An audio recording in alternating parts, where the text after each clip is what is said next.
God. Oh, fuck, man. There's so many. I can't. We gotta start writing shit down. You know what? Hot second. No, I'm writing it down. We can vibe here with you guys all the time. I love it. Hot second.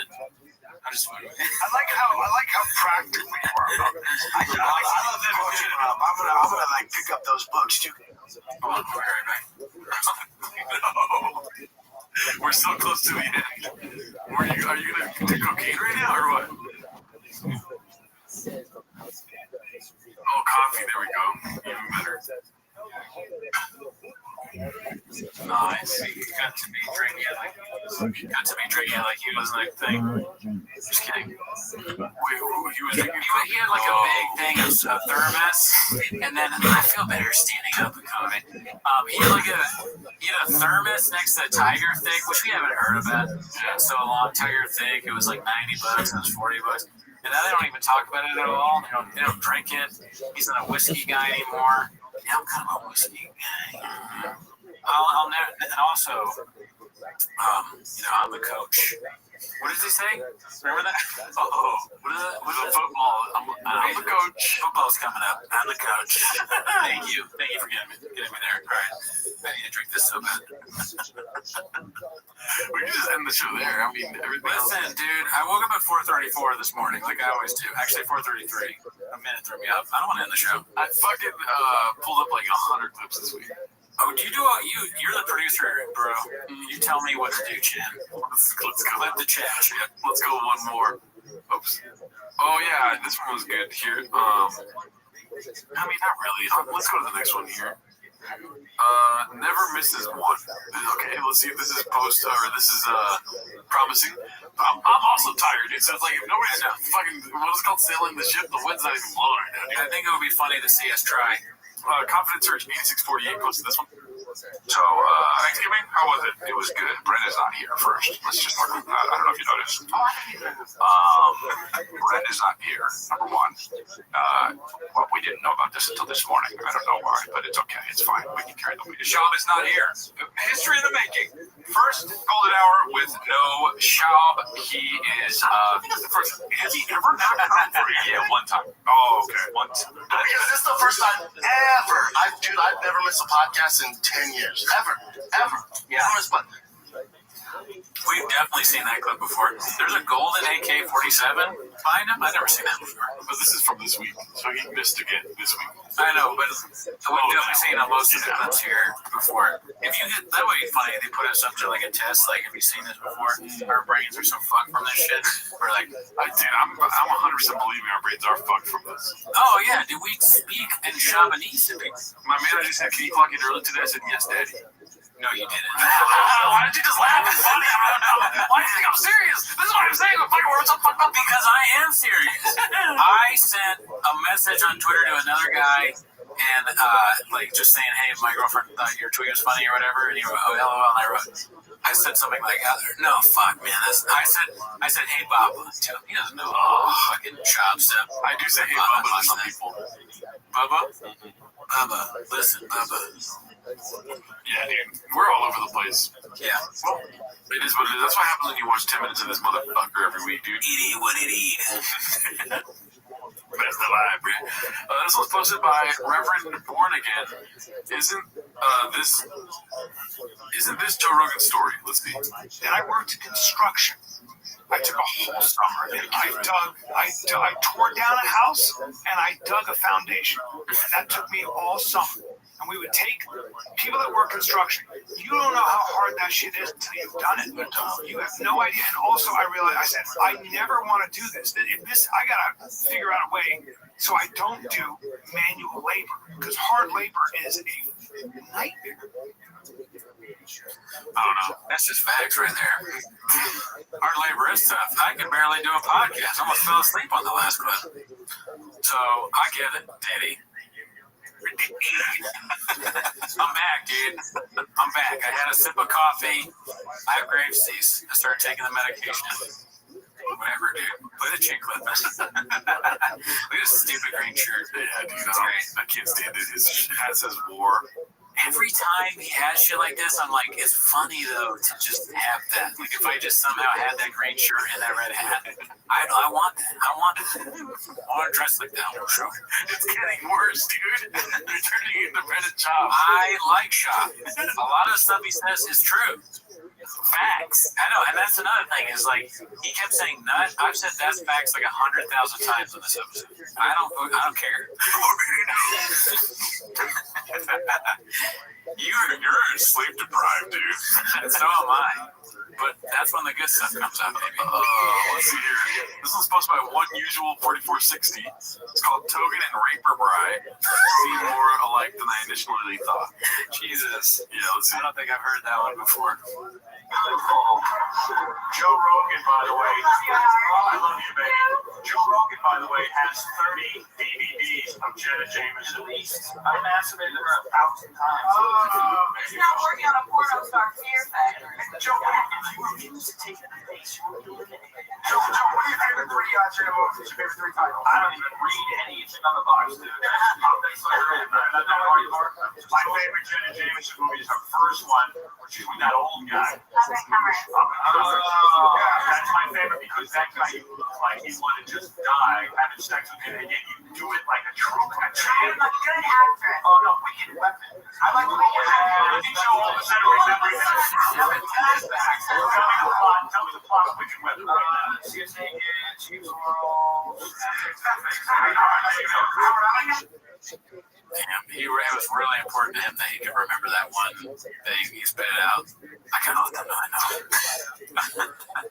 The most confident, important podcaster in history. But, he's more unbearable now. But back then, he was pretty cool. Was he? Yeah. I don't remember this Joe Rogan. Fear Factor, dude. Oh, yeah, I remember that. So that's okay. But I don't remember watching him on Stern at all ever. Did you ever watch him on Stern? No. Yeah. I just watched Stern for the Sibian. I did like Fear Factor. You're right. Yeah, great show. Never seen it. Let's see here. Okay, so this one's a 5-second clip. Oh my god, I can't even speak English 5-second click. Barack Bam Bam, put it in the kiddos, you get 10 years. How'd you nail Barack Bam Bam? I don't know, dude. I'm a lost cause. Let's see here. Just I'm telling you, parents out there, put it into the kiddos. You get 10 years. That was not a good. It's not a good look, out, dude. man. He doesn't correct himself. That's the weirdest thing. He's not. I mean, put it in the kiddos. I wish I hadn't said that. Yeah, dude. Alrighty, so this is posted by Otant23, Chris the Diddler. I was excited for you to see this one. Maybe it just goes over here because we're so late in the show now, but this is so goddamn funny to me. Well, the one where they played the soundtrack, the more I think about it, the more I'm like, God damn. Well, I thought it was Kendrick Lamar. What am I going to do? Yeah, you're insane right now. Yeah, that was crazy. Yeah, man. Comments will be kind to you, I'm sure. Let's see here. I'm so excited for this one. This one made me laugh so hard. Okay, good. It's just, maybe this gives you more fuel, dude. Like 8,000 likes. Okay. Now let's try this. If we like these. Now you can't stand it. What's this? Oh, hell yeah. Hell yeah, dude. Bro turned into his type, I think he said. Oh, fuck.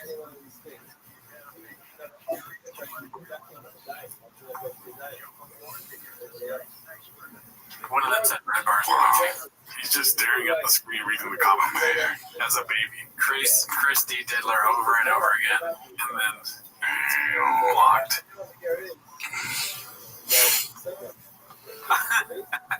It's the baby that gets me going, dude. So funny. That is so weird. Blocked by the left. Yeah. Damn. Chris blocked him or he's a mod. Chris blocked him, yeah. Why you gotta make it? Why you gotta give him an out? I gotta fucking look at all the angles, dude. No, dude. These are some of the best comedians ever lived. They're just going through a thing right now. Handle some stuff. Yeah, wait till he gets back on Lip Sync Battle, dude. Oh, yeah, dude, that dance. Yeah, that shit was fire. That shit is fuego. That shit is flam. Whatever the fuck that means. None of these guys are ever capped. Oh, okay, got you. They're facts. Yeah. Just a browser broski. Brian has a dumpster fire. Let's see here. Because you know what? That makes me upset. I know. I actually don't like doing positive, and we are. And I don't like putting my shades on.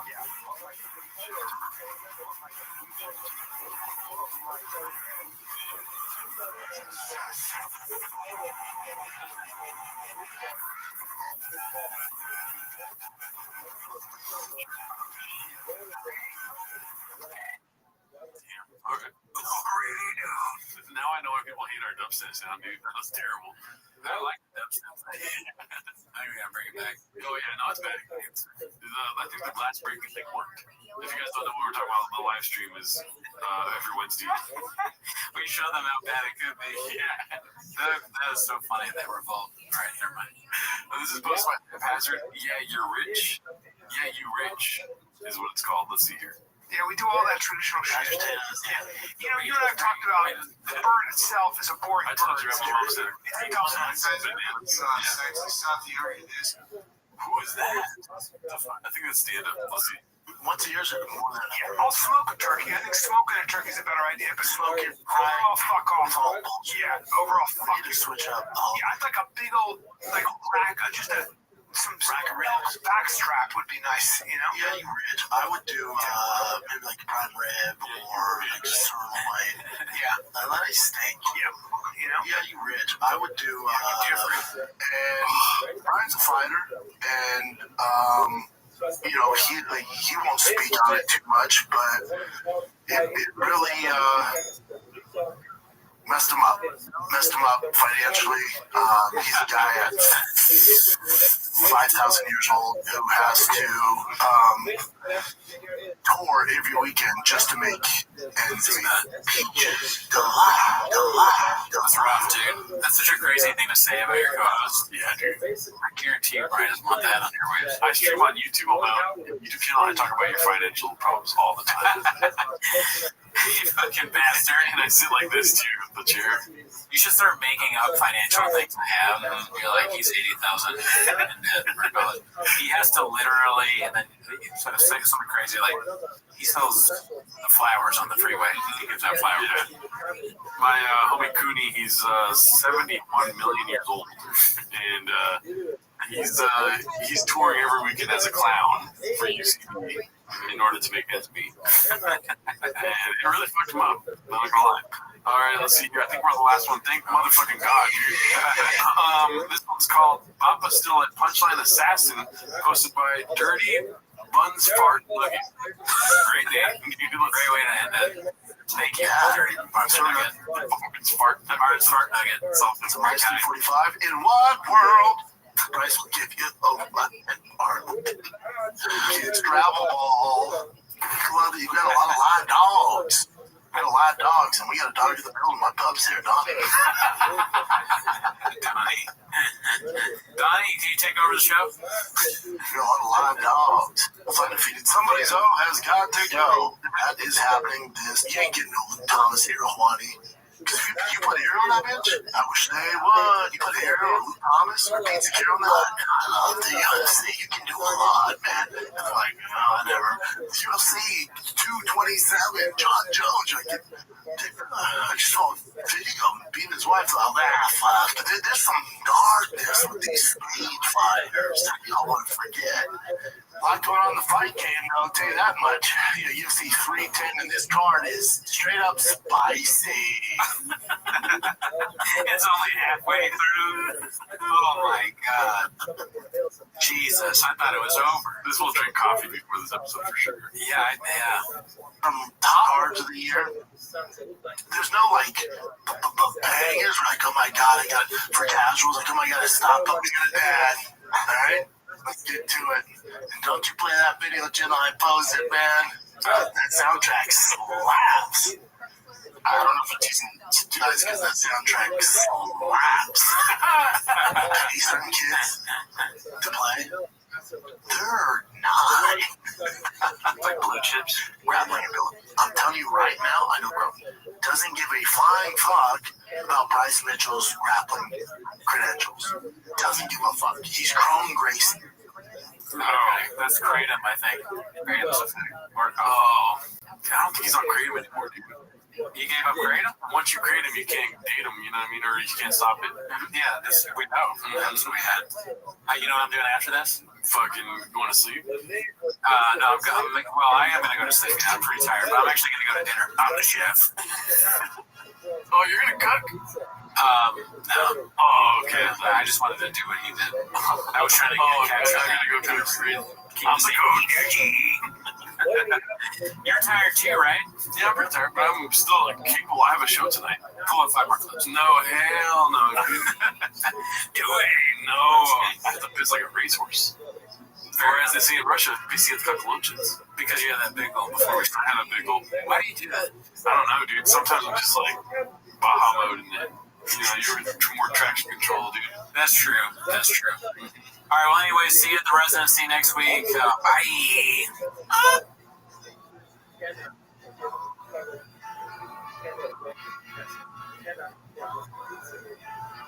Very nice.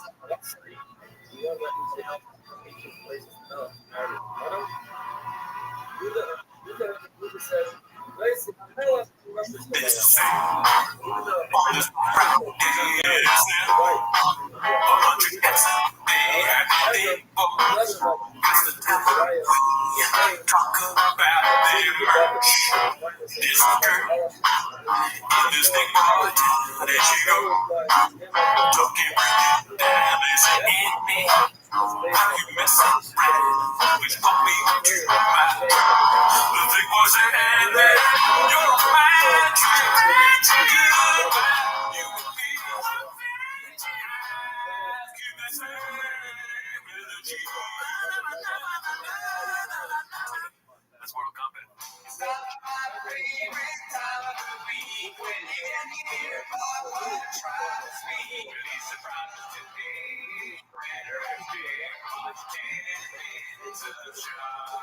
Welcome back to Semester Shop. Thanks for tuning in. As always, join the Patreon, join the Discord, Reddit, and all that stuff. On the Patreon this week, we watched Flock of Dudes, Charter's favorite film. Don't even.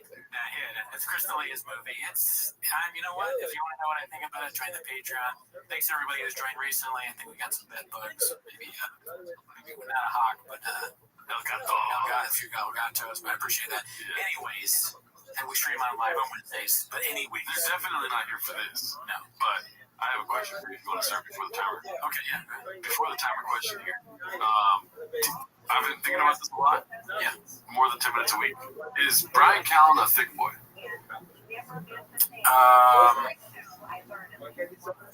No. Good question. Yeah, that's a great question. I don't think he's a thick. If I'll put some context. I don't think he's a thick boy because you never see him in any of the merch, right? I don't even know if he's part of the Fight Club when that was going on. You don't see him eating donuts. He doesn't have that goofy, funny thing that thick boys have, you know? He's just not funny. He's that guy's gonna keep you busy. What's it called? Okay, but here we go. Because you're thinking thick. You're thinking fat dudes, right? But me says thick boy squad, thick boy nation. Little brows. Yeah, dude. Chin. Okay. Current skinny boy, past former thick boy. You know what I mean? Oh, he used to be bigger. Right. We saw that picture of him with his girlfriend. Yeah. So it's not because Brian Callen is skinny that doesn't make him a thick boy. There's something that's missing. It's like he has 2 C's. You know what I mean? Yeah, that's true. He definitely doesn't have enough C's. Yeah. You know? Anyway, sorry. Sorry about that. No, but listen, that's not why you're here, but that's a good point. I'm glad you brought it up. Haven't heard of it. All right. But you are here for 10 minutes of shop. So start the timer. Play the chinklet. Alrighty, so we got a couple of clips to play. And this one is posted by Harry Pudding. Let me make sure everything's good. Harry Pudding 4504. Anthony Jeselnik goes off on Joe Rogan and shit comedians. Anthony Jeselnik and his new special Bones. All shits. Bones and all shits? What? Wait. Bones shits on Rogan's beer comedians for being hacked and doing lazy comedy. Anthony Jeselnik goes off on Joe Rogan and shit comedians. But he's just saying the same thing 3 times. You know, sometimes you gotta say it a bunch before it sinks in. And 3 times. What else have we done 3 times? We just talked about it. Dude, we're scientists here. All right, this is the clip, dude. And we're gonna probably watch this special this week on Patreon. Oh shit. Let's see. I'm against cancel culture. Thank you. That's my impression of a shit comic trying to get out. In 20 years of stand-up comedy, I've been asked the same questions over and over and over again. The question I get asked the most by far is, Anthony, what do you think about cancel culture? Does it make you mad? Aren't you scared? What do you think about cancel culture? So, let me be clear. I don't give a fuck about cancel culture. What I am sick of are comedians complaining about cancel culture. It's not that hard. Do your job. And yes, I did mention Joe Rogan, guys. Do not get me wrong. I like Joe. Joe's my friend. Joe's a good guy. But if you listen to his podcast, you're a fucking loser. My brother-in-law is Joe Rogan's biggest fan. My brother-in-law is Joe Rogan's target demographic. My brother-in-law is a conspiracy theorist, a crazy conspiracy theorist. Like, my brother-in-law refuses to become an organ donor because he swears that if you get into an accident and the paramedics see that you're an organ donor, they won't try to save your life because they want to use your organs to help someone else. It's insane, but I can't argue with him. He's a paramedic. Okay. Is he one of our guys? Yeah, dude. He is. Okay. All right. Fair enough. He is one of our guys. The end of the joke is funny. That's a good joke, right? He's a paramedic. I like that. But he's 10 toes down the whole time. Sorry, I cut you off. My bad. No, you didn't cut me. He's standing on business. There's violence in his DNA, dude. What are you doing? It's good. Look, the beginning is a little long, right? To get Go to fuck it. yourself. Also, it's a good joke, but it's a little long. Okay, it's 8 inches long. Right? You're gay. Okay. But here's what I'm saying. It takes a while to get there, right? You know what I mean? Jay Cooney is the next weird that. Also, do you think about it? Has he ever been shadow banned? This is a guy talking about killing. Clearly he's never been I'm shadow glad banned. you brought that up because we're being shadow banned, dude. Really? All the time. What are you saying? I think so. Honestly. He's a guy, I don't blame him for having this perspective, right? Yeah. Because he's never been shadow banned. He doesn't know what it's like, you know? We're shadow banned. I've been DMing Joe Rogan nonstop, and Instagram will not send the messages. Joe Rogan doesn't know that we want to be, connected to his podcast. Because the shadow ban doesn't matter if Rogan has us on, dude. Right? And Rogan has been shadow banned too, right? Nobody ever saw the Donald Trump interview, right? Never seen He didn't release it on Twitter or something because YouTube was like, cool story, bro. Yeah. And they took it down. Right? Also, say one more thing about Anthony Jeselnik. Jacket, a little small. Fuck you, dude. Little small. I like Jeselnik. He's one of our guys. Need a bigger jacket. Okay, someone should have told him that in his inner circle. Okay, all right. I see what you're saying. Don't kill me, all right? But, dude, he's just spitting bars, dude. You know, sure. Oh, did you laugh at everything in Meet the Grams from Kendrick Lamar? No, but that motherfucker's spitting bars. Sure. Okay. Did you laugh at everything in Squabble Up? No, but there's a bitch with him, and there's some bitch in him. That's a lot of bitch, dude. You know what I mean? What's Squabble Up? The song. Okay. Yeah. Fair enough. I'll take your word for it. Here's what I'm saying. Right. It's just that the jacket, small, would have fit on Rogan. That's a jacket for Rogan special. So what I'm saying is take Rogan's shirt, give it to Jeselnik, Jeselnik's jacket goes to Rogan, then you have less palms. Special, dude. There you go. I'm thinking with my fucking 40 chest brain. I'm on alpha brain at AG1, okay? And dosed by Mind Honey.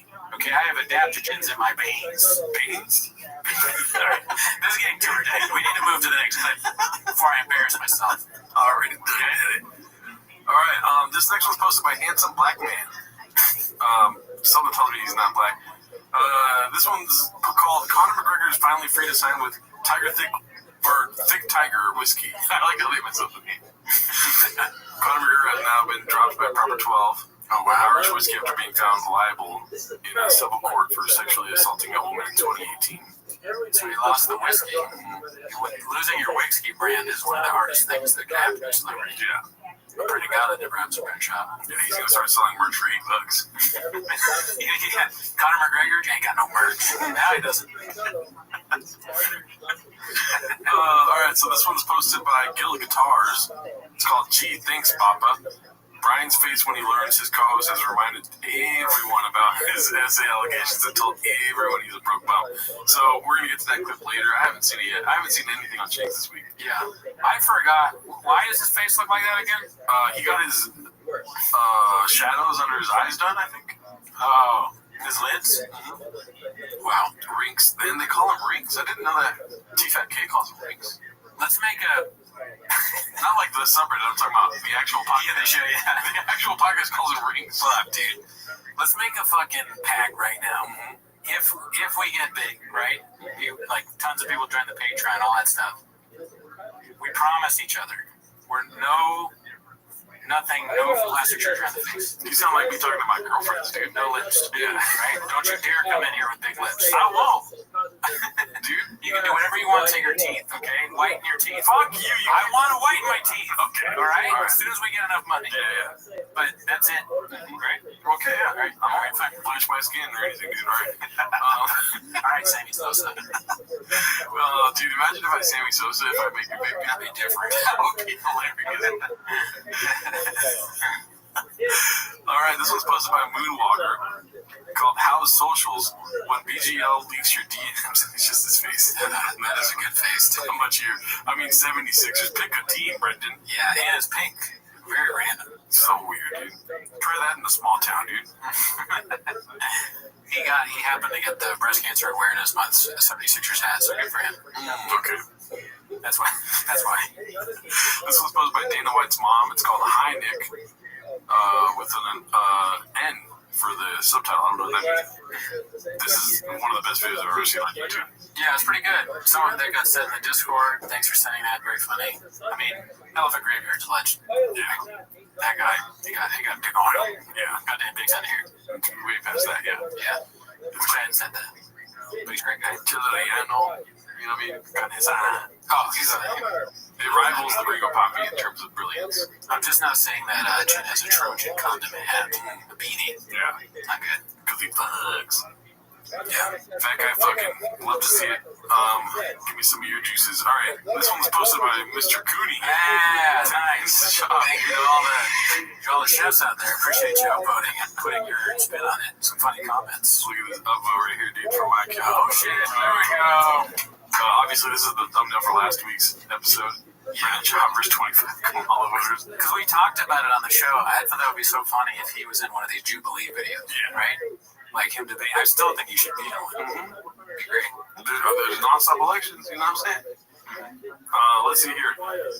Brendan Shaw versus Gavin Newsom. Let's make it happen. Brazilian Jiu-Jitsu match. You know what I mean? Yeah. Confidence Search 8648 posted this one. Bean Dip talks about the Connor case and goes down memory lane about rinks.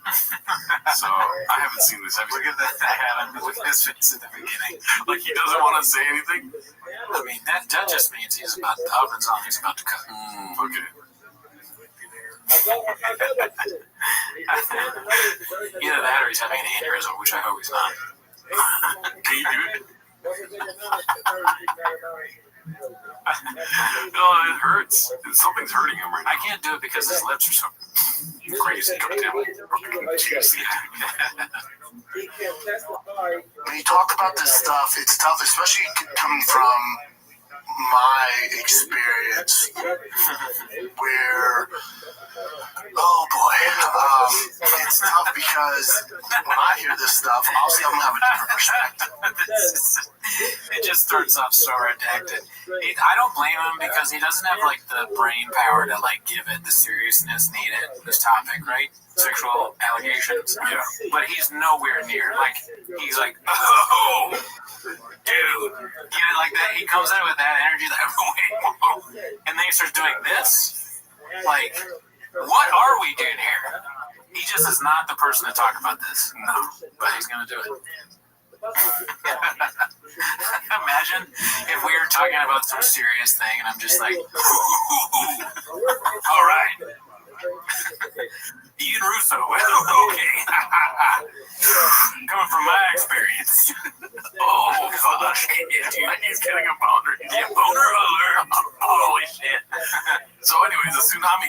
thousands. Some people are saying the tsunami was in the wrong. Okay? I hear both sides. I'm a pro weather. I've always been a weather guy. It's like he's trying to chew a jawbreaker. Yeah. That's so funny, dude. That's so funny because that's another thing of wow, he's like too immature for this. He's trying to talk about it while he has a warhead in his mouth. So his mouth is sour, right? And it's just a sour hit, and he's like, he's got too much candy in his mouth to deliver something serious. When you talk about this stuff, it's tough, especially coming from my experience where, oh boy, That's where that warhead hit. That's where he realized he had a Jolly Rancher in his mouth. He choked on it a little bit. God damn it, it's gonna fuck this stuff, it's tough, especially coming from That's where my experience where, oh boy, it's tough because Here we go again. when I Warhead hear in this my stuff, mouth. obviously I'm gonna have a different perspective. I have a very close friend of my best friend who's also confused. Fuck's sake, confused. They're gonna show this shit in like when they're testing it in CTE when they're going over it. They're gonna show this to the young doctors. They're like, these are the signs. Yeah. You know? It's probably so hard to sue him for defamation because he gets everything wrong. Oh yeah. You know, The most hard. falsely confused is great. That's good. Falsely confused. Amazing. Accused of rape and Oh my god. There's just some things he shouldn't talk about. Add this to that list. Hey, let's stick to fight pigs, Daddy. Yeah. You know what I mean? At least when you get those wrong, there's no repercussions. Yeah. Repercussions, right? It is stupid fucking camouflage, all fast drive gas. Sure. And the face he makes after saying the word, you know? Just like, Yeah, not good. it looks like he just said Daddy. But he said, straight up. And you're talking about like 5-6 years ago, the whole Me Too culture, that movement did a lot of good and got rid of some really, really bad people, and thank God they're gone. But just like anything, people take advantage of that, and then they get I feel like C-clamps are coming, dude. Probably. Let's see. some of the good guys. And my friend Brian Campbell is one of the good guys that suffered from this. And Damn. Brian's a fighter, and you know, he won't speak on it too much, but it really messed him up. Financially. He's a guy at 5,000 years old who has to. That's kind of funny, honestly.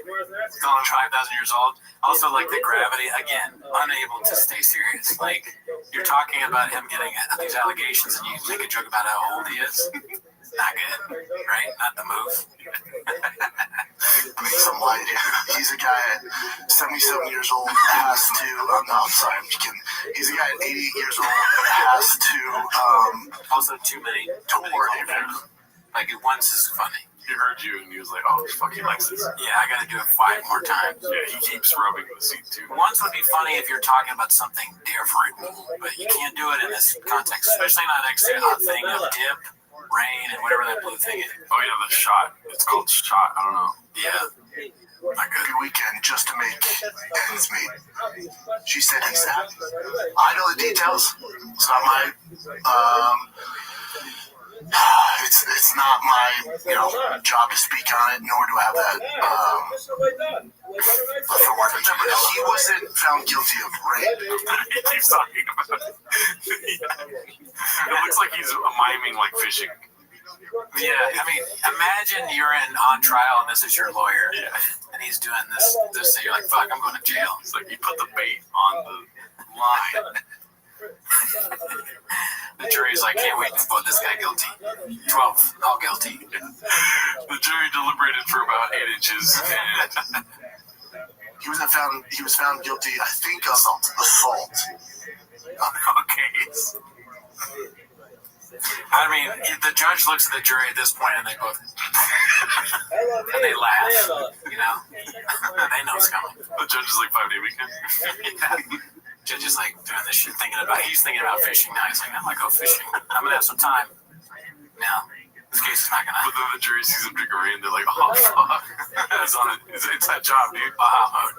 Yeah. I mean, sexual assault, but it's just it's assault. Yeah. Assault of a sexual nature. They're trying to make it like, that gobbledygook speech.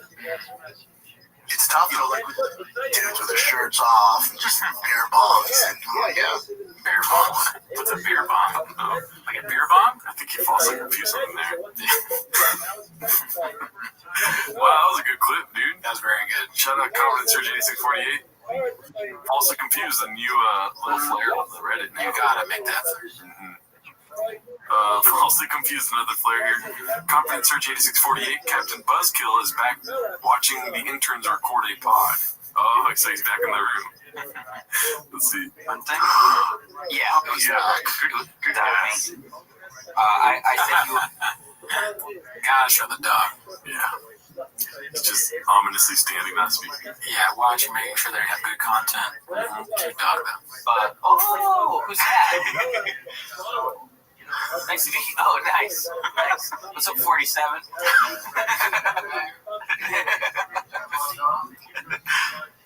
Welcome. I sent you a link to a clip of.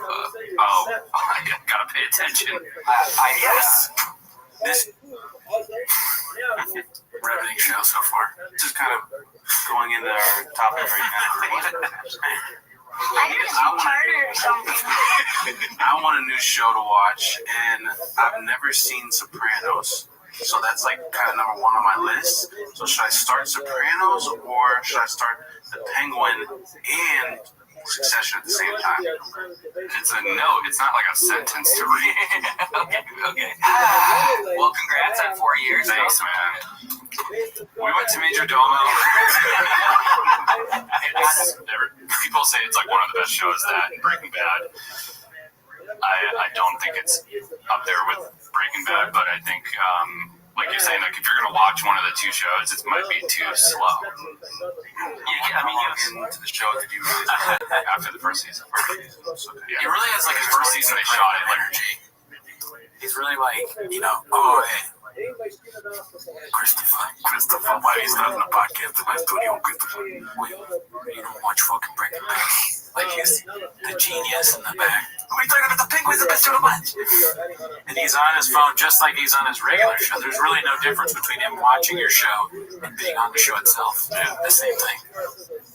One type of way, I think.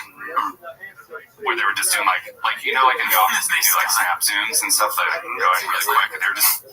I'm out. Just So weird. Yeah. What do you think is happening in his brain? Well, before he goes in, meaning why is he in the room? I think he's probably like, he was on Golden Hour, and he was like, see you guys later, I gotta go out real quick.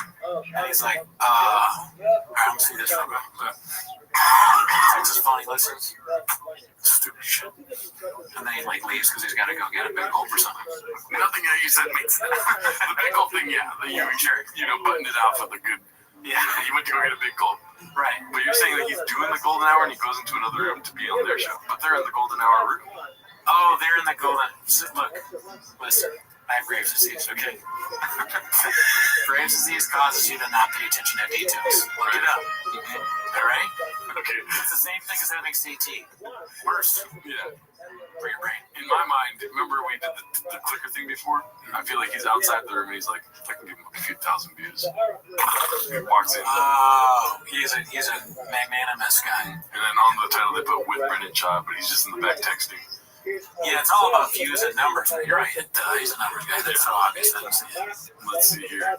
This one's posted by Frankie Rollins. He finally admits to doing zero work on his cars, but now he's learning.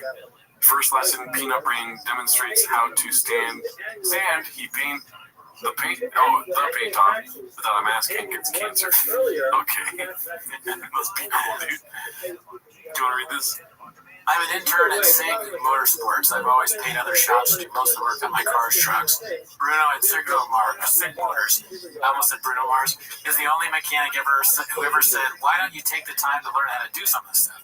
One of the best choices I've ever made. I love it. This truck is going to be badass. 6.0, fully built Power Stroke diesel engine, built trans, had PRP seats, interior, had built by Plan B, dash kit, suspension, had King shocks, engine with at Edge products, comma, at blessed underscore performance, and at Mike underscore no limit fab. No limit fab. Fabrication, I'm Oh, assuming. okay, got it. I thought it was fab. Upgraded turbo kit and coolant stacked by the best in the biz. Jake at design.by.moran. Exhaust at Magnaflow and all new brake kit at Power Stop Brakes. Uptown Fist. Okay, how much time is on the timer right now? Because, you know what I mean? That was hard. This is a lot of shout outs, dude. And I wanted to ask you, and I was prompting this on a different post later in the show, but dude, what is with all the shout outs, right? Well, he's like a big guy in collabs, right? He loves getting tagged, even when he got his dog, right? He'd tag like the company that gave the dog treats or something. It's all merch and tags from him. He's a business guy, marketing genius. So it's not love. You're saying that he loves collabs. He doesn't love collabs. He makes money. Yes. You know what I mean? Right. And it's the only industry that doesn't know how much of a fucking redact he is, maybe. Same with like the dog industry. Now he's like, fuck, they're onto me in the truck game. I need to go into dogs. Yeah, that's probably accurate. I mean, anything he's going to go into, he's like, all right, I know the business. We tag, we shout out, we like check socials, merch, you know, like, do you have merch kind of thing. He's like a CEO. Wherever, any room that he's in, he's a CEO. You know, so he's gonna like give other like prospective entrepreneurs that how to do it. Yeah, and then there's like people like Miguel are probably clicking all these links and following those. But he's like, if you check Miguel's follows, PRP seats, King Sharks, you know what I mean? Oh, this is the best day of social media of the year from all of these ads. They want like innumerable numbers. You know, that'd be so funny if there was like a super fan that just followed the trends that Brendan Schaub was on. Just like into fish, into stand up, into fucking King's Shocks. And he's in the hospital. He's like, he's followed Schaub's advice, he's almost dead. Financial ruin, and his wife's leaving. Wife's definitely gone, kids don't talk to him anymore.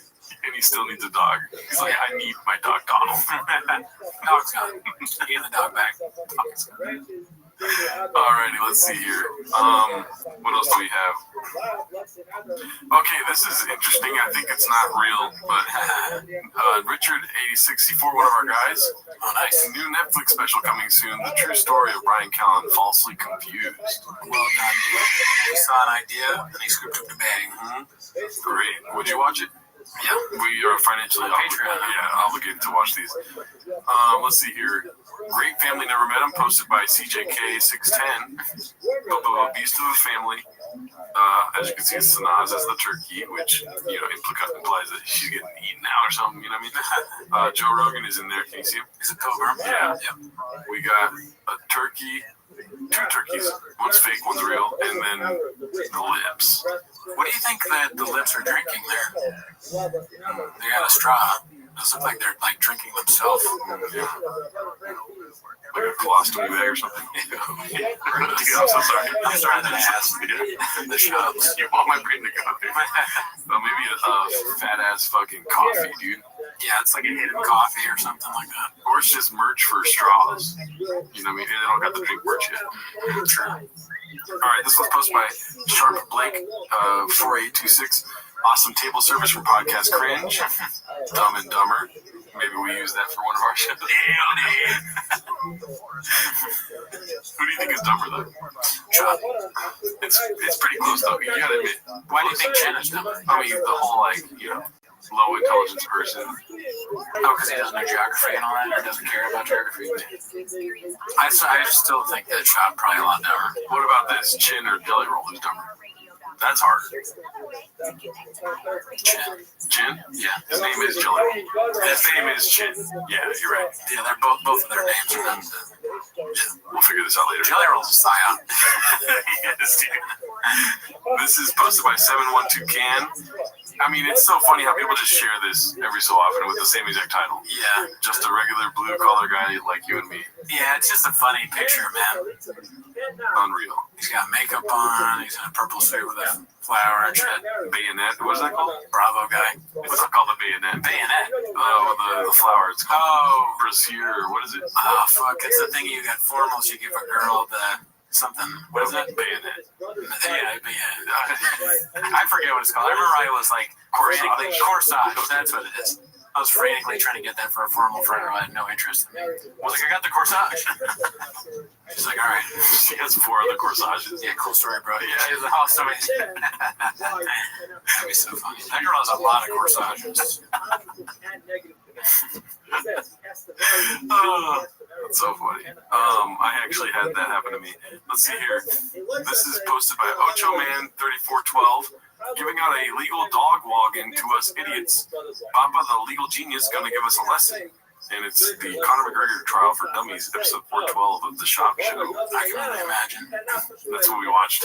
Oh, okay, yeah. Well, I don't have to imagine. Oh, just a lot of seat rubbing. It should be called seat rubbing for dummies. Yeah, I mean, Chop doing a legal show, that would be good, like on Court TV. That's another avenue you could go down. Go to the trucks, do some court shit. I want to hear him talk about Drake suing UMG. Yeah, anything he breaks down, that'd be great. Let's see here. Okay, so this one's posted by Shroom Tang 420. More like over 160K grand, Papa. I got excited when I saw that title. I feel like they're going to talk about Changs. You know what show this is, right?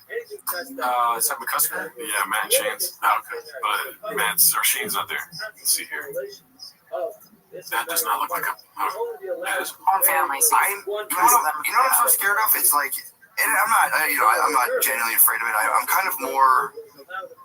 How do I say? I'm still like in shock of that whole thing that happened with Brendan Schaub. What exactly? Dude, it was a fucking. They formed a Reddit of like 97,000 people. Literally, just 97,000 people strong who dedicated hours of their life. Just like, you don't have to read it, of course. Just like knowing that's out there just every day. But I feel like he bought that on himself. You think your family's gonna do that? No, not my family. Dude, if my family started a subreddit on me, dude, that would be it. I'd be like, fuck you guys. That's so funny. Yeah, that should be a fear that every comedian has, really. Yeah. I don't know if it'll ever be something like on the Schaub level, but yeah, if you're cringe, you could start a whole Reddit. Yeah. There was a post recently on our Reddit that said your Reddit's turning against you, and I was like, what the fuck? And then I think it was a comment. Yeah, but I was like, okay, so I went through the post. Yeah, not yet. Listen, maybe once we do our whatever our Gringo Poppy is, then it'll happen. Yeah. Gringo Poppy 2 coming soon. This is posted by MWALMSLEYUK. I don't know what that spells in English. I don't understand this one. Do you know what this is? All I know is it's that Tim Kennedy guy, the UFC guy. So he wrote a book or something. I guess the people are saying that it's like he's lying in it. Okay, so it's and it's not Tim Kennedy making this, right? No, it's the Anti-Hero podcast. Or it's like Tim Kennedy, the Book of Lies. Okay, shut up. I mean, so is Hitler a liar? Is that what they're trying to say? Could be, dude. Look into it. Shall we catch it? Sounds like. It's just, this is what you would get from former TFK guys. You're going to get YouTube channels douching them first things, right? That's part of going on that show. They're not sitting there best. All right, we mentioned this earlier. All Thick Boy merch is $8, posted by ABTV12, and it's 100% true. Did you buy anything yet? No, I wish we had done this before. Maybe we should have waited. Look at that, $8 for the jacket. What a steal! What the hell, dude? I know. And then the jerseys are $8. I was gonna drop $16 the other day for 2 jerseys, but then I had to stop and think, like, what am I doing? Yeah, no, we have enough shop merch, I think. Let's see here. A Successful Egg 8345. This is an excerpt from Elephant Graveyard's video, which is epic. You should check it out. Elephant Graveyard is homeless as fuck, condom fishing, hot chip bar, and hot water. Yeah, so I clicked on the thing and it brought me to this familiar channel, the Golden Shower. Oh, shut up. And my wonderful lawyer had warned me that this Golden Shower show was actually slandering us on their recent podcast. And I got pretty excited to hear what Schaub and the Diddler and that guy who's married to the lady from Target were going to say about us. But instead I turn it on and I see Condom Fish and Hot Chip and this guy in the middle here. I know I've seen him before. I don't know if he's sitting around with these guys. He can't be any good. Always trust your gut, guys. But yeah, causing this level of disappointment, it should be classified as assault. And really, I can't even watch these shows anymore without my podcast sitter, Mr. Z. Shout out to one of our guys. But yeah, no, we'll give it a shot.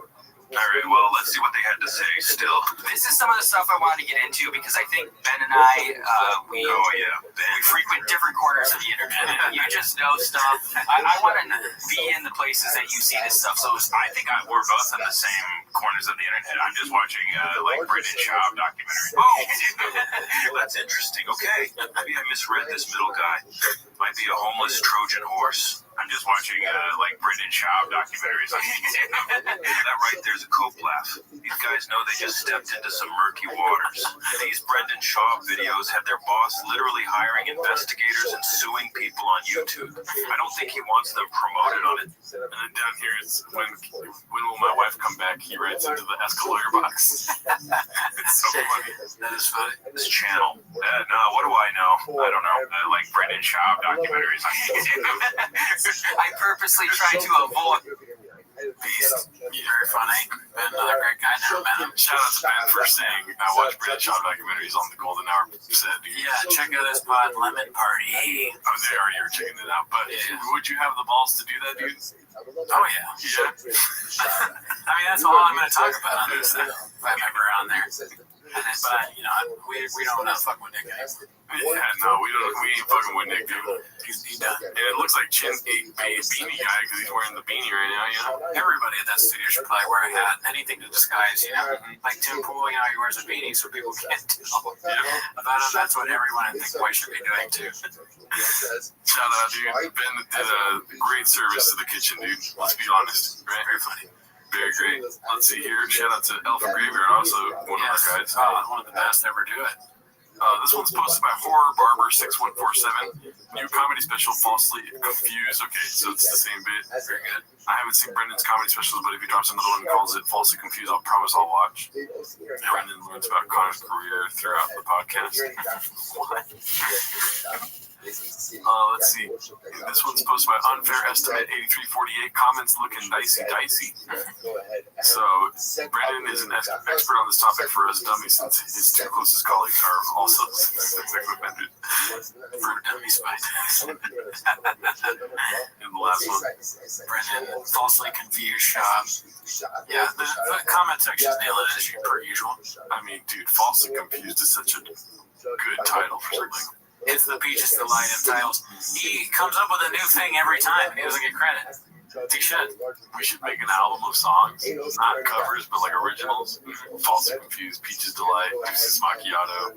Yeah. You know what I mean? They have nothing to do with shop. They're actually just good songs. Yeah, dude. Other than the title, nothing. That would be great if Kendrick dropped an album like that, or it's just Shoppism. Oh, that would be so funny. Let's see here. The Creep Show Must Go On, posted by Toxoplasmosis. The legend Gene Simmons in the studio. Okay, so I see what he's doing. He's doing one of their bits there with Brian. Brian's like, dude, you should like pretend like you're grabbing my junk. Funny guy you are. Wow. Kiss. I mean, terrible. Gene Simmons is like, oh, you guys got nicotine here? You guys party? Wow, this is a lot of rain. What the hell's Magic Mind? You know, he's just looking at all this stuff like it's paraphernalia. That is funny. Yeah, like an old person going into TFAK is probably like, what is any of this stuff? You're like, oh, it's nicotine patch you put in your mouth. They're like, let's smoke a cigarette. The fuck is rain? His hat says Big Time. I thought it said Big Tunes. I don't know. I can't tell. Are big too now. I can say a lot of things. Let's see here. Financial Skin 4969 posted this. LOL, he's just trolling us now. Oh yeah, I saw this. Yeah. Straight up dad power. What is the troll? Oh, the F225. He's basically saying the same like that he did, but he obviously did. Yeah. And then this is made me laugh. Transcend Company Doc. He just cannot. That's what I'm saying earlier. He cannot stop like these affiliations with people. Is Transcend the company that helps him be able to live that much? Should we go to their website? No. Let's see here. Posted by Financial Legend 5587. I think you'd be surprised.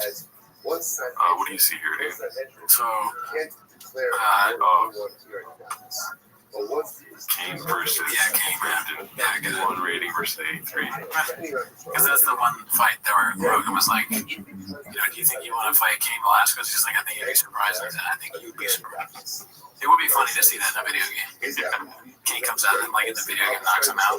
They have, like, the whole promo at the beginning of Joe Rogan saying that. Brendan Child's video game character is drinking a big gulp before the fight. Can I be real quick? Talking to the gut man. Drink a big gulp. I got a winky. This one's posted by Haphazard. Forrest recognizes that Papa is an expert on Africa. And if you notice, this is one of the chef's signature dishes. First 5 minutes of the podcast, see what happens. You know what I mean? Oh, yeah. Haphazard, like, He told us that. he just watches the first 5 minutes and gets the dish. Let's see. This. Forrest Galante! Woo! The Beastmaster! The animal expert! The vibes guy who knows everything. He's already, like, kind of got me excited. I love talking animals. Everybody laughs at me because You came in with some animals. Dude, I did a fun podcast recently. I did The Fighter and the Kid. You guys heard of it? I have, yeah. Brendan Shaw. Yeah. Brendan and Brian. Have you heard of it? You ever heard of it? Good guys. We hung out, had a good hour chit-chatting on the couch. Okay. Nice. How's Shaw in person? Great. Funny, cool, laid back, very, very knowledgeable. Yeah.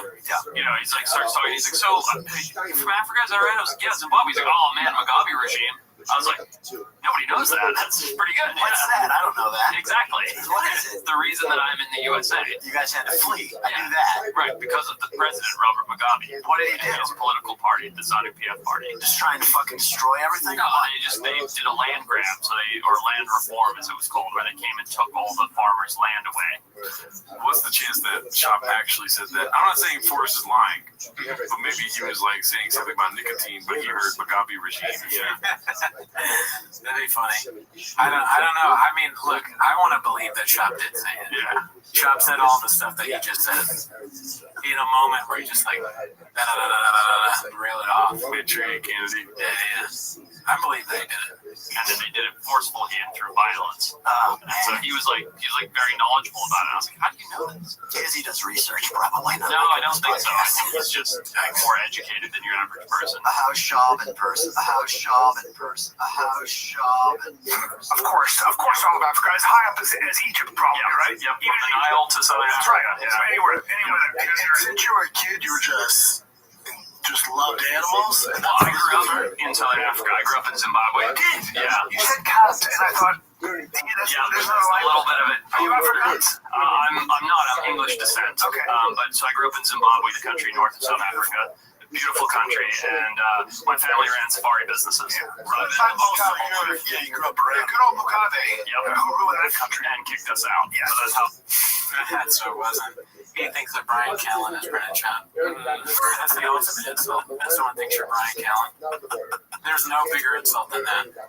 What calls you Brendan Chop? Ended up here. Yes. Yeah. During the land reform under the Mugabe regime. Or the land steal and The beaches next to That's so funny that Brian Callen's the one that's in there. a lot of people killed. Including our neighbors, and it was a rough time. Mugabe's, he was in the Rhodesian Wars and all. Yeah. Okay. House Shaw in person. What Chop said was, you like animals? So you talk to animals and stuff? Ever since you were a kid, you like animals? When they started talking about Mugabe, he's like, didn't I ask a question? Yeah, he's on his phone. Which one is which one displays it? This one's posted by JT Laggy. That was a great dish, by the way. Bro really did that in front of Conor McGregor. I said my country's name in its native tongue, which is Era. I'm producing estrogen. I'm gonna change my middle name. Did you think he was going to retaliate? Did you think he was going to do something? It's really not his nature, right? I wasn't really thinking, to be honest, yeah, as I'm sure you experience in there.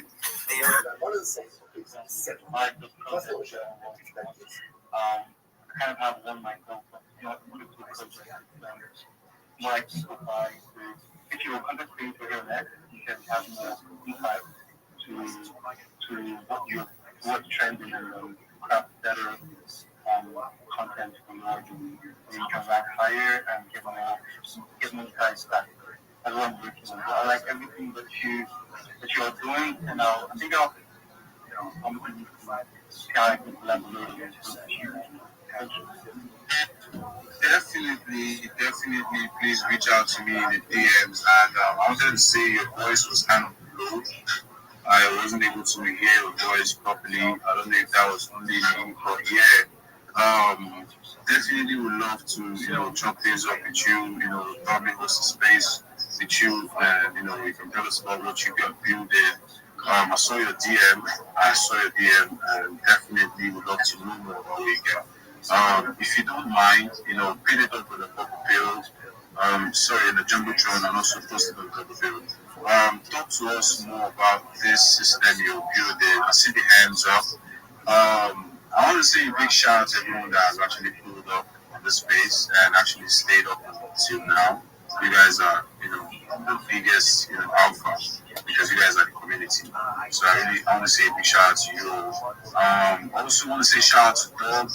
Dog just posted a picture in the comment section. He's actually on his way to the conference right now at Miami, blockchain futures event. We're going to be going to him in a bit, after Romeo gives us an insight. But yeah, shout out to Duke, shout out to Big Ben, shout out to Black, MIB, Ram, Dolph, shout out to you, shout out to Andrew, Jago Tapi, shout out to you, shout out to Rare Popo, yo, blessing, shout out to Caravan, shout out to Sleeve, blessings. Appreciate you guys for putting up on the space. Shout out to the nation of the speaker section. Rabbi Rothschild. This is a very, very Rabbi Rothschild. I love to hear what you have to say. Romeo, you have the mic back.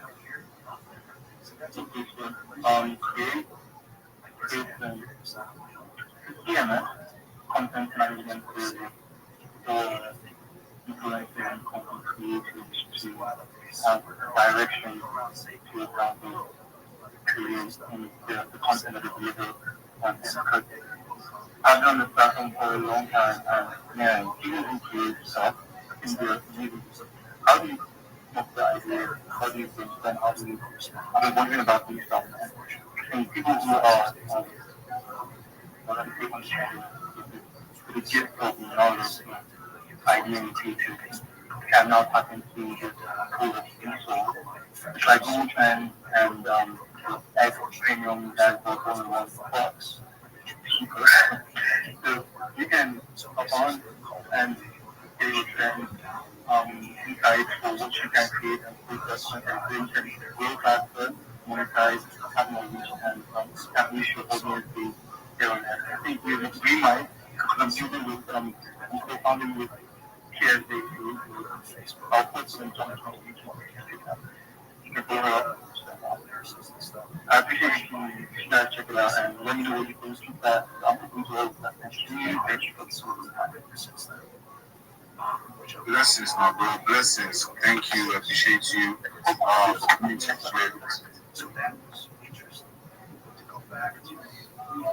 I didn't hear you. Go ahead. Yeah, I'm trying to finish in the Jumbotron right now. I'll do that right now. Right, I wanted to actually remind you of that as well. So yeah, my bro, appreciate you for coming up to show yourself, show what you have building. Yo, I love to connect with more builders. I love to connect with more builders who are actually, building, more, instead of consuming, would love to, know what you guys have. Creativity is, very, very, it's a very crazy and very unique thing, yeah. We'd love to see how you guys creative minds are end up making the three space more better for us.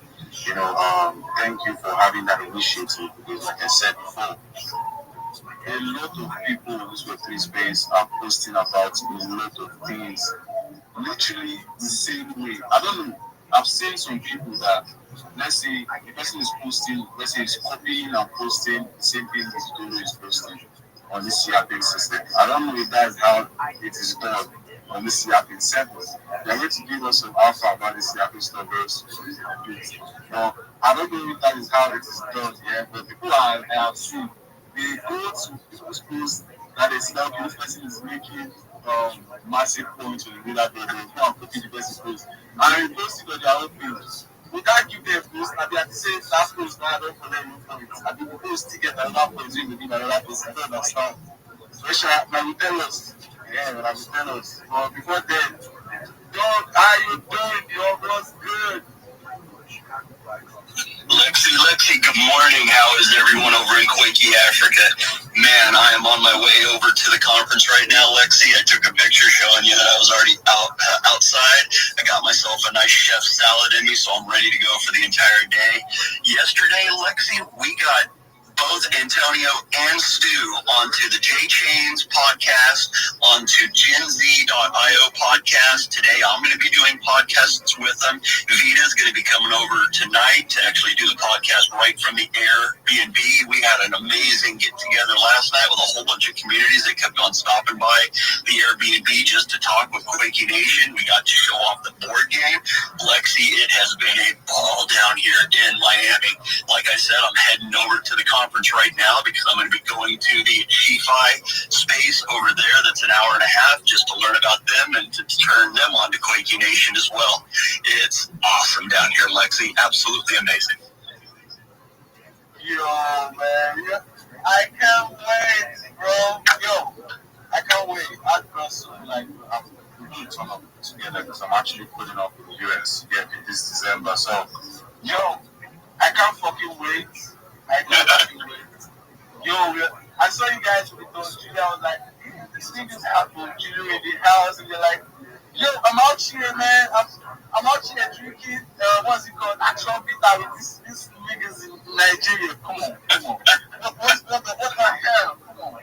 But yeah, bro, definitely, we'd love to see more videos. I saw the video yesterday about you guys.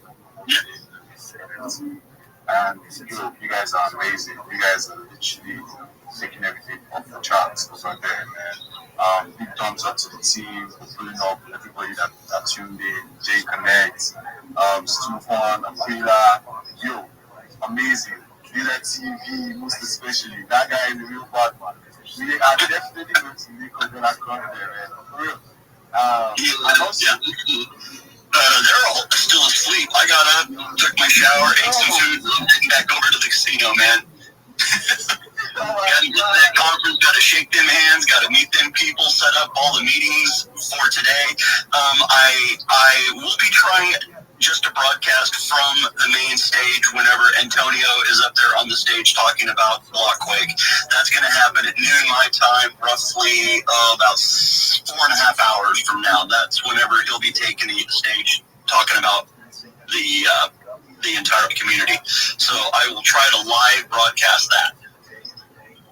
Definitely too, man. I'd love to see videos. I'd love to watch it live, man. I'd love to broadcast it live, for real. Yo, appreciate you, man. Appreciate you guys, what you guys are doing for the community out there. For putting the words, man. You guys are killing it. You guys are killing. I saw the videos, I saw the board games, I saw other projects that stepped into the branch. Yo, it's amazing. Yo, you guys had like a full place house. That house is amazing. The swimming pool. Yo, I'm not even gonna lie, yeah. when I come, we are going to select the one that have the very bigger swimming pool than that one because I love to swim. So I'm going to the bigger swimming pool, dog. I'm not lying, bro. When I come there, that's when you're going to get for me. But yeah, man, shout out to you guys out there. Oh yeah.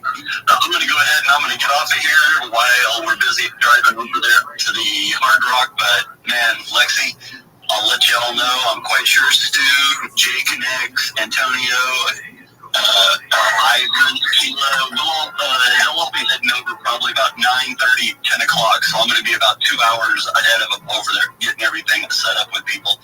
But I'm going to let you go. I'll let y'all know what's going on. I'll try to post up some more pictures and videos. I actually have a couple of videos up on my page just from last night where everybody was kicking back. And man, it is just going crazy down here in Miami, Lexi. Blockchain Futures Conference, Quaking Nation, Block Quake, hitting the streets. I will talk to y'all later.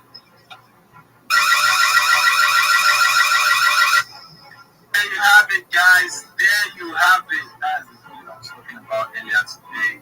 The Quakey project. You know, the ecosystem is massive. A lot of things are being done. You get me? Big things are coming here for Quakey Africa, trust me. We're definitely going to be setting up a studio in Nigeria where you can come and mix and master tracks using Quakey Coin. Like, lots. That's the only thing I'm allowed to actually tell you guys that is coming from the house of Quakey. A lot is coming. We're building. Definitely, if you want to tap with the community, do tap in with the community. Like, after the blockchain, futurist events, I think some weeks after that, the date on which the Blockquake crypto exchange is going to be launched is going to be now. So just imagine.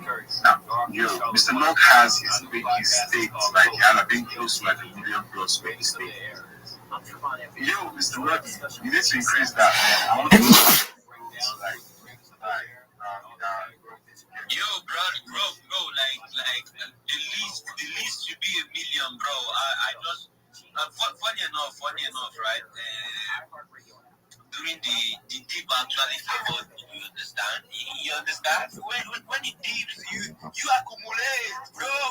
Yo, some of you don't actually understand what I mean, bro. Like, Quakey, bro, since I have,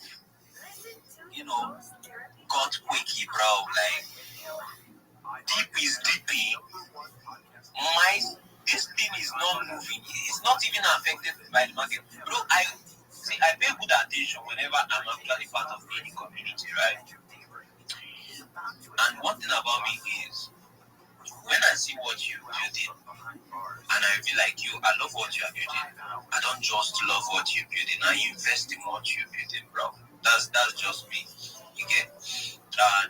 When I saw, I was like, let me just put a couple of, few dollars there. I just bought it, and then I left it. I think it was 200k pieces back then, bro. Like, I was just looking at it, observing to know what will happen, bro. Like, for you, let's not tell you this, but I wasn't fully all in. You know what you mean by you all in? I'm just testing it out, bro, for the meantime, And then I saw that, bro, this thing is solid, it's not moving. Instead, it's going up.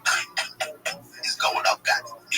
I said, okay, let me, hold up for a minute. I actually, calmed my nerves down, and then I was just chilling. Called on my few friends like Michael, Joey and the rest, bro, and we said, okay, let's cook some. Just cooked some. You get? And then we just chill and relax, bro.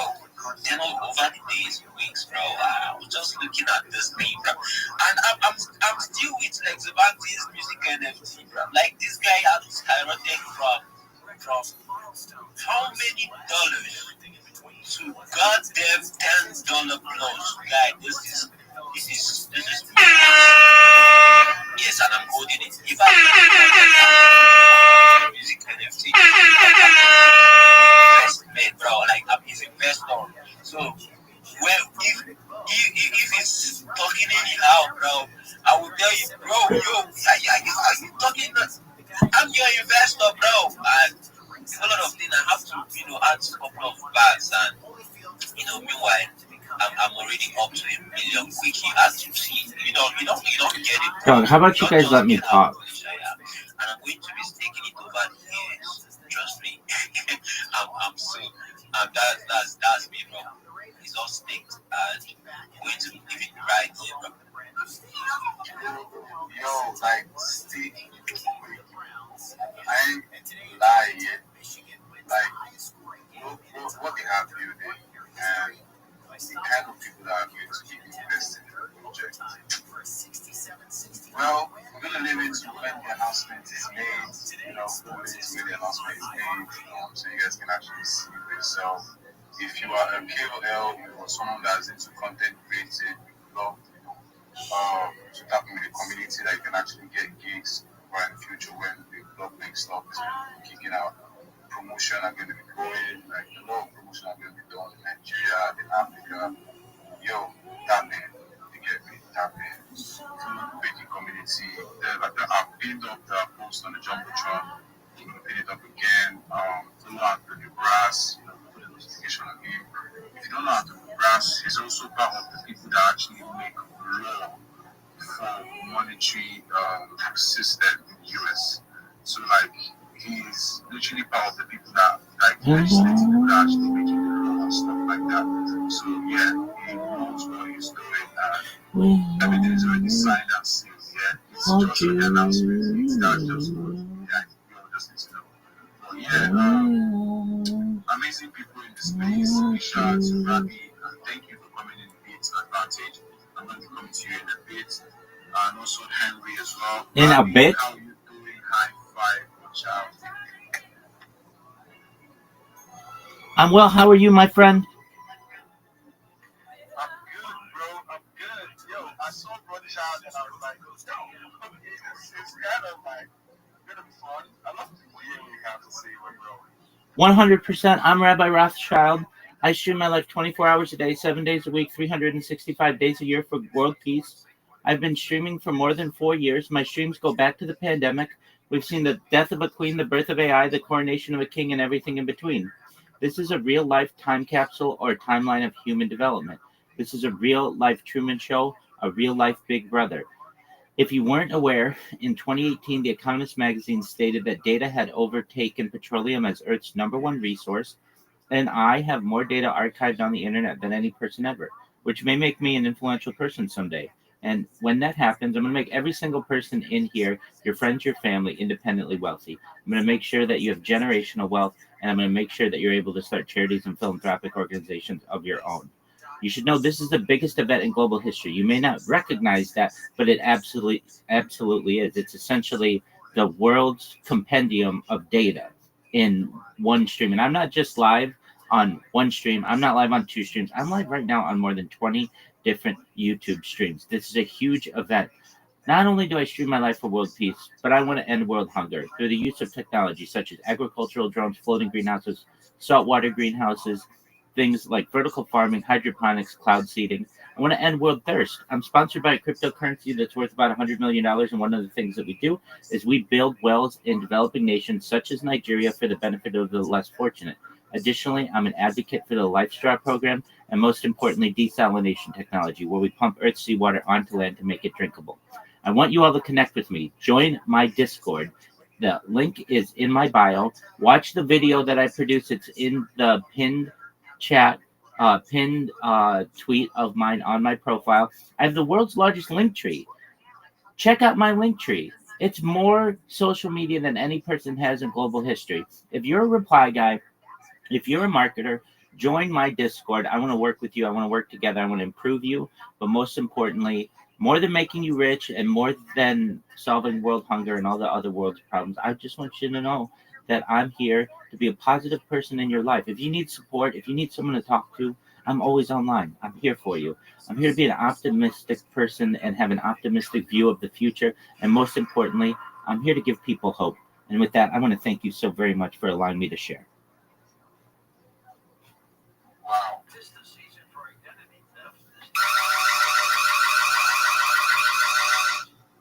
Appreciate you, my bro. Appreciate you.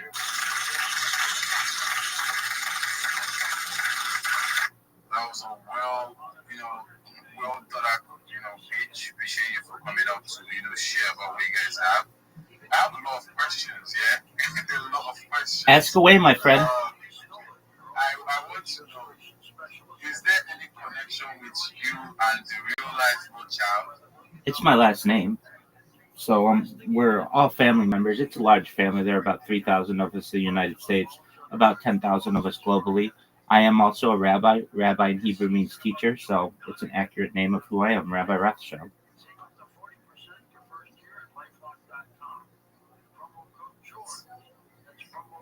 Wait. Yo!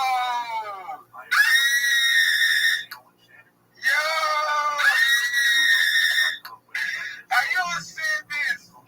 Or am I the only one on this space? Like, from literally talking about your family to like having a conversation with one-on-one, like someone that's part of the family. Yo! Okay. 100%. You can see my ID in my header. So you can see it's a California ID. My name legally is Michael Israel Rothschild. And I can trace my DNA back to the Bible. Wow. Okay. Wow. How many actually think to the Bible as a question? Yo, okay, I think I'm going to first of all swallow a lot of things because I want to ask a lot of questions, but I'm going to let people to ask questions first. I see some people hands up. Caravan, what's good? You have a question or you want to shoot us something? Be the one. I'd say, yeah, go first because his hand is actually up online. No, I was like,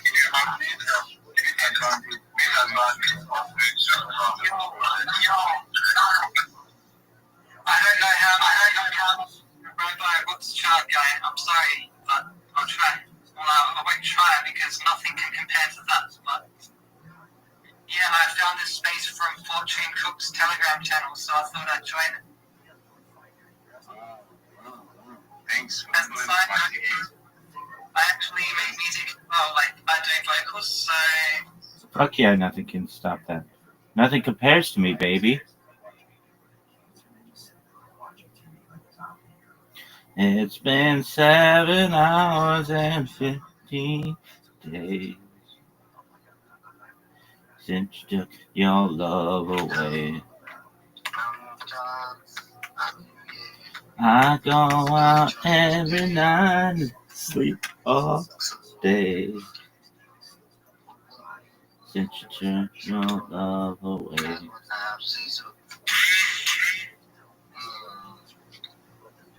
Since you've been gone, I can do whatever I want.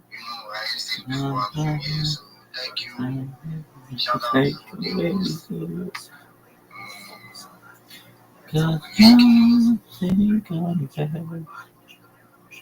Challenge for coming. I thought you would be more challenged than that, but that you were less challenged anyway. Sha. Thank you for coming to the space. Yeah. I want to pass the mic to Rabbi. Rabbi, welcome to the space again. It was nice having you on the space yesterday. Welcome. Absolutely. Thank you so much. If you don't know who I am, I'm Rabbi Rothschild. This is the biggest event in global history. I stream my life 24 hours a day, 7 days a week, 365 days a year for world peace. I've been doing so since the pandemic, 24/7 for more than 4 years. I'm not just live on one stream. I'm not just live on 2 streams. I'm not just live on 3 streams. I'm live on over 20 different streams. This is the biggest data event ever. If you weren't aware, Bill Gates coined the phrase in the 1990s that content is king, and I'm making it true today. I'm king of the internet. This is a real-life Big Brother, a real-life Truman Show. This is a real-life timeline or time capsule of human development. In 2018, The Economist magazine stated that data had overtaken petroleum as Earth's #1 resource. And I have more data archived on the internet than any person ever, which may make me an influential person. And if and when that happens, I'm going to make every single person in this space independently wealthy if you're not already. I want to make sure that your families and your friends have generational wealth. I want to make sure that you're able to start charities and philanthropic organizations of your own. I am an advocate for ending world hunger through the use of technology such as agricultural drones, floating greenhouses, saltwater greenhouses, hydroponics, vertical farming, and cloud seeding. I'm an advocate for ending world thirst through the use of technology as well, building wells in developing nations. I'm sponsored by cryptocurrency, and we build wells in Nigeria for the benefit of the less fortunate. Additionally, I'm an advocate for the Life Straw program. Most importantly, I'm an advocate for desalination technology, where we pump earth seawater onto land to make it drinkable. Please join my Discord if you haven't had the opportunity already. I'm in there to help you. I'm in there 24 hours a day. Check out my pinned tweet. Check out the video that I made. Look at my link tree. I have more social media than any person ever. This is going to be like a treasure hunt or treasure trove when the world finds out about me. But most of all, aside from making you rich and having all of your greatest dreams come true, I'm here to be a positive person in your life. If you need support, if you need someone to talk to 24 hours a day, I'm here to help you.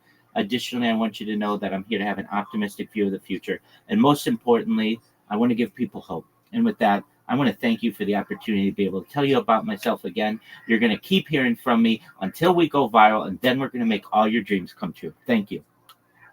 Yeah, you're welcome, Rabbi. Have a nice day. Jimsy has his hands up, but I think he is rocking. Please, I want to say something.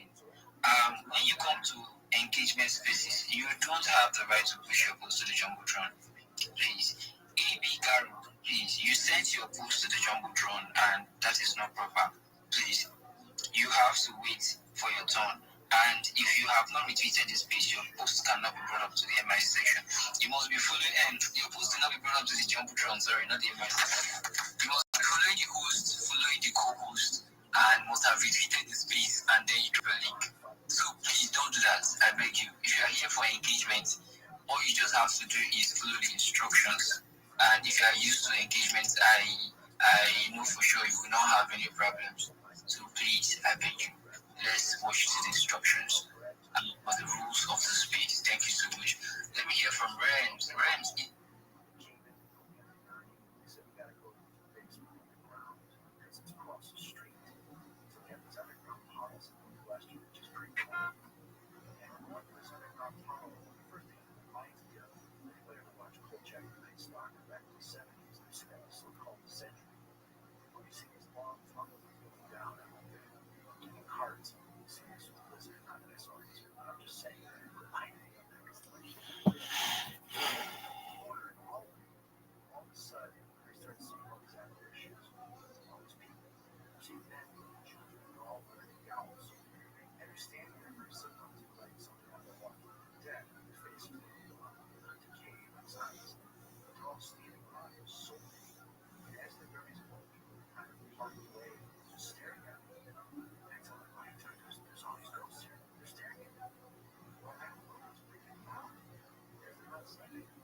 Oh, that's cute. You for Halloween. Are you recording me? Are you recording me? What are you for Halloween? I'm a Karen. Oh my god. Are you recording me? You guys take it off of my property, Karen. Please. Oh, well, first I'm going to be taking one of these. Thank you so much. Thank you, Karen. Bye. Have a good night. You for Halloween. Are you recording me? Are you recording me? Good on you, bro. That shit's funny as fuck. Oh my god. What is this bullshit? Kids, if you didn't know, the thing that I hate just about most in this world is bullshit. It's the worst. Why? Because it sucks. Alright, I've got to do that thing because it sucks.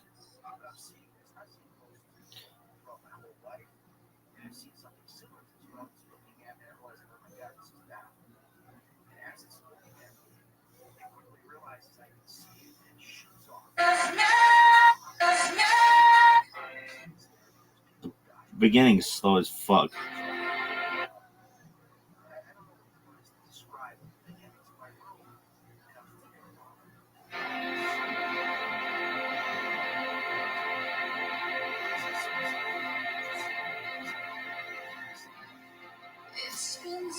Dog, it comes in quicker than I thought. More quickly. Quicker.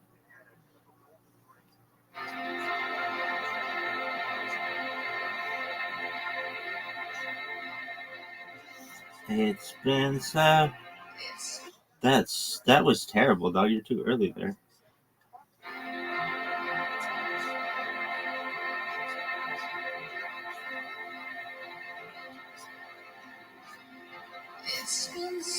Dog, you gotta get that shit corrected.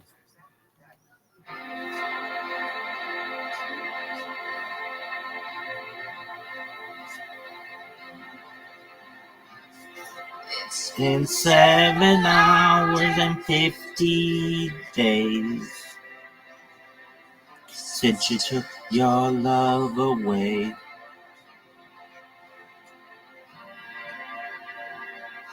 I go out every night and sleep all day since you took your love away.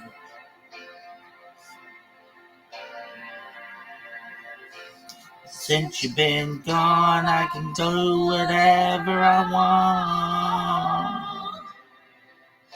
I can see whomever I choose.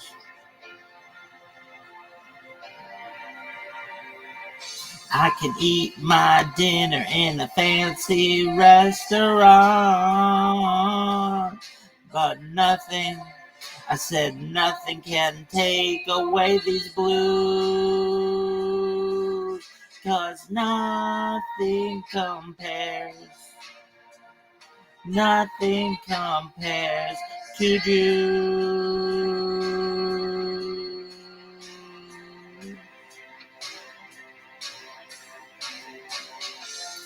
It's been so lonely without you here.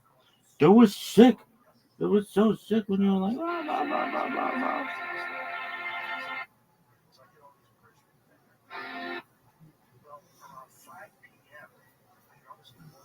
Hey, it's Mein Kampf by Adolf Hitler. That's cool. Racist little bitch.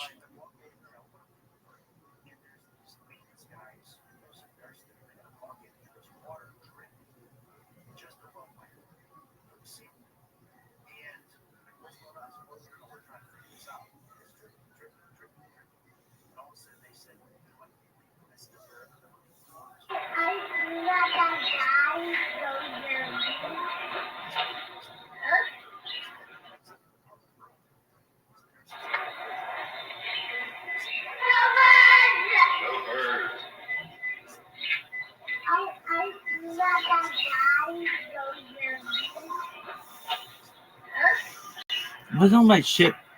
This place.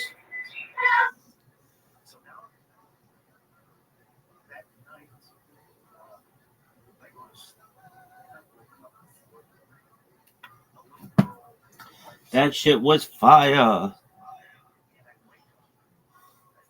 This boy is on fire.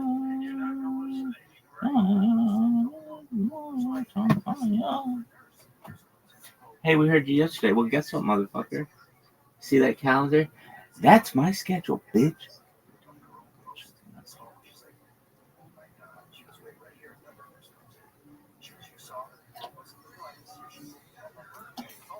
Hey, Rabbi, do you have a shilling schedule? Yeah. See the calendar? See where the squares are? That's where I shill. Fuck your couch.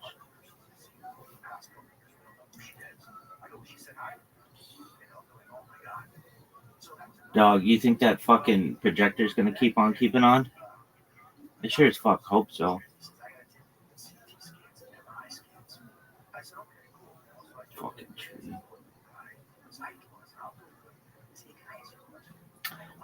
Nothing compares. Nothing compares. I love when she goes, nothing compares to you. That shit is so sick. Dog, shout out to Shift. That man, the person, they let me shill. I did it amazingly. Everybody's like, dude, that motherfucking rabbi, their shill is tight. And I'm like, dog, you're not even hearing more than half of it. I've got so much shit to say. I'm exploding with knowledge. Really? Who else do you know is talking about space elevators? Who else you know is talking about Jurassic Park? Who the fuck else do you know who says, I want to make you live longer and forever if you want? If you know that person, I want to talk. Yo, Prince, my man, how you living, big dog?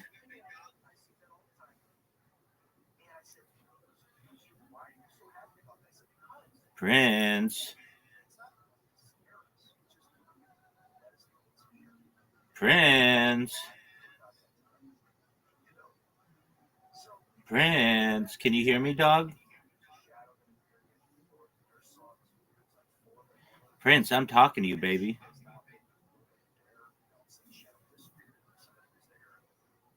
Prince.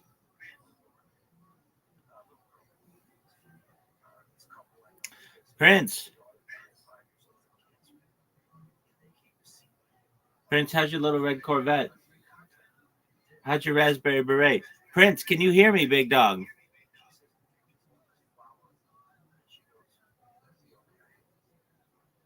Prince. Dog. Prince comes in here. I want to talk with you. Can you hear me, big man?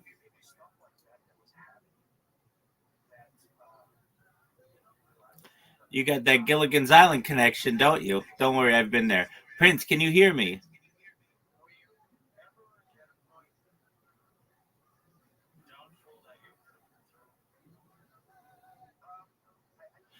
Prince, big dog, I'm talking to you, man.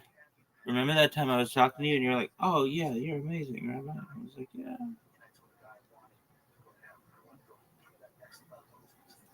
One, two, 3.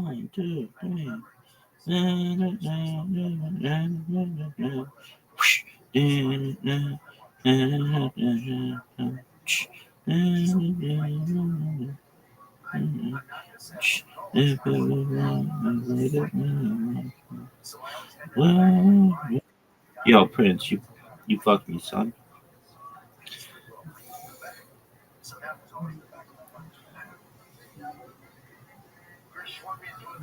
I was working part-time in a farm and my boss was missing me. It's a miserable time cause he didn't let me go. Cause I'm a virtually and I was doing something close to nothing. Different than the wind form. That's when I saw her. Ooh, I saw her. She walked in through the outdoors. She wore a raspberry beret. Money fun in a second-hand store. Hey, raspberry beret. If it was wrong, she wouldn't want much more. Hey, raspberry beret. I think I love her. Built like she was. She would have to ask me. My plan is to do her any harm. Then she pulled out her gun and went down by old man Johnson's farm.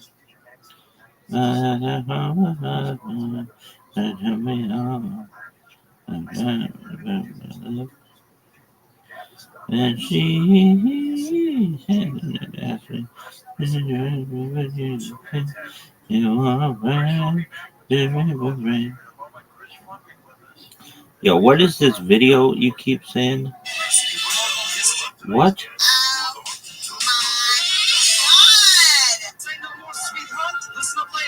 What is your arm doing? Oh, dog, I'm out there, baby, and I'm loving every minute of it.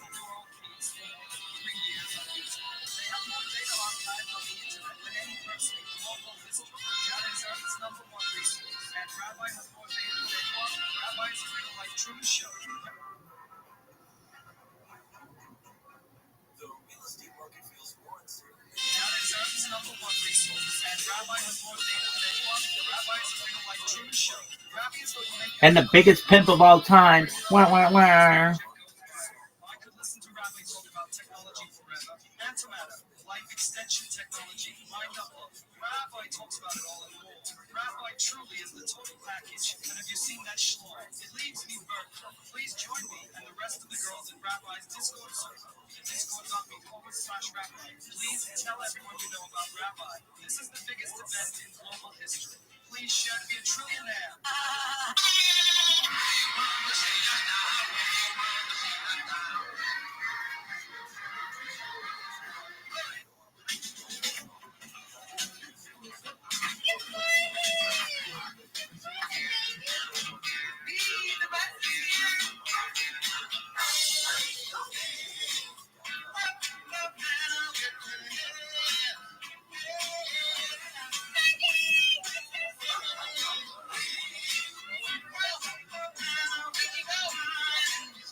You know how much shit there'd be all over that bus?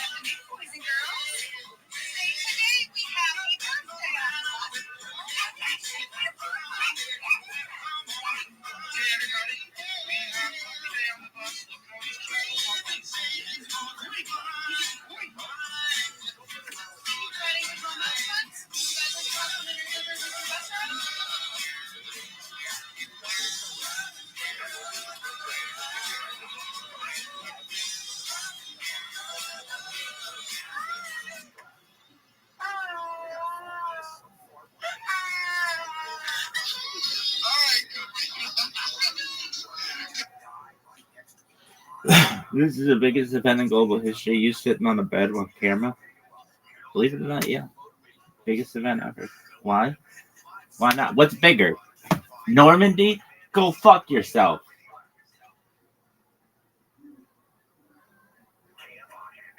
Oh, it's time, baby. It's time to dive in. I was like excited to get this shit over with.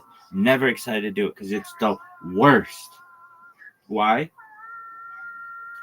Dog, it sucks. It's like, let me just put it into terms that you might be able to understand. It sucks dick. What's up with your fucking sign language? It's just numbers of strange arrangement. No one knows. And no one cares. This is the worst.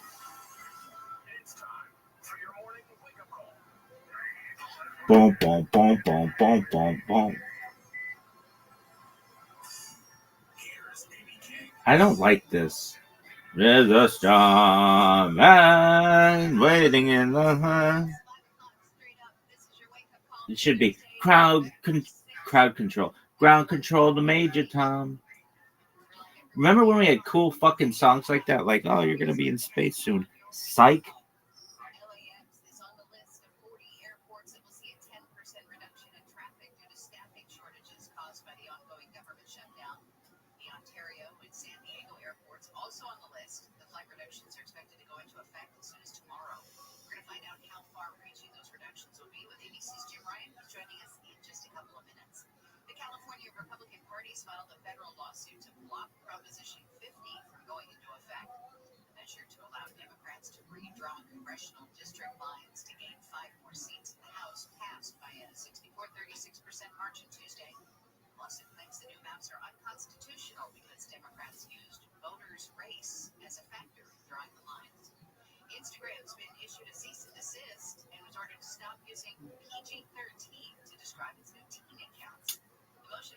Good for you guys.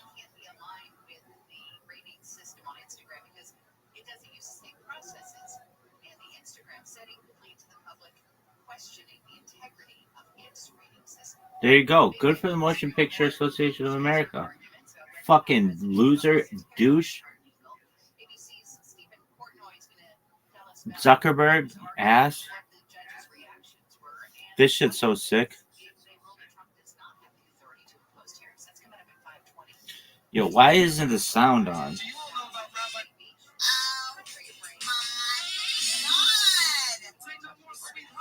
up, ladies. Do you all know about Rabbi Rothschild?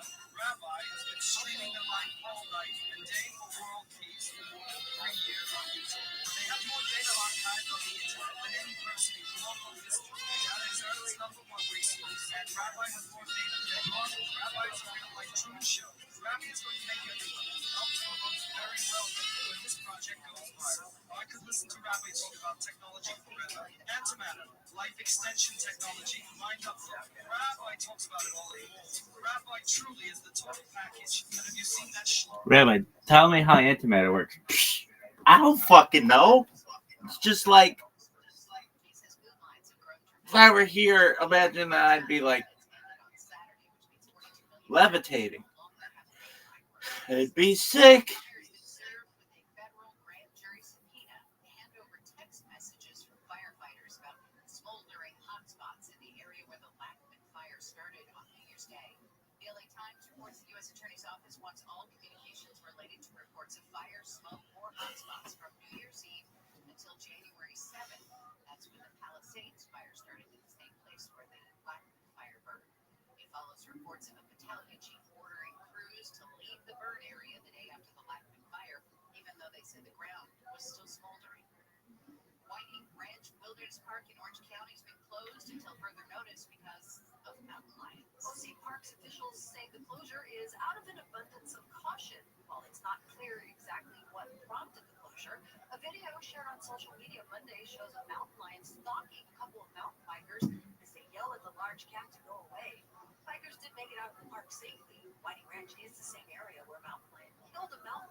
Alright, dog. Sorry, that post has been deleted. Well, how about you go fuck yourself? Dog, it's Thursday night football day. Who's playing, big dog? I hope it's somebody about whom I care. Who do you think's playing? I don't know, 2 teams from the NFL, maybe? Here we go, folks.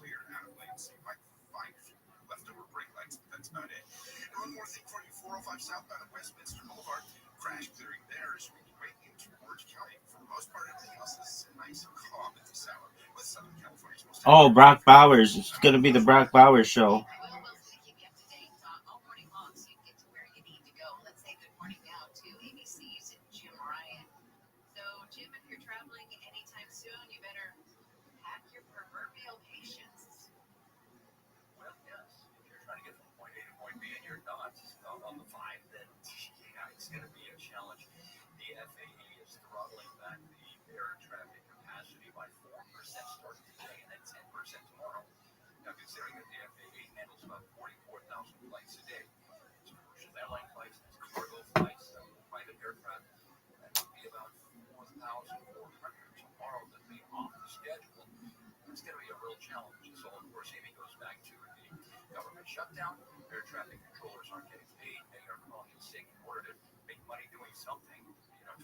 Slanging dick. I bet some hoe is like, I'm like, what do you do during the day? She's like, oh, I'm an air traffic controller. I'm like, damn, bitch, you suck dick like a Hoover. Dog, let's just walk through the process. This is like when David Goggins like, sometimes I stare at my shoots for 30 minutes before I put them on. Well, motherfucker, sometimes I stare at my tefillin for hours. It sucks. It's the worst. All right, so what are we going to do? Well, the plan is we're going to stand. We're going to grab it, do it, na na na na na na na na na na na na na, and then it's like, yo, dog, check, and then I put everything back. I make sure that beforehand I have all the kavana that I need, and then kavana, yo mama, doesn't really rhyme, but anyway, then what? Then I'm gonna stand.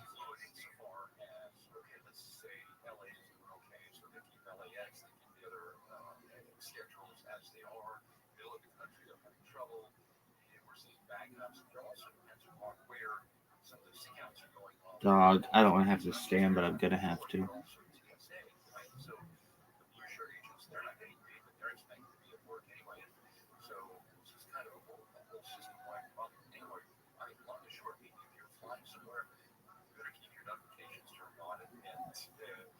get those messages from your carrier. Yeah, and I had seen a couple of statements from like United and American. They said that they're going to, at least American said that they would be proactively reaching out to customers too, because I'm sure there's going to be a ton of confusion. But like you said, keep those updates on. And then I think it's going to be frustrating too for probably all parties involved, because it's kind of a moving target. Like you said, it depends on where the air traffic controllers and TSA people are calling out sick, because it's not, a static number every day at each airport. Dog, we're gonna stand. Just do it, dog. It sucks.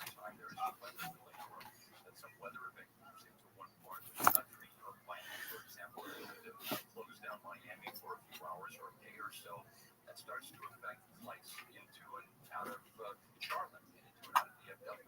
It's all very much interconnected. So when one goes down, the others start to feel it. Here we have a whole system.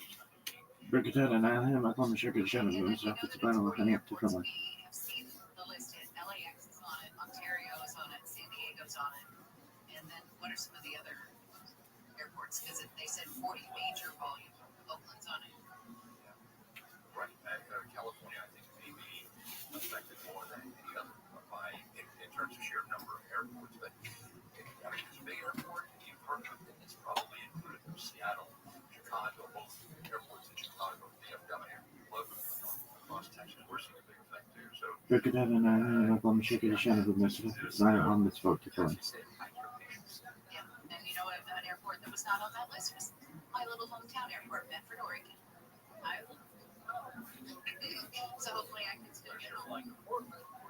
Yeah.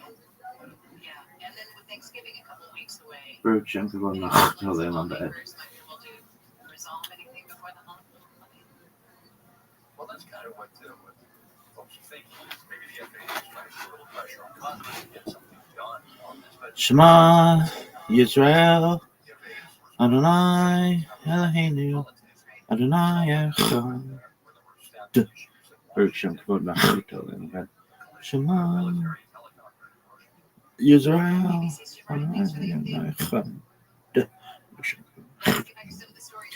Shema Yisrael Adonai Eloheinu Adonai Echad. Berkshire Kavod Machito like that.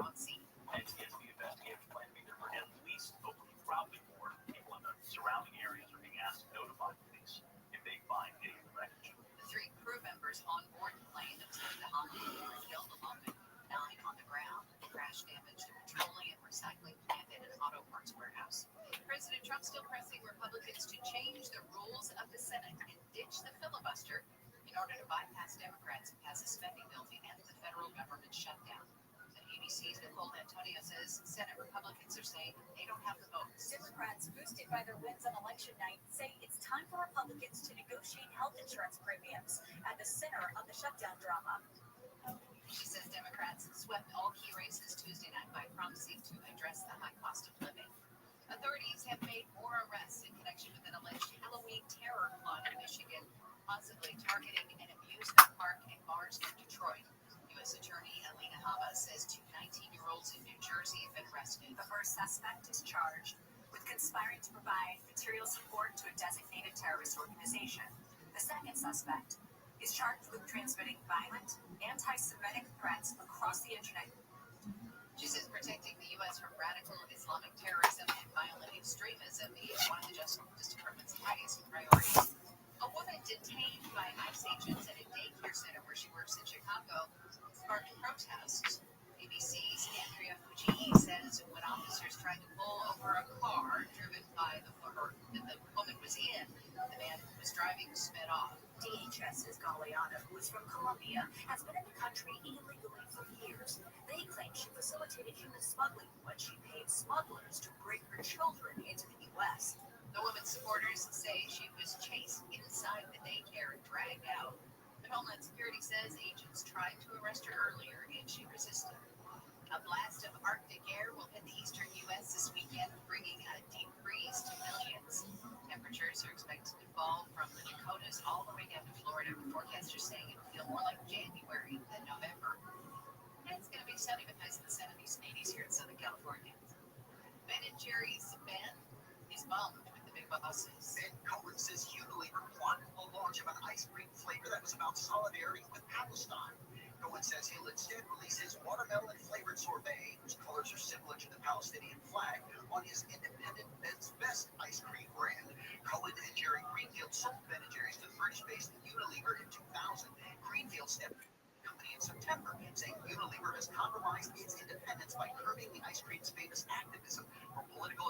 Yo, what up, Prince? Watermelon sorbet. That doesn't sound good to me. I like watermelon. I love Jolly Ranchers, little candies. But other than that, I'm not a big fan of watermelon flavoring. When we come back, big day for the Supreme Court. Hear arguments about whether or not President Trump's tariffs are legal. ABC's Stephen Portnoy is going to talk about what was argued, what the judges' reactions were, and what happens if they rule that Trump did not have the authority to impose those tariffs. That is coming up next. Right now, we've got Will Schreiber, we've got trouble eating Cerritos. Freeway eastbound transition to 605 stalled semi lanes. There's like truck, so they're waiting for Beacon tow truck to come along and scoot it up. Eastbound side of the 10, right there in Arlington, in mid city between Arlington and Crenshaw, only the two left lanes are open. In the listener section, I can see wild honey. Why would I be using a wild honey? That's easy. Pretty quickly. 405 southbound Westwood. Guys, we're just getting started right now, so we want to start connecting. We want to retweet the space thing. Let's get our numbers up. Let's get our numbers up. So keep retweeting the space thing. Okay, you can see 23 retweet right about now. Keep going. Too much cool, guys. Drop your retweets. We are just getting started right now. So we are dropping your retweets. Let's fucking go. Drop your retweet. Let's fucking go. Alright, I didn't tell you to go and type that shit on someone's post, type something that is actually that people will want to see, that actually promotes your account as a smart account. Alright, don't go and type let's fucking do. Okay, keep retweeting, guys. I don't know, we are 28 on the space. Right now I can see how many retweets can I see. 24 retweets. Let's take it to 28 too. Alright, stay logged in. Alright, if you're not logged in right now, man, I don't know what you're doing on the space though. You think we're brilliant in just yap and food. Stay logged in. It depends how you logged in. You'll actually know if you're going to fetch a job. If you're going to give as a wealthy dude in your feed. Alright, that's why I do tell the dudes to log in. Forget about this female type shit here. They actually got their boyfriends out. Maybe the boyfriend would actually be answering and they'll be here to pay back up. Actually, I see you like wanting in on that long leg NMC. What up? You want you? No, I'm looking for the next 1,000 legs, bro. I go to places like that to hunt for tickers. Tickers to repair the blood.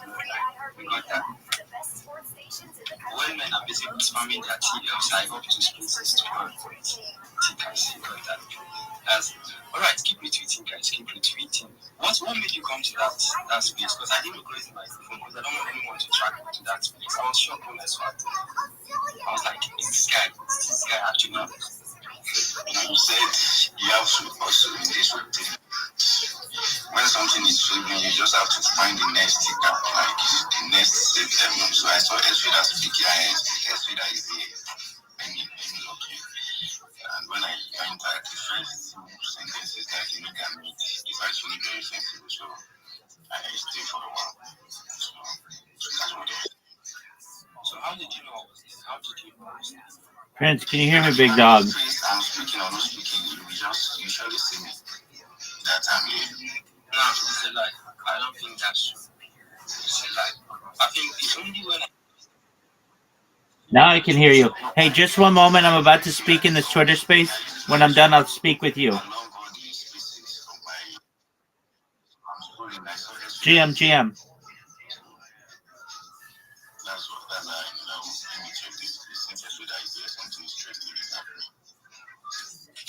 That's crazy, yo. Alright, I can see 26 retweets right now. Yeah, let me clarify that. That wasn't how far she was supposed to. They were actually looking into, I think they're showing to tickers on there. And they were saying, my people should buy, and they were telling us reasons why we should buy the tickets. They're actually part of the money making campaign.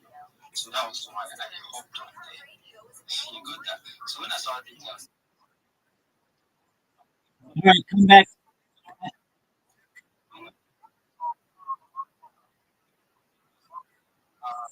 Excellent. I'll look at it when I can, Prince. Thank you. I'll message you back.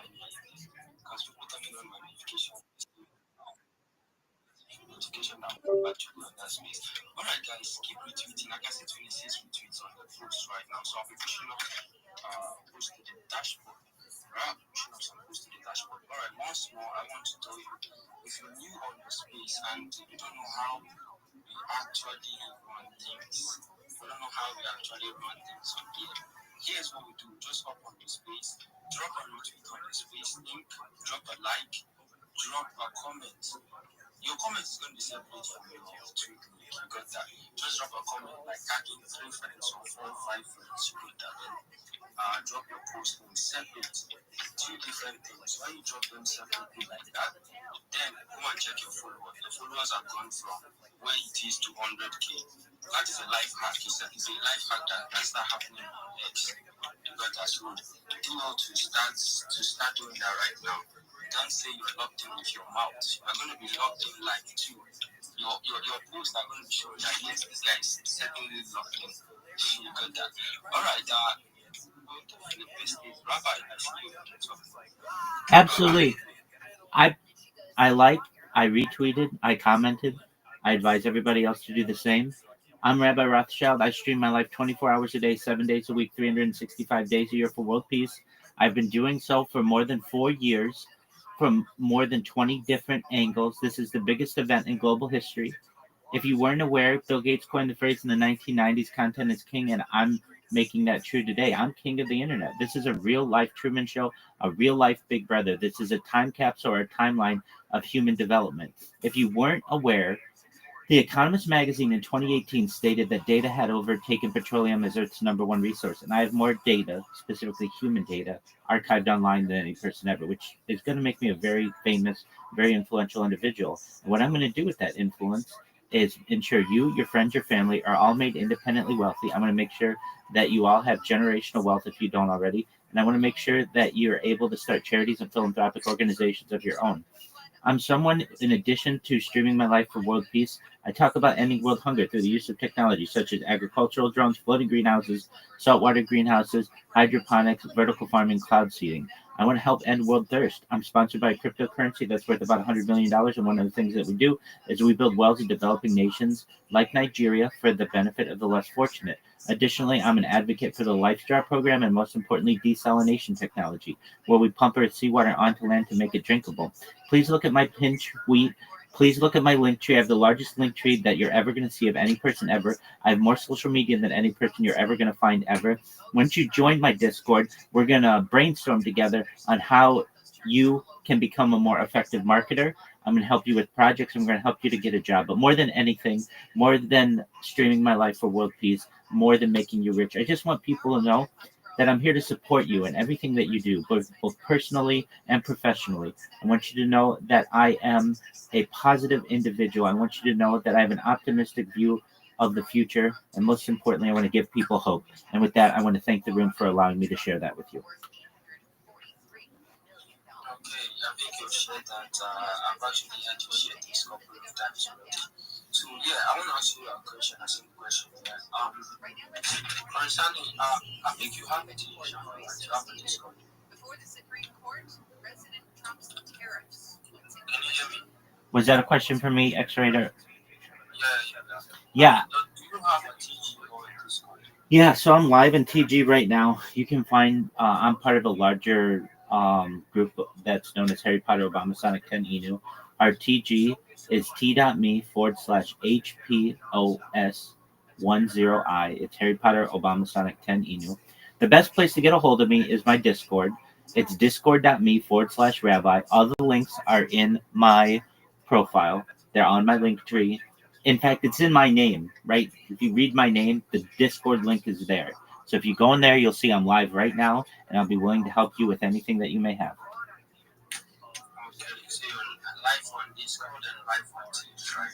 That's correct. I'm live on video on Telegram, and I'm live on video on Discord. And not just my Discord. If you guys know who the Big Steppers are, I'm live in their Discord as well, and quite a few others as well on video.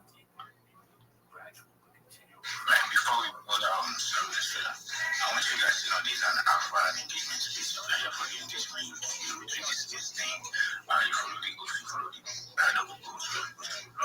While we are going to feel our engagement right about now, we are waiting for you because left to me, I need to put the goals in the next understand, but when should I say dating vibe, so from now reposting, post that for me now. I am waiting on you. I am waiting on you. So yeah, keep the reports coming. Yeah, what's the issue? Alright, so yeah, if you haven't retweeted the space, that's to say right for chemical emergency. If you want to update emergency, the fact that we have trading, and let's just say there's a deficit between the United States and Spain. Yo, dog. What up, Jamie? How are you? Jamie, can you hear me, big man? Jamie. How are you? Jamie. Jamie, can you hear me?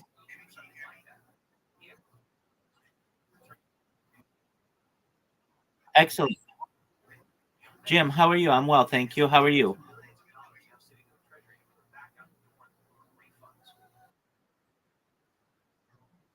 Okay, excellent. Are you a Web3 marketer?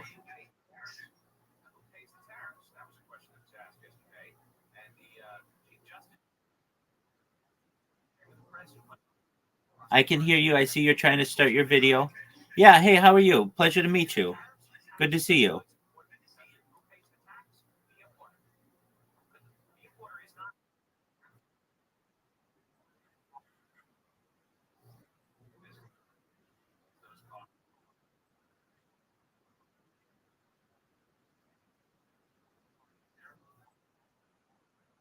$100%. Excellent. Okay, I'm going to help you. Are you a Web3 marketer?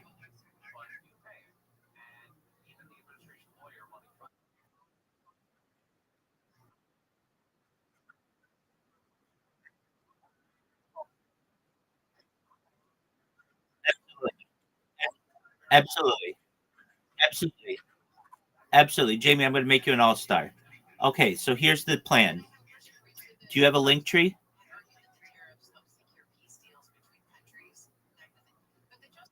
You have a link tree?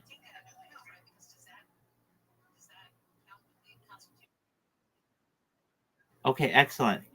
What is it?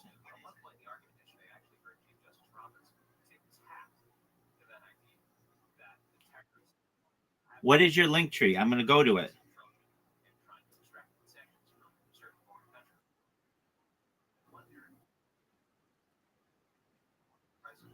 Okay, I'll tell you what. I'm going to join with another account, and I want you to send it to this account, and then I'm going to look at it, and we're going to go through it, and then I'm going to give you an example of one, the way that it should look, if it doesn't already, and then I'll help you. We're going to get you a lot of jobs in Web3. We're going to turn you into a marketing all-star. Okay, so I just joined. Do you see the account that with which I just joined? It says Captain.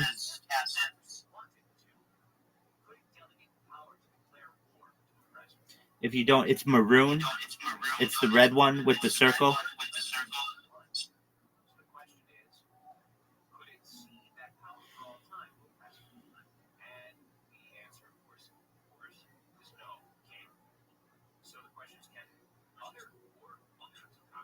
Jamie. Okay, just for a moment. Okay, do you see the account that's right in front of my face?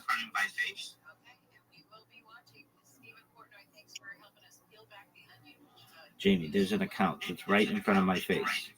I'm waving in front of it. Do you see it?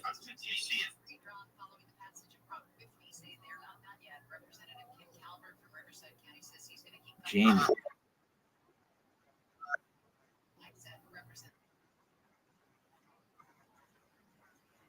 It's going to last 2 minutes if you can send me a message.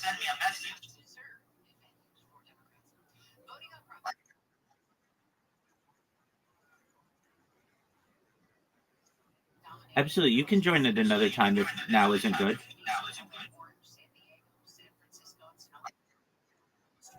But you got to be able to send me a message in Discord. So send me your message in Discord. I'm waving at you. Look at all of the videos. Do you see the one that's waving at you?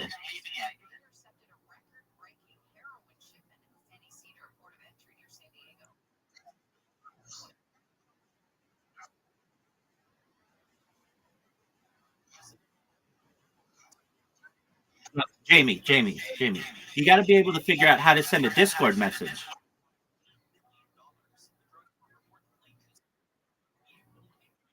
Do you see I'm waving in front of the camera?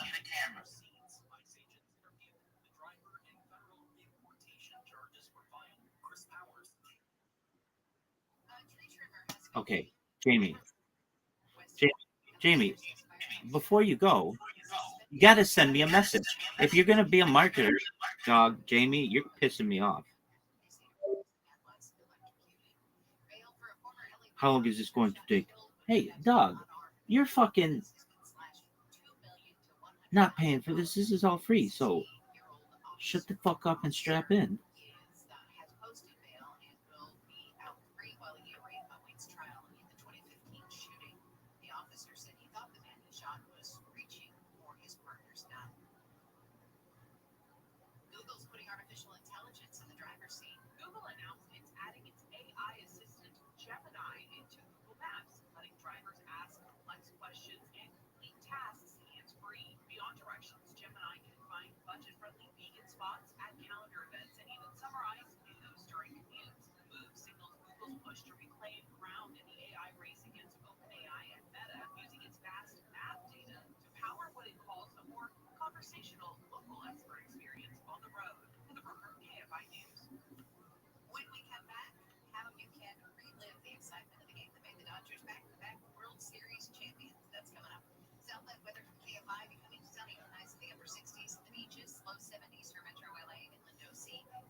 This Thanksgiving season, American Vision Windows is showing their gratitude with a special offer. Book the installation of 4 windows or more by Thanksgiving and get free expert installation. This is their way of celebrating 25 years of serving California homeowners just like you. For offer details and a free quote, call 888-226-9908. That's 888-226-9908 or visit AmericanVisionWindows.com. New customers only. Restrictions apply. Offer expires November 30th. CSLB number 778326. Official message from Medicare. Medicare plans change from one year to the next. And this year, it's important for you to review your current coverage and compare all your options during Medicare open enrollment. Compare health plans, drug coverage, and costs. See if you can save some money. And don't forget to make sure your drugs are covered. Open enrollment ends December 7th. Visit Medicare.gov or call 1-800-MEDICARE. Paid for by the U.S. Department of Health and Human Services. Hey, can you pull up some balloons for Jack's party? I can't. I'm so congested. You need Sinex Severe from Vicks. Sinex Severe Nasal Spray. Yeah, just Sinex. Breathe. Sinex Severe instantly relieves nasal congestion and works 6 times faster than nasal decongestant tablets. In 12 hours of relief, allow you to get back to the moments that matter without congestion. Daddy, we need more balloons. Try Sinex Severe from Vicks. Just Sinex. Breathe. You started it. Hi, I'm Kyle, founder of Blindster.com. I started Blindster in 2010 to make quality, custom-made blinds affordable to everyone. Traditional window covering retailers are expensive. Our prices are low, and our blinds are guaranteed to fit. Blindster.com. If we hear back thing, see if arch supports can help from the future. KFI 620. An iHeart radio station. More stimulating talk.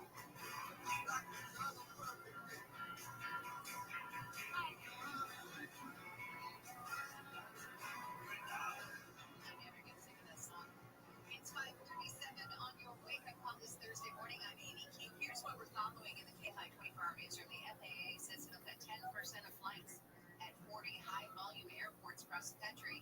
It includes LAX because of staffing shortages caused by the government shutdown, which is now in its 37th day.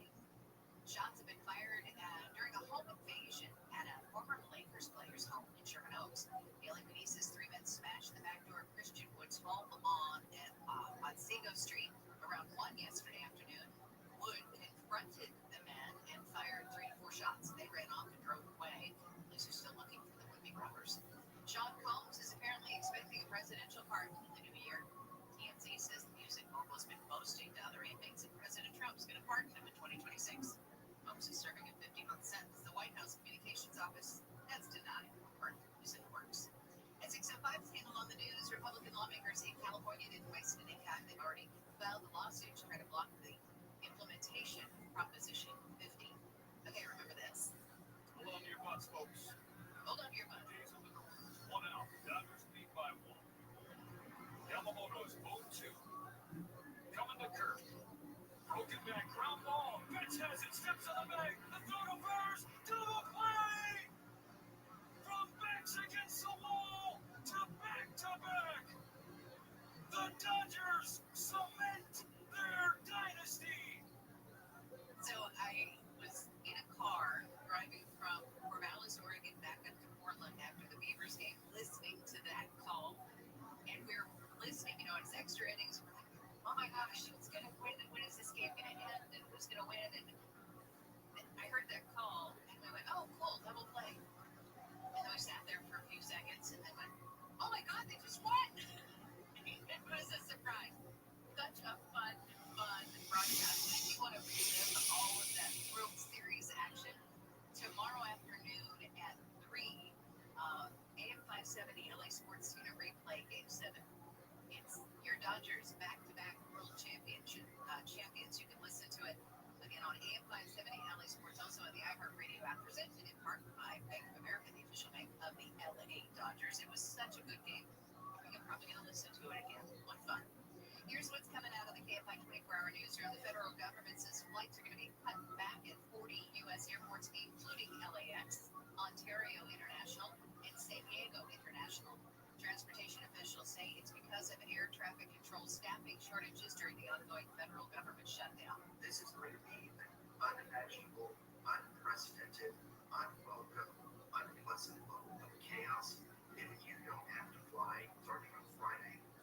Travel industry analyst Henry Hartevelt says it's going to start tomorrow. Rabbit bats have become a growing problem around LA County. County health officials say 61 rabbit bats. Yeah, I don't know. I don't know. Maybe they're talking about Brian doing the estrogen thing. Yeah. That was awful. I mean, that's just standard Brian. I'm producing estrogen, which is he's feeling female. I think he's saying he's turned on because Connor said, like, like I could. Oh, shit, dude. It just happened to me when you said Yeah. Wow. Sorry, dog. Yeah, that was weird. Okay, this is pretty funny, dude, and I think non-ironically funny, but it's probably a trend, so it's not anything they made in the studio. Oh, like hot chip challenge kind of. Yeah, like hot Cheetos and beans and cheese. That's posted by Baby. What are we doing here? Let's see here. Oh my God, here it goes.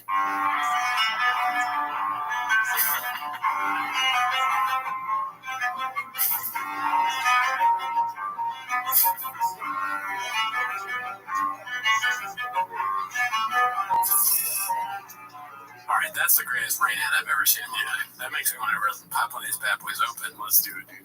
No. Oh, come on. You can't tickle my balls like that. Put sugar on my dick and not lick it. That's what I do, dude. God damn it. Sorry for saying that. Let's see here. This is posted by Big Dick Daddy Kins. Big Dick Daddy Kins, yeah. Always been a fan of Penguin Z in every facet. We still do not matter. He's getting gadouched, as you can see. Yeah.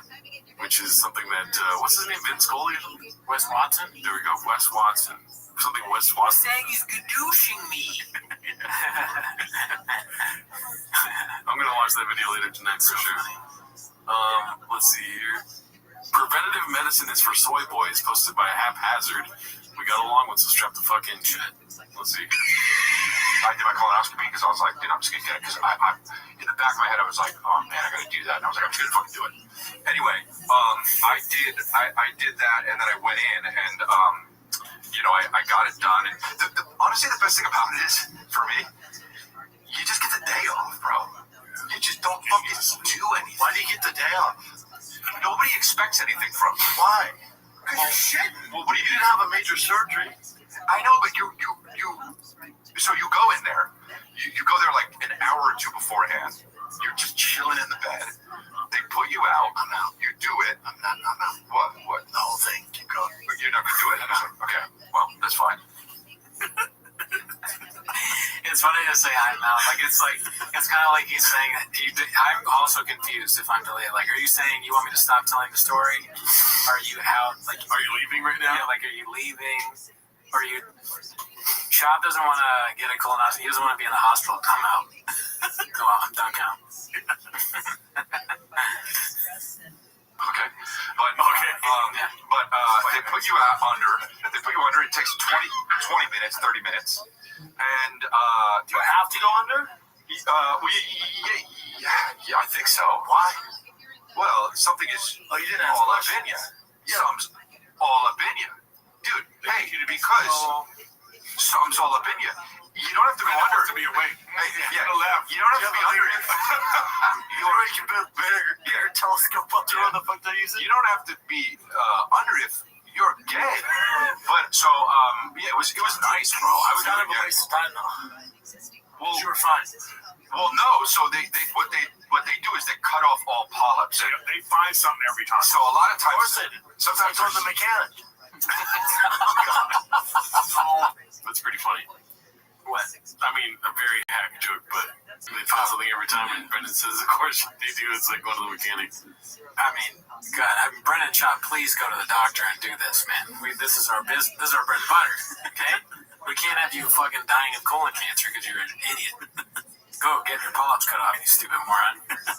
You can find brain dead monkey. God, hey, I just have questions. I have a few questions. Your butthole is probably like an 87 Chevy that probably needs some maintenance. Yeah, his anus is like a fucking one. He goes, if it buys this Facebook Marketplace. Needs a lot of work. Yeah, but you go in, they find. Yeah, so 1 in 44 men will die of prostate cancer, and Oh, that's not terrible odds. That's terrible. You said it's terrible odds? No, not bad at all. politics. That's chairs. Oh, dude, no, that's crazy. That's compared to all other stuff. Dude, that's terrifying to hear out loud. I am now scared. Oh, fuck, we shouldn't have watched Well, I'm 44, dude. This crash investigation for another hour and a half at least on the eastbound side of the 10 at Arlington, between Crenshaw and Arlington. Traffic backed up well before Crenshaw. Now on the eastbound side, a whole lot spectated. Town all the way back to the 110 freeway. So again, we're looking at about another hour and a half. That's a deadly crash. The southbound side of the 15 before the 215 hit and run crash being investigated. The 405 northbound of the 710 solo vehicle crash there. On without you here, like a bird without a song.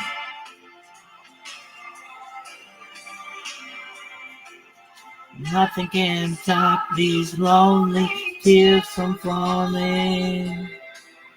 Tell me, baby, where did I go wrong? I can put my arms around every girl I see. It only reminds me of you.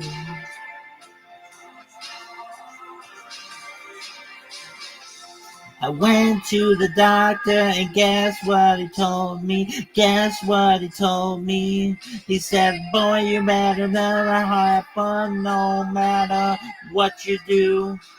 But he's a fool, 'cause nothing compares to you.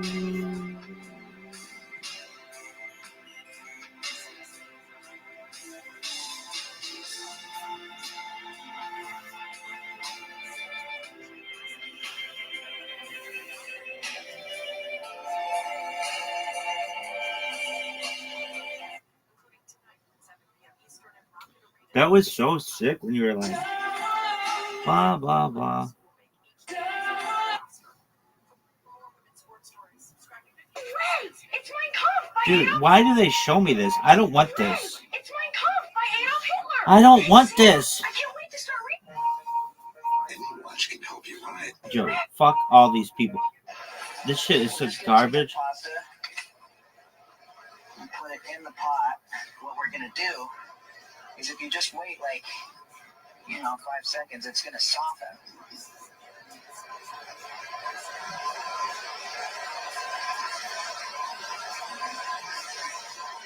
Sometimes you gotta help it along a little bit. You always want to keep track of which side was sticking out because at the end we're gonna compensate. I remember when I was a kid growing up, my friend Justin and I wanted to make a roller coaster, so we started saving money by putting our lunch money in a shoebox.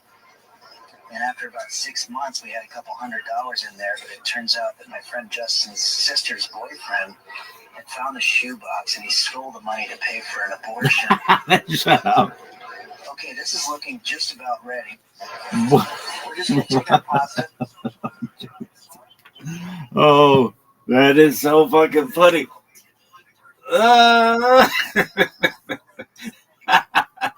Oh, make a doodle, son. This shit is amazing. I'm so fucking on fire. This boy is on fire. These motherfuckers are getting so sick of me, and I don't give a shit. I'm the biggest pimp of all time. Rabbi fucking Rothschild. I stream my life 24 hours a day, 7 days a week. 10 seconds a day here. Peace.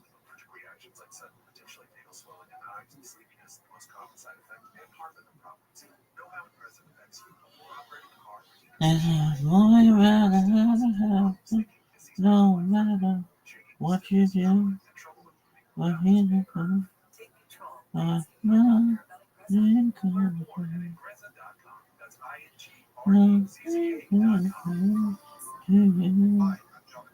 I still have my father's old toolbox, worn and barely holding together.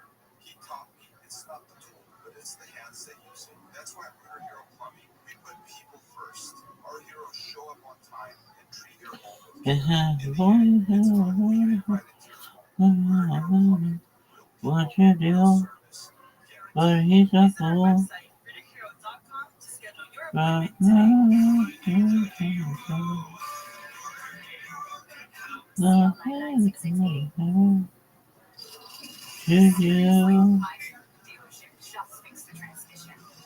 all know how easy it can be to go to the wrong place for transmission repair. Made up of over 800 pieces, the transmission is the most complex part of your car. So bring it to the transmission experts at AMCO. AMCO, always the right fix. AA, MCO. Special financing available. Restrictions, limitations, and exclusions may apply. See AMCO.com for complete details. eBay has reinvented vehicle buying. From click to curb, everything's covered. Ever try to buy a car online and end up in a parking lot with a stranger and some blind trust? That era is over. Now with Secure Purchase, eBay isn't just where you find your car. It's where you buy it. Start your finish. It had more than the track. No matter what you do, but you won't come.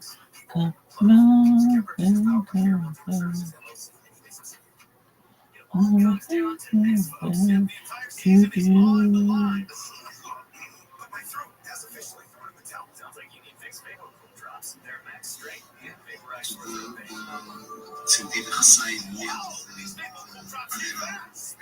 vamos constantemente a comparar os sucedimentos. Faz sempre algumas pessoas sentirem que estão sendo mais. Isto leva, por exemplo, a imagens distorcidas. Mas eu acho que isto não é sempre igual. Isto não é.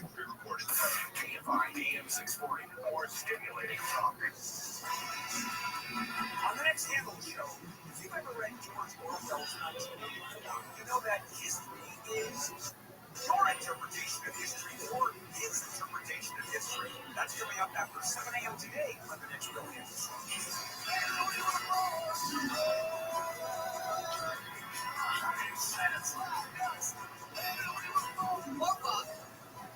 We'll tell you about that in just a second. It's 5:51 on your wake-up call. Good Thursday morning to you. I'm Amy King. Here's what we're following in the KFI 24-hour newsroom. The Miramar National Cemetery Support Foundation has announced because of the government shutdown, which is in its 37th day, Veterans Day ceremonies have been canceled. Organizers say they'll be rescheduled once the government reopens. The public is still invited to visit the 10 memorials on the Memorial Walkway. The cemetery will be open from sunrise to sunset on Veterans Day. Shots have been fired during the home invasion at a former Lakers player's home in Sherman Oaks. The LAPD says 3 men smashed the back door of Christian Wood's home on Otsego Street about 1 o'clock yesterday afternoon. Wood confronted them and fired 3 to 4 shots into the ground. They ran off and got away in a gray Jeep Grand Cherokee. Closing ceremonies for the 2028 Olympic Games will be held exclusively at LA Coliseum. LA City Council confirmed that none of the ceremonies are going to be held at SoFi Stadium. Opening ceremonies for the Summer Games will be held at both SoFi and Coliseum. We're just minutes away from Handle on the news this morning. Trump's lawyers have argued before the Supreme Court that the tariffs are not all about money. Let's tell you about that. Let's say good morning now to Lisa Millar with the 18th Annual Heroes of Hope Race for Brain Tumor Research. Good morning, Lisa. Good morning. How are you? Doing good. So, I found out about your little event at a Dodgers game of all things.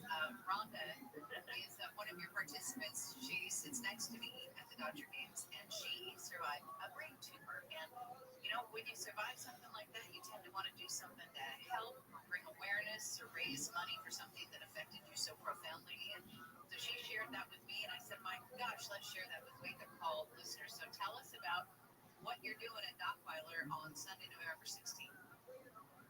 Sure, and congrats to the Dodgers. Back-to-back winners. So on November 16th at 8 a.m. we will be holding our 5K, 10K, and Kids Fun Run. The race for brain tumor research, and it's a wonderful event that is supporting local researchers at UCLA, Cedars-Sinai, and Children's Hospital Los Angeles, right here in the area, and the beautiful day of hope and remembrance. Okay, and you said it's a run or a walk? Yeah, you can walk, sure. Thank goodness. I would definitely Are you lazy bitch? brain tumor research. So what have, I mean, like, what have they made any breakthroughs? Or is the, I know you guys have raised a ton of money in the last 18 years. Yeah, so we have we're almost $2 million mark, which is amazing. Gearhead's Gone Wild. What happened to Gearhead's Gone Wild? Things like immunotherapies and gene therapies that is like kind of the wave in the future in cancer research. They're still doing chemotherapies and radiation, but with little success in brain tumors. And now they're fighting. They're using our own body immune system to recognize cancer cells.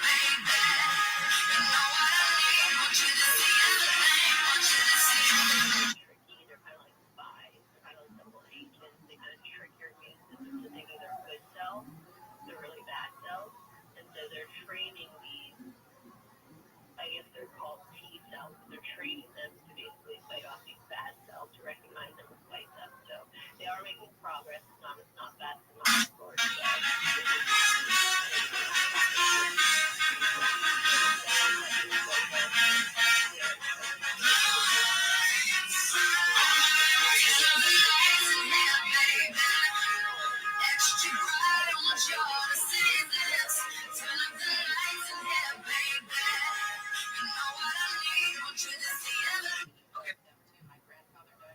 You know what the difference between a chickpea and a garbanzo bean is?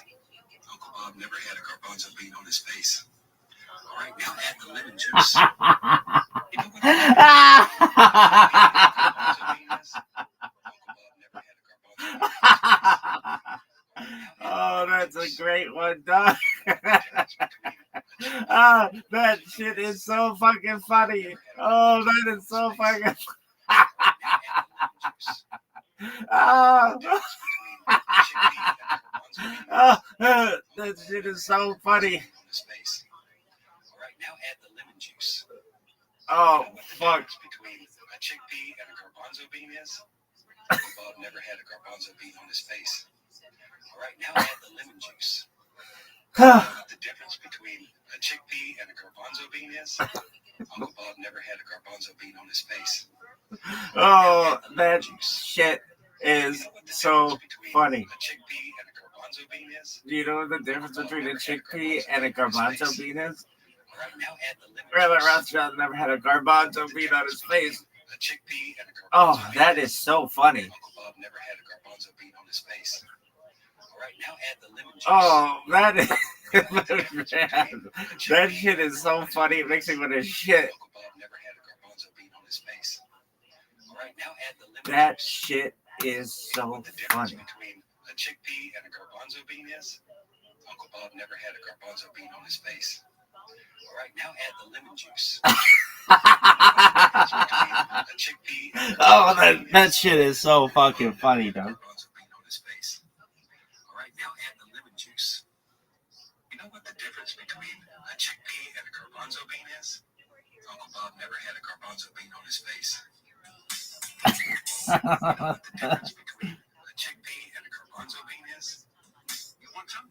No, I'm driving later. All right. Hi, where's Rachel? Rachel's out playing the new Call of Duty Black Ops 7. We're her replacers. What do you want? I'm here to get my dog Coco. She wants her dog Coco? Yeah. Go get Coco. Coco! Oh, there's Coco. This is not Coco. Yes, it is. I want my dog. Where's my dog? You know what? Hey, shut the fuck up. I know you're one of us the same one. Sometimes you just hit. I got the viral bonus. All right, let's see how this guy tastes. First, cut right.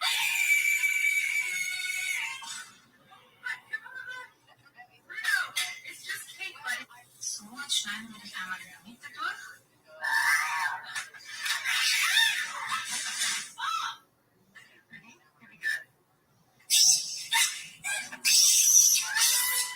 Honestly, it's a bit creepy, but That shit is so funny. How many people saw my shit? 0.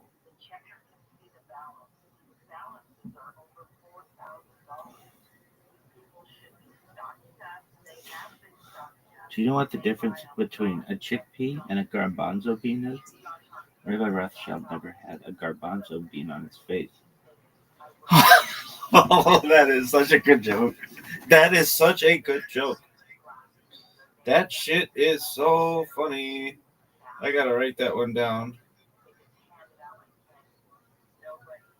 Dog. That is one of the funniest fucking jokes I've ever heard.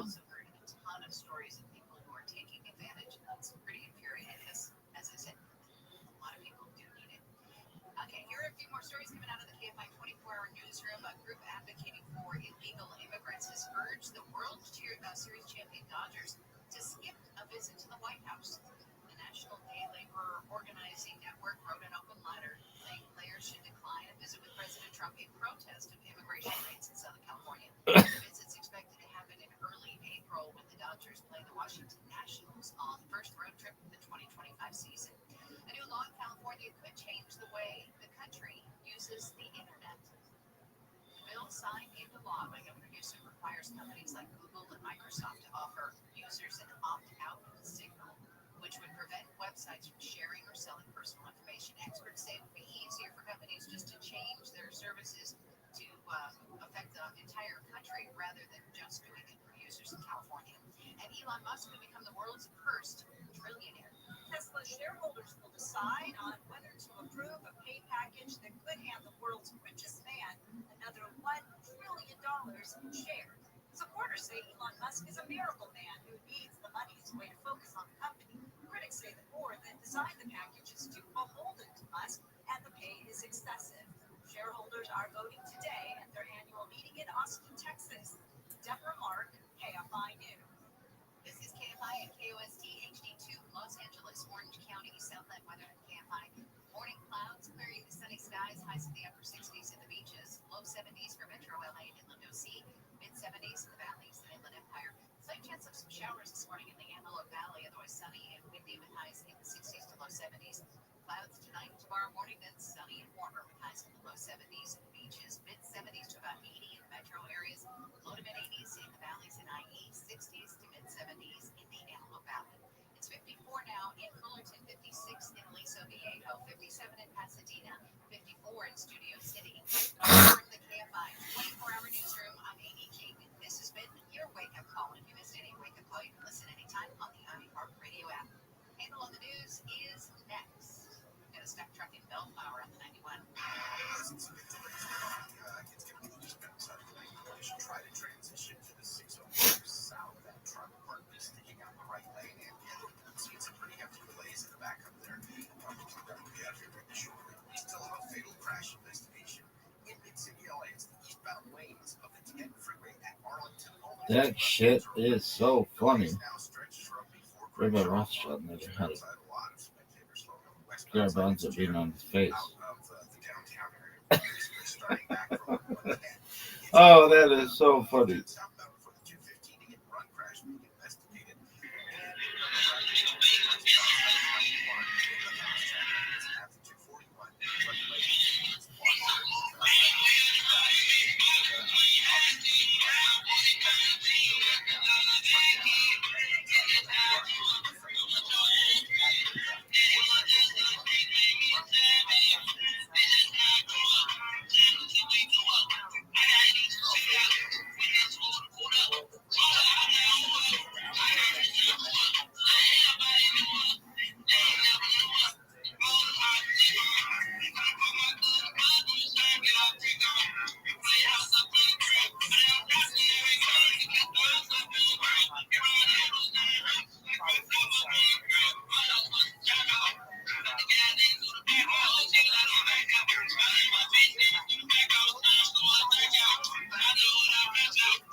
Yo, how about you let me talk?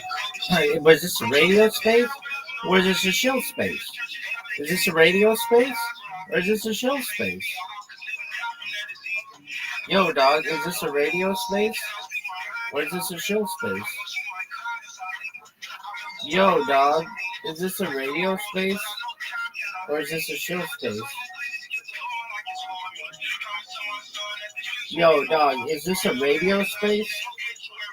Or is this a show space? Yo, is this a radio space? Or is this a show space? Yo, bless boy.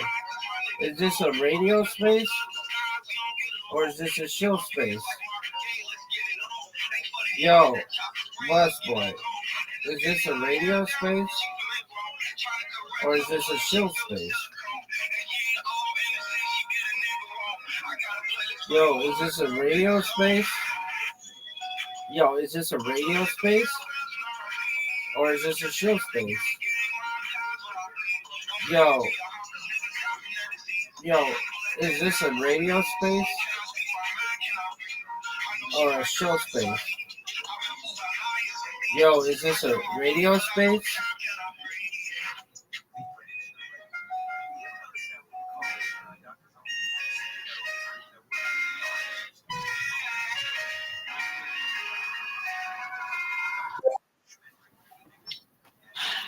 Yo, Prince, I'll be with you in a second. I'm in a discussion.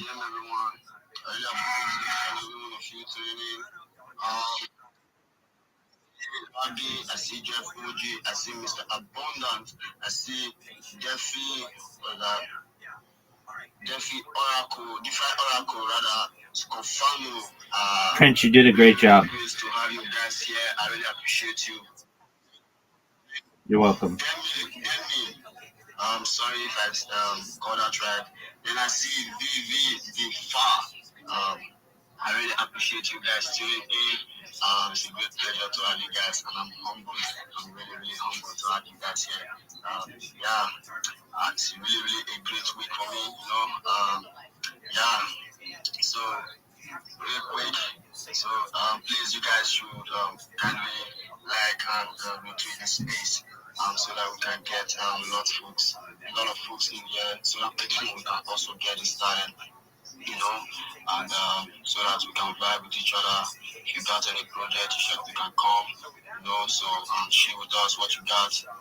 This is a space for growth, a space for everyone, because it's a space for learning and growing, you know, and it's a great pleasure to have you guys here. Please, you guys should do me a favor, kindly like between the space, follow everyone in the house, and let's grow together. So, this is about skill stacker community.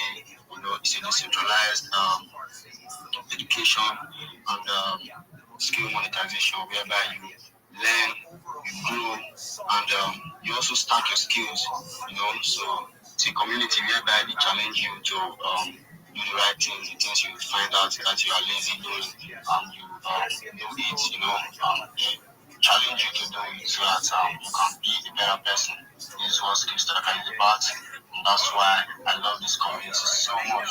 It's all parts of my body, you know. So I really appreciate every one of you tuning in. So it's a great blessing to be here and share with you guys. For those of you who know, I just come back to my home yesterday. Rather, today, this morning, it was a long trip, and had some difficulty on the way due to traffic issues, so I was able to come home this early morning around 6 o'clock. So I haven't even slept, but I'm here with you guys to share with you guys all about Skillstacker, So this is a community of growth. And I see MJ in the house. Come up and come to his speaker panel and accept your co-host. Okay, I got you, fam. So yeah, it's been a pleasure. Please, you guys should kindly do the space. Tag some folks in here. Tag people you wanna see with. Because I didn't tag the last winner for the last space because X logged me out of my phone and I wasn't able to log in. It was telling me login error, so I have to flash my phone, flash everything, and my phone is not brand new, so so I was able to log in my ex account. So Come on, man, I gotta piss. It's really been a pleasure. I see Ben's in the house. Please, kindly like to his space. Let's tag some people in here so that they can come up here. Because I'll be tagging 6 people to win 1K stackers each. Dog. So this is 3K stackers, because there are some winners I'm going to tag for the last space. Tag everyone, making it 6 people. Okay, it's 6 people. That's great. I got a whiz, dog.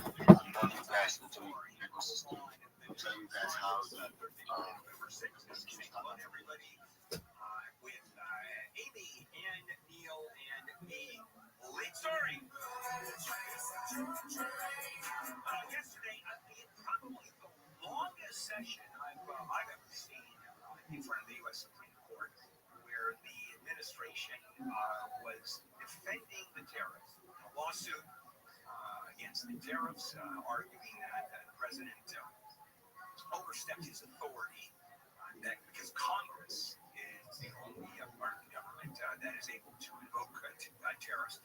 And the administration said, no, these aren't tariffs. These are I'm doing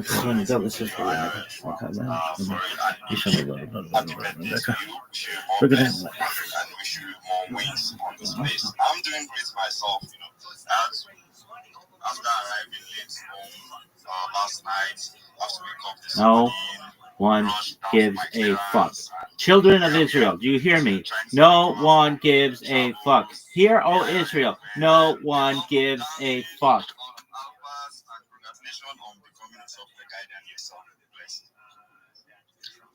I appreciate that. It's really been a blessing to be part of the family because I've really been around. I've been for quite a long time, right before the rebound. So it's been a pleasure to finally be a guardian and be part of the ecosystem. So I see Mr. Dia in the building. Shout out to you, buddy. I really appreciate you too. I see Isla, the legend, the queen of Web3. I appreciate you too. I really do. So I see Rabbi, I see your hands up right from the beginning, but please, kindly follow the host, follow the co-host, and follow everybody before you can come up on the speaker panel to share what you got with us. So, Rabbi, you can unmute your mic. Tell us how's your day going, how are you doing today, and how's your week been? Tell us what you got. GM, I followed the host. Thank you for the opportunity. Every day is a holiday. Every meal is a feast. My name is Rabbi Rothschild. I stream my life 24 hours a day, 7 days a week, 365 days a year for world peace.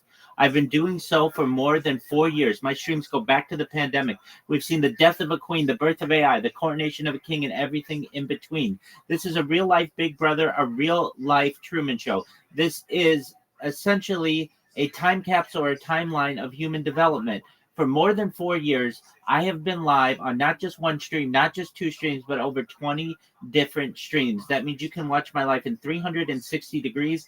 I have a ceiling camera, all for the betterment of the world. I want people to realize that we're all not that different and that we have much more in common as humans than we do of what divides us.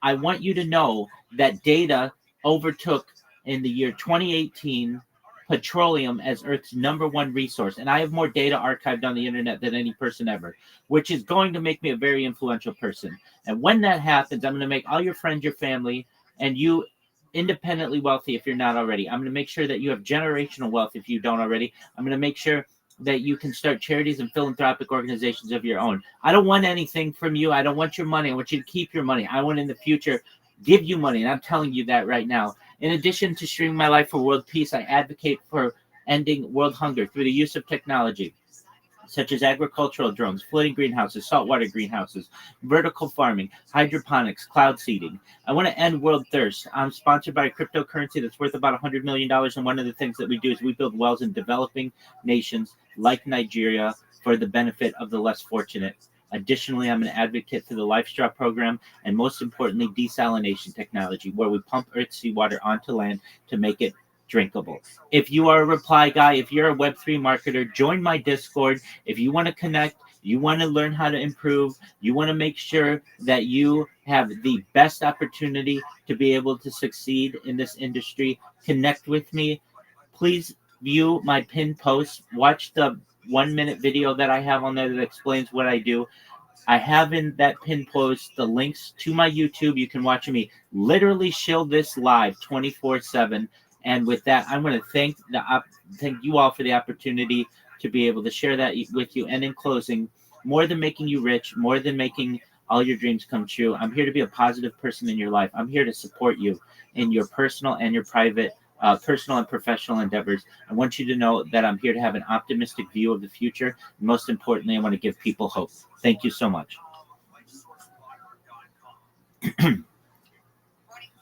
I really appreciate you coming out, buddy, to share that alpha with us. That's a great alpha right there.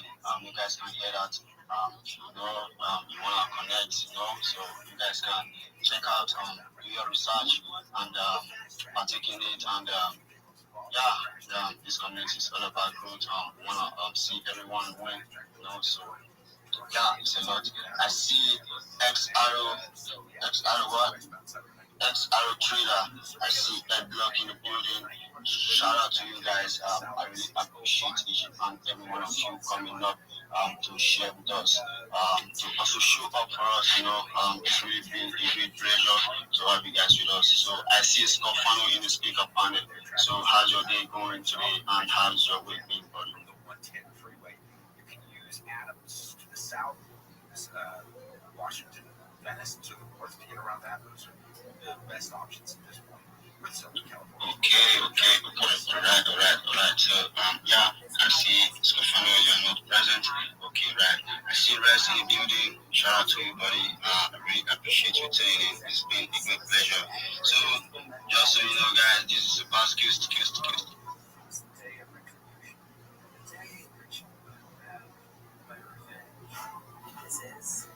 Well, good job, Elon. Great app. Follow incels and start listening on the free iHeartRadio app today. The new ADP report is providing some hope that the labor market isn't in danger of sinking. Lisa Tingman explains. Reporting on the private companies added 42,000 jobs in October, following a decline of 29,000 in September, topping the Dow Jones consensus estimate for a gain of 22,000. According to the report, all of the job creation came from companies employing at least 250 workers, that category adding 76,000 jobs. A new survey out by the Texas Restaurant Association found that food costs have skyrocketed over the past 4 months. President Emily Williams Knight, costs are rising, traffic is softening, and margins are incredibly tight. They say restaurants in mostly Hispanic areas have seen their traffic drop due to fears of ice raids, and studies have shown that when people do go out to eat now, they eat less thanks to a rise in Ozempic sales. Although, ironically, McDonald's is seeing a boost in sales after bringing back some of its fan favorite items. Store sales reportedly increased by 3.6% for the July to September period after the snack wrap officially returned to U.S. menus and sales slightly outperformed the 3.5% forecast. The data company Placer AI also reported that traffic to McDonald's was 15% higher than average on the same day snack wraps officially returned to the menu. The item was first introduced in 2004 and later discontinued in the U.S. in 2016. On this page, so following must be a problem, right? Okay. If you love to speak, you can come up and speak or share. You can tell us what you want to tell us. You can share your project if you like to speak. I would like to see your hands up, so I'll give you a chance to speak. We are not rushing here, so okay, 1 year, my bro.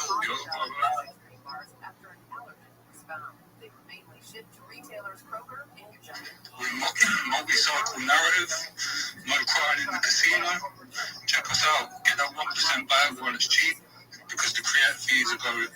Percentage of the creator fees are actually going into the 1% bag holders, and the community is based. There's some big names behind the CTO, like Ben Williams, Timothy. Check us out. Okay. You hear what one is saying? You guys should check them out. Bro, I would like you to pin the post to the Jumbotron so that people won't get lost. Just posted a recent thing in the X community. As you see, Rodney's blasting his headline of the stream yesterday. We had Salor tweet us yesterday. We had Rico Moneybags actually put out a video about Thierry, about the chart looking good, looks like an organic, and we're all pushing organic communities, right? Numbers and a couple of your PMV have actually already injected me. So I've grabbed myself a bag. I think I grabbed 60k, and I like what you guys are doing as well, seeing all the hard work, and that's exactly what we're doing over at Thierry. Hard work, having fun. Come join us. Okay, alright. I hear what you say, my man. I hear what you say. All of you check out one year post, check out his post. 1 year, I would like to ask you a quick question. If you could describe your bag in one word, what would it be? Tremendous. Yeah, like something you hold, right? Like the project we're working for, the coin you hold, the coin rep. I would like you to describe it in one word if you were to describe it. What token? Yeah. Like the token you hold, like I would like you to describe it in one word. You get? One word, yeah? Motivation. It motivates me because it's fun to me. I can link up with it, you know.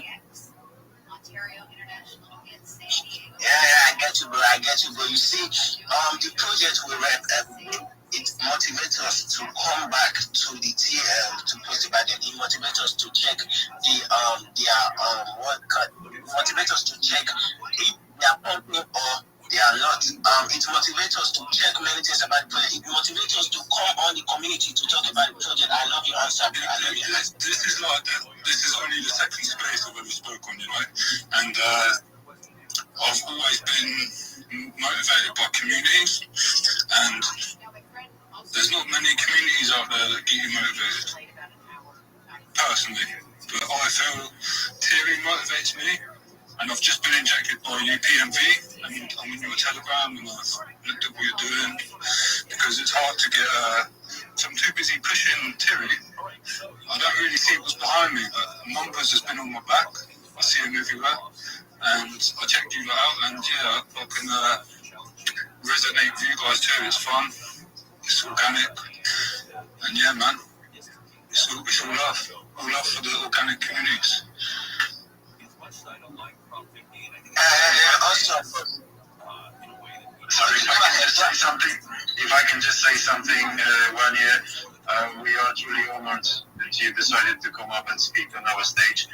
Like you said, you're not super active on the spaces, and I do take it as a great honor that you decided to share your thoughts with us. And yeah, definitely a great word, motivation, to describe your bag.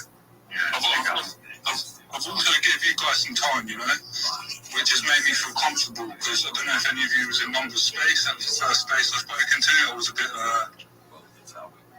nervous and shit. I might be a little bit nervous now, but I feel comfortable around you guys, because that's just how I am. You know? So, yeah, it's a nice place to be at. But I've really got to jump, because I've got to go into this appointment and enjoy the space, yeah? And thank you for letting me speak. Okay, bro, you are welcome, my bro. You are welcome, my bro. You see, one thing about life is that you shouldn't give up on whatever you do. As far it makes you better in life, don't ever give up. You know, life won't always go smooth, yeah? You face stress, you face pain, and things you don't understand in life. You get it, but that is what builds you. Like we said in our numbers space yesterday, we spoke about pressure. You get pressure keeps you going. Pressure keeps you going in life, whether you like it or not. And every hard times teaches you something new. You get it, my bro. I can see some hands up. I can see some hands up. So I'm gonna give a chance to Rabbi to speak. You're welcome, my bro. You're welcome, my bro. Thank you for the opportunity to be here, Rocco. Amazing space. I'm Rabbi Rothschild. I stream my life 24 hours a day, 7 days a week, 365 days a year for world peace. I've been doing so for more than 4 years, since the pandemic. We've seen the death of a queen, the birth of AI, the coronation of a king, and everything in between. You should know that this is a real-life Big Brother, a real-life Truman Show. It's a timeline or a time capsule of human development. This is the most important event in global history. Why do I say that? Because literally you can go back to any day of my life, essentially for the last 4 years, and see not only what I was doing, but what was going on in global history. And that's very important. You should know that in 2018, The Economist stated that data, specifically human data, had overtaken petroleum as Earth's #1 resource. And I have more human data archived on the internet than any person ever, which means I'm going to be a very influential person. And when that happens, I'm going to make all of your friends, your family, and you independently wealthy if you're not already. I want to make sure that you have the opportunity for generational wealth. And I want to make sure that you're able to start charities and philanthropic organizations of your own. I'm live right now on more than 20 YouTube streams. You don't know anybody who streams on more than one YouTube stream. And I'm live 24/7 on more than 20 different streams. You can view my life in 360 degrees. Please view my pinned post. You can watch the video that I created that tells you about me. More than just streaming my life for world peace, I want you to know I'm an advocate for ending world hunger through the use of technologies such as agricultural drones, floating greenhouses, saltwater greenhouses, vertical farming, things like hydroponics and cloud seeding. I'm an advocate for ending world thirst. I'm sponsored by a cryptocurrency that's worth about $100 million. And one of the things that we do is we build wells in developing nations like Nigeria for the benefit of the less fortunate. Additionally, I'm an advocate for the LifeStraw program and, most importantly, desalination technology, where we pump Earth's seawater onto land. If you're a reply guy, if you're a Web3 marketer, no matter what you're doing, come to my Discord. We will brainstorm. We will see how we can improve whatever you're doing, how to get you more jobs, how to get you more opportunities. But more than anything, more than live streaming my life for world peace, more than making you all rich, I want you to know that I'm here to support you in both your personal and your professional worlds. I want you to know that I'm here to be a positive person in your life. I'm here to be an optimistic viewer of the future. And most importantly, I want to give people hope. And with that, I want to thank you for the opportunity to tell you about my project. All right, that's good, bro. I love you, bro. I love you, Rabbi.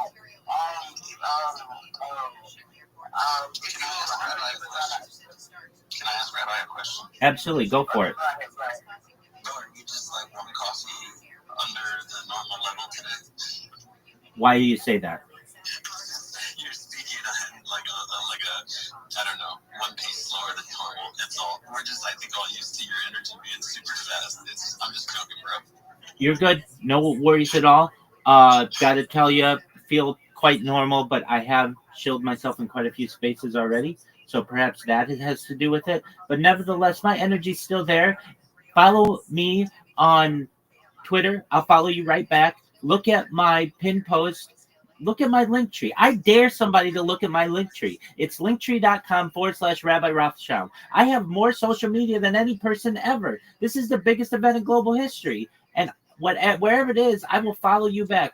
Look at the video that I posted, and more than anything, please connect with me on Discord. My Discord is discord.me/Rabbi Rothschild. Thank you. If anyone wants to have a look, thank you, Rabbi, for receiving your project. If anyone wants to have a look, I pin your post up in the chat. So take a look. You're amazing. Thank you. Thank you for taking care of penalty. That's nice of you. All right. I'm so short of word right now. I have one question for you, Rabbi. Are you like a religious? Is it like a religious person, or I don't know? I want to like just explain to me. Are you like a religious person, or can I know? Absolutely. I am a religious person, but I certainly have secular thoughts as well. I am a rabbi. Rabbi, Hebrew word for teacher. I made smicha during the pandemic. You should know that from a religious perspective, I say blessings on foods. I daven every day. I lay tefillin. I do all the other things that a religious Jew does on a daily basis. But in addition, I am a technologist. I'm someone who is a futurist, who studies the future, studies science, and so I blend both of those worlds into myself. All right. One last question. Like, what has the teaching, like your experience, what has it been like for you? What has it been like, your experience in teaching about this stuff? What has it been like for you? And I want to know the truth about it. Absolutely. Well, I live or do my best to live by the golden rule: do unto others as you would have them do unto you. And I find that no matter with whom I'm speaking, no matter their location, no matter their background, their race, their color, their creed, we're all not that different. There's so much that unites us as a people. We are 99.9% all the same DNA. We are essentially mostly of one mind in what we want. We want good food. We want entertainment. We want to have families. We want to love each other. We want good friends. We want to be entertained. Those are things that unite us as a people. And really, that which divides us is really so small that in a lot of ways I feel like we should do our best to overlook it and do our best to focus on that which unites us as a people. And I think that we'll have a brighter future that way. All right. Shout out to you, my bro. You are wonderful. Everyone, give Rabbi a follow. If you haven't followed him yet. And also, engage on his post on the Jumbotron. Take a look at his profile. Check him out. And if you'd like to speak, I would like to see your hands up. And I would like you to just one moment, Jinx. Post on the Jumbotron. Big ass, I see you, my bro. You can take the floor now. Yes, I like the vibe in all these type of spaces. So shout out to my boy real quick. Shout out to Palmer. Jinx, how are you, my man? Jinx, can you hear me? Oh, Jinx, a big stepper. Oh, I know you. Jinx, can you hear me? That's okay, Jinx. When you want to talk, you let me know. Okay, big dog? I'm glad you're here.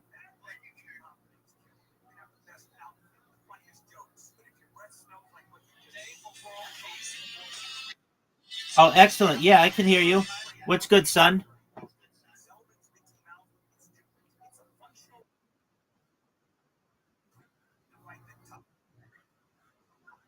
Excellent. I'm glad. Do you have a link tree, Jinx?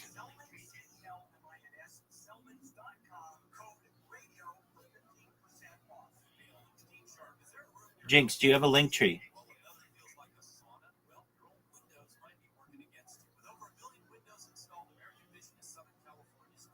Jinx.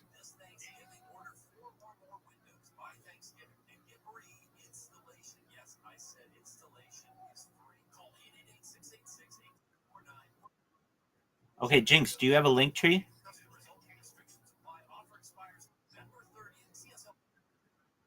Yeah, do you have a link tree? Okay, why not?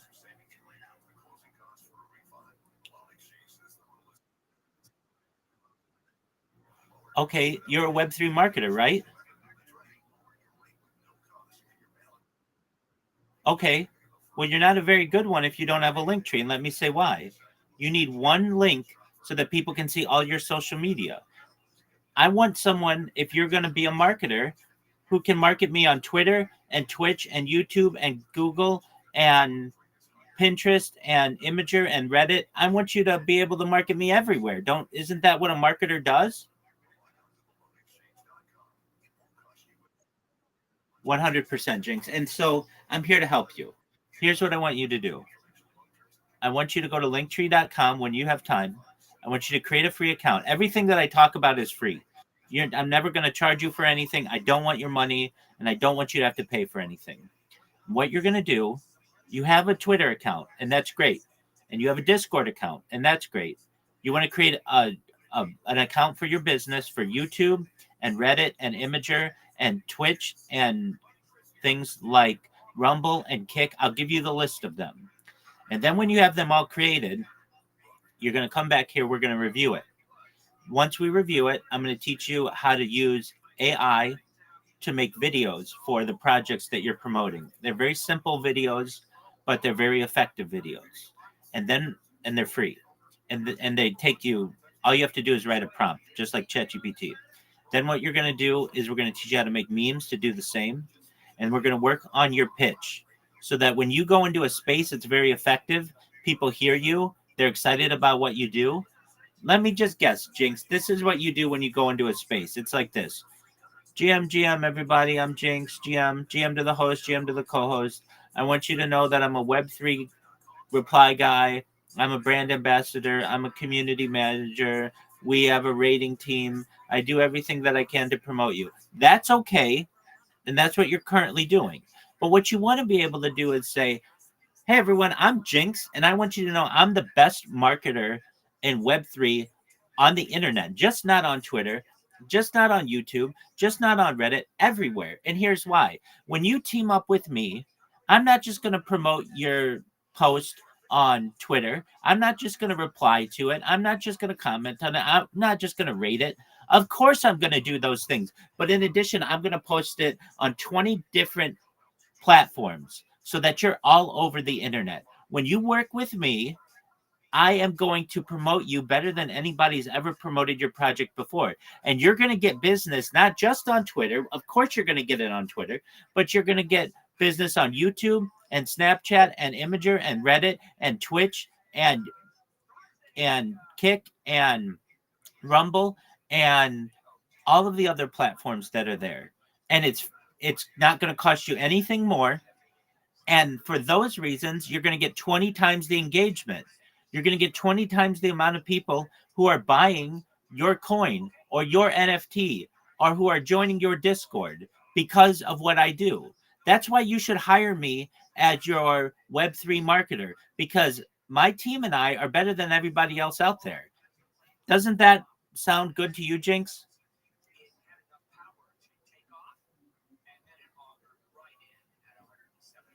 Jinx, can you hear me?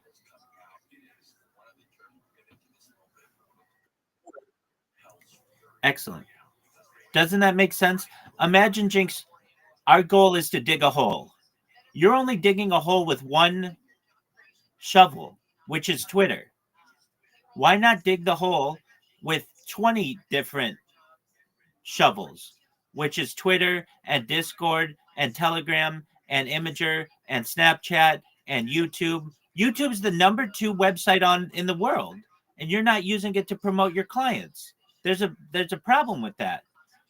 And you can change that. So what you do is you create a YouTube account, and whenever one of your clients posts something, you make a short video out of it using AI and you post it. And then when somebody searches your client in Google, they're going to be that number 1 in the rankings. And then people are going to say, look, I want to go to Jinx because they're the best social media marketer on the internet. Anybody can be a reply guy. Anybody can be a rater.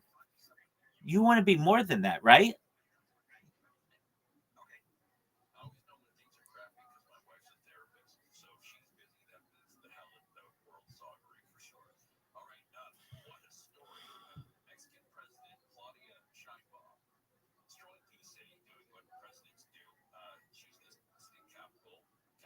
Jinx, if we're going to have a relationship, you got to do. Okay, good. So what you're going to do is you're going to create a link tree. and you're going to put your social media on there, and you're going to come back to me. We're going to review it. We're going to make sure it's good, and then we're going to move on to the next step, okay? Doesn't what I say make sense to you? Why are you just marketing on one platform when you could market on 20 different platforms? And in addition to that, it's 20 more ways that you can get business for yourself, that you can have more money.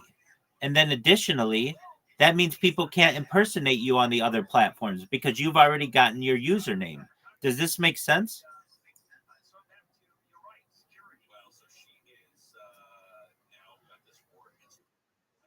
Excellent. Okay, Jinx, that's good. So, are we friends on Twitter?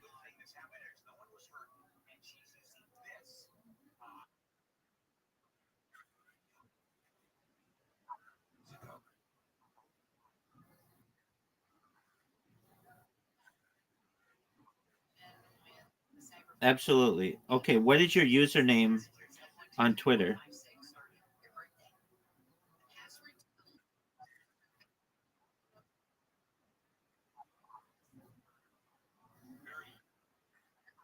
Okay, okay, Big K.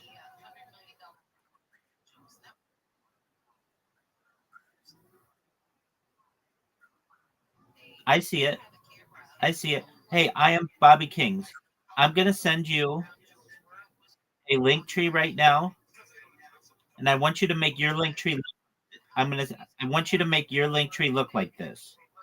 Okay? So just one moment.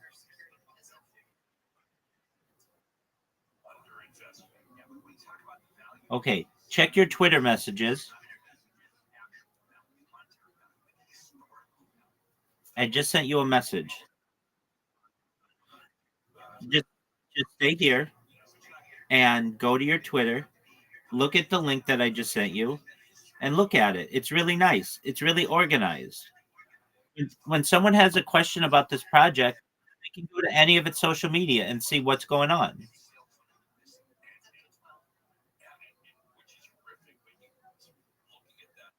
Does that? Yeah, well, check it out right now.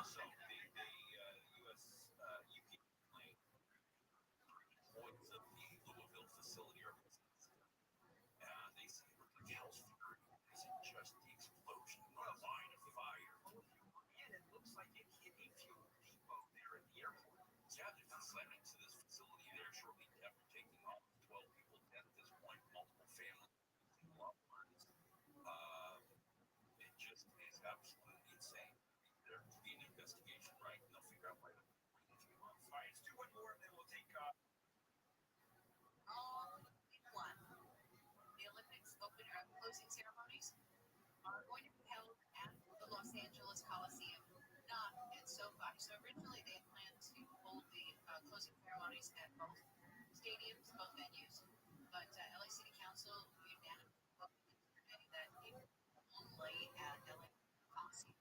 And the opening ceremony will be shared between the Coliseum and SoFi.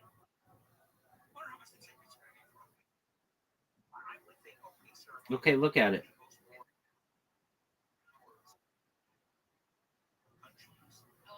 Yep. Do you see how nice it's organized? Do you see how nicely it's organized? Exactly. So that exactly. So that's what you want to do for yourself.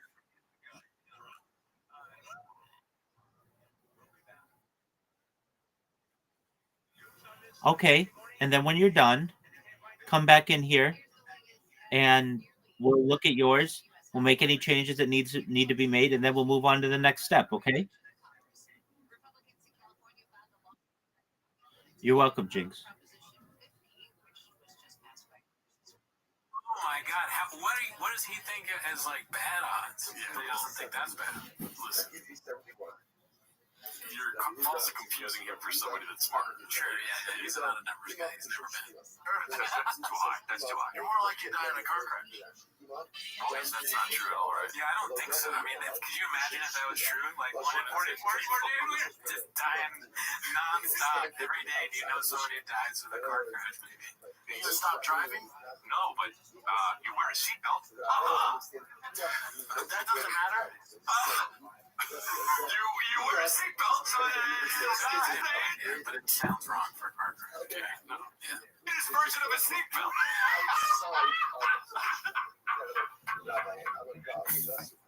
I went to a new doctor because I moved out to Santa Clarita, so I needed to find a new primary care. Because I hate these. Do you guys know who your primary care doctor is? I don't believe in GM doctors. Yeah, so I What? General doctor. Oh, I thought you said genital. the one I went to before, it's like Also, general doctors, though. It's like, you don't specialize in anything? I'm just going to come to you, tell me I have high blood pressure, they send me an expert? no, it's for the yearly checkup. Yeah, it's a when you bullshit. go the blood test, they tell you where you are. It's good preventative medicine. No doubt. Yeah, he's got diet. Health is so healthy. I get my blood work on my own all the time. Why do you do that? So I can read the fucking graph. Okay, well that's what the General the professional needs. Yeah, you know, professional. Motherfuckers just decent in everything. Oh my god. They're so ridiculous. It's like going to a mechanic and a special car. Really push the mechanic. Every analogy is like fucking mechanic. This is the Jimmy Lou doctor. This guy's really pushing the fucking mechanic. Good call. It's a Tom Cruise movie where he keeps reliving the same thing over and over again. What is that? Tomorrow? No. Appreciate you, bro. End of tomorrow. Who is this guy? I don't know. Brother, you're up against What are your thoughts on that? I mean, hopefully, like I said, he's going to the doctor. But what I thought was funny was that he said he does blood tests on his own all the time. So he's just getting tested all the time, taking out blood, and like, yeah, looks good. Who's doing it? Is it a general practitioner? I don't know. It's crazy because that's how I say when it comes to the doctor, right? You do kind of say some weird things. Fuck, I gotta stop saying that. Yeah. God damn it. Alright, we'll go to the doctor. This one's posted by Sorry Phone 1676. Papa needs to stop dressing like a 17-year-old. Pretty self-explanatory. Anything to say? No, I don't think so. This one's posted by Dandy Kaufman 2. Homeless Hour reacts to comedy deathbed while the creator sits in Brendan's chair, chin blissfully underwear. Let's see. I was wondering if Brendan or any of them saw it. I don't know. We never talked about it with them. All of us back here. I showed you leukemia could be metabolic. It really turned into a piece of shit. I need to run more tests. Looks like Brendan's I definitely ballooned up after having a kid. Rogan obviously has no respect. Doc, I think the drugs are starting. What's that, buddy? I'm glad Theo Var cut Shab out of his life. It could be a brain tumor. Again, we don't know until the CT scan comes back. Really, we got to wear a lot of this. God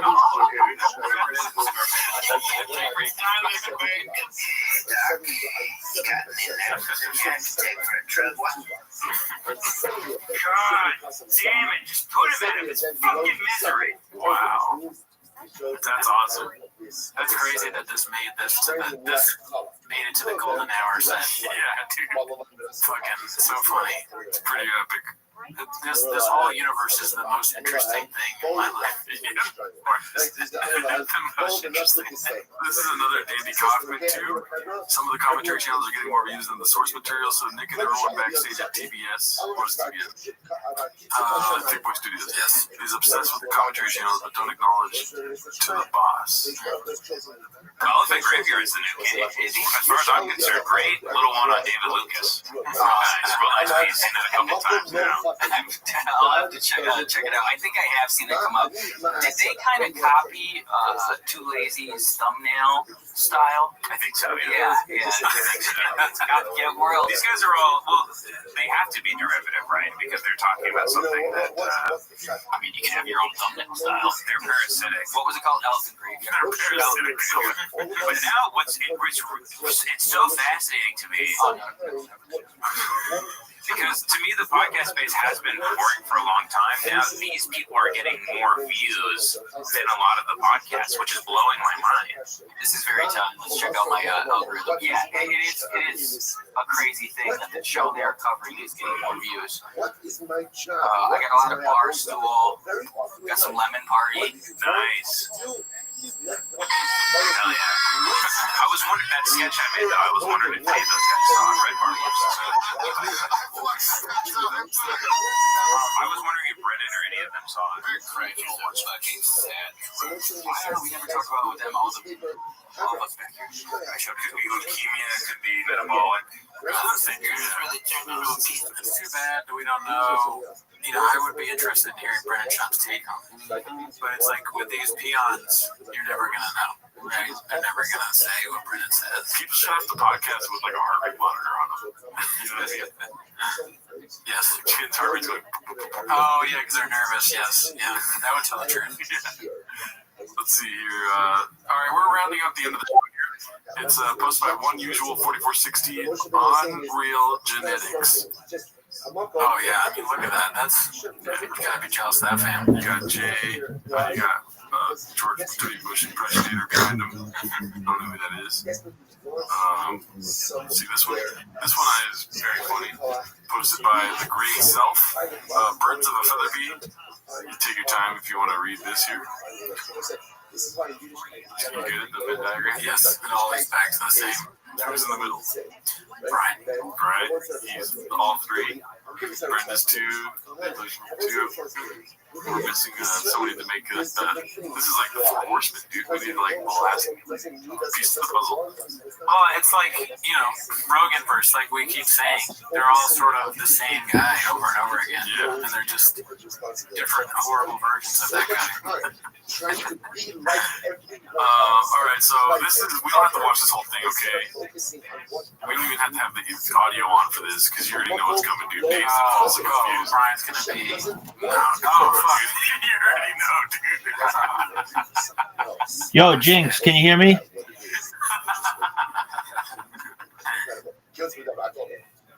I mean, it's just the best thing that ever happened. Oh, man. Yeah, so I think it's like a song this whole time. Yeah, see. Anyways, it's fine. This was a great chin posted by Mocket Faces, Dazed and Falsely Confused. I feel bad for LL Cool J and whoever that chick was. Yeah, dude. You know, they got in the bag then, dude. And then here we go. This is the last one for the day. Mission Speed 7233 posted this one. Happy Cleansgiving, everyone. Condom fish. Yeah, it's the most disgusting looking fish I've ever seen. Is it inside of a condom? I don't know. It looks bad, though. It looks dirty. Don't look good. Don't eat that. Don't eat that. But yeah, that's it for today. All right, guys. Thanks for tuning in. See you next week.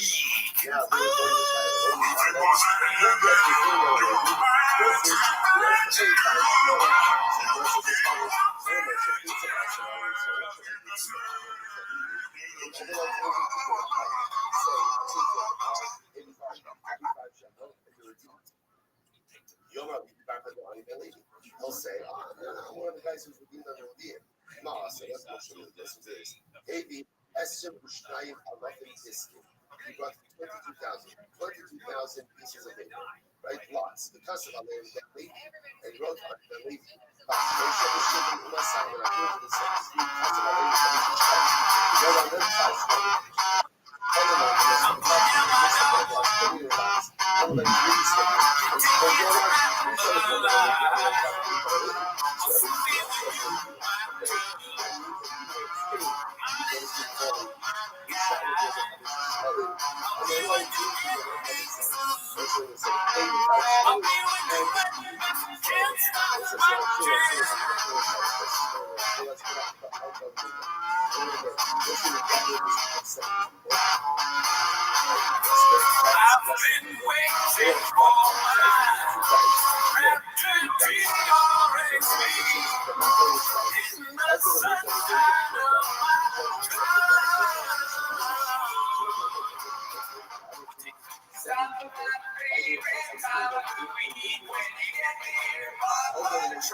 Welcome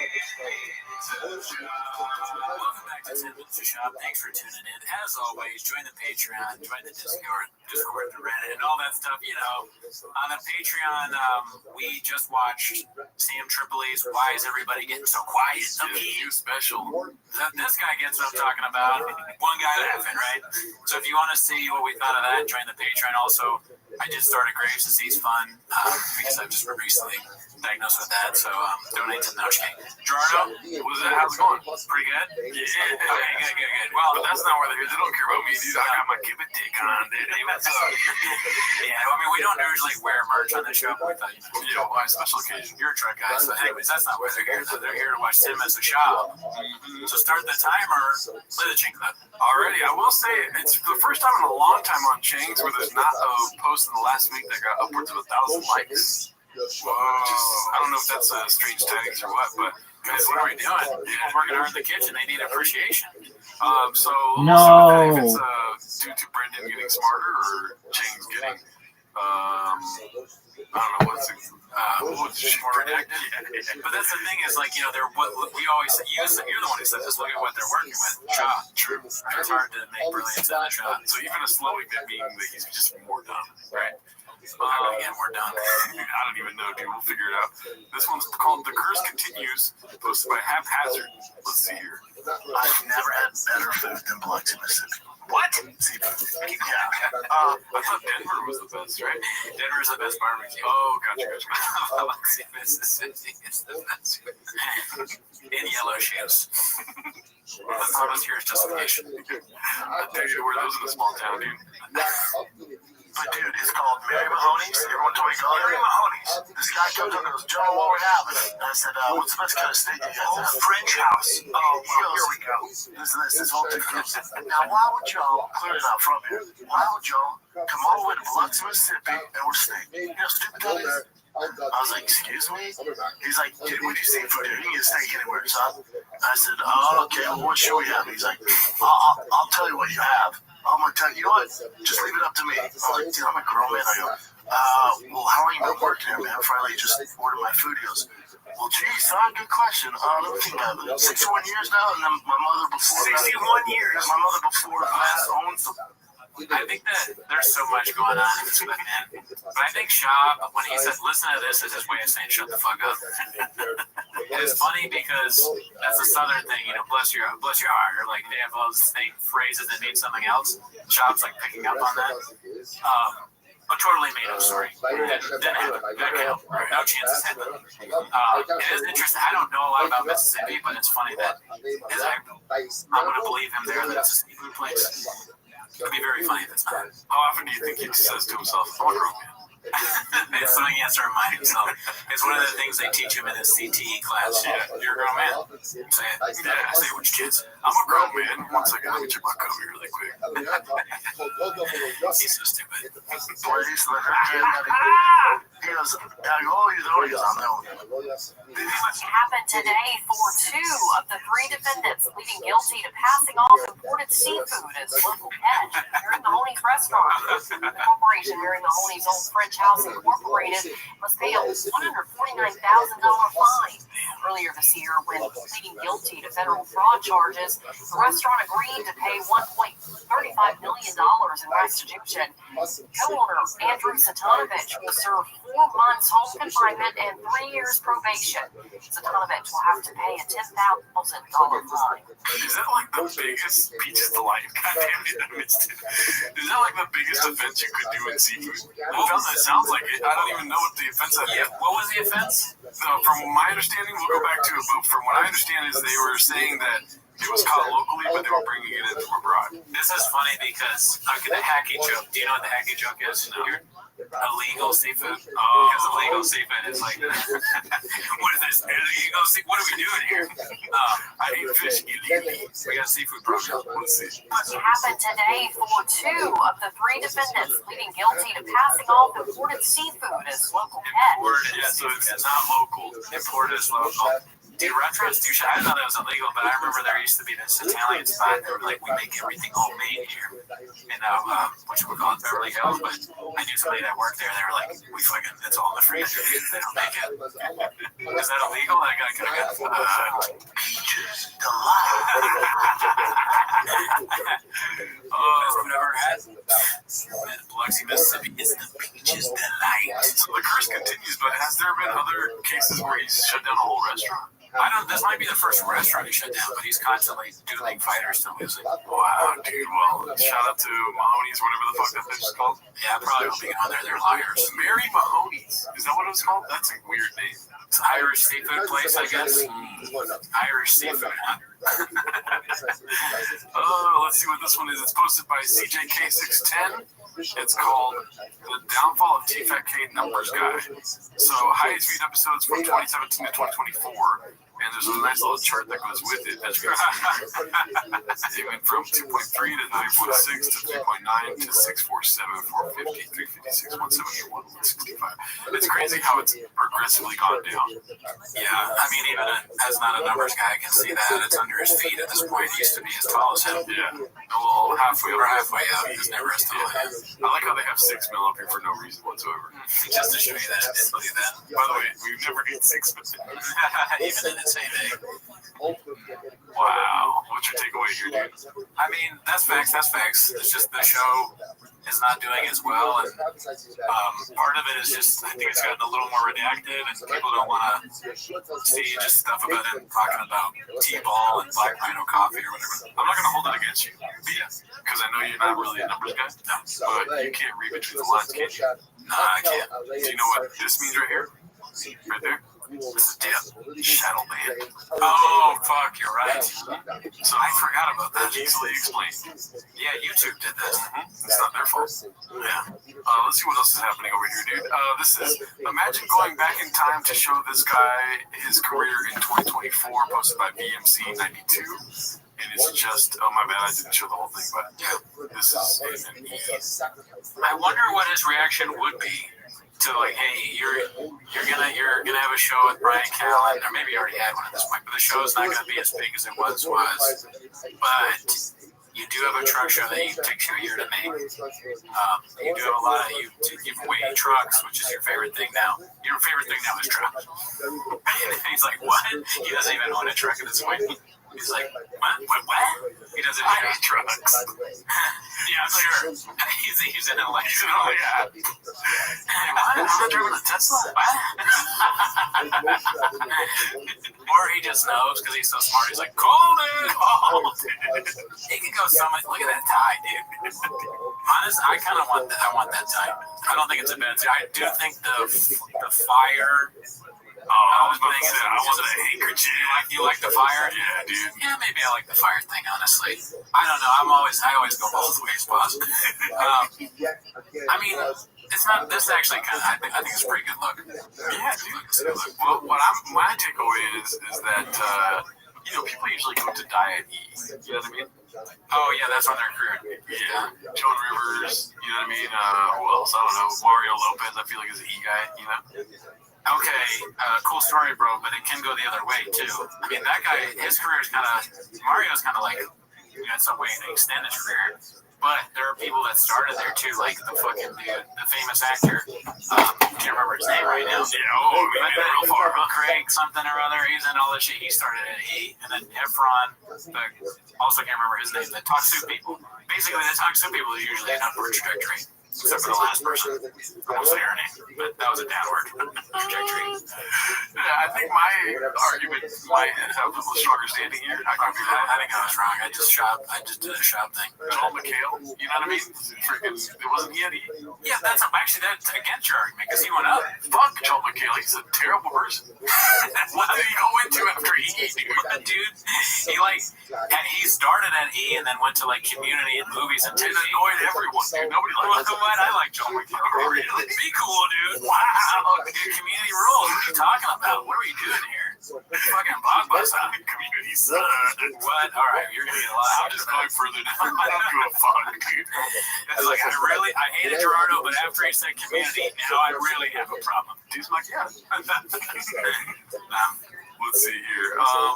Haphazard posted this one. Let the hate flow through you. I'm assuming it's about creating. It sounds good, dude. Let's see. I was on stage and fucking up. By the way, I have a bunch of YouTube stand-up. I just threw it on there on my channel. And What are you talking about that? no, I know.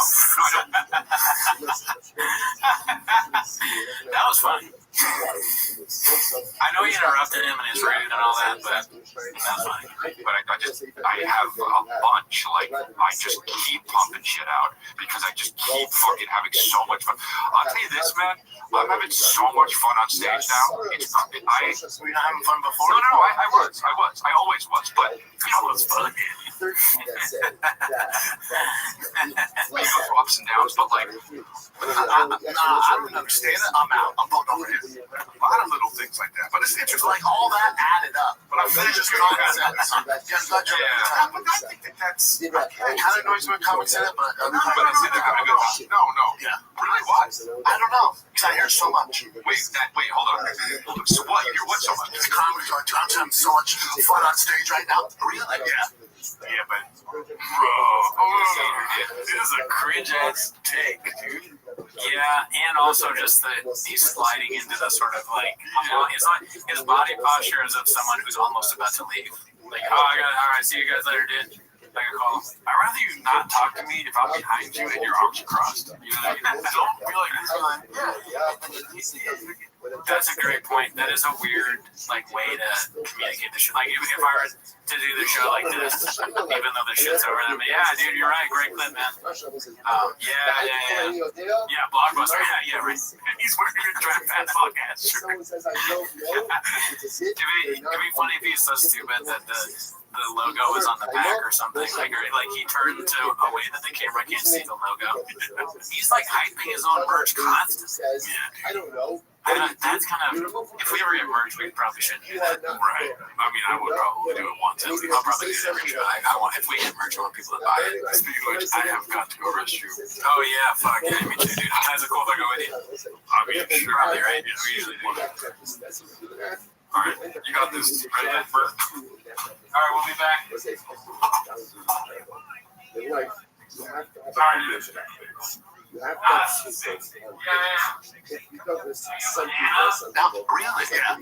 Yeah, but I know one time like Jimmy Kimmel or something like this. Oh, yeah. Dude, I had so much fun. I know what you're saying. I know what you're saying. No. I know you're not saying about because I feel like. Real quick, it's either that Just listen to this real quick. Well, shut the fuck up. I like how everyone's gonna cook right there. Real quick, it's either that or, dude, my material right now, I'm getting ready for this hour, it's never been done. Oh, no, yeah, well, that's. I'm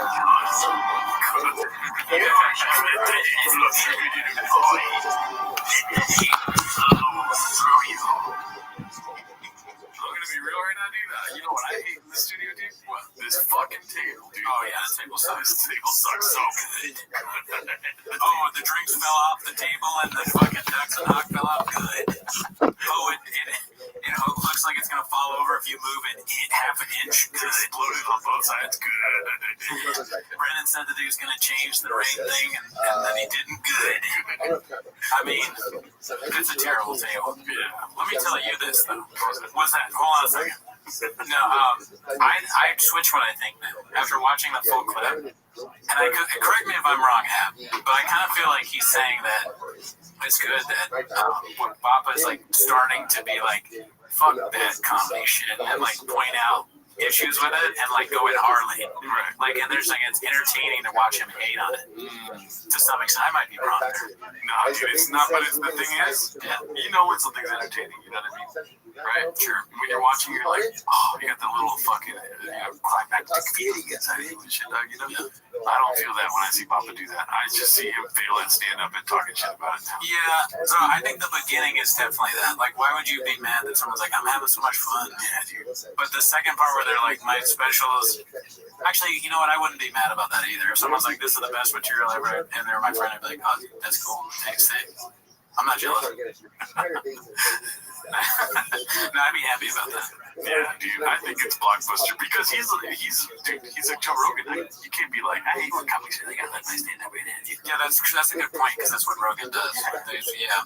See, I'm glad you're here, dude. If you weren't here to explain almost everything about the show to me, I wouldn't even be able to, like, I just wouldn't get it. I don't get how the emojis always pop up. Because you're a weirdo and you press the emoji button, you fucking lose. What button is the emoji? Yeah, I'm sure you don't know what that's your narrative. You don't know what the emoji button is, but you press it every time. Oops, I pressed the emoji button again. Oops, just a little Gerardo making a mistake. Yeah, whatever. I like how alert is your biggest used emoji without the boner. This one's posted by Bet Out of Shapes. It's called Papa Toe has no idea who Cormac McCarthy is. Talking to Josh Brolin about No Country for Old Men. Ever read him? Oh, yeah. Which is how it was written in the book. Cormac, and I got to know Cormac really well. You know, I was with Cormac the night before he died. Oh, no kidding. Wow. So, and I asked that guy could fucking write. Fuck. Some of the greatest writing. American writing ever. Yeah. The history of Yeah, this man. country. There's something about his writing. It's like, Jesus Christ. That's another one. Or sweet. It does sound like he doesn't know. Yeah, man, someone say he was the best. He was right. He wrote the shit out of that book. You're like Green Eggs and Ham, you fucking sick. He was different. He was different. I would ask him about his writing. Didn't want to talk about it ever. And then finally got mad at me one day. And he was like, I don't fucking know, man. I just sit down at the typewriter and it comes. Like, what do you want me to tell you? Wow. I was like, all right, man. I'm 87 years old. Relax. But he could write. I mean, he was tapped into. They talk about a guy who just like, you were like the muse, and do you have a special place, and do you have this thing that, no. Just sits down and writes. The bed that he was on, it was me, his ex-wife, his son, and Cormac. That last night. Wow. Football practice. I mean, that makes no sense because he said that, but yeah. I was gonna say, did he snap and then he passed away? Thanos. Thanos. You didn't know? Cormac? Josh Brolin was Thanos. Oh, fuck, dude. How did that went? God damn it. He flew over here like, I'm Rogan, dude. That's another thing. I didn't even know it was Cormac. This whole time I've been saying Cormac. I'm shocked, dude. I'm shocked and Rogan in this, but Always at the edge of his bed was that typewriter that he used for 25, 30 years to write all those novels. And then he had one before that that was exactly the same. But that typewriter was on an old piece of wood at the foot of his bed. Wow. Even at the Josh Brolin is like does Thanos, and he's like, I'm gonna snap and everyone with the brain will disappear. I'm Slayer. What?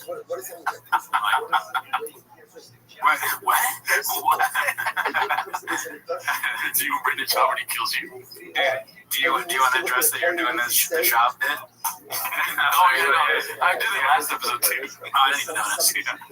I'm also throwing him around the studio. Yeah. Did you get any comments about that? No, I don't think so. All right, well, I'm sorry. People are congratulating me on quitting vaping. You know what I'm saying, dude? Very good. I'll start tomorrow. Let's see. Wow. Get it out. It's cool. Yeah, there's rare humans like that have that thing. Yeah. I just tap it. And they tap into it and they just keep going. They get on that path. Keep going. It just keeps getting better. Just get better. It is funny to see like in a lens that he knows nothing about Cormac McCarthy, but he probably does, right? Probably. I mean, I'm always like surprised by someone lying. Like why lie about that? Very easy to be like, I've never read a Cormac McCarthy book or Cormac McCarthy book. Yeah, he was a human. And Rogan seems like I've read some of the books, but Rogan also seems like a kind of guy that would be like, I have to read at least one because I'm a man. Yeah. I'm reading the comments here. Something about his writing is like, Jesus Christ. That was been out of shape's comment there. All right, let's see what else we got here, dude. Pat Paget posted this one. It's called "There's Been Enough Horrible Specials of People That Shouldn't Have Been Famous." What do you think? Name quotes. I guess Brennan, yeah. Even though he's like not, that's why he has no idea. But it looks like it's suggesting Eric's in it. And it's the one time I believe because he knows a thing or two about that. Oh, yeah. I know I'm fucking down hilarious, but it's like, and I realize like that's not the thing that they want to take and put on television or right, whatever. It's gonna be some weird narrative now. I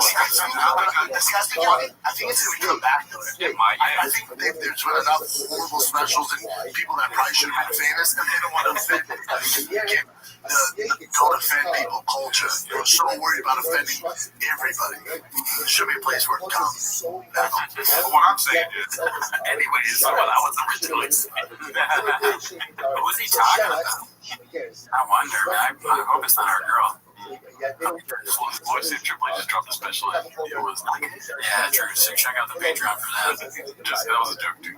Yeah, we won't say. Yeah, watch Patreon. This is one of my favorites. Very good. Never met him. Never did. This is a lack of respect for the art form of stand-up comedy. Wow. I'm saying, HBO being like, because they don't believe stand-up. It's a shot. Why you check off? Comedy's a shot. Can't live on its own. They don't believe because they've oversaturated it so much that they put so many horrendous comedy and we're not ready to put out an hour. They put out so much of HBO and Showtime and Netflix and all these people. They put out so well. I mean, whatever. Okay, I toss myself in there. They put out so much trash. Like, is he gonna stop?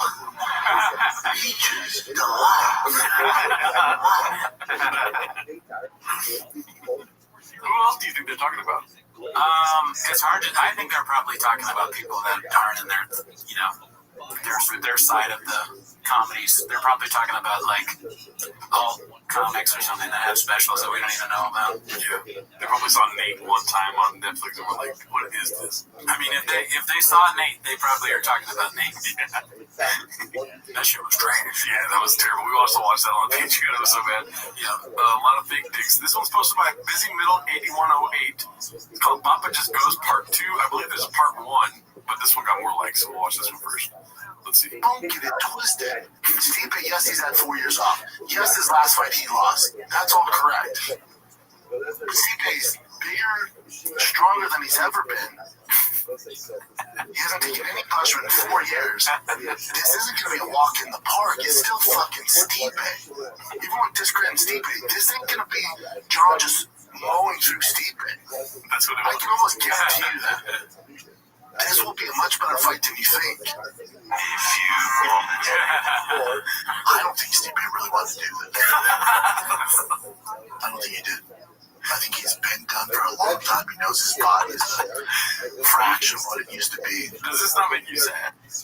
It's like it doesn't make me sad. It makes me sort of like confused. Right. Like what? How does he say one thing and then say the complete opposite thing the next day, and not have any kind of acknowledgement of that? Yeah. It's wild. It's wild to me every time. It doesn't ever get less shocking to me that he does this kind of stuff. This is just as shocking to me as any of the other clips where he's done this exact same thing. He can't really put his best foot forward. He's just like, he move his foot forward at all at this point. And have you ever heard in any sport, especially mixed martial arts, especially the UFC, a guy of that caliber, you're talking about an all-time great? I don't. It doesn't make me sad. It was president. Oh no, that's a good question. That's a good question. I just thought about all the other negative stuff that he done. I'm like, fuck this guy, dude. Can I shoot him, best? Go for it. No, I shoot you. 8 inches, dude. Yeah. Fuck. I mean, is that a good answer to that question? Yeah. All right. Heavyweight. An all-time great. Like Hall of Famer, first ballot. They give him the mic. There's no special thing. There's nothing there. He goes, I'm done. Thank God. That makes sense.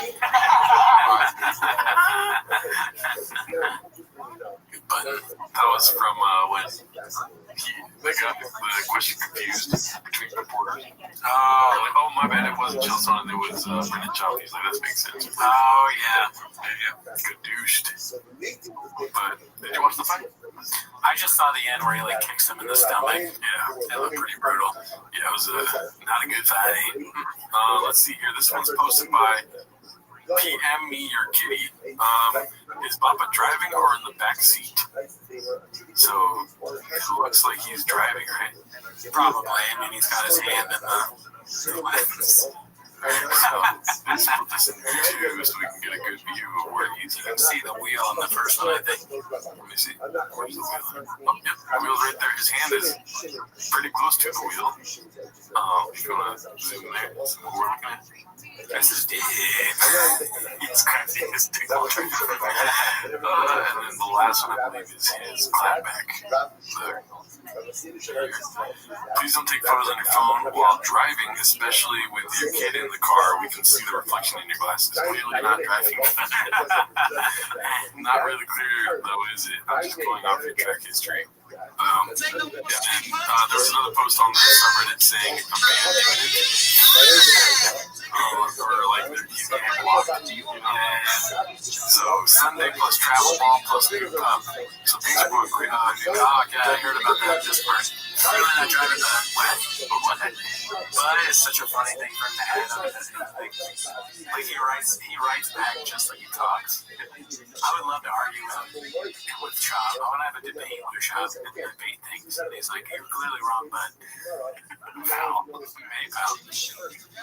Alright, so this one's called Number Guy Hair discusses how many people really watch the fight on Netflix. Confidence Search 8648 posted this one. I told you guys from the post about this. Jump on this thing. Never made sense to me. No upside in it. Netflix isn't fight fans. They don't give a shit. All they care about is views. And this got over 16 million views. Not just 16 million per household. So unless you're some weirdo living by yourself, or What? 6 million per household. Dude, like you can do 6 million views in one house. I don't know how the fuck he knew about that, dude. I had it on 6 million streams. I have 6 million tabs open in my phone. They're all watching the fight. What the fuck is he talking about? I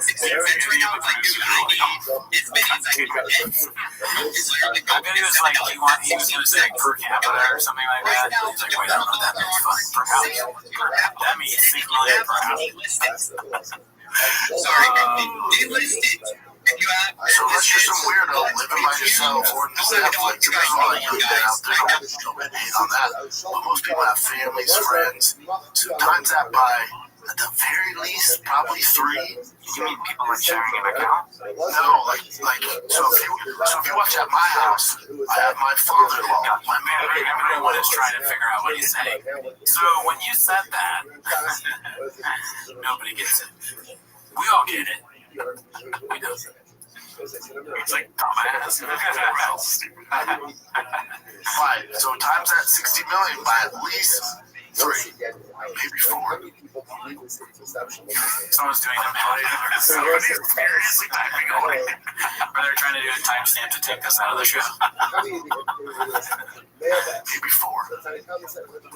Fastest typing. 8 million people watch that fight. That's the BD guy typing up his resume to get a next job. By the way, shout out to everyone that comments on the videos. There's one that was like that horrendous noise, by the way. It's like the mic squeaking. I think Hap shared that in the Discord. Yeah, dude, hilarious. I just love all the squeak sounds that come out of Thick Boy Studios, dude. The best. The best of squeaks.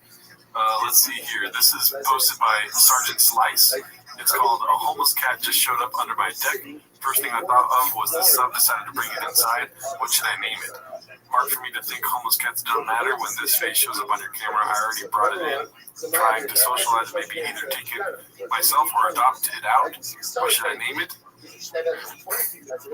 Doesn't matter is a good name.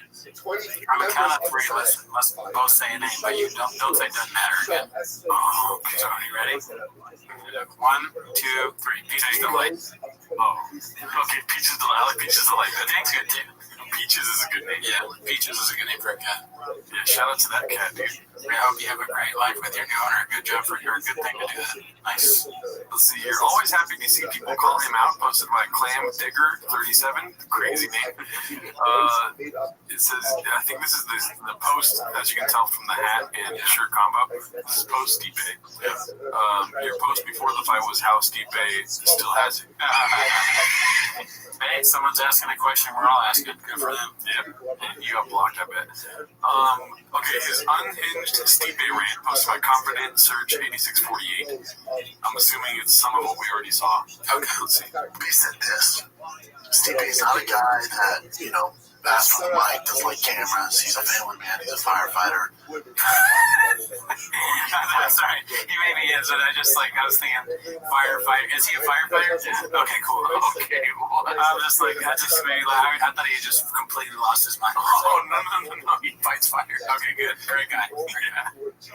So is this it? He goes, yeah, I'm done. Thank God. Do you have a thought from now, as to what happens next? Are you going to continue fighting, or do you think this might end good news? I'm done. Steve, you had an incredible career. You're the most accomplished man of all time. It's been an amazing ride. Thank you for everything. Thank you. Steve, ladies and gentlemen. Thank God. Get me the fuck out of here. Thank God this bullshit's over. I don't want to be here in the first place. Get me good.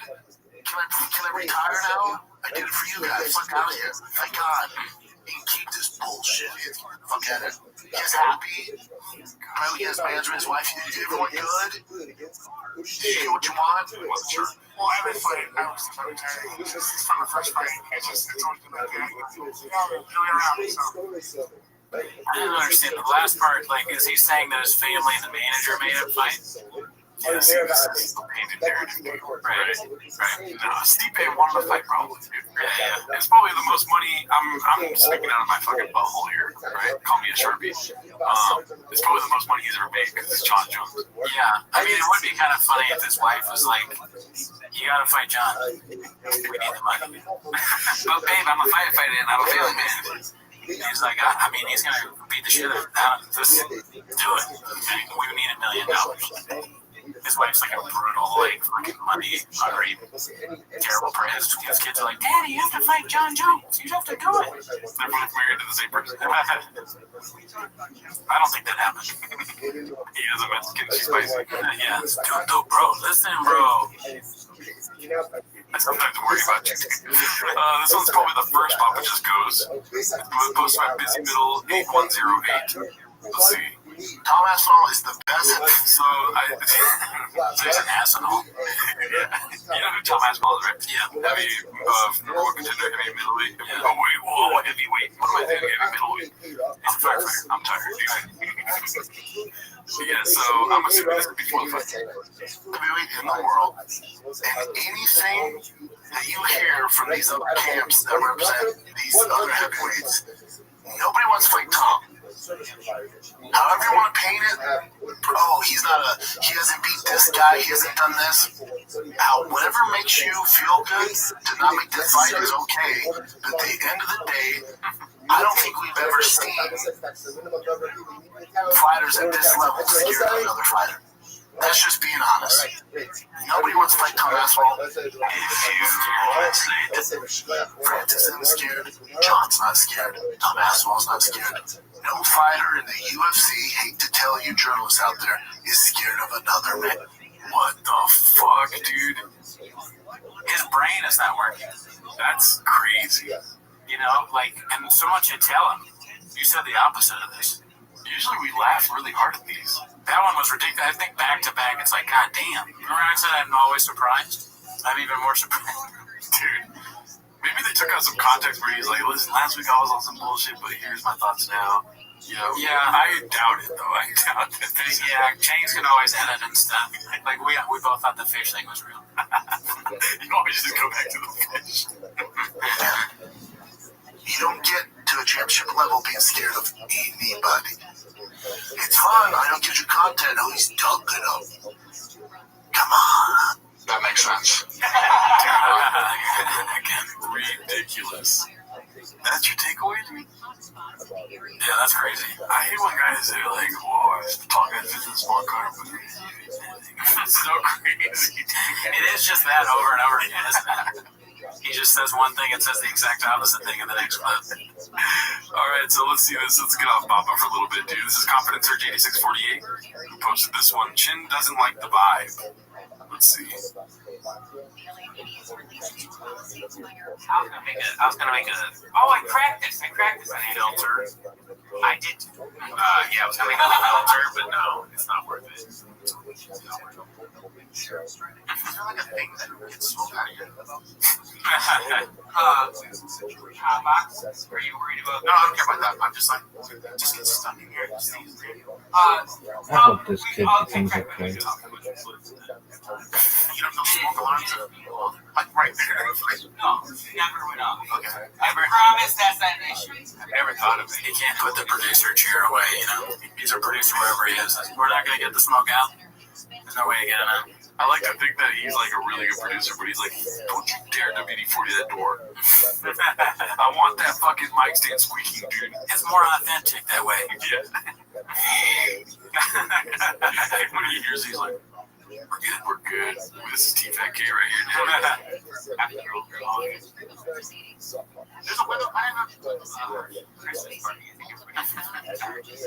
He's pulling it away from me.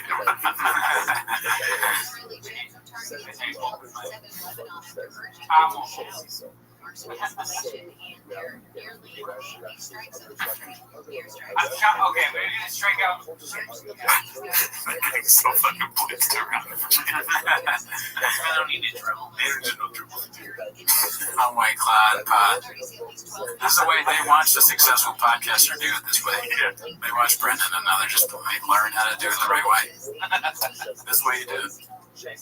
Smoke in a room with no filtration and drink. He has a knife. What? What the fuck? He's gonna stab that guy. This one's actually There's a lot of knives. We said this. There's so many knives. Somewhat, but about this specific thing. Jin's a little autistic. On all these like Rogan Offspring podcasts, they have like knives or guns that they just pull out. Check it out. Look at this. Woo! Safety's on. I'm not getting a cut. We're getting guns. And knives. We'll bring him out next pod. Hell no. All right, so this one's posted by Haphazard. It's called At Least It's a White Guy. Oh. Who says it? Beanie Man's got a beanie on at least. no. Alright, Shop has a dog on him. Oh, fuck, the new dog. shit. Says John Krasinski, sexiest man alive, title outrageous internet trolls. Oh no. Apparently, I guess this man just turned into just normal run of the mill. Yeah, I mean, that's a, yeah. At least it's a white guy. He's lucky. I don't know what he had to do to get that cover, how much he paid, but hey, the sexiest guy in the world. At least it's a white guy. It's just so racist. Just racist. Yeah, he should be pulled for Latino up there, dude. We all know that he's Mexican, dude. True, yeah, why hate on your own? This one's posted by Confidence Search 8648. I'm sure we've already seen this before. It's called This Will Never Not Be Funny. And it's the LA Podcasters sketch. Classic. What kind of sneakers you got on, big boy? You ever watch MMA? Bro, they gotta be fresh. You probably get girls though, bro, because you got confidence. Yeah. And that's what women, that's what it's about. Bringing response to confidence. That's how, look, I've been doing comedy 6 months, but I'm committed to the lifestyle. I'm doing the podcast. I've got the podcast going up there, and I got the sneakers. I'm committed 50 rapes. Dude, Bobby goes on stage and fucking, people are putting guns in their mouths and blowing their fucking brains out. They can't stop laughing. That hurt. And that's, they put a, you know what, you ever heard of decibels?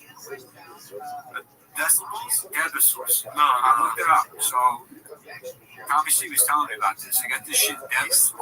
It's got this shit Debisul, which is like, it tells you how fucking loud the shit is. You know? So, like, you know how, like, you weigh something, right? Like, that's how many pounds of it, you know? I'm 5'4", 392 pounds. You know, so height, that's got a number. Weight, that's got a number. But sound, that has a number too. Now it used to be volume, but that just goes up, that's on the knob. You know, that depends on the fucking thing. But like, what if you're outside, you say like, what's the volume on? And that's what Debisul says. Yeah, that's right. And they put that in one of Bobby's shows, and the number was so fucking high that, you know, they had to close it. It was illegal because people were laughing so hard. They lost their business license. They had to call the cops. And they had to close the place down. Separate from that, I guess the owner of the club had like raped a couple of female comedians. They said the owner raped a bunch of female comedians. And I said, damn, I had no idea he also did comedy. I mean, I know that they're just mimicking the pod, but really good. Yeah. You know, because like that's the kind of pod I listen to. Yeah, TVK. It's so good. I mean, I wish our pod was more like TVK. Personally, hey, one day it will be, dude. Sneakers. All right, so this one's called "No One Gives a Fuck What Your Favorite Show Is," Bubba. Posted by Killed Guitars. As you can see, the title of this episode is Brendan Chop's new favorite show. Oh shit! 189 views in 1 hour. So, I don't know how much it has now, but I'm assuming it's at 1K now or something. You know? Right. He likes the penguin. Is that what it is? Well, it looks like it because I got the yeah. Didn't even see the joke, but of course that since it's a comic book thing, of course Brennan likes it. Well, he was, you know, he merely adopted the comic books. He was born in it, trailed it by him. He sold them in his mom's closet. You know, he got trapped in his mom's closet until Uncle Alfred came in. Yeah, R. Kelly was gonna make a song about it until he got locked in. Let's see here. This one's posted by Air Pumper. Brendan needs a handler. Hopefully, it's not the same clip we already saw. I'll tell you this, man. I'm having so much fun on stage now. It kind of annoys me when comments say that, but I'm not gonna say they're having a good time. No. Yeah. Really? What? Sort of just really enjoyed fucking around and just doing comedy for doing comedy, you know, and then doing it at the club. And when the club opened, it was just so much fun. It's just because I hear so much comedy, I'm just having so much fun on stage right now. Really? Yeah. It was just so much fun. It's just such a fucking joy to be there all the time. But I know what you're saying. I know what you're saying. No. I know you're not saying that about me. It was just so much fun. It's either that or, dude, my material right now, I'm getting ready for this hour. It's never been better. Oh no, yeah. Well done. I've seen your set. It's really funny. It's tight now. It's good. It's like I'm pretty happy with it. Really? Yeah. Oh, really, dude? Hey, you two rich, privileged fucks. Come here. Let me talk to you. What you got? I mean, finally a place for fucking misfits, right? That's you would have loved that mothership. It's like there's only 250 comedians left, and like they finally have a place where they can go over their new material, and it's like received well. And honestly, the most well, Rogan's new material is like really good. Yeah, like it's probably better than it's ever been. He's got a new joke about how he might be gay and weed. Like he takes an edible, dude, and dude, it didn't work at first, so then he took more. And dude, these new edibles, man, the ones they got in Austin, and really good. Yeah, like those gummy bears, you can only eat a foot. I like his new bit where he's like, pick me up on my baby. That's my favorite new joke, dude. He's finally addressing the height. Yeah, that's good. This one's posted by Dramatic States. It's called You're Not One of the 250B. This made my day. I don't know if y'all hate him as much as I do. You should though. It's great. And I saw this live on Wikipedia. Oh shit. It's David Lucas, the politician. He's an American politician. He's a member of the Georgia State Senate from the 26th District, serving since 2012. He's a member of the Democratic Party. Prior to being a senator, he served in the Georgia House of Representatives from 1974 to 2011. Lucas is also a founding member of 100 Black Men of America. He's the father of failed comedian and morbidly obese vape addict David Lucas. and Gridiron player Al Lucas, who died during a game while playing for the Los Angeles Avengers. I mean, it's almost like Tony Hinchcliffe edited this Wikipedia. Yeah, it's a good roast. That's one of his, roast king. That's a Dale Lucas edit. Alright, let's see what we have next here. This one's Captain Joe 201 posting, poor Theo figuring some stuff out.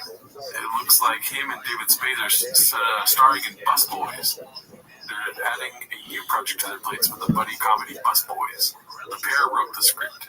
Are they going to be in it, or they just wrote it? Well, I hope whatever it is, he figures it out. Dude, that's true. I mean, it's tough. Like, he was like doing so well when they had the King and the Sting or whatever it's called. Yeah, it's just crazy. Yeah, it's like, oh, you gotta do a show with David Spade. Like, who even remembers? And then you want to find some SNL ever, right? The King and the Sting, the Wing and the Sing. And then, who would you rather do something with? David Spade or Brenda Johnson? You shouldn't say that because you said no. David never said something where I mean, he's a great guy. Never met him. I mean, we all know, like, if you put us in a room with David Spade, we would fuck our way up. Yeah. Okay. There you dude. Still paying for comments posted by Wooded Salad 3870. Still paying for comments. All these people posted a total of 13 minutes ago and have 6-hour-old profiles. So it looks like it's a short. The first one is, your videos are a treat for the eyes and mind. Eva Brady G is posted. The quality is top notch and the presentation of information is professional. Thank you so much. This is the difference between his fans and our fans. Yeah. Our fans, homeless cats, mostly dudes, love them, right? His fans, fucking patties. Yeah, they're usually hot. It's like, what are you gonna do?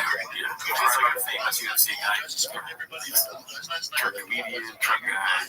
Yeah, dude. I mean, like, we're fucking, he's in the gym. He's waking up at 4 a.m. doing runs and stuff. And he's just eating. Maya Uriah. That's a sick ass name, dude. Your videos are a treasure. Thank you for your talent and creativity. Giraffe. Half a moon and popcorn. The other one had camera, water, and dinosaurs. It makes sense to me. I wonder if they're just so in on TFK and Brendan understands that. They know that he understands it. Like, Campbell with dinosaurs. That, just those emojis, the whole comment. Hot chicks love emojis. They're always sending, like, cameras and water stuff. This one is M1093 Jetty Neo Tantativo de Massagio Sensual incluso con una gomitata accidental en fascia al mio partner. Something about she wants to sensually massage him to the point where she forgets accidentally about her other part. That makes sense. Non se niente de meglio de una gomitata. I know that. That's like an Italian spaghetti dish. Oh, gomitata. I learn it all the time. Do you think Mexican reasons gets jealous at all? No, I don't think she looks at this YouTube, but she's busy with other shit. Yeah. You just getting jealous from all the text flowers.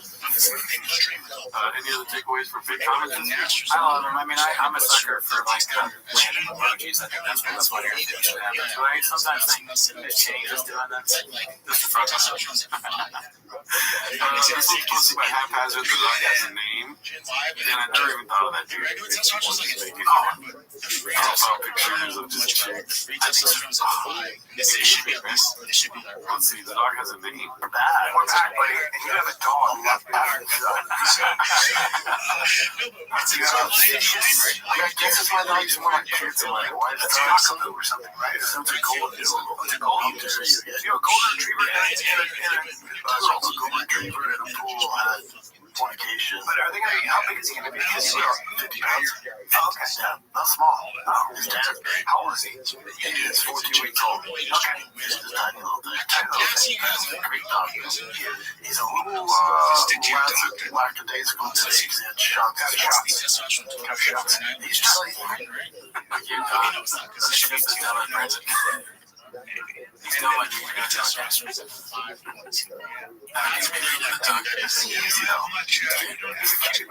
think the dog is Lex Days Chris's shots or because Brandon's on her? He's like, that's so funny. All the dogs talk about it, Brandon to each other. The dogs in the thing, they're like, sucker, you're gonna take him by Brandon, he's probably gonna give you a bag. He's probably like, God damn it, dude, I have to show Brandon around and out, like, make sure it hurts. This is tired. I'm his handler now. I have to walk him. But my wife don't have dogs. She calls you. My kids aren't used to it. They don't realize how good a dog is. She go bathroom, goes to the door. Great. Thanks, dog. Exercising one time since I ridiculous. It's him with Mexican. What they're drinking is when Donnie's Italian, isn't it? you're not drinking. Donnie? No, not even near as much. Donnie Briscoe. Yeah, I guess so. Has Walter? No, Walter's not Italian, right? Sure, Donnie, man.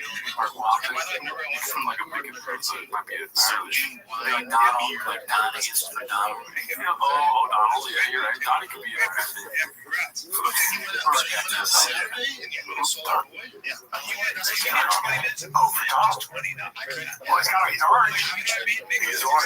He's orange. He's feisty.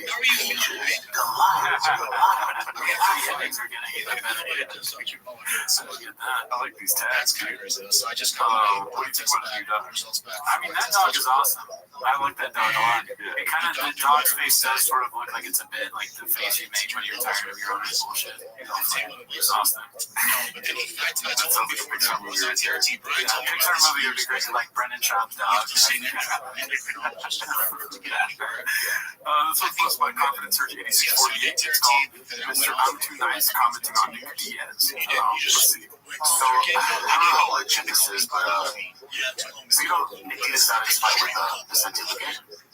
And I'm not sure why. So drug addiction doesn't last forever. It's either fine sobriety or it takes the last one.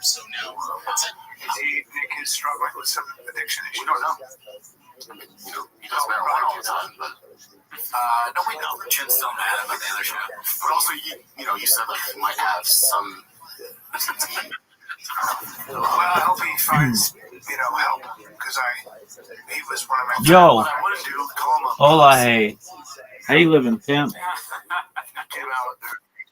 My friend, I want you to know there is no one in the world I want to speak with. With whom I want to speak less than your ass right now. You got that, you fucking... Yeah, not at all. He's literally kind of doing that by saying, yeah, dude. He's like, yeah, that's what you just did right now. You're saying but Brendan's stupid. I give him a pass on this one. I don't give him a pass. Fuck Brendan job, dude. Just leave them alone. Yeah. One of my favorite fighters. It's just so, it doesn't make sense if it doesn't bother you. Then you making a big deal of it constantly bring it bothers you, dude. Oh, yeah. You know what I mean? Yeah, I mean, no one else was going to say anything. You did. Yeah. Job's like, I got to say something because there's no woman to. I do say something because I'm a man. I'm not. I won't fuck people up. My favorite shoe. I wear my favorite shoe. I'm understanding that you use FCTV, and I wouldn't come after you if you guys get some stupid. But I will rip your fucking neck off and come and pussy online, dude. Yeah, I mean, I came here. There wasn't a banana here when I had a banana to be here when I was hungry. Yeah, dude, I'm not looking forward to this, but I feel as if there's going to be a grand finale to this whole, keep bringing it up. I don't like that idea, but it is what it is. Someone's my favorite fighter for a long time. Not mine, but oh god. I like how he'll say that and not give like this guy's my favorite fighter, make it make sense. He's just like shooting jabs, dude. Yeah, no, he's pissed. I wouldn't do anything mean. He was a terrible fighter, but I wouldn't do anything mean. He starts going off on his record, like, look at all the losses he did, right? But I'm not gonna say anything about it. Let's see here. This is okay. Thick boy with 3 C's, former employee, currently having a disagreement with an associate. Obviously, this went off last week. Oh, yeah. I I think it's funny, but I don't know if you want to play it or not. We can. Yeah, sure. Why not? Let's see. Involved advancing Isaiah Miranda's career.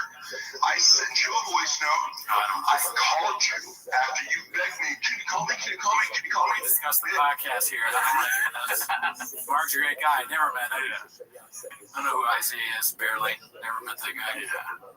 If he needs to get paid, he should pay him. You know what I mean? I think Mark, with his footprint online, is the last person you don't want to pay or have any disputes. Yeah, that's a dumb move on your part. You gotta pay him everything you owe. And I believe the reason why I wouldn't mind playing this is because I believe Mark shared this. Oh, yeah. Okay. All right, sure. As you can see, it's from the sent, not from receipt. Okay. Yeah. And yeah, he shared it to his social media. Right. I mean, it's just I'm bored by who I saw some of the Isaiah stuff. Oh no, it's terrible. Yeah, material. It's not good. Content is bad. Yeah. If we started making Instagram posts, Yo, how are you, big dog? Slinging dick like it's going out of style. I'm in the middle of a Twitter space. How about you, big man? Twitter space? That's exactly how it goes every time we I am hosting one, but I'm also in one. I leave him a voicemail like this. Yeah, exactly. How about you? How about you, big man? What the fuck, man? Excellent, big man. Are you a member of my Discord? Wanted a lightning since he was a kid. R&D Okay, why the fuck not, dog? Let's see. Slang dick like it's going out of style. What else? Dog, it's huge. I've got 2,300 people in there. Real people. Right now we're watching sports and podcasts. There are a few other people in here. Join it. It's discord.me/rabbi. Listen, I don't give a flying fuck if you're not a big Discord guy. I'm gonna make you one, baby. Get in there, big man. Well, you have to. Why wouldn't? Why? This is what you're missing out on your Discord. This is what you need in your fucking life, big dog.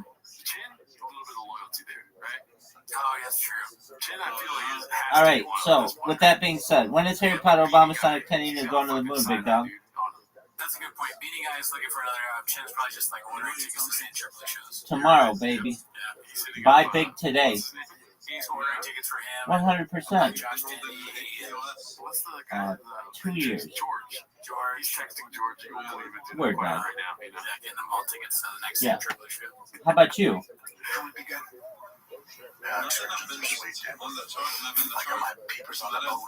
Excellent. Very well. What's good in your world?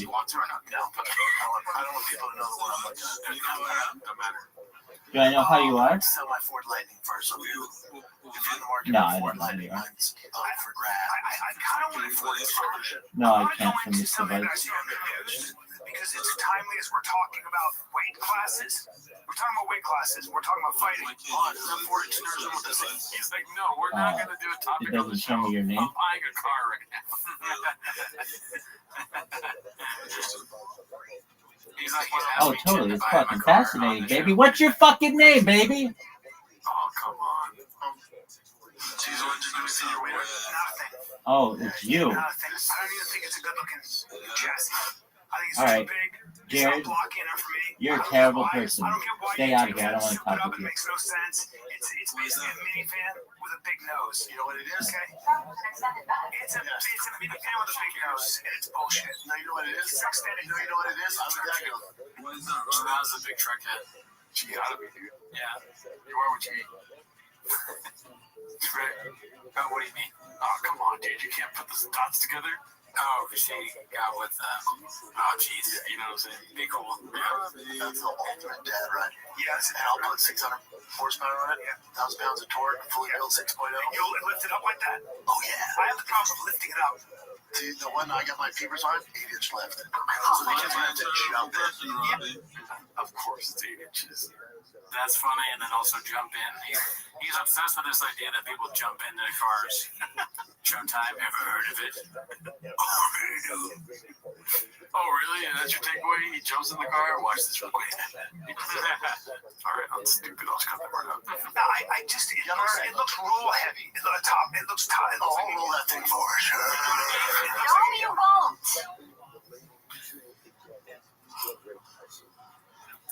Every truck or car is just another thing you can flip. Yeah. He really, I mean, we write a lot of songs about flipping the truck or walk to my truck, stuff like this. Yeah. But it's just what he does every week. I mean, he's a big truck guy. He's had trucks for a while. We make fun of him and say that he made it up, but I mean, where would the walks in my truck thing come from? Remember after that, he's like, I don't even own a truck. It's another fucking, dude, I don't even know. Like, I love trucks so much. Dude, getting out of my truck, I don't give a fuck. I drive cars. Does that even make sense? What? Do you think when he does these repetitive jokes or Shaavisms in his head, he's got a ticker? He's a number guy. He's got a ticker. He's like that's another 1,000 views. If I mention I'm gonna flip that truck. Oh, that's 1,000. That's a Skoda big. That'd be amazing. Yeah. I was thinking that he's been coming out with new stuff though. He comes up with new shit all the time. Peepers, and I heard him say that before. I got my peepers on that. Yeah. Last week was Peaches Delight. Shakespeare. Way to go, Shakespeare. This one's posted by, my bad, Toxoplasmosis. It's called The Fella's Stroking Papa's Ego, but Side Sanas Ain't Having It. It's the last clip of the day, so enjoy it. Let's see. Brendan fight right now. Hey guys.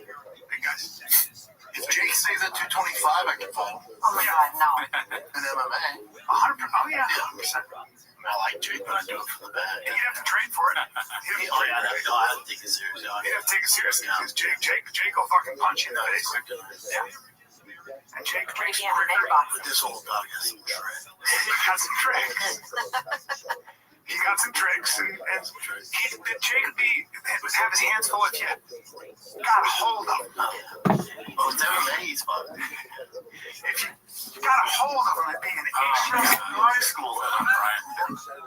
I love that argument. Like you talked about on the stream, that Brian watched Zoolander once and was like, hold my beer. Yeah, it's the fucking Zoolander voice, man. He made Zoolander unfunny. What if Zoolander was a fucking loser? What if it was my life? What if he got a hold of him? Why are you talking like that? Stop it. Why are you saying it twice? What? Why? What if I got a hold of Afghanistan? He thinks that's so funny. Yeah. Now, I'd say to you, don't stand and bang with him now, because he can catch you. Don't stand and bang with him. He can grab you. I'm not big enough dating for Jake to come out there. Yeah. What? I just don't want to watch you fight, so. Even against Jake? No. I do. This fucking guy want me fighting game bred beer knuckle MMA against Junior Santos and Derek Lewis. That's terrifying. Yeah, but you were the one negotiating the deal. A lot of money. He'll do it. Jake Paul would be so much more money than that. I know. And that's worth it. But the money they're offering, it's a lot of money. I can buy a lot of cool cars with that. No one's offering you shit. Who could Brendan fight right now? Big guys. I would love to see that, though. I mean, I don't want Brendan to get hurt, but it would be hilarious to see him fight Jake Paul. Yeah. That might actually do numbers. That would be a successful venture. I think Netflix could do that, because Brendan's not famous. Like I said earlier, no one knows who he is, really. He's infamous. But, I mean, he's not unfamous, too. Right. And it could be, you could definitely sell that. Maybe not Netflix, maybe more Triller. But I would love to see that on Netflix. Yeah. That would be a fight. Yeah, dude. What's so funny is I didn't realize until today that we had some good times at Chang's the last couple of weeks, dude. Oh, hell yeah. And then this week was kind of oh, fuck, it's a really shitty podcast. But the last couple of weeks, they had some moments, sure, where it was entertaining and this and that. This week, what? The most entertaining thing is him saying that he's annoyed with comics. It's that was, yeah. You never know what you're going to get with Brendan, dude. It's a mixed bag. Box of chocolates, too. You never know what you're going to get, right? Is that how it goes? Absolutely. Brendan Gump. All right. See you next week.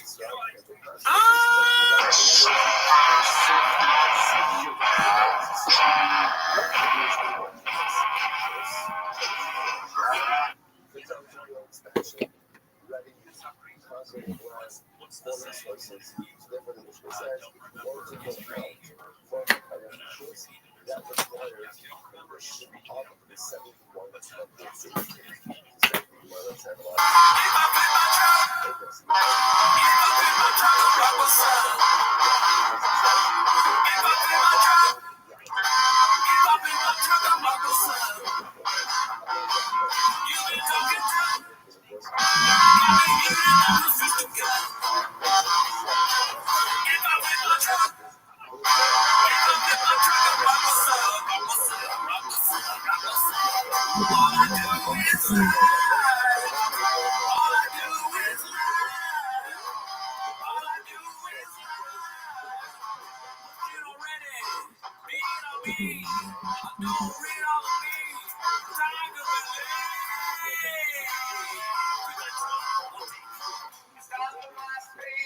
Welcome back to the 10 Minutes of Shop. Thanks for tuning in. As always, join the Patreon, join the Reddit, and all that.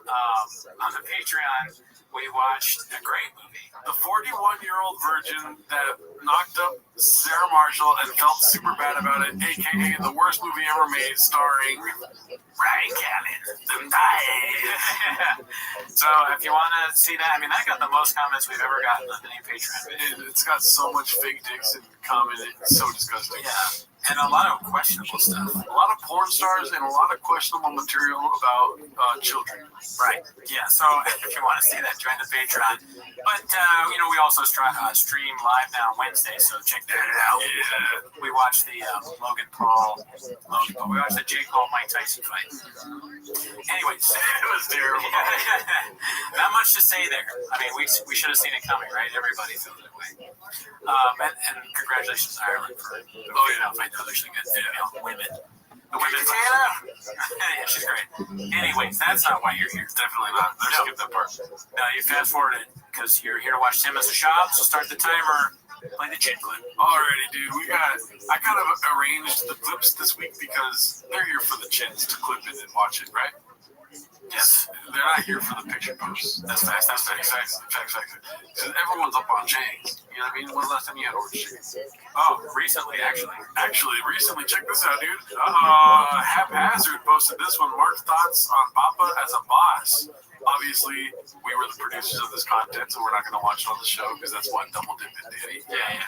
What does Shop say about Double Dip? Don't count. Dip you once, shame on you. Dip on me twice, you ain't gonna dip it again. Right. There's rules in the kitchen. Mm-hmm. But shout out to Haphazard for making 3 fire fuego clips out of that stream we did. Thank him. He's one of our guys. You know what I mean? We don't deserve him, but we need him. Let's see this. Next one is posted by Svensia Sexa. Yo, Mike, real quick, why did you and your wife adopt kids? Don't you want kids of your own? I saw the title for this, but I didn't watch the clip.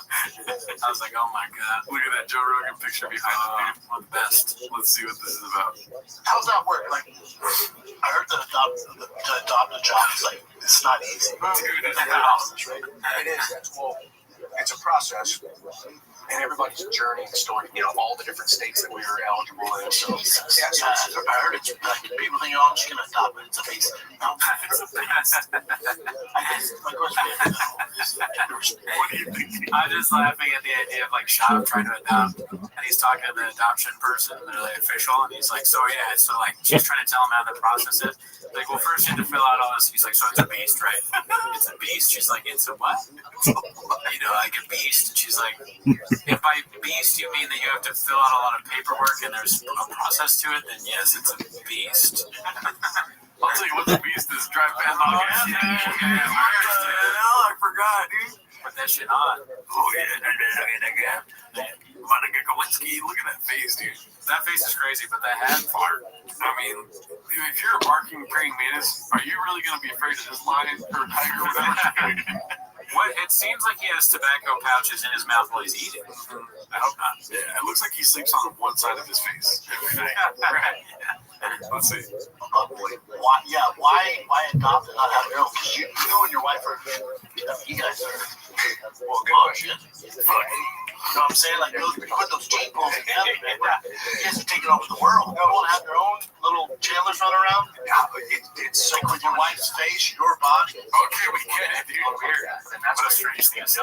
Doors are open, or certain doors closed, or you just, and that's honestly been our journey, and we've enjoyed it so much. Like, more power to you. I couldn't do it. Like, listen, there's nothing I love more on this freaking planet than my 6 and 2-year-old. Isn't the best in the world. But if that kid was in my flesh and blood, the verbal and physical abuse I take for this job, like, I'll get home today, dude. You talk shit to me, throw stuff at me. No, it's like, you know. All right, let's take a little break from chatting with my boy, Michael Chandler, a.k.a. the cash cow, as I call him, because there's a big fight coming up. But now a little word from our sponsor. I'm talking about BetterHelp.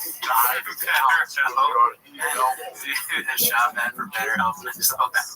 It's great, but I know. the Addies all over the place. A shop ad for better health, even without these fake graphics, is a lot.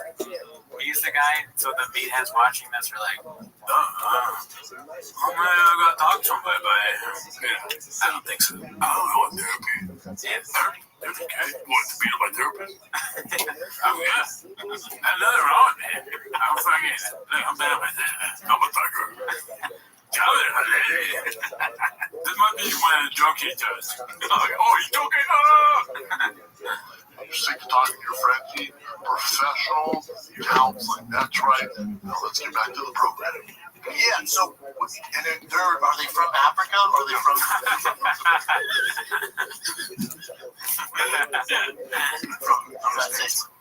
Africans are black? Africans? Yeah, that makes sense. Africans? Yeah, but it's like I'm American. I know, You dumb motherfucker. What are your thoughts on that one, dude? I mean, I'm assuming now that Michael Chandler's adopted kids are black, and that's why he's asking. So I'm from Africa, and another person asking, well, I guess where they're from, it might not be that big a deal, but Shop doing it, there's a little bit of racism there. Yeah, I've had that moment though. I was totally popped at one time where somebody was like really excited about my sister's kids. I was like, when are you guys gonna start having kiddos? And then the saddest look on their face because they couldn't have kids. And I was like, oh, I feel terrible. Oh, well, you didn't know. I didn't ask 15 times like Papa did right now, Why wouldn't you have kids of your own? Why? Why would you just adopt? And then you start saying that they're both hot. Yeah. You're like, but you have a good body and she's a good face. People are gonna want to fuck your kid. More power to you, man, because I would beat the shit out of my kids if I adopted you. Oh yeah, that was crazy. What are you talking about? Yeah, so crazy. All right, so this is called Jealous Much, Papa, posted by Savvy412. Looks like Dana White with the Donald Trump. Family are incredible people. This is karma, ladies and gentlemen. He deserves this. They deserve it as a family. I want to thank some people real quick. I want to thank the Del Boys, Aiden Ross, Theo Vaughn. What? Last but not least, the mighty and powerful Joe Rogan. Thank you, America. Thank you. Have a good night. Can we just for a second look at where we're at? That Dana White and Joe Rogan are standing next to the President of the United States. Joe wasn't there.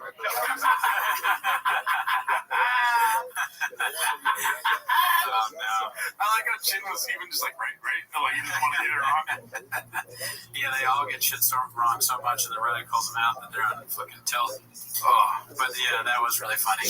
He's not so Joe wasn't there. He had no idea. Joe Rogan, Theo Vaughn and the Nelk Boys. Bustin' with the boys? And Bustin' with the boys? Love those guys. All those guys. What does that say to... Why is that important? What? We knew of those guys before anybody knew this. It's not important, but so the first thing was like, firing the kid, he wanted to be in it, not in it. And then he's like, we discovered the Bustin' Boys. I was in their car. I told him about the thing. I told them all about the CEO and like the boardroom and all that stuff. He told them all about the. I was like, guys, get out of the car, get a bus. And then they got busted. Yeah, I mean, honestly, they'd be nowhere without Shop because Shop told them the whole game plan. That's why they're so big. They'd be carding with the boys. Oh yeah, if you didn't know about the bus, biking with the boys. Yeah, Mike Club. There you go. That's what they would be doing. Go be a edit.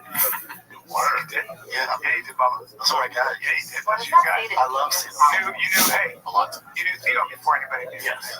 You were the one. You would need to know that you were the one who said we were doing stand up. Fuck was Theo was doing killing it. We did it. We all did it. I don't remember what it was for Arizona, Phoenix. That's what I'm saying. That door's going through it. If that was the door, I don't think it was the door. what if that was our studio? Yeah, that would be weird. Do you want to check? Oh, I don't think it's a good. Well, we can check. I'm scared that it is. Now we're making fun of them for creeping doors. You were the one. People need to know. Yeah, he did, Bubba. That's what I got. Yeah, he did. What you got? I love seeing You knew, hey, you knew Theo before anybody did. Yes. You were the one. People need to know that you were the one who said, Oh my God! What the fuck was that? I think it's like someone wheeling something. There's an intern or beanie guy's like wheeling some tiger thing in the back because no one drank it. You don't know about it. I mean, They got room service for just rain. we were doing stand up. Theo was doing killing it. We did it. Who was killing it? I never saw killing it. Huh? Theo was doing killing it? What is that? They're saying he was killing it. No, he said that he was doing killing it. Oh, I missed that. Yeah, okay. I don't know either, dude. Keep up, dude. Shut the fuck in, dude. I don't remember that. It was in Arizona, Phoenix. Phoenix, we did. We were all doing 20 minutes each. Nobody knew who Theo was. And you said, he's going to blow up. And I'm going to do a podcast with him. And I was like, and you were the one who said, let's do a podcast. And Theo would have made it with him. he would have made it 100%. But at the same time, let's call it what it is. All good. Love him. You have Tony sweating bullets. Yeah, he was the left and the right would have just pushed this narrative like he's the reason they lost. I mean, it's so funny that their whole thing is taking, like, oh, we did that. Yeah, it's us. I hope we can do that someday, too. I mean, we kind of helped Jelly Roll out with your tweet. Yeah, that's true. I don't know if people would really know as much about Jelly Roll if I didn't say that he was Amy Winehouse for guys that fall asleep in their truck. Yeah, so that's true. Thank you for saying that. No, I mean, it's like, people gotta see that. Let's just call it what it is. That's what I'm saying. Yeah, leave it at that. When Jelly Roll was doing killing it, he was thinking about you the whole time. Yeah, honestly, definitely. That's what I think. That's right. That's facts. This one's posted by Butt Sun Exposer. Wes Butson Exposer. Oh, I see. This is Wes. All famous dude talks about getting gadooshed by his hate sub part 1. It's a small video, so it's not bad, but we've been watching this guy for a minute. Do I know who he is? Still do not. Is it Wes? Is Wes? Wes Watson, I think. Shout out to Wes Watson. We knew this guy. There is really a person who wrote me bragging about how big of a Reddit page they have talking shit about me. Like, that's a bad thing. There's that many people that are so worried about me that I'm famous as a motherfucker. I have that many haters. Nice. That's how amazing I am at doing what I do. The more people that hate you, the better you're doing. Let's go to bed. Most people should hate you if you're a performer or a famous person. Yeah. That's how you know you're doing well. He has that accent that like open micers that are really stupid have. You know what I mean? Yeah. Like this, like the dumbest guy ever goes on stage and he always sounds like this. He's like, fucking, you know what? I think that stop signs are fucking stupid. I can't do his voice, but they'll say something like that. Everyone agrees with me, right? Why do we pay attention to stop signs? Yesterday, I started making to-do lists, and they are so great. I get everything done. Oh, you're good. Yeah, I know exactly what you're talking about. Yeah. He looks like you before going Super Saiyan because he's got like the color beard and he's got the. Yeah, I want to get on his level of yokeness. I do want to be like this. Well, I thought you were there already. Oh, thank you. Yeah, you got violence in your DNA. That's true. I mean, I did. Yeah, I do, and I beat the shit out. I was just trying to be humble there. Thank you. Yeah, and I knew about being humble before anybody else. Yeah, and people need to notice that. The guy used the word gadooshing. The guy said that they're on their gadooshing. And he doesn't know that he's the weirdest person on the face of the earth. They spend their day so worried about it that they all sit there and gadoosh. Oh my fuck. These are the people who make the videos calling studs like me fake outlets. Oh my god. Gadoosh, dude. Wow. I mean, he's playing into it, you know? Yeah. Because I would criticize him like, oh, you're filming and you don't care, but he's in on it. He'd use Gadoosh. Yeah, no, he's having fun. Yeah, he's on his bed, on his belly, with his legs up in the air, going, fuck, they're Gadooshing me. You know? They're fucking Gadooshing. Like, they're talking about yes. They're talking about yes. I'm gonna say Gadoosh. The more they talk about him, the more beefed he gets, dude. This is posted by Confidence Search 8648. It's called Just a Normal Podcast, where both hosts go to use the bathroom at the same time and leave the guests alone to talk. I swear to God, when I read that title, I watched it already. No chance. Watch them see, dude. Fuck. It's involved in how they would pull it off. I'm gonna go pee. I'm gonna give you a couple of seconds. I'm gonna go pee out of my giant dick. And then I gotta pee too, take a big call. I gotta pick out my giant dick. I missed it. You saw the movie you watched on Patreon. Yeah. He's got a huge fig dick. He wrote that and he added that scene in the movie. Yeah. And then I want you both to give me the most credible explanation. I want your conspiracy theory. And I want you to go through how you think they pulled it off.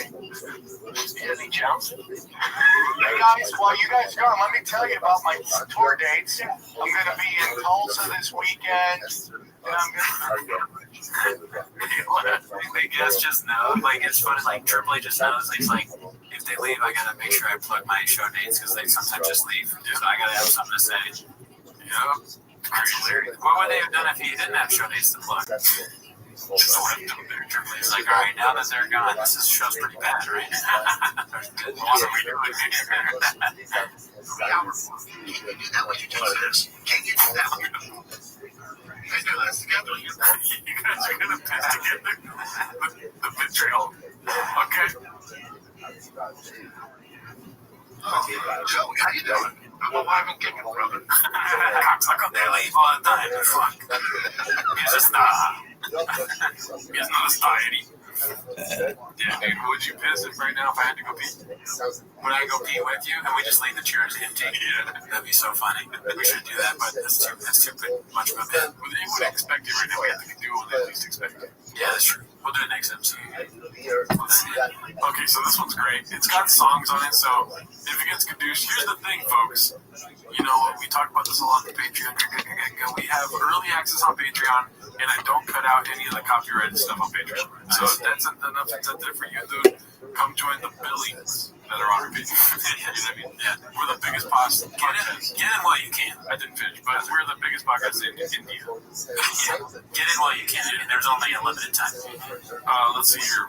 Diddler in Hell, posted by Confidence Search 8648.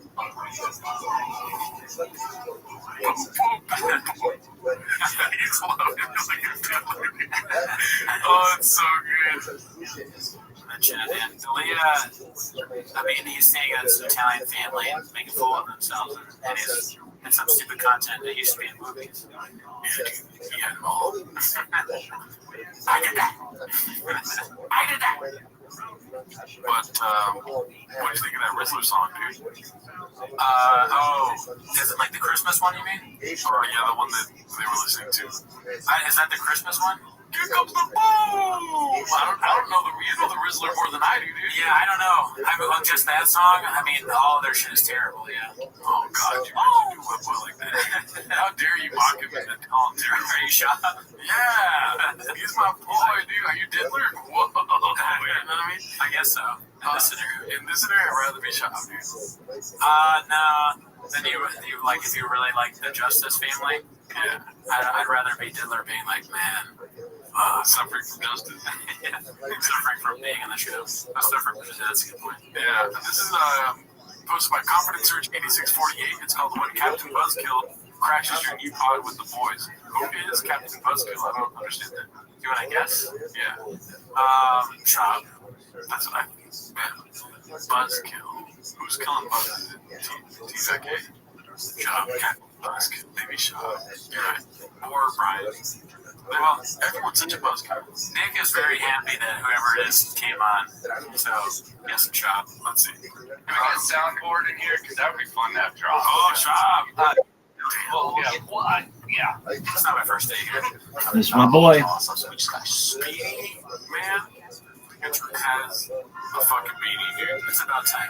Listen, we spoke a lot about beanie. Nick is no longer allowed on the show.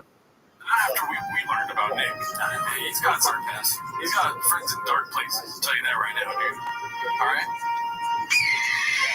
Beanie Man has a beanie on, folks. I'm very happy about that. What the fuck, dude? Beanie guy.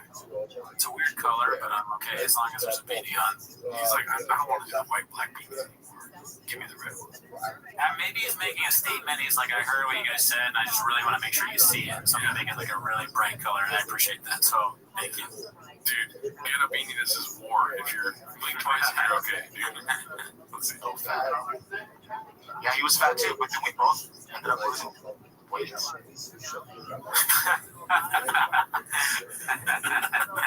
He's like the boss coming to watch them to make sure everything is good. It's like it's too much. Like you go ahead and you're like, you want to go first or me first? No, we were all drunk, luckily, so it kind of eased the awkwardness of it a little bit. But it's just too much. Like you gotta try to please two chicks at once. You guys ever been at that guy? Tesla people? It's like Beanie Man kind of. Yeah, he's Beanie Man made in the lab. Right? Yeah, it's like a duplicate. Yeah. They just grow. There's more and more as the show goes on. The Russian doll Beanie Man. Yeah, I don't like that. I want one Beanie Man, and he wears a beanie. It is a little confusing. Maybe that's why Shop's there. He's making sure he's got the beanie on. Right? Maybe. It's not funny. Try fast looking at it. What? Next question. Took the beanie off his eye. No. Yeah. Yeah. Look at, why did it? Listen, look right here. Sorry, it's not important whatsoever. People. No, Brennan's not. What? Ah, look at that. Right back to square one. Wallowing in his fucking misery right here. We don't know who you are now. Yeah. Who is this guy? Where's Beanie Man? I don't know. Oh my god, this is not my friend right now. Why is it not? Next question. What you got for us? Milk Karen. What's the name? I've heard people say Kevin. I don't agree with that. Chad. It's a Chad.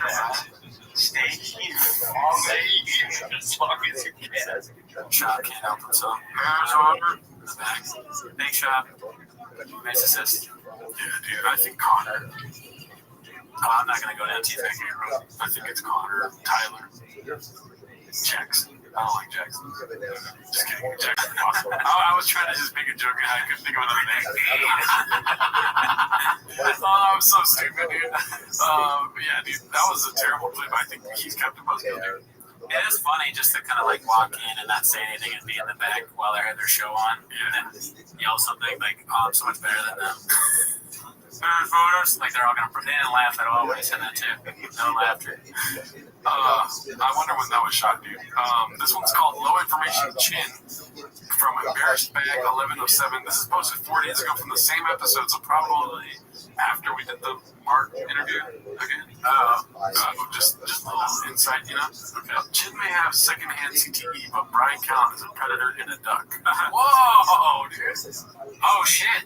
He's a duck. Damn, okay, thanks. Embarrassed Bag 1107. One of our guys, dude. Yeah, thank you. Never met him. Great guy. Why is it not going? You doing something? Did you play sports growing up, Jay?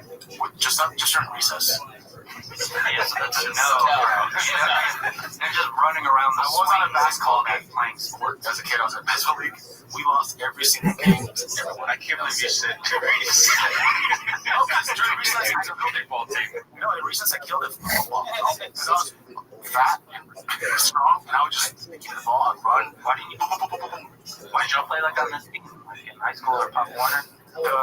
The coach or the, what do you call them? They're the coaches, right? Yeah. People, this is the recess people. The recess people. What the fuck are you talking about? What do you call the person?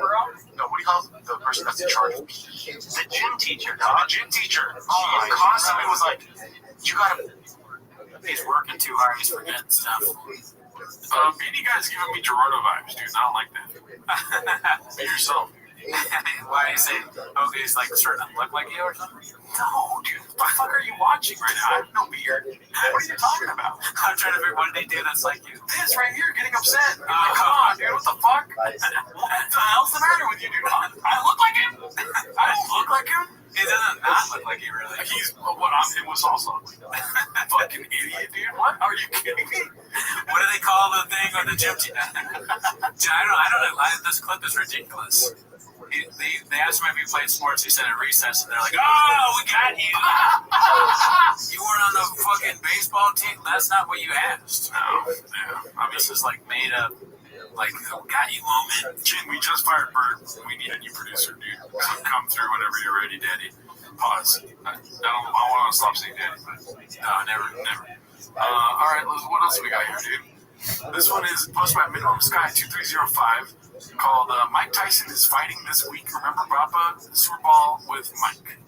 Yeah, so just a little flashback Friday, dude. Let's see. We're here with the boys, man. We're here with the boys. Get your intro. We're at the Super Bowl. We're at the Super Bowl. And we're like the Money Line app right now. Get your money board tag. This motherfucker say all? Mike Tyson looked like he was already frustrated. I'm betting with the bag goes. Right now, I'm talking about 25 grand every quarter. 100 grand, man, with Money Line. You know why they're going to win again? Why would they make shopping and read out all those people? Yeah, I don't know. Why they got him doing it? He's stupid. Yeah, I can read it. I let me do it. He's gonna say something stupid. You know who's smarter than you, Shop, is my pigeons. Everyone, my pigeons and everyone is smarter than you. You're so stupid. Jake Paul's smarter than you, Shop. Oh my God, he's called a guy John Africa. This guy's fucking stupid.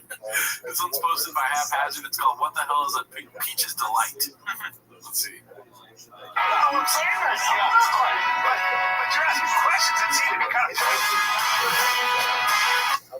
I think your music started playing. What was that? I don't know. What are you listening to, dude? I don't know what that is. It's not on your phone, dude. It's on your computer. Why would it just start playing? I don't know. I have no idea. It sounds like a song that you like get up to in the morning to. But I'm like showering and like where I have grace to see. I don't know what that is. I can't wait to watch you King. I'm saying right now. But you're asking questions that seem to be kind of pointed. Have you heard anything on that? And he had a Peaches Delight shot at the President of the United States. Can you play that back? I didn't understand that. He had a Peaches Delight. Well, there wasn't really nothing before that. Okay. The one key thing is he had a Peaches Delight. Oh, I don't know. They didn't say he was. There was no like. He had a Peaches Delight shot at the President of the United States. They might be talking about I think what they're saying is the guy that shot at Trump had the Peaches Delight shot. Like, I guess that's in child's mind, that means like an easy Peaches Delight shot at the president to kill him, I guess. Or he's saying someone had a good shot at the president. It sounds like a flavor of Bitcoin.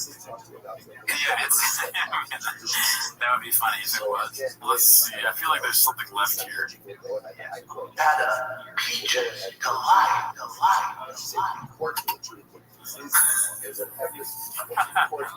DuckDuckGo. You don't know what DuckDuckGo is? No. It's just like a search engine that gives you no sponsored results, basically. Okay.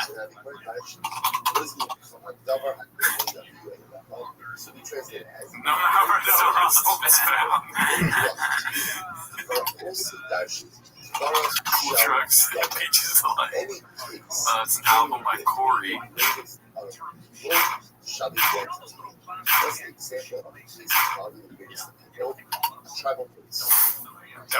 is this gonna pop up? Oh, okay. Those long worms like Kevin Hall, that's why he's so good at nurses. I have long worms too. It's a Peaches Delight, you know. Oh, what? No idea. I've never heard this. We've said before that he makes up stuff. He's kind of like Shakespeare that way. Yeah. He's adding to the language. Well, to that I say, way to go, Shakespeare. Yeah, and I understand. I get it. He's saying it's a good thing, like an easy, like a crib. I would think of like he's saying it's easy. Like, what if this is the best way, the easiest way to do something, right? It's just not a good way of saying it, dude. No, it's predictive. But of course, most things he does is predictive. Like eating food, the beach is delecting. Eating food is putting it in your mouth. Pause. Is that what it's? Because that's the easiest way to do it. Yeah, I guess so. But that would be even more confusing. I'm confused. All right, don't get it twisted, dude. I'm not making it more confusing. It's pretty fucking confusing already.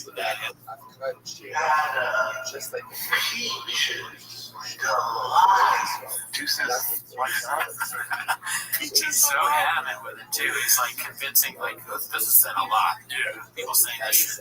You know what I'm saying. What? Doesn't even make sense. Alright. This was posted by Busy Middle 8108. Absolutely top tier commentary from Bob. Obviously not, right? Alright, let's check out this replay. We're going there. We're gonna see the replay of the finish. Yeah, look at the replay. He gets the outside trim there, and you don't see a lot of damage to the shoulder.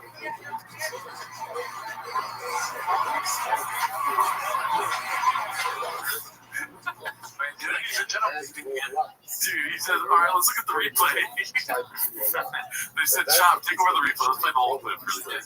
Alright, let's check out this replay. We're going there. We're gonna see the replay of the finish. Yeah, look at the replay. He gets the outside trim there, and you don't see a lot of damage to the shoulder. I feel like Shab was like doing something else when they said it, and like he was like maybe he came back and pissed. We're like, where is he? And then he comes back. And he's like, yeah, the replay, shoulder stuff, man. He was out on the outside. Yeah. Ladies and gentlemen, in between rounds, the ringside. Is this game break in there, whatever the fuck? Game break. Game break. Yeah. It's a Jorge Masvidal's nickname, right? Why are you laughing? That's just funny. You always laugh when it comes to Latinos, dude. Oh, I don't know about that. I'm laughing at the idea of Shab like doing something else, like another thing, like game bread, like truck walk, all this stuff they do. Game bread, EVPs. Yeah, all shit. Alright, so this one's another one from the Game Bread MMA. It's posted by Confident Surge 8648. It's called Still Being Referred to as a Stand-Up Comedian is Fucking Wild. He's clearly a gearhead. Why does he never correct anyone on that? My name is Dave Van Auken. To my left, this handsome savage. It's Kroger, the man's Gabriel Gonzaga, stand-up comedian. But like I said, we've been talking for a couple of days. Like that, I gotta chill out. My new spot's in LA, local, don't count. Going international or, going across the freaking United States ain't happening right Gabriel Gonzaga, stand-up comedian. But like I said, we've been Any thoughts on that one? I mean, he could say that. I wonder if it does bug him.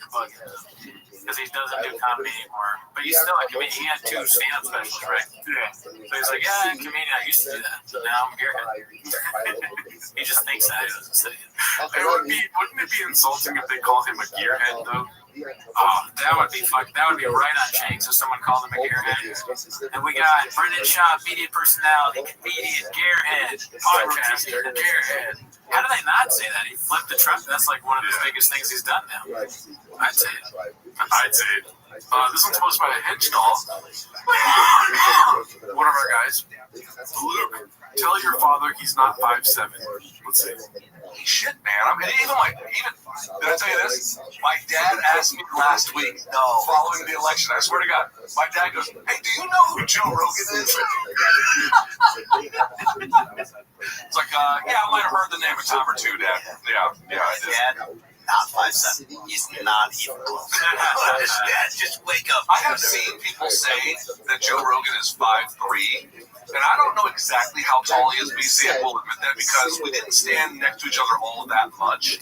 He's not 5'3". Okay, My wife is 5'2". He's not 5'3". I never even thought about or considered his height. It's so funny that it can go both ways, right? I heard both ways. You could be saying he's shorter than 5'3". 5'3". Like, what he said, he's not 5'3". My wife is 5'2". She's a little taller. Okay, that's my narrative. No, that's that UFC 199. And you were on Reddit. Backstage, and I walked through the backstage area, and he was sitting at a table talking to somebody after the event, and then he stood up, and I was like, oh, I never met Rogan. Let me go over and kind of. Just stop. It was very similar to when I was at ESPN working. Manny Pacquiao and Marquez were coming in that day to promote their third fight, and I was like so fired up, watched them a million times. When you watch them on TV and you walk around like I do, around 6'2", you're just not prepared for those guys to walk in and be like 5'3". Yeah, they're just like short stack. Yeah, Short stack. just like that. But hey, shout out to Yo, Prince, how you living, big dog? Yeah, dude. Amazing. All right, dog. You did a really good job on your link tree. Aren't you proud of it?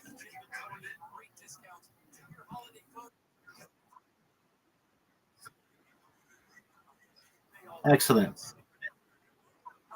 It's good. It's good.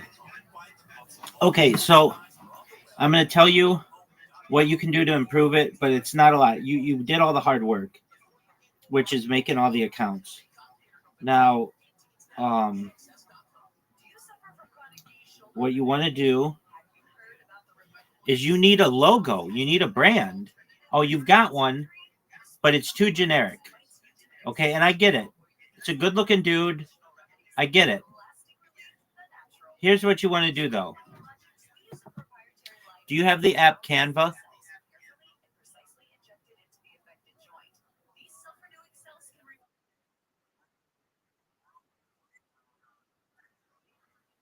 Okay, I understand that. Just download the app Canva. Canva. And what you're going to be able to do is put a circle around your logo. The top half of the circle is going to say Prince Israel 24. The bottom half of the circle is going to be linktree.com/Prince Israel. That way, when people look at your logo, they know your username and they know where to find all your social media. Does that make sense?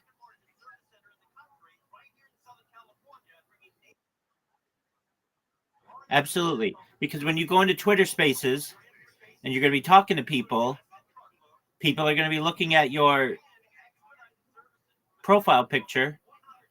And this way, it communicates to them where they can find all your social media. Does that make sense?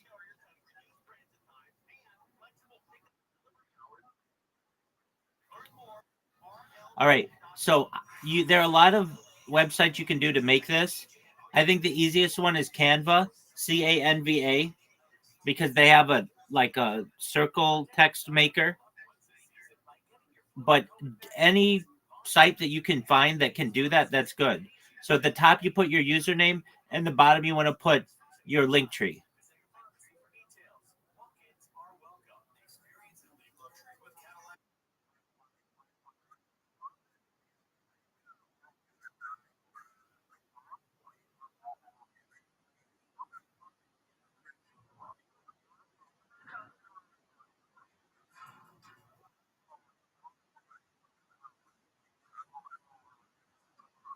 Prince, stop. You can't be so reliant on AI. You have to learn how to do these things yourself. If I'm going to hire you for a job, I'm not, but people will. They're going to say, Prince, I want you. Just imagine they said, hey, here's a picture. I want you to put on the top of the circle my company's username, and on the bottom of the circle, you're going to put Linktree and my company's username. What are you going to say to them? I only use AI? Then they're going to say, I don't need you. Anybody can do that. If you don't know how to do this, you can learn. Just download Canva or go to the Canva website. It's canva.com, Canva. You put your picture of your profile picture on there, and you make a circle at the top that says your username, and at the bottom, linktree.com/Prince, whatever your username is. My friend, imagine this is a job from a company. You're going to say to them, well, I only use AI. Okay, well, then they're going to say, look, I can find somebody who's better than you are. If you don't know how to do this, this is foundational knowledge that you need to know, and you need to teach yourself. You need basic graphic design abilities. So this is basic. This is as basic as it gets.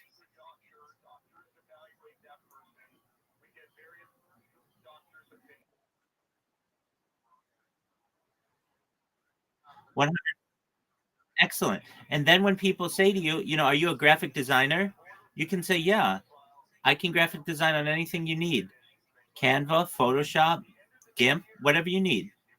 Instead of saying, I use AI for all my creations. Like, if you say that to somebody, they're just going to say, look, this is just another reply guy who doesn't know how to use these tools, and they're not going to make our brand look as good as possible. So I know you know that. So you're going to work on your logo right now. It will literally take you 10 minutes once you get into Canva, even less time than that. When you're done, I want you to put it on your link tree, come back in here. I'm going to look at it. I'm going to make sure it's good. And then what we're going to do, you're going to start using AI to make videos. And they're really easy to make, and they're really good. And I know I've shown them to you, and you think they're good. So that's the next plan, okay?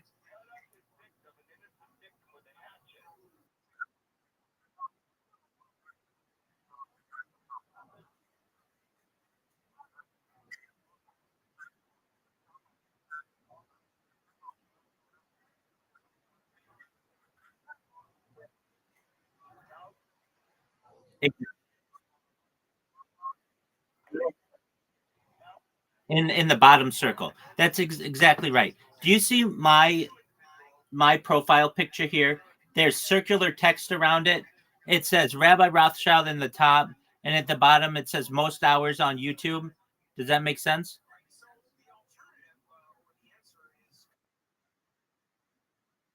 So when you look at it, you don't even have to click on my username. You know who I am. And you don't have to click on my profile. You already know where to get all my social media. Your logo is going to tell a story for you, and that's what you want to do.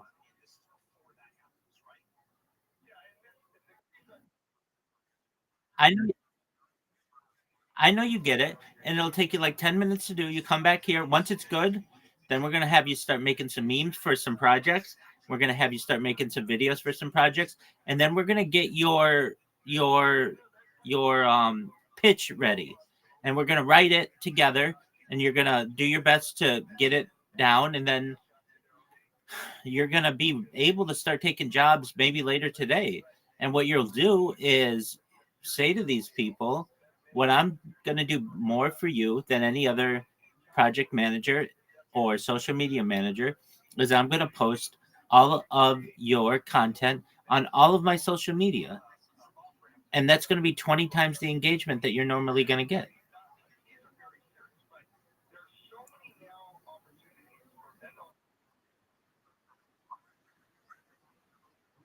Excellent. Prince, you go make your logo and then come back when you're done, okay?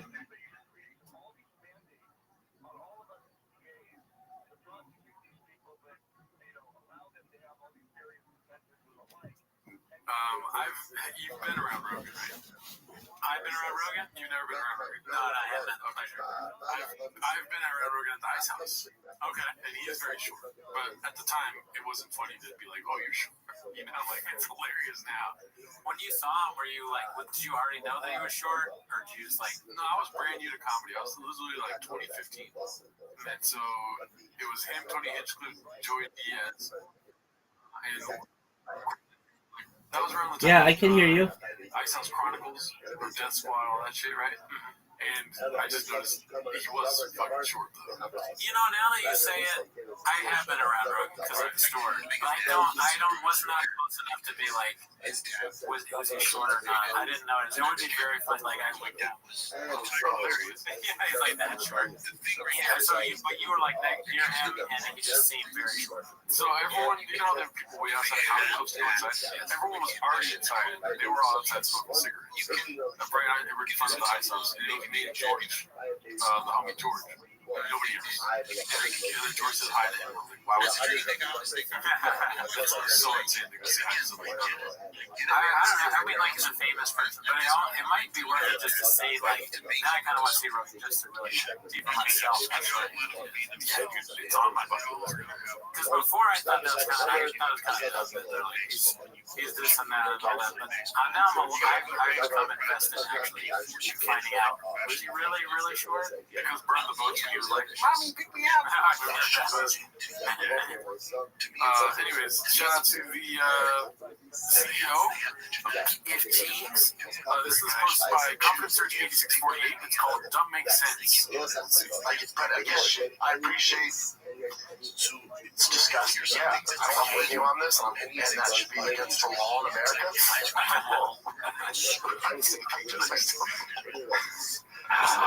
It's disgusting. Oh my God. It's disgusting. It's very confusing.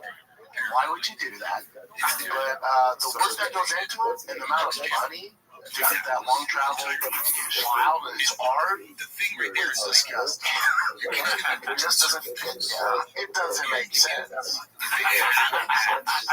how he's enunciating now. It doesn't make sense. Yeah, you could put so many things that Travis done with that clip. Dude, the endless possibility change. The background for the video popping. Yeah, and then going to change is like, going to change is like going to the Cheesecake Factory. You have this long menu of things you pull from. You're like, man, everything looks good. I like that.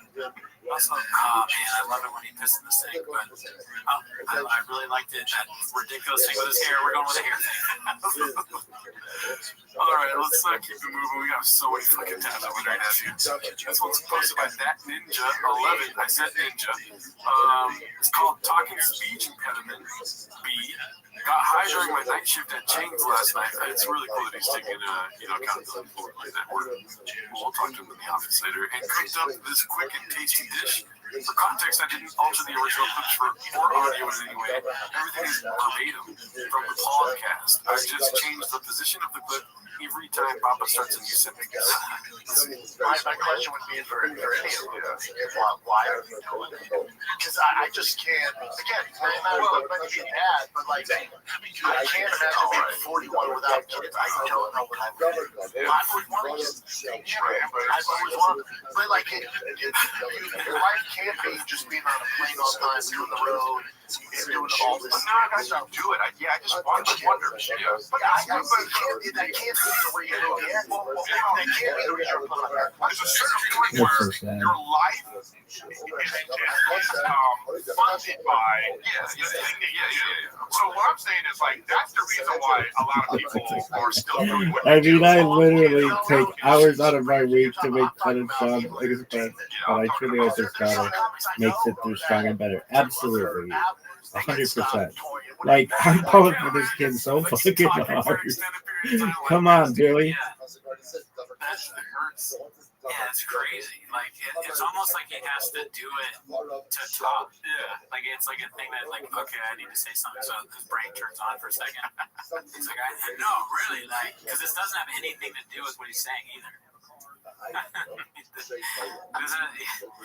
This makes another sentence, like a paragraph, and Eric and like your dad sucks, they should wait but until it's we like want this, you to so be that they okay. can talk, if they talk here, then he's just gonna go like that, and like not the king's gonna interrupt. So it's gonna come on. Let's see. You know, if you're doing arenas and stuff like that, I mean, that's not gonna last forever. No, I don't. That's why you can't always do it. That's the reason why it's not gonna last forever. So, I guess my thing is like when I see The Rock. When he has 40 feature movies, I'm like, go home, bro. Yeah, that's go home. I saw those are people that are most successful, especially like big comics. It's almost like they keep doing that for a few years because you guys know, everyone here knows the amount of energy and effort it takes to function at that level. You also never know what. You don't have too much time for anything else. You also never that takes a while. It's true, yeah. Editing makes him look so much more stupid too. Yeah. When it goes at its fate. But no, dude, like Everyone knows that Billy tries to say something. Shout out to the chef, dude. That was tasty. Yeah, it was good. I thought it was oversalted at first, but I kept eating it, and you know what? Your boy was actually good. I mean, that was very stupid what he was saying, but you could probably do that to any clip. I guess that's stupid. Okay, so this clip here, we've seen a lot. Confidence Search 8648. Probably not gonna say much about it, but I thought it was funny that he put these two together here. Let's see. Oh, milked like a cow, by the way. Oh, wait. Have you guys ever been asked to be pegged? What? Well, I'll get along. I like how Snoz doesn't know the lore. She's like, Yeah, that's a pretty great question. I see why she's saying that. Milk me like a cow. Well, that's disgusting. They put their digits in the asshole. I'll get all the fours. They'll jack you up like milk a cow. You just have the middle, put the fingers in the asshole. Wow, sir, how would you even ask that? That's a lot. It sounds like a Tuesday. That Thick Boy Studio from Cody. I hope the AI overview gets that. This one's posted by individual bus 7794. It's called Perspective. Oh, so that was all the video chins for this clip week. Now we're getting into the picture posts. So let's try to. Joe Urel, dude, popular comic in the scene out here, posted this. Sure, Joe Rogan. Yo, how are you? This is the guy.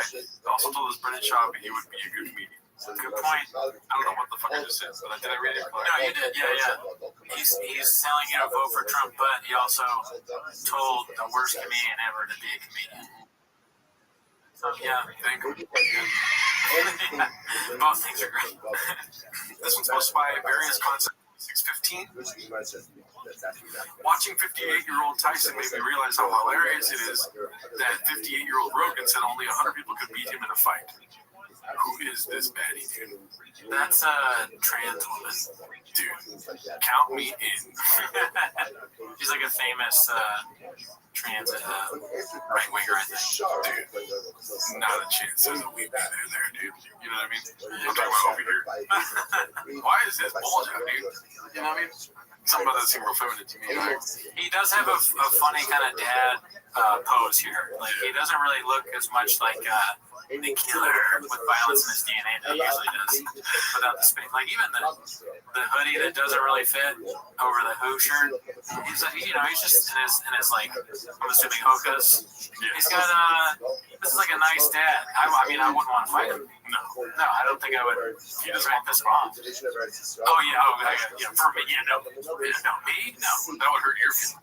True. I mean, we're both in a room. I mean, I'm not gonna sugarcoat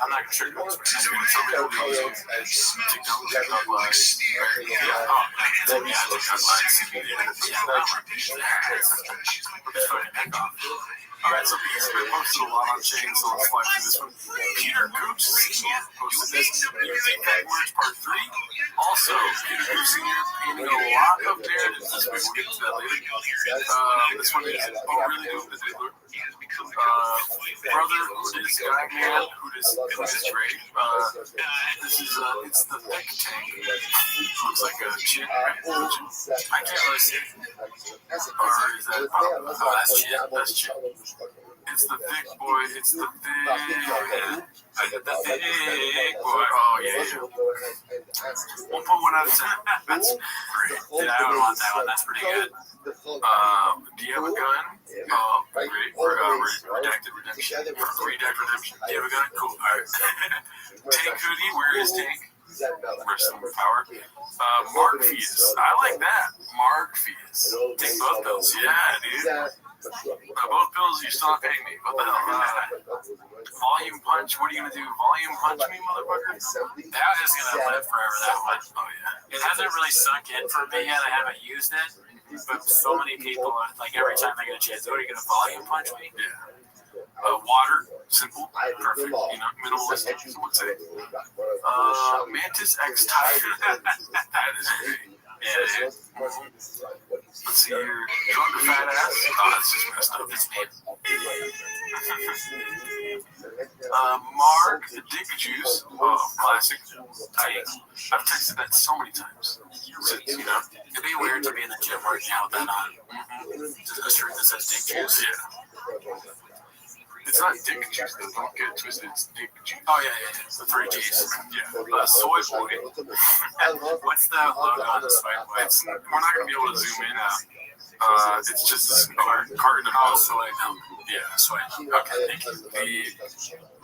What is it called? Drink it every morning. The mouse is not my friend right now. Got Addies. Nice. I'll sport it. Oh, dude, come on. This mouse, your computer. It's the team. This drives me nuts. Nice. Mark, Big Juice. Another one. Classic. It's nice, man. This guy put a lot of work in it. Whoever did it. Gimme is from the texts, right? Gimme is from the DMs. Like he would send a devil emoji saying "Gimme," or maybe it's the text too. Both. Pull up the chin. All right. And second to last one. You're my girlfriend now? Yeah. Wow. I can't talk. The last one. Shout out to this guy, Peter Gooch. Good reminder of all the lore. I forgot about I Can't Talk. I used to use that all the time at the beginning. I still can't talk. Let's see, this one's posted by Agitated 8689. I can't believe this guy had the nerve to judge Brock or Al Pacino's kid based on the physical appearance. Yeah, it just looks. It's, you know, rough. Yeah, there's a lot going on. He's the hair is a weird choice. He's had a lot. He's had work done, I think. You should keep that defect hat on. Oh yeah, maybe you should lay off the Rogue. Rogue. Yeah, that was a big thing. God knows what it's doing. This one's posted by Embarrassbag 1107. Shout out to the Record Tweeters Pod and the NSFW Discord. Had chin before his condom fish diet. Shout out to Embarrassbag 1107, dude. Holy shit, dude. Wow. Well, good for him. They got chin. What came first, the Addies or the Baddies? For chin? Baddies. Yeah, what he's getting it. It's kind of a funny thing. He's like sitting on hay. Yeah. Maybe like a fall picture or something. Right. With his little sweetheart. I wonder how many days behind they are. It looks like it's far in the past. I mean, you know he got her with his singing. Yeah. So it doesn't really matter if you're bigger when you sing really good. If you want to sing good, be fat first. Right? Jelly roll out, and then pop it up. You know what I mean? Alright, posted by Manboy Steve. An absolute peach's delight of an outfit from the Chameleon. He's just like his daddy. I think a chin is like an Asian jelly roll. Okay. Yeah. Sings good. Yeah, it gets a lot of eggs. Yeah. What do you think about this doppelganger here? I mean, it's a white shirt and a black tie. I don't know if I can go with the saying he's copying. There's a lot of similarities. Okay, you break it down for me. It's loose. Top button is not buttoned. Sure. Clearly can be buttoned. Yeah. His neck's not a problem.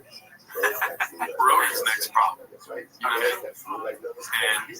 And don't ask me why, because that's for the NSFW chat. Thin tie. You know what I mean? Jacked guys. Pause. Right? That was just a test. This is exactly that. He copied it. Yeah, I mean, because it's the fight, the fact that it's the fight, like there are both commentators on it, and he chose a white shirt, tie, and he also has this. It's exactly the same. Yeah. Virtually identical. This was posted by Bouge Move. Papa talking about getting dog walk beat. Changs, remember the ultimate dog walk. Rewatched the first 10 minutes of this gym again yesterday, and it's truly insane that he thought it would be a good idea to go on this pod. In the first 10 minutes, he admits to hitting on Kalila, but says he's going to therapy for it, and that's why he's not allowed social media. He also calls himself a comic multiple times, which is hilarious on its own. He talks about monster lawyers and denies the drug walk and more. Thank you. One of the greatest times of Changs. Yeah. Define bullying, that he's mentioned that in there? Because that was amazing. Probably that's in the first 10 minutes. But don't hold your breath, because define bullying is right. Pete Gooch Sr. defined bullying It's a bully, a Rockstar game. I don't know if you ever played it. No. Yeah, it's an actual game called Bully. Did you play it? Yeah. What are you, the bully or the guy getting bullied? Don't ask me questions. I was like, What the hell? You're trying to gadoosh me here? I'm I played it when it first came out when I was probably 10 or 11. I want a video game where you can design the player so you can make your have like good Nice.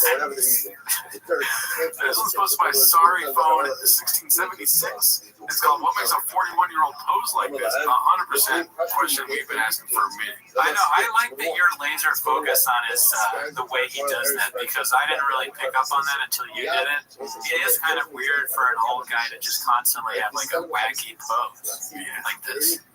I mean, keep in mind, like, you know, there's choices. It's just like weird to make the same choice. It's not getting you.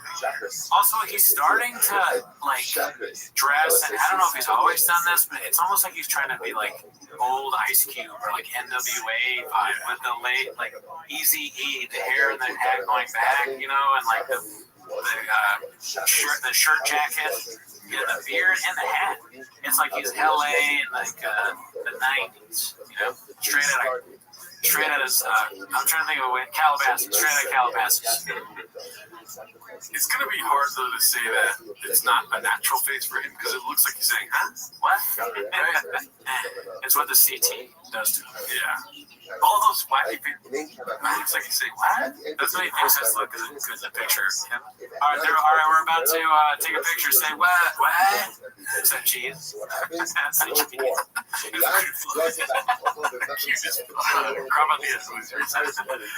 All right, so here it is. This is the narrative I'm talking about. Pete Gooch Sr. tell everyone. Give me. I mean, that's the natural assumption with Shop, right? Right. New intern, cute.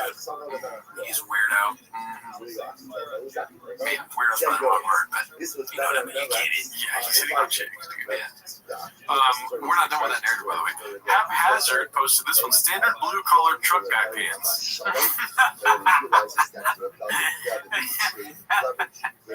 Dude, he's wearing like Harry style pants with like a fucking what's that stupid company that does the sport shirts?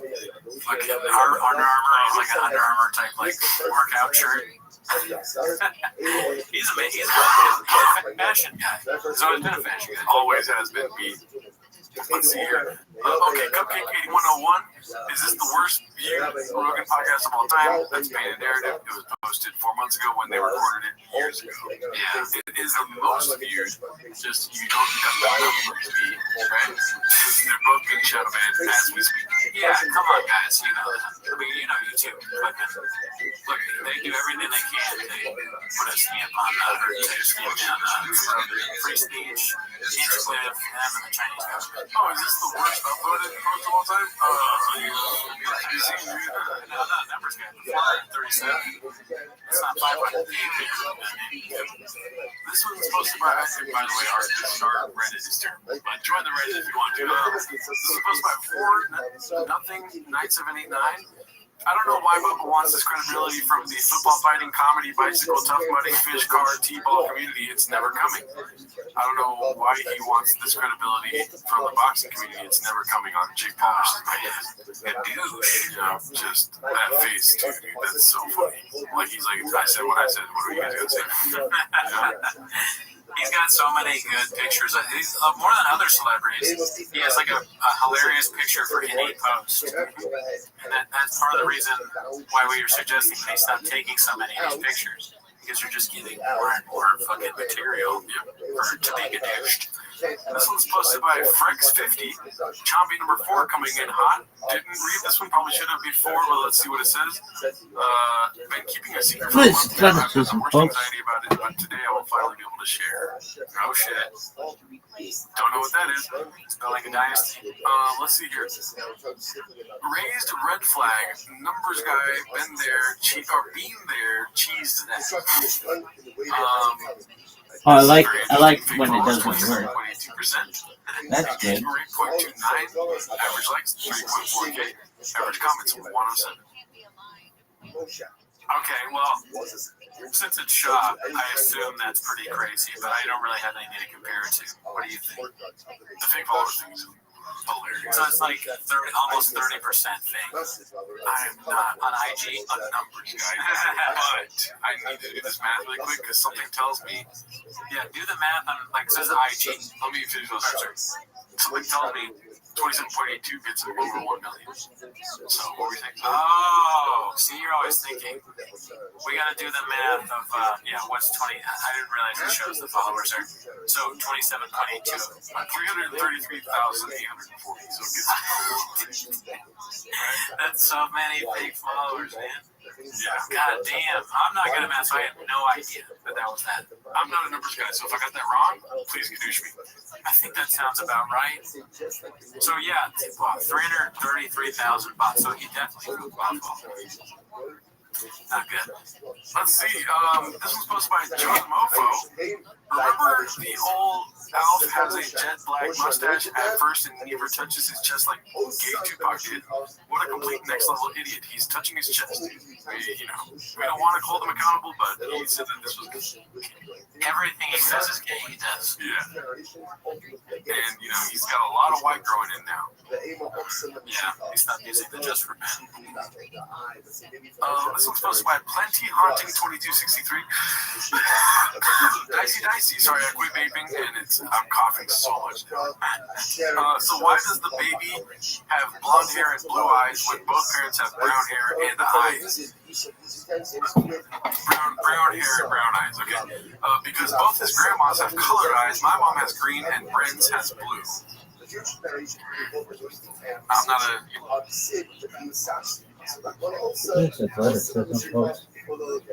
Look at this one.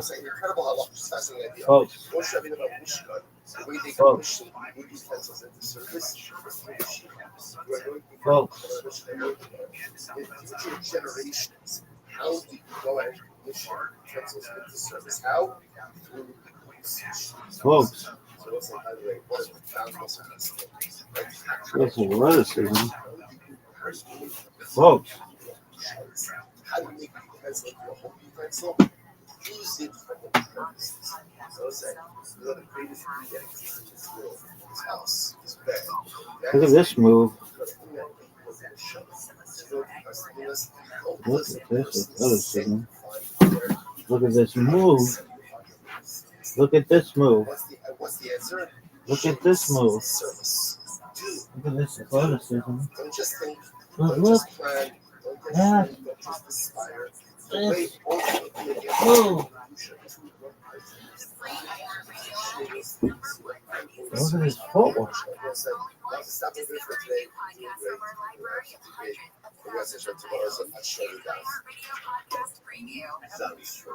Will be great. Will be incredible tomorrow. She got to be like. Not get national attention. It was in the circus. His name was Hamza Sayed, and he wanted help with his first ever story about a mystery in Birmingham, his hometown, that no one had ever solved. It had begun a few years earlier when news of a strange letter exploded in the press. The letter looked to be a secret communique between Islamic extremists who had been infiltrating the city schools in a supposed plot called Operation Trojan. All right, girls. Good morning. Good morning. So special show to be able to continue everyone to be pleased watching our journeys. I will just make put out a poll for that. I think it's the first time I ever put out a poll with that in chat. But I know when I get holidays, sometimes it's about conflict the schedule. So we just got Sunday. So it's after that, we'll have this. Majority, majority. Sorry for those who right time. But before it came back to the schedule, anyway, begin by thanking all of our sponsors for this morning share today. Our editorial sponsor for it was a speaker of Top Shoe PR. I wrote on the they're dedicating all the German dragons this year as a slice from South Carolina and surrounding the Tulsa Schmapa from 2022 for the month of T-Base. Abo are living with the family and memory of Rabbi, Follow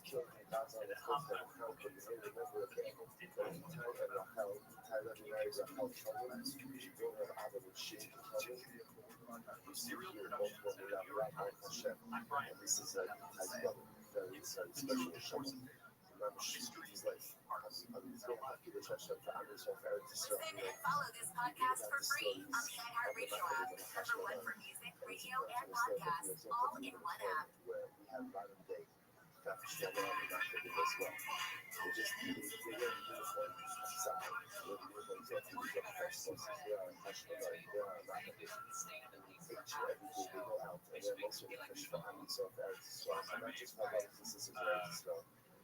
I had to walk behind you today, and for their safety. That perhaps not possible. And there's a chef of those who didn't realize that these sachets are on the arts. And there's a chef of those who didn't show us tremendous amount and the families in the home. Our learning sponsors is within and very Kalkaya Basolovakia, Poland Kathy Palestine, and Esther Bassacario, and our learning sponsors for today. And our chef of Efron in honor of their nephew, Ezra Lee. how was your show practice last night? What do They you are mean? learning tonight's all of our I thought it was Texas going to be soldiers. all week long, except you got Monday off. Now y'all are just phoning it in. Protection that will come to us Is everybody a little bit shaky? Is And our anyone missing their March lines? Charles of Santa Barbara, California, with a thank you to the Shield and the tech team who allows us to connect to the Shield To bring each other and Beautiful. how much Incredible. covering is I going know so on. as much as always we dedicate our learning to discuss all our precious messages You're that not we supposed to respond see to it, and right? show them color. But I'll see And it. we're supposed Because to I'll see it in your our holy face. soldiers that trouble that will Yes. be successful. The phone I'm going to bring a notepad and a pen. Once again, let us So you're coming this weekend. I am. So you can tell everybody before the second weekend. Exactly. Your official. We'll do our best. So today's topic has our 15. We are picking up the You mentioned yesterday on this new Kim Kardashian. She's having an actress in this new Ryan Murphy series. I watched 8 seconds of it yesterday, and as you mentioned, it has a 0% rating on Rotten Tomatoes, which is, I thought, impossible. But when I watched 8 seconds of this, I was devastated for a couple reasons. It's clearly, and I have no evidence of this, but I'm telling you what I think. It's clearly a Kim Kardashian passion project. I paid for this. I want to be an actress. What she won't say, people like Lacey Dash and Clint Close, people who you like are looped in to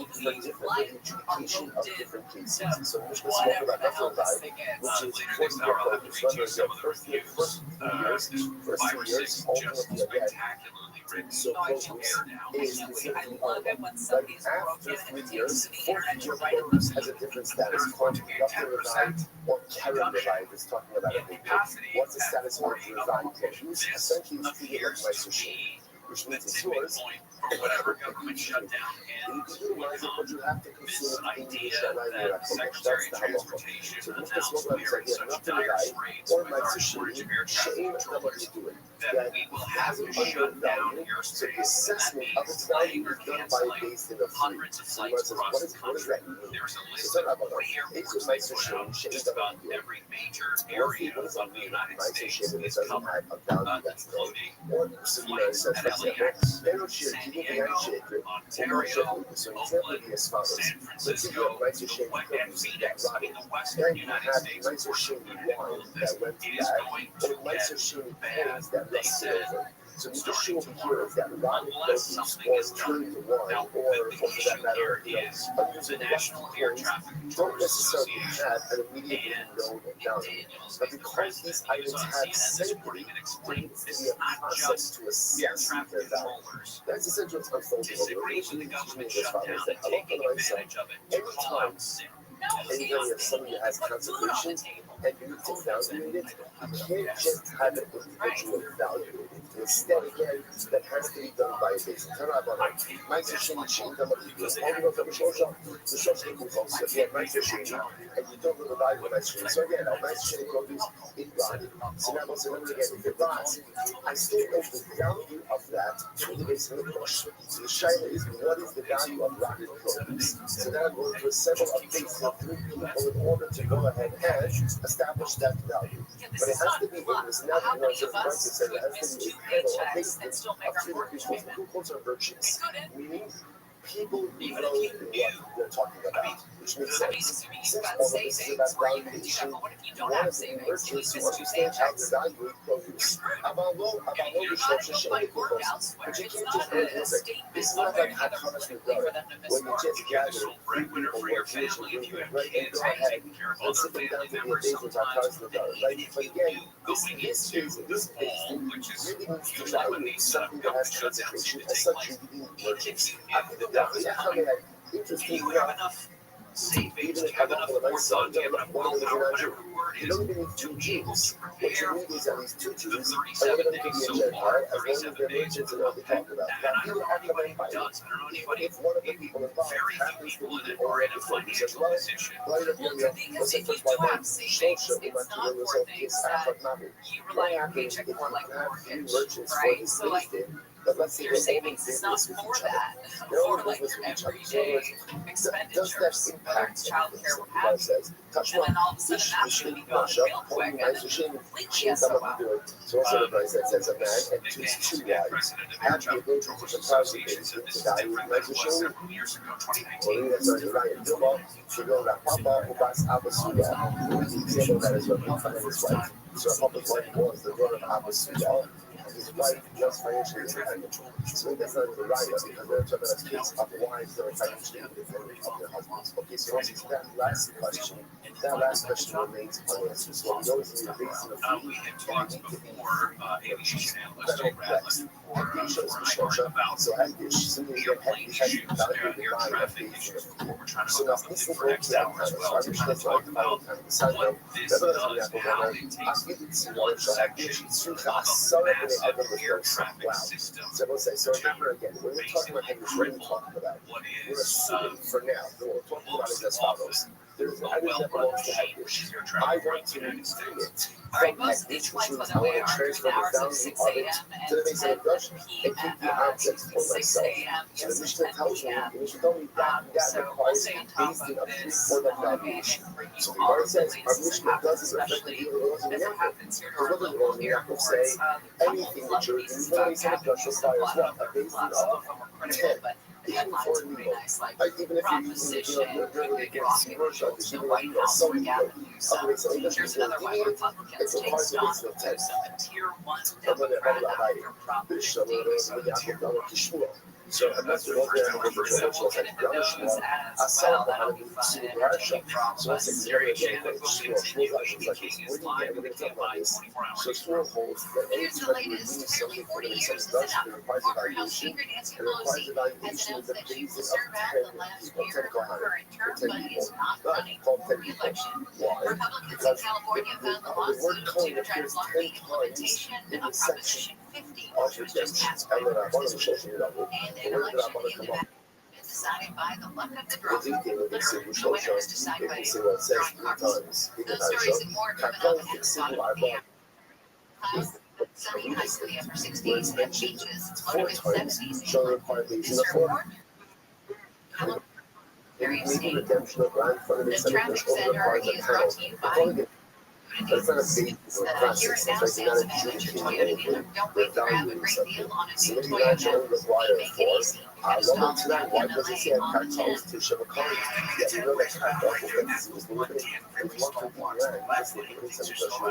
the 10th. And one of them was the right LR9, the Misham Gulasa, at the age of the Misham Gulishi, somebody she said, was like, let's say, that because food works towards the final number of 10, so that the case again, and heck ratios, we can also say should be 6 because 6 also works towards the final number of 10. Which the Gemara says cashier, right? That is a problem. So by the way, for our purposes, we're going to see that essentially when we're eating what's confident, a football property from the base of the Russian British was constant real, such as halakha maisa, that you have a panel of 3 people in order to evaluate that which you are reviewing next. Now, as an everything, we're also going to see just one everything. Classical definition of everything is what? Everything is a personal evaluation. For instance, yes, everything I like. I hereby pledge my value to the base of the Rush. When term device is set as we point out, there's 2 different ways you can pledge your value to the base of the Rush. There's an Erev vow and a double vow. Erev vow is the Torah gives objective valuations for a man between the ages of X and Y, a woman between the ages of X and Y. Doesn't matter who you are or what you are, all that matters is your gender and your age. The Torah provides a fixed value. That's one of that. Sorry, I like what a double vow is a person that is the value. What's your value? So we see essentially the way the Torah would come up with that is how much would you fetch if you were sold as a servant? Right? How much would you fetch in the open market if you were sold as a servant? So that would go ahead and tell you that. So that's the important subjective degree of, and so what do you want? So double vow versus an Erev vow. So the question is, my Erev, what do you see? My Erev didn't have a telecom. So I'll say, here's the problem. The Mishnah uses the word Erev, and it uses it as a valuation of physical property. Just is, there is no such thing as an Erev vow that deals with physical property. Like you just said, marriage is a very specific vow. The person says, I hereby pledge my value to the base of the flesh. And there are objective categories. We will be helpful to this. This is very interesting. So what's the case? Someone says, fascinating. The case where I say, yeah, the value of this kli, let's say the shtender. But the value of this shtender is a quantity. Now, we'll say, now, in reality, that phrase doesn't make any sense. Because an Erev vow is a personal valuation that is put into objective categories. A kli, a utensil, does not have an Erev vow. So what happens when a person says Erev kli ze'alai? So they want to keep right up. So they have a test about however Erev kli ze'alai. If a person makes that statement, the Erev, like the value of this kli is upon me, will say the double. He ultimately goes ahead and gives his value. He gives his value. But let's say that, what's right here? It says, don't say about my time, what's the reason for that? Other than the person knows that there's no Erev for his utensil. The Damar Ba'amar Yushin Damin Yushin Hafi no Sin Damar. So what's the very true? So if you look at the Rashi, actually, the Homer Erev says, no Sin Damar, no Shin Shabbat. The idea, she no much of Erev included. The aid Erev no Katsu, the Damar Ba'amar Yushin Damin, the aid Adam Motzi Dram B'Latala. So what's that? Open the free iHeartRadio app for the best sports stations in the country and the most sports podcasts with the biggest personalities in the game. Right? When a person says something, so they want their words to have meaning. So if a person says, Erev kli ze'alai, the statement, halakha because of what it says, because there's no Erev vow. So what must the person be saying? They must be using Erev as just a synonym for Rabbi, for value. And therefore, what they're doing is they're pledging the value of the utensil to the base of the Rosh. Incredible. So Gemara says, Akinami, says Gemara says, Mishimaki, still say Erev. So Gemara says, if that's the case, I survey out by the Texas Restaurant Association found that food costs have skyrocketed over the past 4 months as it includes not even cost rise and traffic is slow. And margins are incredibly tight. Basic restaurants in most Hispanic areas have seen their traffic drop. Unrelated studies have shown that when people do go out to eat now, they eat less thanks to a rise in Ozempic sales. Although ironically, McDonald's is seeing a boost in sales after bringing back some of its fan favorites. Okay, that's up to you. First of all, this done. It's the Rabbi, the not physically calculating everything. So what's the case of it? It's very interesting. Case of it is where a person, cases where I'm saying empty I hereby acknowledge that it says I'm making an Erev vow. But what it says like this: how am I going to have hands? Came to that Erev vow. How am I made for it? With these kelim, with these utensils. Look at that. She's Chrysler is recalling hundreds of thousands of plug-in hybrid SUVs due to the recent battery fires. According to the National Highway Traffic Safety Administration, the recall applies to Jeep Wranglers and Cherokees with model years between 2020 and 2026. And the FDA has announced a popular ice cream company called Science Ice Cream Bars retires brand ice cream into the voluntary recall of some Haagen-Dazs brand ice cream bars after an allergy. Information to retailers program interchange. Consumers with allergies are encouraged to throw the product away or return it for a full refund. I'm Monica Nelson. So now what happens? Now I change my mind. I don't want to pay Mishnah. I'll pay cash. But I want Mishnah to buy. So again, the problem is Mishnah is pledged to the same thing. So what are the things you do? How do you do it? How do you evaluate it? How do you evaluate it? How do you evaluate it? And I'm going to use it. I'm identifying the utensils to pay for that Erev. Okay, so the answer is if that's the case, that's not going to happen. I check for them a calculator, but Mishnah should say if I'm a calculator, say the calculator shall everything. Then Mishnah should mean the calculator shall everything. Just because it's right, I mean the calculator shall everything. According to this stuff, you have to change the wording of the Mishnah. So we don't but the guy says, all the empty allies. So when it comes to it says, let's get to Mishnah. Let's get to Mishnah. Get to Mishnah is, I say empty allies. I'm making a regular, good old Erev. That's what I'm doing. And then what happens? Well, coin the both wrong and calculating. So listen to this. Now the coin, what happens? I'm passing to just I'm going to do this in the push. So what happens? Apparently, the pass to is good to know about it. That's like the critics mention it. So we're going to do it. Sometimes it does like what's going to happen? What's going to happen? So again, I would rather officially put out someone's going to open the house.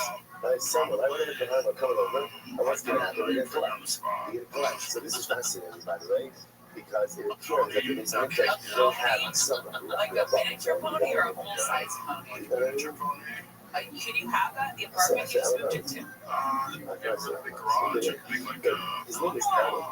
Would he be happy without sunlight? You could put a lamp in there, a sun lamp. How can your pony be depressed when he has you and Diane? That's the issue of embarrassing. Good. All other descendants are like one person, right? This is a fascinating. Apparently, there is some type of collection mechanism that does exist. So now I made an Erev vow. So now what happens? So now I didn't pay up. The coin comes to go ahead. It comes to my house to collect property. Listen to this. So the Gemara says, so right now in the White House, so the coins come to collect the moving property. He needs to handle it for the people to assess the value of what he's collecting to make sure that it's an accurate valuation. Cargo is not solid. If it's going to check cargo, cargo is going to require a credit of 10. So incredible, panel of 10. So I'm going to give the Ravina, she wants to let's get the Mishnah. So the Mishnah says, when Mishnah says that's 4, that's 4 everything.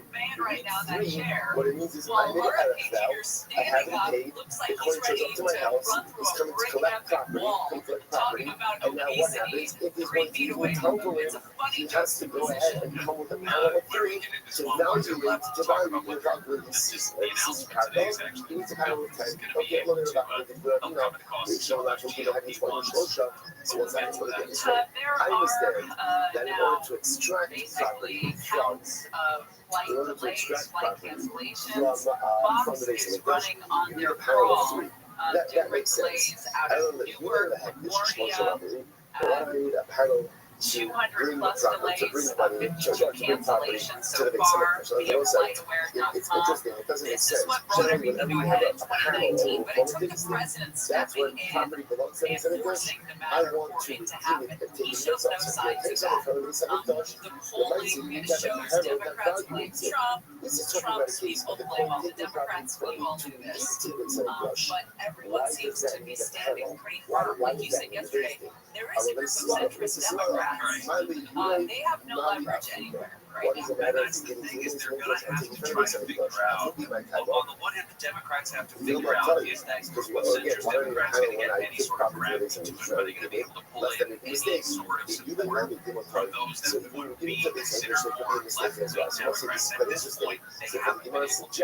On the other side, you have President Trump suggesting to Republicans they can end the shutdown by getting rid of the filibuster, which nobody wants to do because everybody realizes you get rid of the filibuster on your watch. When the other parties in power, they can do whatever the hell they want to. That's why John Thune, the Senate Majority Leader, has said, listen, I know that the president is calling for it. That's not going to happen. That nuclear option is not even being discussed. At this point, we should allow Democrats to continue to hold this. At least that's his thought.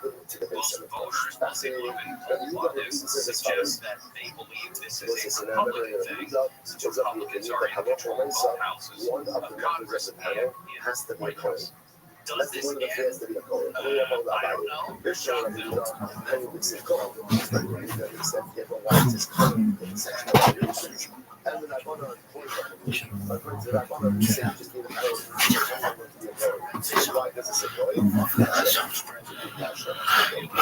Yo, Prince, how you living, big dog?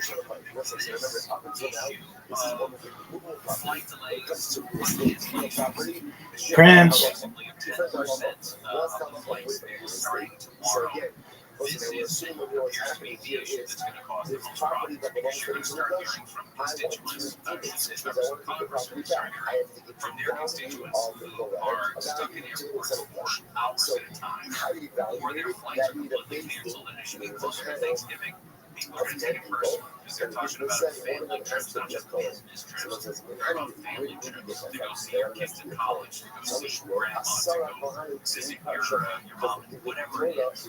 That's going to hit a lot closer to home than people worry about even your travel restrictions, missing the paychecks. All right, well, Congress has become a rudderless ship without Nancy Pelosi. She's pulled the strings for decades. Like her or not, she has balls of steel and she's been running the show there. She now says she's going to retire after her career as House Speaker. Wow, and what a career to be the halls of Congress when she was, and to amass the power that she amassed is something. Gary Chapman will continue. Amy King's line will be mainlined 24 hours. Producer Gary and Shannon mentioned this after nearly 40 years in the U.S. House. Former Speaker Nancy Pelosi announced she's not running for re-election to Congress. She says she will complete her current term. House Majority Leader Hakeem Jeffries says Pelosi's legacy has impacted millions during her nearly 40 years in office. Pelosi became a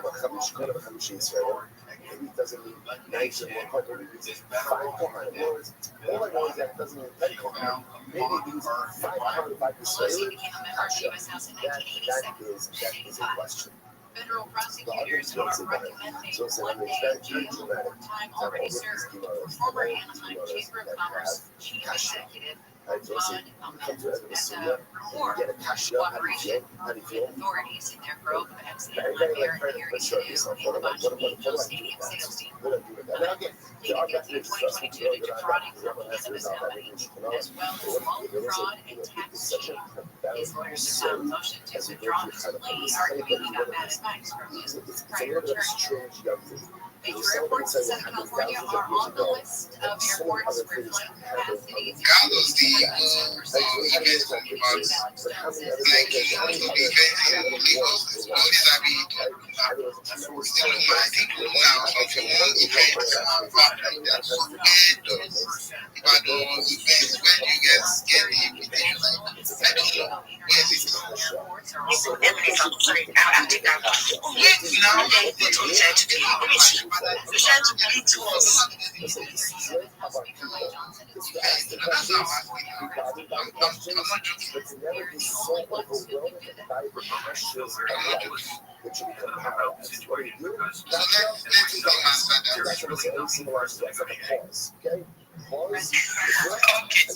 Get rid of the filibuster and bypass Democrats.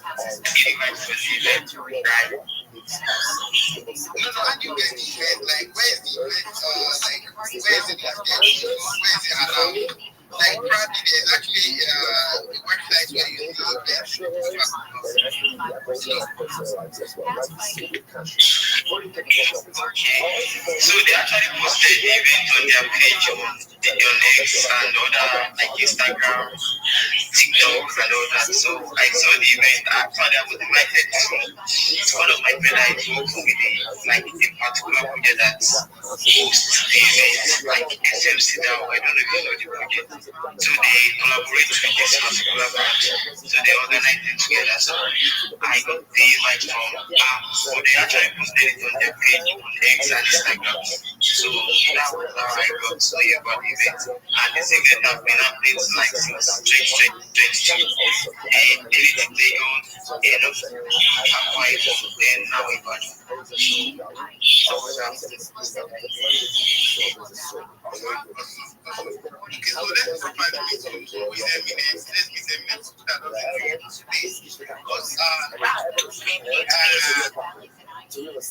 just like real estate requires 10, right?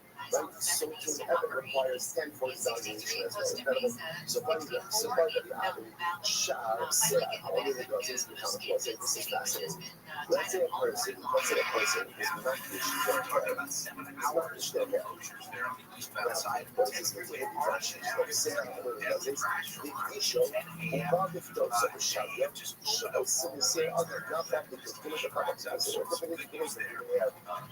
a person has multi-shows, you know, and it's really for our class, right? They're already ready to be ready to be caught. So let's say a person pledges down to the race of question. So oh yeah, it's okay. How about you, bro? Man, busy. I've been up since like 6 o'clock in the morning, 6:40. I've just been riding around town, getting my boys to school, handling other businesses and business and other situations. So, you know, just really just chilling now, just chilling with the homies before I gotta get back out there on the road. So, you know, just chilling with the homies. But overall, the day has been pretty freaking awesome. Like just, you know, just vibing and chilling. Absolutely. Oh yeah, sorry, I just want to say something, guys. We are 11 on days. I'm seeing 700 posts and about 5 comments. Come on, guys, let's close the space. I've already posted, okay, yeah. I've done that as well, so I'm not myself. But yeah, very much.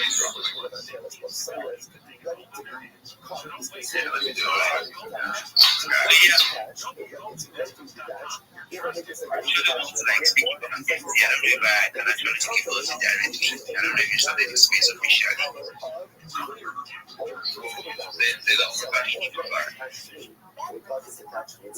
Okay, we can say like there's an NFT actually want to speak about today. I don't know how they can actually go directly. Also, is there like an NFT that you want, or you want the NFT? So I want to share an NFT. Oh, go ahead. You gotta be back on it.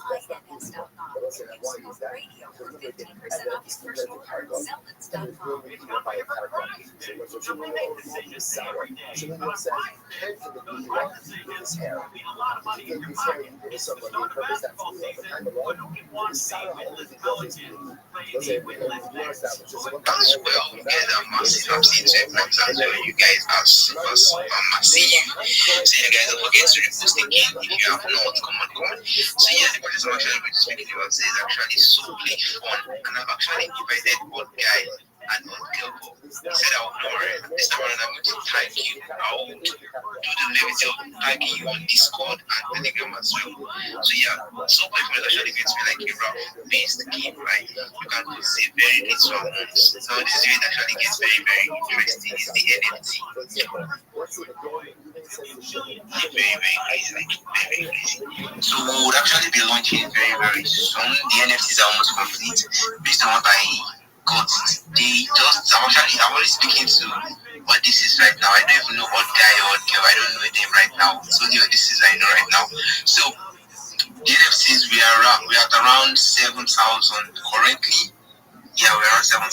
So we'll be launching when we actually get to 8,888, which is a very, very unique number. 8888.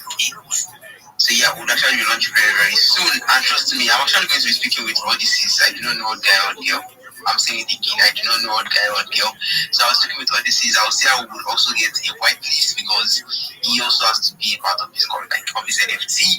So that's just it. And guys, on the Jumbotron, there is a space that will actually be held by the project itself. It is the last one on the Jumbotron. I pinned it myself, so Gloria should have asked. But yeah, you guys can just hop into the space as well, trust me. And all this is, okay, this time, odd guy, odd girl, you actually have to be there as well. Trust me, I'm inviting people and some massive projects there. Set your reminder and see you there, guys. I'll be there. You want me to join on Odyssey or you want me to join on guys? So, I do not know how you're doing this right now, but you have to be there with both, bro. Man, what the hell? I'll pull up both accounts. Yeah, but you can actually you can be a speaker on the one guy account. It's like the official, Facebook account, basically. Yeah. I was thinking that. But what's the name? What's up? Do you mind if I? Hold on real quick. Nobility. Just make sure that you hit me up on Discord. Like, send me a call so it goes through my TV. Okay. All right. So it's the mainstream. So yeah. My bad. Y'all have the floor. Go ahead, Rabbi. Thank you so much for the opportunity. I'm Rabbi Rothschild. I stream my life 24 hours a day, 7 days a week, 365 days a year for world peace. I've been doing so for more than 4 years. Going back to the pandemic, we've seen the death of a queen, the birth of AI, the coronation of a king, and everything in between. Talk about shilling an NFT. I literally wear NFT clothing and merchandise 24/7. My bedding is an NFT. My pillows are an NFT, and that NFT are the Sprotos. So if you want to invest in a great NFT, the Sprotos are the way to go. You should know, though, my project is much bigger than an NFT. It's about data. Data is Earth's #1 resource, according to The Economist magazine. In 2018, The Economist stated that data overtook petroleum as the #1 resource on Earth, more valuable than food, water, gold, air, petroleum. And I have more data archived on myself than any person ever, which is going to be extremely valuable to the world, to AI, and is going to make me extremely influential. And with that influence, I want to make all of you, your friends, your family, I want to make you all independently wealthy if you're not already. I want to make sure that you have generational wealth if you don't already. And I want to make sure that you have the opportunity to start charities and philanthropic organizations of your own. This is a real life time capsule. This is a real life timeline of human development. You should know, though, in addition to promoting world peace, I promote solving the world hunger crisis through the use of technology such as agricultural drones, floating greenhouses, saltwater greenhouses, vertical farming, things like hydroponics and cloud seeding. I'm an advocate to end world thirst. I am sponsored by a cryptocurrency known as Harry Potter Obama Sonic 10 Inu, and we also have the Sproto NFT. And one of the things that we do is we build wells in developing nations such as Nigeria for the benefit of the less fortunate. Additionally, I'm an advocate for the LifeStraw program and, most importantly, desalination technology, where we pump Earth's seawater onto land to make it drinkable. If you have the opportunity, please look at my pinned post. There's a 60-second video on what I do. You can see my Linktree link there. I have the biggest Linktree of any person you will ever see. I have more social media than any person you will ever see. I have thousands of accounts. I'm not live right now on one YouTube stream like many influencers. I'm live on more than 20. You can watch my life in 360 degrees, going back to the pandemic. I even have a ceiling cam. But more than all of this, I want you to know that I'm here to be a positive person in your life. I'm here to have an optimistic view on the future, and I'm here to give people hope. If there's anything that I can ever do to support you personally or professionally, please feel free to reach out to me. I'm always live in my Discord, which is discord.me/rabbi, and I'll be very happy to help you. If you're a reply guy, if you're a marketer, come to me. Let's talk. I appreciate the opportunity to be able to share that with the room. Thank you. That was amazing, Rabbi. That was amazing. Yeah, amazing. And if I can go first, I will.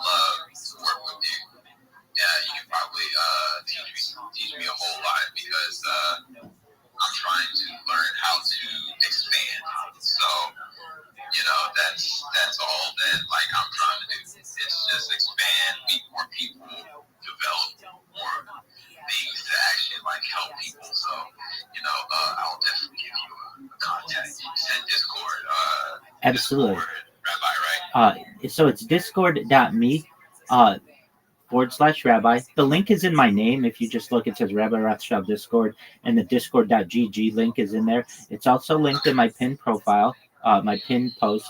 And yeah, for anybody out there, just some alpha that I give to anybody. Many of you are online marketers, Web3 marketers, but you aren't casting a wide enough net.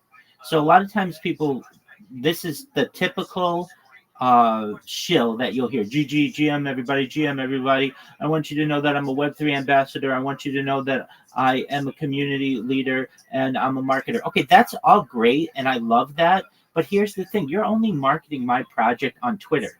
And there are many other social media platforms out there on which you can market. I have more than 20 in my link tree, and I suggest you do the same. When I say that I'm going to market you, I want you to know, of course, I'm going to be a reply guy. Of course, I'm going to comment on your post. Of course, I'm going to repost. But I'm going to take that content and I'm going to put it on YouTube. I'm going to put it on Rumble. I'm going to put it on Twitch. And I'm going to put it on Kick. I'm going to put it on Snapchat. I'm going to make a Reddit post for it. I'm going to go on to Imager and make images of it. And with AI today, it's so easy to ensure that someone's post is not only on those, but on Pinterest and on Flickr and everywhere else the Web3 community is. It's not just on Twitter. It's all over the internet. And that's going to give you more than 20 different platforms on which to be able to receive more business, on in which to be able to build impressions, and also as important, you don't want somebody to come in and be able to impersonate you on a different platform. So that's some alpha that I like to give anybody who comes in. Absolutely, odd guy. I'd love to chop it up with you. I'd love to be your friend. Feel free to go to my Discord after the space, and I'd love to discuss anything that you have, and we're going to make you the best online person possible. Hey, I just want to represent Web3. That's all I want to do. I'm not in for the money. I'm in to educate.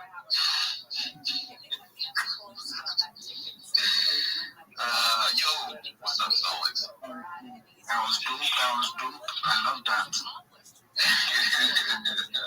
Because, man, at the end of the day, man, it's something where, like, I'm here every day, and I'm just like, man, there's more to this, isn't it? And I was just like, let me just do these spaces, and the more that I'm doing these spaces with y'all, and I am literally, going through and actually meeting new people with you.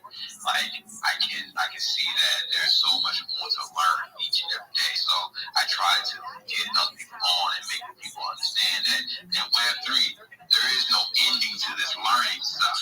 You learn something each and every day. If you don't learn it from 911, you're going to learn it from Nobility. If you don't learn from Nobility, you're going to learn it from Parker. If you don't learn it from Parker, you're going to learn it from Alex.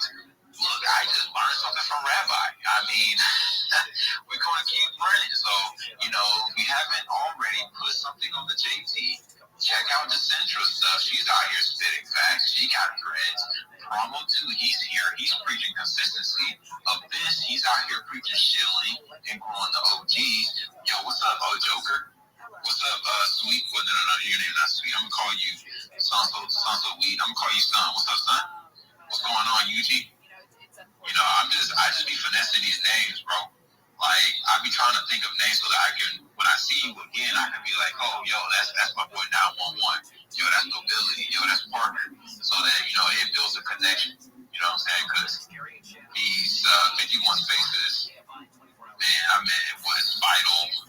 I met Chavo. Shoot, I be meeting all kinds of people, man. It's fun, dude. It's like, how can I say it? Yo, Yuji, I just saw you in that space. How are you? Yuji, can you hear me? Yuji, can you hear me? Yuji, how are you? Yuji, I just saw you unmuted yourself. How are you?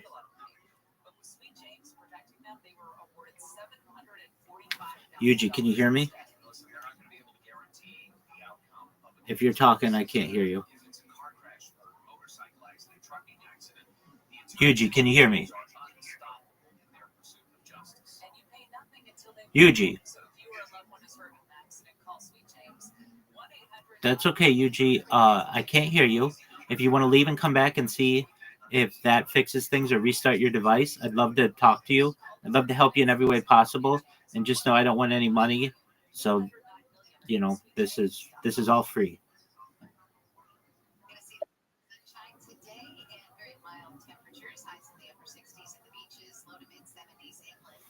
This report brought to you by the California Department of Financial Protection and Innovation. We're going to crash into East LA on the 10th.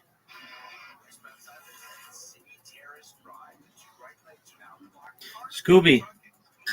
And yeah, we're gonna love the fucking bro. I want a bunch of people to come up here to show themselves, to tell them a little bit about themselves. But bro, most importantly, I want everyone in here to follow everybody that they don't follow, connect, network, engage, open those new doors, and get to know everybody. We're gonna be putting out some really fucking awesome content today, which you know we might do some even more giveaways with. And you guys saw yesterday, bro. You know we gave $100 just to somebody that was able to make us fucking laugh on one of our tweets, bro. So lock the fuck in. Let's just continue to cook, bro. It just must be done. It's very, very simple. So let's continue to cook. Let's get after it, bro. Let's do exactly what is needed to be done, bro. Lock the fuck in. And yeah, bro, very, very simple. We're just gonna get after it today. We're gonna do what's needed to be done, and bro, we're gonna go crazy, bro. I just saw somebody in our space right now named Tempe. So I just removed them. W. Nice. All right. Anyways, guys, let's continue to cook. Let's lock the fuck in. Engage with everything on our Jumbotron. I'm going to be doing a bunch of replies to the people that are replying to that space tweet. So make sure that you guys are retweeting it. Make sure that you guys are doing replies. And yeah, we're going to go ahead and still bring everybody up. We're getting as many people up here as we can. Because guys, we're going to continue to cook. So request to come up here and speak if you have not already, bro. If you're not doing that, then you are a fucking idiot. Lock the fuck in. We're gonna have a humongous base day. We're doing $1,000 USD giveaway to somebody that just simply likes, replies, and retweets everything on our Jumbotron. But with that being said, why don't we go ahead and let's go over to our first speaker, which we need to bring up. So let's go ahead and do that. We're gonna find some people to bring up, bro. We want to be highlighting as many people from the community as possible. So please, bro, request to come up and vibe today. He's gonna be huge, guys. Look at our speaker list. We have a lot of people in our network that are up here speaking, being a part of our community. Follow all of our listeners. Follow all of our speakers. Connect with as many people as you can. And yeah, let's continue to cook. Trader by Z, how are you today, fam? Hello, I'm fine. How are you guys? Doing absolutely amazing. What are you up to today? Thank you so much. I'm here again, and I'm boosting and engage, follow back because of you and your space. Thank you so much, guys. And I support everyone.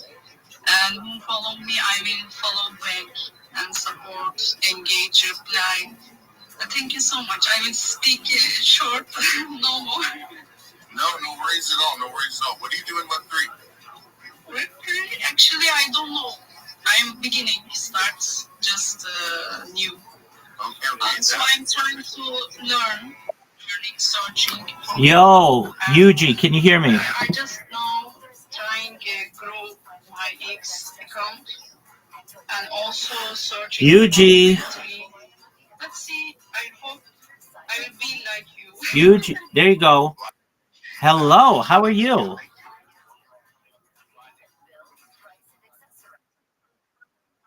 I'm amazing. All right, Yuji, I saw you in that space. I'm here to help you. I'm Rabbi Rothschild. How's your day going?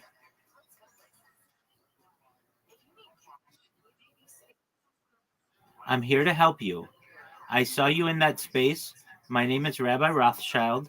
How are you today?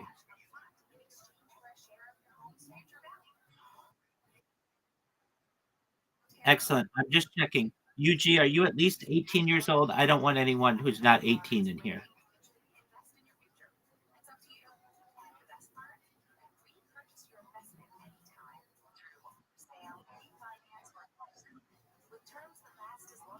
Yuji, can you hear me?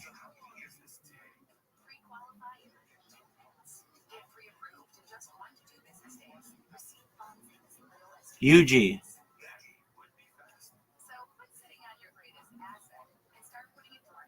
Yuji, can you hear me? Can you hear me?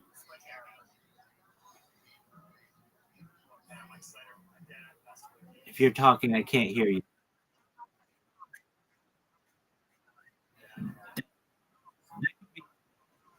That's okay. How are you, Prince?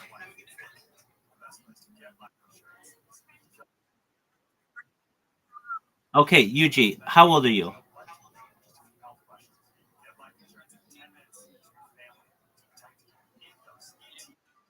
Okay.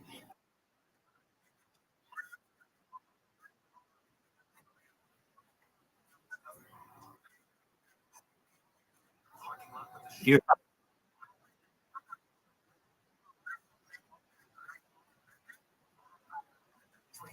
below the logo, you put linktree.com/your Linktree username.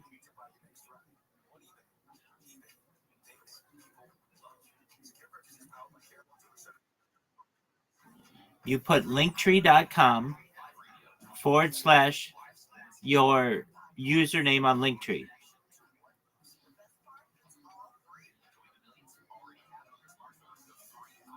So the top is your username and the bottom is your Linktree link.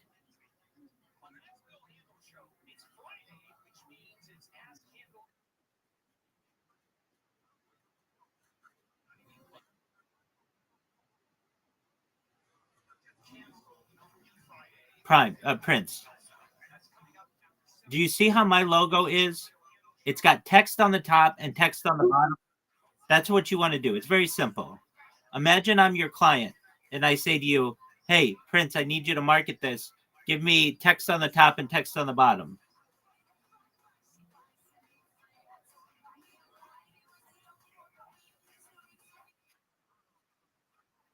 Imagine I was your client. I'm your customer. Okay? And I say to you, I need you to make me a picture with text on the top and text on the bottom. You've got to be able to do that for yourself, or you're not going to be an effective marketer. You need to have basic graphic design skill.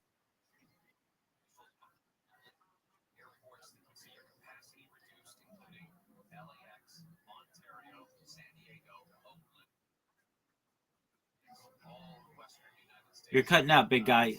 Please say it again.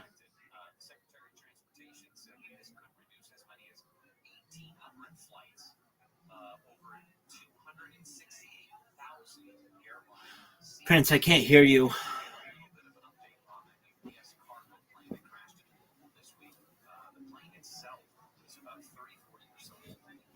Prince, go to a place if you can that has better service.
Does your connection working? Can you do the poll? I know people love it. Een droger. Aan de lijn was goed, maar het kan droger. Kies dus voor een drogeabonnement bij Koopie. Dat is een superzuinige droger voor een vast bedrag per maand. Vandaag besteld, morgen droger.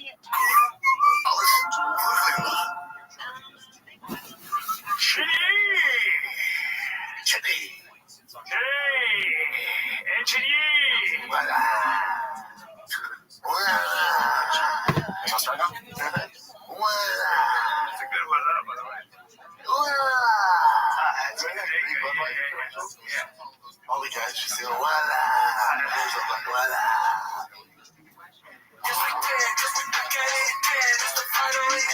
Yes, it's really the fight of the kid. You guys are such bro. You got a big tongue, big teeth, big kid. Just down here is big. Like, Yeah, you got big. Everything's big here. Yeah, you got a big body.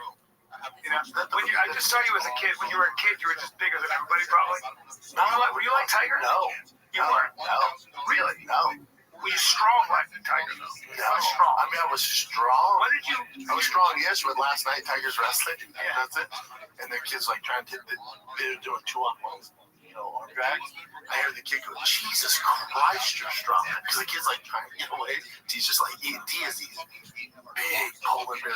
They're so big. Last night I just grabbed my kid and said, I'm like, dude, look at your fucking meat. Well, I love it. So last night I just see T grab the kid. They're supposed to really get out of that kid go, Jesus Christ, you're strong. I started laughing. Well, I love the difference. Shane Steiner was telling me Shane is fucking really strong, right? He can bench 225 like fucking forever. He's just built like that. And he said that he wrestled Ben Askren. And Ben Askren went for a double leg. And Shane sprawled hard with his hips on the ground. Shane's been grappling for a long time. And Ben just put his head in Shane's stomach, grabbed him around and just pulled him the fuck in. Would you think that's hard to do on anybody, especially a guy who's 220. He's very strong. Not at that level. He's been doing it since he was a little kid. Are you talking about the super rich guy that plays private? Is so strong as fuck. Comparable for the average person, but for Ben Askren? Well, as far as weightlifting and all that, won the Heisman. Collegiate wrestling. Ben was an Olympian. Yeah. He's an Olympian. But I'm still saying, no, that's when somebody's an experienced grappler and they're 220 and they're low to the ground like Shane and really strong, he can lift all the weights. I've seen he lifts all the weights. If somebody's still grabbing you around there, putting their head in your thing, and when you're in a full sprawl, that's not easy to do. I mean, maybe it is. Easy work for guys that do it. Easy work for guys that do it. I don't think that's how it goes. Yeah, when you're that's how it goes. When you're a wrestler on that level. That's how it goes. It's just we're not all built the same. Yeah. Well, I don't even think that's Ben Askren's build. That's I guess that's wrestling since you're a kid with tendon strength. That's like raw height and cape. That he earned through years and years of that. It's a different kind of strength. So you sprawl. You don't think he knows how to navigate the sprawl? There's one way to navigate a sprawl, which is go left or right. When you just fucking put your head in somebody's fucking thing, grab his hips and pull him right in. Yep. I think you can probably do that. Yes. Yeah. A lot of people. Yeah. Some guys can do that. Yeah. That's why Shane's a black belt. He's just a sturdy fella. Yeah. If it was me, it'd be like, okay. There's a lot of sturdy fellas. That's what I'm saying. Love Shane. And he's had his share of sturdy fellas. He's had his share of sturdy fellas. It's a Tuesday for men. It's a Tuesday for life changing for you guys. Yeah. You know? Like that's the difference. Well, if he grabs on you, yeah, that's an Olympic wrestler. So an Olympic wrestler is going to put you on your back at will. Even Jorge Masvidal, the good thing about when you train is that you train with guys and you start to really see the difference, right? So with Jorge Masvidal, will fight anybody. And then I was talking about you, and you've had some scraps with some people who are smaller and got a little heated, forgotten. No, but just like in verbal scraps with certain people that who fought at lower fighters. Lower weights. And then that's what Jorge Masvidal, I said the coolest thing. He goes, yeah, but that's Shab. He goes, that's a different ecosystem. Right, different ecosystem. And Tiger's probably feeling his oats there. When did you feel that though? When did that start happening? Where you got bigger and stronger? Not really. Probably freshman or sophomore year of college. I'm talking Tiger's by that time you were big. Yeah, I mean 6'3", 225. Nothing freakish. Yeah. And I wasn't that thick. I was skinny. Teeth. Big. In his fucking. Yeah, picture you when you were a freshman in college. You were not big. Skinny neck, skinny, teeth. Yes. T in his was a 4th grade picture. He's looks like fucking mini Brock Lesnar. He's all. I'll send you the pictures. I'm like, your neck, dude. No, his neck and his Nobody's traps. I'm getting hands. Yeah. Wait till He's a Samoan. he's Samoan. He's baby Samoan. Yeah, I just grab him. Look at these fucking dogs, dude. And he's like, wow. Are the strongest guys in football Samoans or it depends? No, I mean, there's white boys who are strong as fuck. Some big old farm boys. Yeah, it's not really a race thing. No, some white boys. We're all freaks. Yeah. Well, when you go to that farm, I was in farm country, and the mayor of that town was every bit as strong as anybody I've ever seen. He was as thick a farm boy as I've ever seen. Probably German or some shit. Just stupid. That's how it goes, dude. That's how it goes. Yeah. Yeah, all the toughest guys are probably in the NFL. In terms of the strong, define tough. So no, I mean, what I mean is this. So when you look at Olympic weightlifting is a great sport. It's really hard to get good at, and the Russians are great, and everybody's really great. And then if you look at UFC, great athletes. But tough sport. Yeah, but if you were to take the people in the NFL, the people, the world heavyweight champion in things, whether it's weightlifting, fighting, wrestling, is probably in the NFL. There are athletes in the NFL. Like, you wonder what Metcalf would do if he chose to be in the UFC. I don't know, right? I don't know, because I don't know, because it's a lot to consider. It's so different. You're talking about two, it's so different. So it's like the Navy SEALs are like, even on that show they do now where they take like celebrities and put them through Navy SEAL like training. Like camp, they have the special forces show. I had a friend who was on it. Our boy Rudy Reyes is the star of that. Yeah. So I have a friend who was on it, and she was like, you'll be surprised, like, because she was on Camp Newton season. And I was like, he's the freak of all freaks, top 5 college football players of all time, NFL MVP, freak. And she's like, when it came to like the strength stuff, it was insane to watch. Like jumping on the helicopter like everyone else, he just fucking jumped right on, hung on. Yeah. She's like, but then as it gets going, like the biggest guy, it's not good. Older. There's just so many factors. That's why the Navy SEALs aren't the biggest. Right.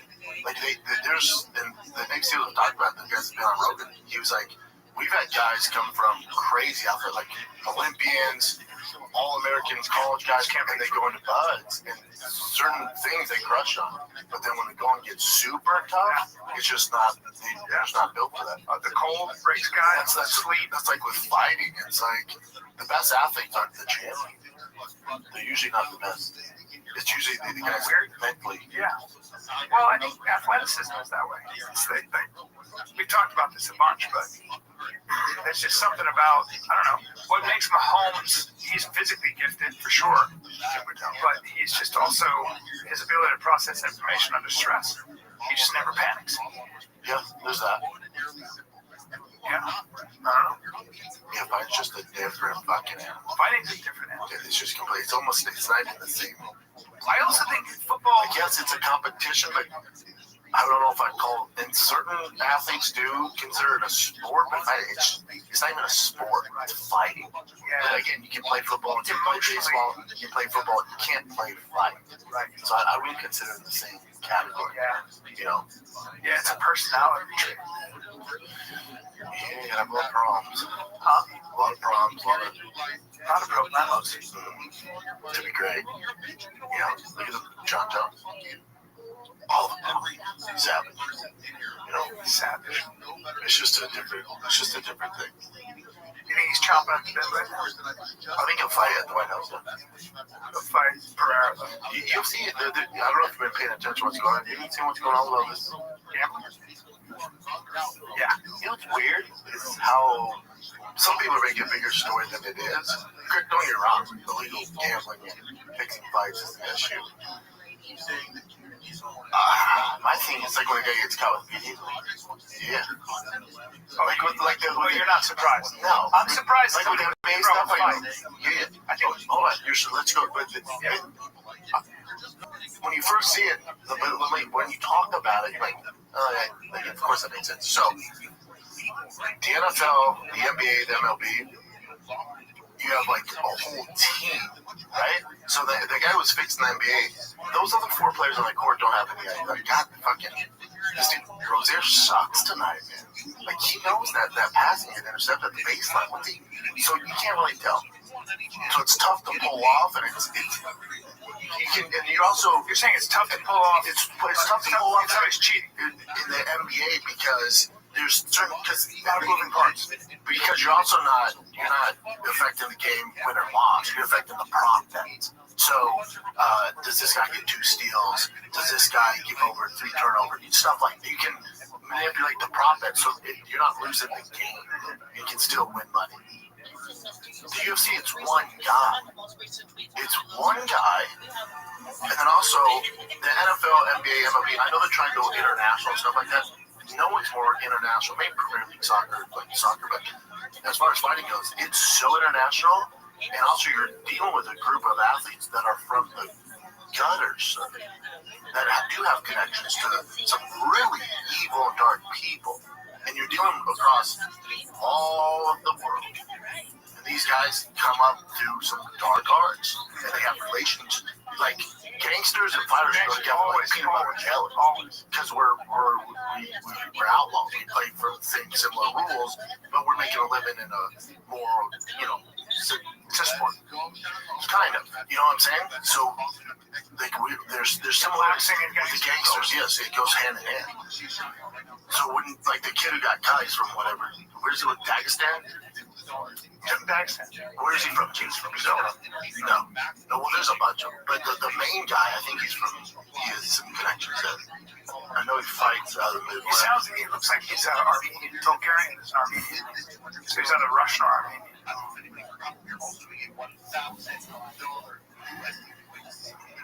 He says Armenian first, I thought so. She's Armenian. No, so, but then just hold on real quick. So in MLB, NFL, NBA, every player that's starting that you see what up? 7 figures. Every single player that you're watching on Sunday, MLB, for the more there's some, pitchers, whatever, if they're new to come up from the minors, they're not making as much. Either way, though, NFL, NBA, they're all making 7 figures. That dude from Armenia, where the fuck he come from, or some of these other guys from these dark parts of the world, sir, they're making $25,000. That's right. So when someone goes up to him who is in those dark arts and goes, hey man, if you can just throw this fight, we have to tell you, just throw this fight, we'll give you $100,000. It's a huge life-changing difference for them. So, of course it happens. Of course. Yeah, of course. Same thing with PDs. Like, I hate to tell you this, like, your favorite fighter, the only reason he's not doing it is because he's afraid to get caught. If I came up to your favorite fighter, I went, hey man, like if the scientist works with Michael Jordan, Tom Brady, the elite of the league, you will never get caught. It's impossible. What up, big dog? I hate to tell you, every single one of them are going to take it. Yo, it's Frosty. How you living, pimp? Especially in the UFC, of course, man. Especially at the lower level. Do you think it's been going on for a while? Yeah, you do.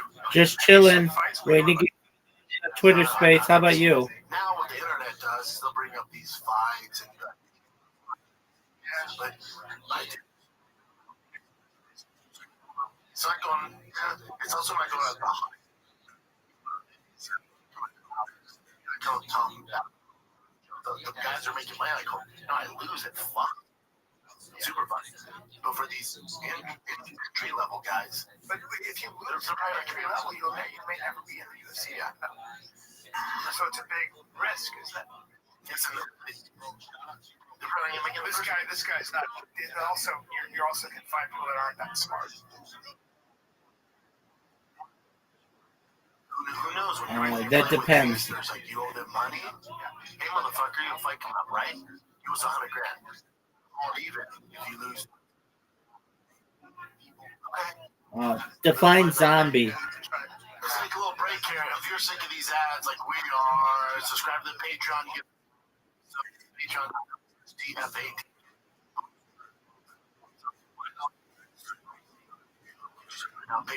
Okay, that's not usually how zombies defined. A zombie's defined usually as someone who died and was somehow reincarnated and is roaming the earth currently.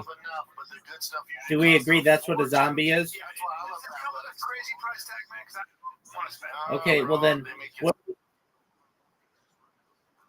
Some shorts. Okay, well then, what about people who were declared dead, like on a hospital table, and then came back to life? That monthly fee gives me exclusive membership benefits, including credit I can use toward a full outfit or a bundle up to 100. The first one.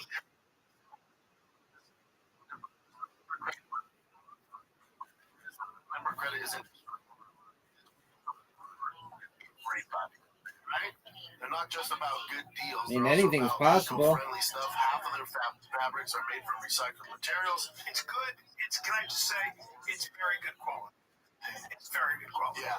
They sent me a cut-off tee I rock all the time in the gym. I got joggers from them. Well, they got something like Fabletics has got over 2 million VIP members. 2 million. That's all. And more than 100 retail stores. Yeah, they sent me a box, and it's all good stuff, man. It's great stuff. So treat yourself to get gear that looks good, feels good, and doesn't break the bank with Fabletics. Go to fabletics.com/TFDK and sign up. 80% off everything. That's Fabletics.com.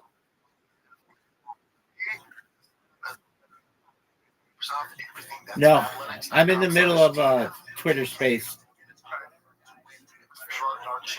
I'm not trolling people.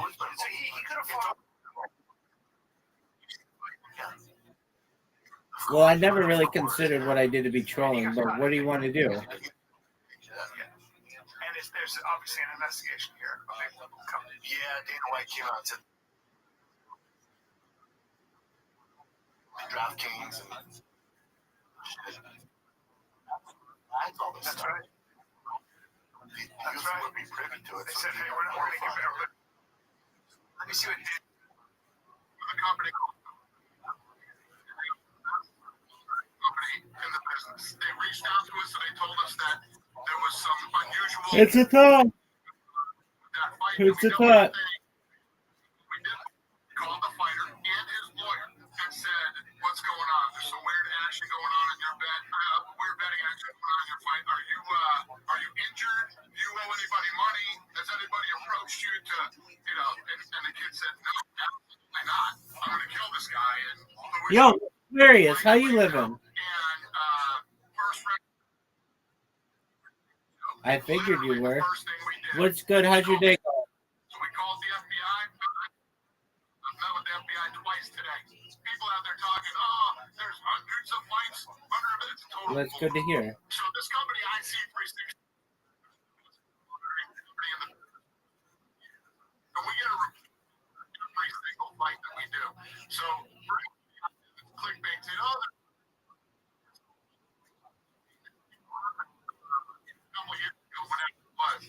that investigation is still ongoing. Of this investigation, directly talking. I'm sure you do have a room.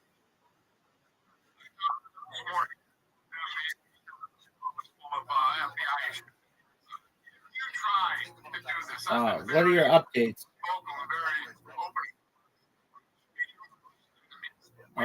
Yeah, how you doing, big dog?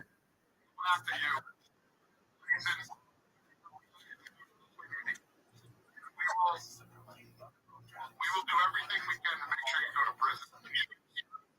We're like fighters are coming out. Approach. Really? Why didn't you tell us that? Really? Or more importantly, why didn't you tell law enforcement that you were approached?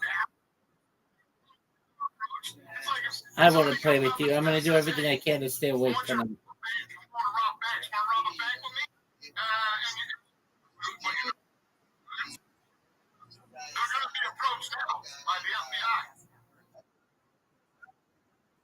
Yeah, my thing is this. Wow, now there's no way this is the first one. So when he goes, they're saying there's hundreds of fights that are being flagged. He's like, bullshit. Well, how many is it? He just left that a little vague. I think for the fighters come out, there's been like 3 lower level ones that says, I came out, they're saying I was off. I don't think they would lie. It's also, I guess, which I so there's a case friend. Hey, give me something, case. Right on the right. Yeah, I took.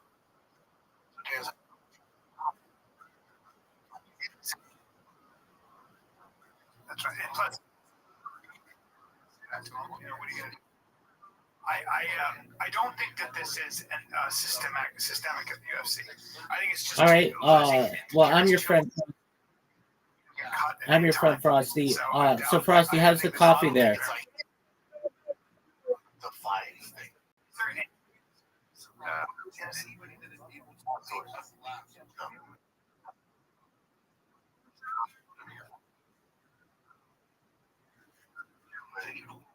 They know they're, they know.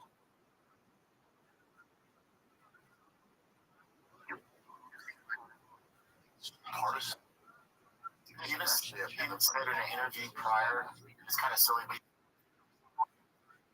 should get a percentage of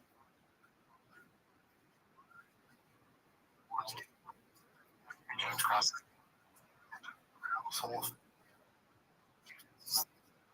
See from. I love it.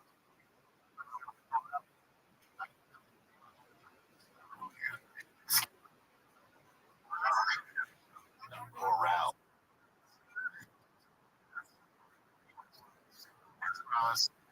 Venison and Venata. They all claim that they got. Some came out as a joke, You fucked up. Because now that. Really? Why would you think it might be a family friend?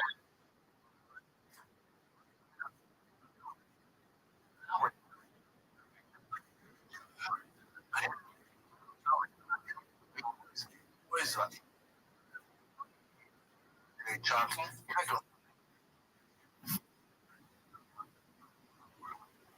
The problem's on the wall. Just a moment. Miss Aquarius, can you mute yourself?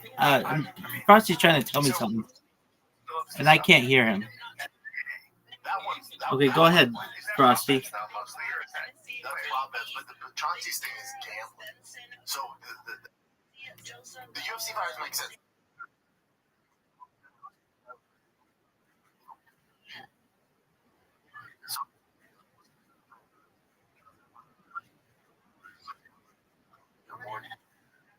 Card payments. They make so it's so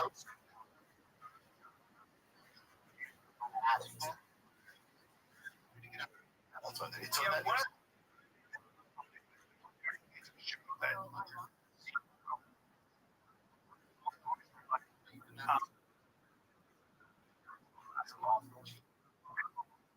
You won't get off the ground typically because money to do this. It's pretty wild, especially if they're in the middle of. He's a degenerate gambler. Yes. Now is he being accused of gambling? How's the coffee at this coffee place? Involved in, or is he being illegal poker games that were rigged?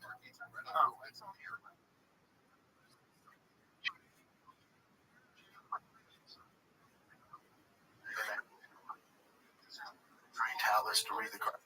Special contact lenses, glasses to read pre-marked cars. Wow. The scheme involved inviting wealthy victims. Religion. Here's my thing.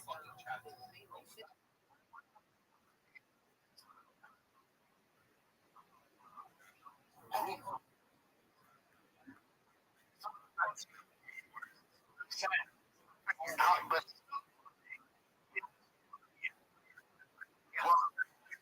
there.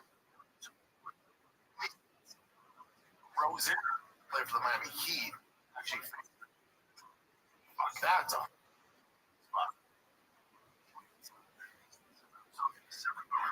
He's a non be charging that part. Given against the Chicago Bulls. That was defending against.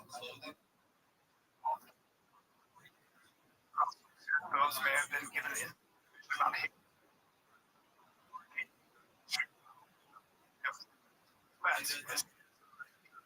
Against his team. Information.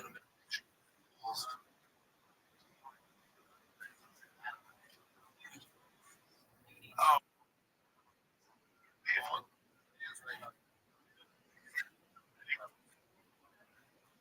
Or against the game he's involved. That's crazy. He was arrested.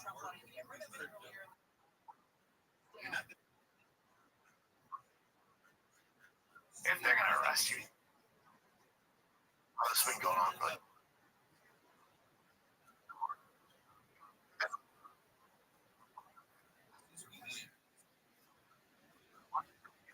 funny because he was using.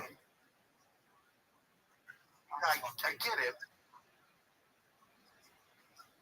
Very was a very.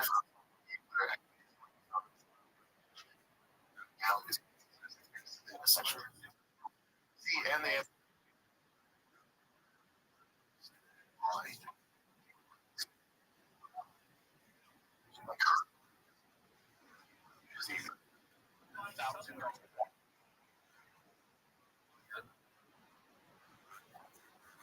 That one fight, and it's very provided.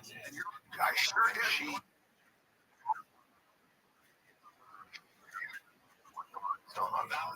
Well, also he.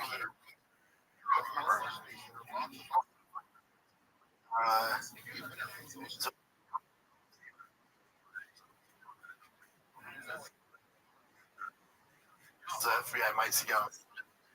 Might as part of a broader investigation. So basically, he is when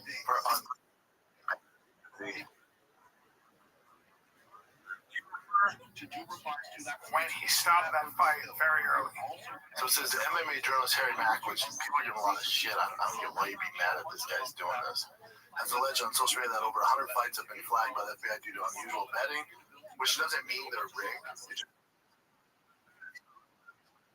I'm the boss. I don't enough, so I don't want to gang up on the guy if this turns out to be a nothing.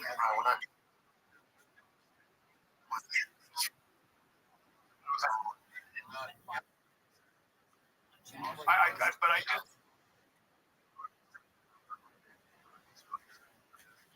It's gonna be tough to tell because nope. Refs do make mistakes. He's had a few. He's one of my favorites. My first UFC fight ever. I like Jason. So the problem is people go back and do all this shit. So your mistakes are being glorified even more now. And I'll state. Yeah, I mean, I'm not.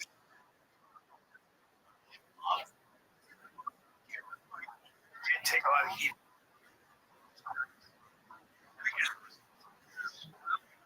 I'm saying that.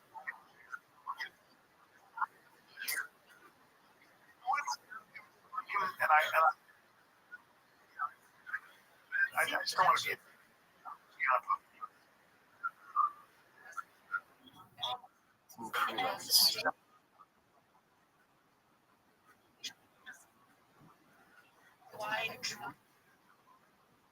If you care about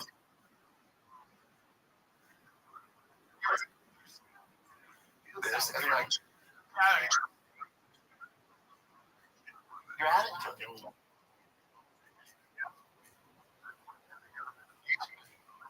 You might not have eaten. We're like, let's bring up when he fucked up and see. Yeah, I don't want to fuck up. Do not want.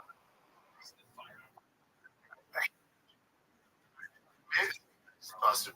There's been refs busted before, for sure. Sure. Yeah. But the one you're referring to is Fernandez, which is Hooper. In case people want to look it up. The big one was that UFC, was it 300? Yeah, the co-main event? Was it Waylay and Yan Shenna? Yeah.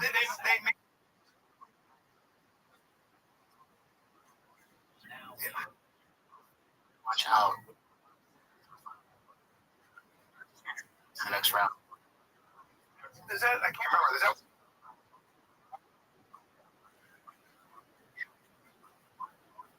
main event of UFC 300. He woke her up.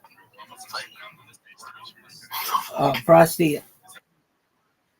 Yeah, Frosty, I've got to listen to these people in this Twitter space. They're going to call me up. So, apologies if I can't focus on you, my man. not the fight? I just want to watch that. Relax. Let me see.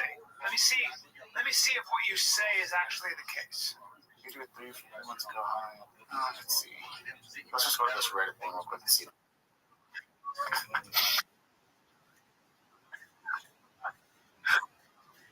You're good, man. There's a meme or something. This guy, you know, the meme where he's all. That's how everybody wakes up. It's so fucking funny. It's fucking hilarious. Okay. Anyway, let's take a little break here, B.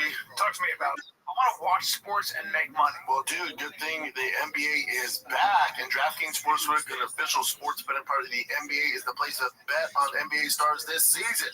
New customers bet just $5 and get 3 months of NBA League Pass, plus score $300 if your bet wins, paid in bonus bets. Download the DraftKings Sportsbook app, use the code FIGHTER, that's code FIGHTER, bet $5 and get 3 months of League Pass plus $300 in bonus bets if your bet wins. In partnership with DraftKings, the crown is yours. Gambling problem? Call 1-800-GAMBLER. In New York, call 877-8-HOPE-NY or text HOPE-NY 467-369. In Connecticut, help is available for problem gambling. Call 888-78. Like Jason Arizona, there's a meme of some guy. It's just not, it's not built. We have money for you, or anybody that's going around talking about things that we're talking about, any of our pages, Chitty! Hey, Chitty! So I'll start now? That's a good one, by the way. Yeah. All the guys just say, voila.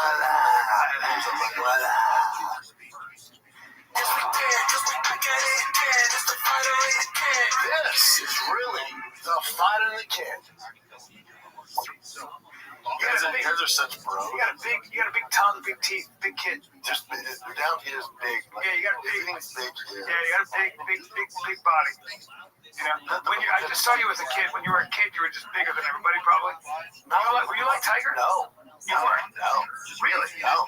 Were you strong like Tiger, though? No. Strong. I mean, I was strong. What did you? I was strong-ish, but last night Tiger's wrestling. Yeah. That's it. And the kid's like trying to doing 2-on-1. On drag, I hear the kid go, Jesus Christ, you're strong, man. Because the kid's like trying to get away. He's just like eating tea as these big polar bear men. They're so big. I just last night I just grabbed my kid in his hand. I'm like, dude, look at your fucking meat. Well, I love it. So last night I just see T grab the kid. They're supposed to really get out and the kid go, Jesus Christ, you're strong. I started laughing. Well, you know, like I love the difference. Shane Steiner was telling me Shane is fucking really strong, right? He can bench 225 like fucking forever. He's just built like that. And he said that he wrestled Ben Askren. Ben Askren went for a double leg, and Shane sprawled hard with his hips on the ground. Shane's been grappling for a long time, and Ben just put his head in Shane's stomach, grabbed him around, and just pulled him the fuck in. Like, would you think who's gonna? That's hard to do on anybody, especially a guy who's 220. Very strong. He's been doing it since he was a little kid. Are you talking about the super rich guy that plays private? Is so strong as fuck. You know? Comparable for the average person, but for Ben Askren? Well, as far as weightlifting and all that, won the Heisman of collegiate wrestling. Ben was an Olympian. Yeah. He's an Olympian. But I'm still saying, no, that's when somebody's an experienced grappler and they're 220 and they're low to the ground like Shane and really strong, he can lift all the weights. I've seen it. He lifts all the weights. Somebody's still grabbing you around there, putting their head in your thing, and when you're in a full sprawl, that's not easy to do. I mean, maybe it is. Easy work for guys that do it. Easy work for guys that do it. I don't think that's how it goes. Yeah, when you're that's how it goes. When you're a level wrestler on that level. That's how it goes. It's just we're not all built the same, you know. Well, I don't even think that's Ben Askren's build. That's like, I guess that's wrestling since you were a kid with tendon strength. That's like raw hide the kid. That he earned through years and years of that. It's a different kind of strength. So you sprawl. You don't think he knows how to navigate a sprawl? There's a one way to navigate a sprawl, which is go left or right. When you just fucking put your head in somebody's fucking thing, grab his hips and pull him right in.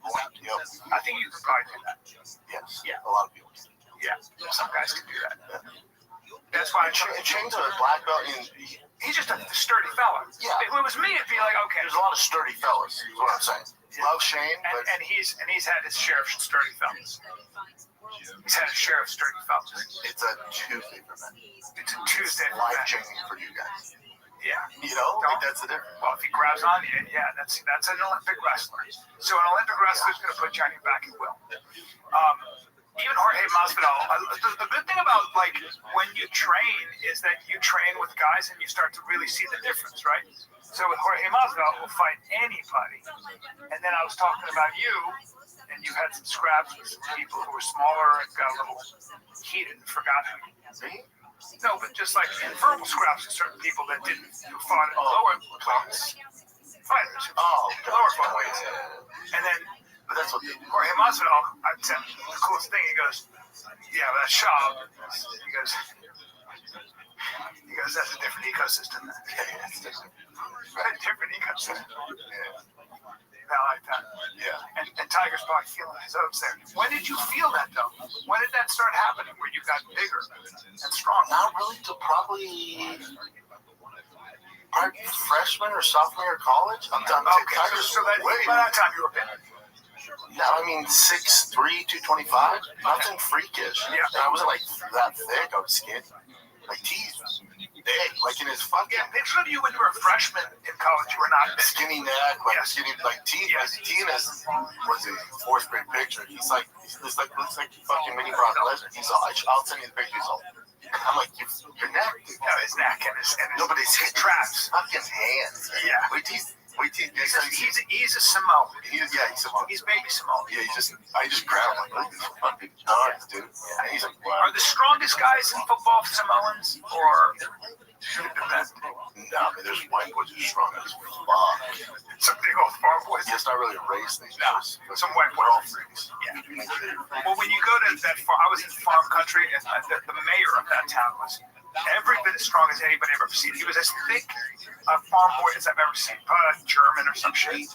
Just stupid. That's how it goes, dude. That's how it goes. Yeah. Yeah, all the toughest guys are probably in the NFL in terms of the strong. Define tough. So no, I mean what I mean is this. So when you look at Olympic weightlifting is a great sport. It's really hard to get good at, and the Russians are great, and everybody's really great. And then if you look at UFC, some great athletes. But tough sport. Yeah, but if you were to take the people in the NFL, the world heavyweight champion in things, whether it's weightlifting, fighting, wrestling, is probably in the NFL. There are athletes in the NFL. Like, you wonder what Metcalf would do if he chose to be in the UFC. I don't know, because I don't know, because it's a lot to consider. It's so different. You're talking about two. It's so different. So it's like the Navy SEALs are like, even on that show they do now where they take like celebrities and put them through Navy SEAL like training. Yeah, special like camp at the Special Forces show. I had a friend who was on it. Our boy Rudy Reyes is the star of that. Yeah. So I have a friend who was on it, and she was like, "You'll be surprised." Like, just she was on Cam Newton season, and I was like, "He's the freak of all freaks. I mean, top 5 college football players of all time, NFL MVP, freak." She was like, when it came to like the strength stuff, it was insane to watch. Like jumping on the helicopter like everyone else, he just fucking jumped right on, hung on.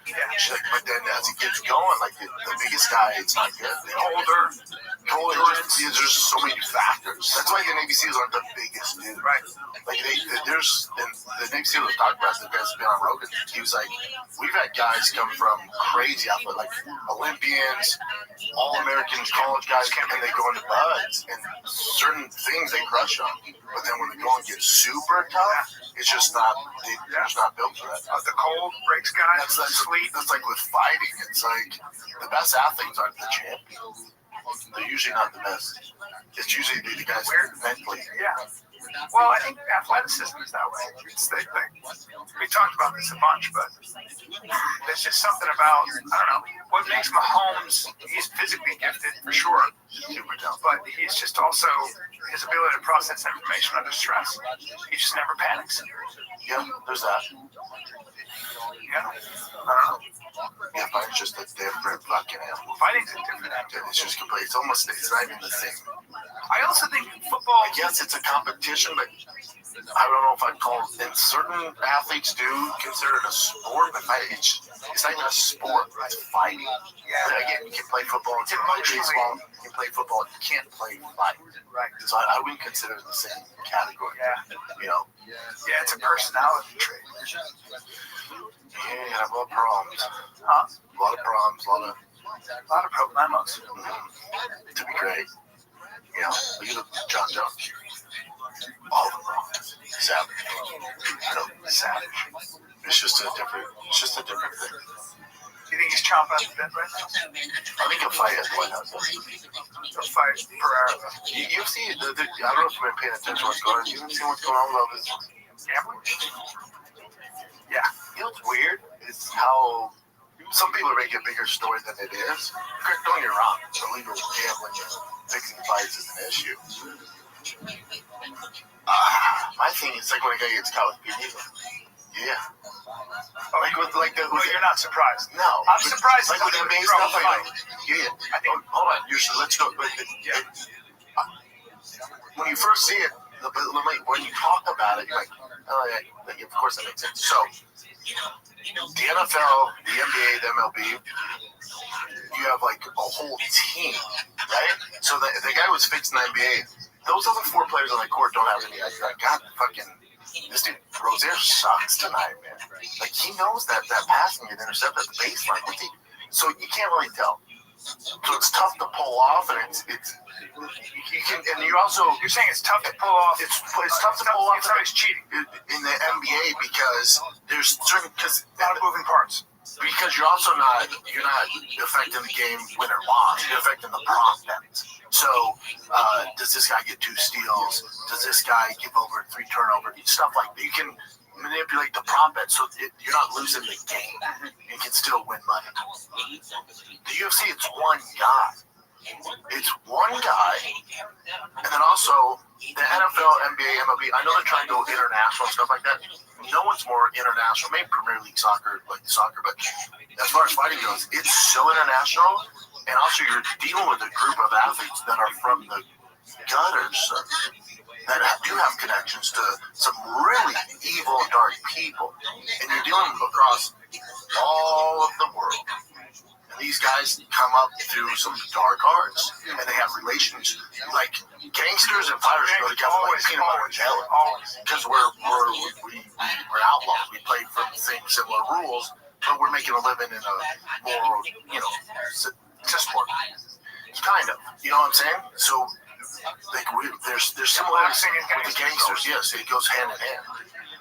So when like the kid who got cut, he's from whatever, where's it? Dagestan? Where is he from? He's from Brazil. No. Well, there's a bunch of them. But the main guy, I think he has some connections there. I know he fights out of the Midwest. He looks like he's Armenian. Bulgarian is an Armenian. So he's either Russian or Armenian.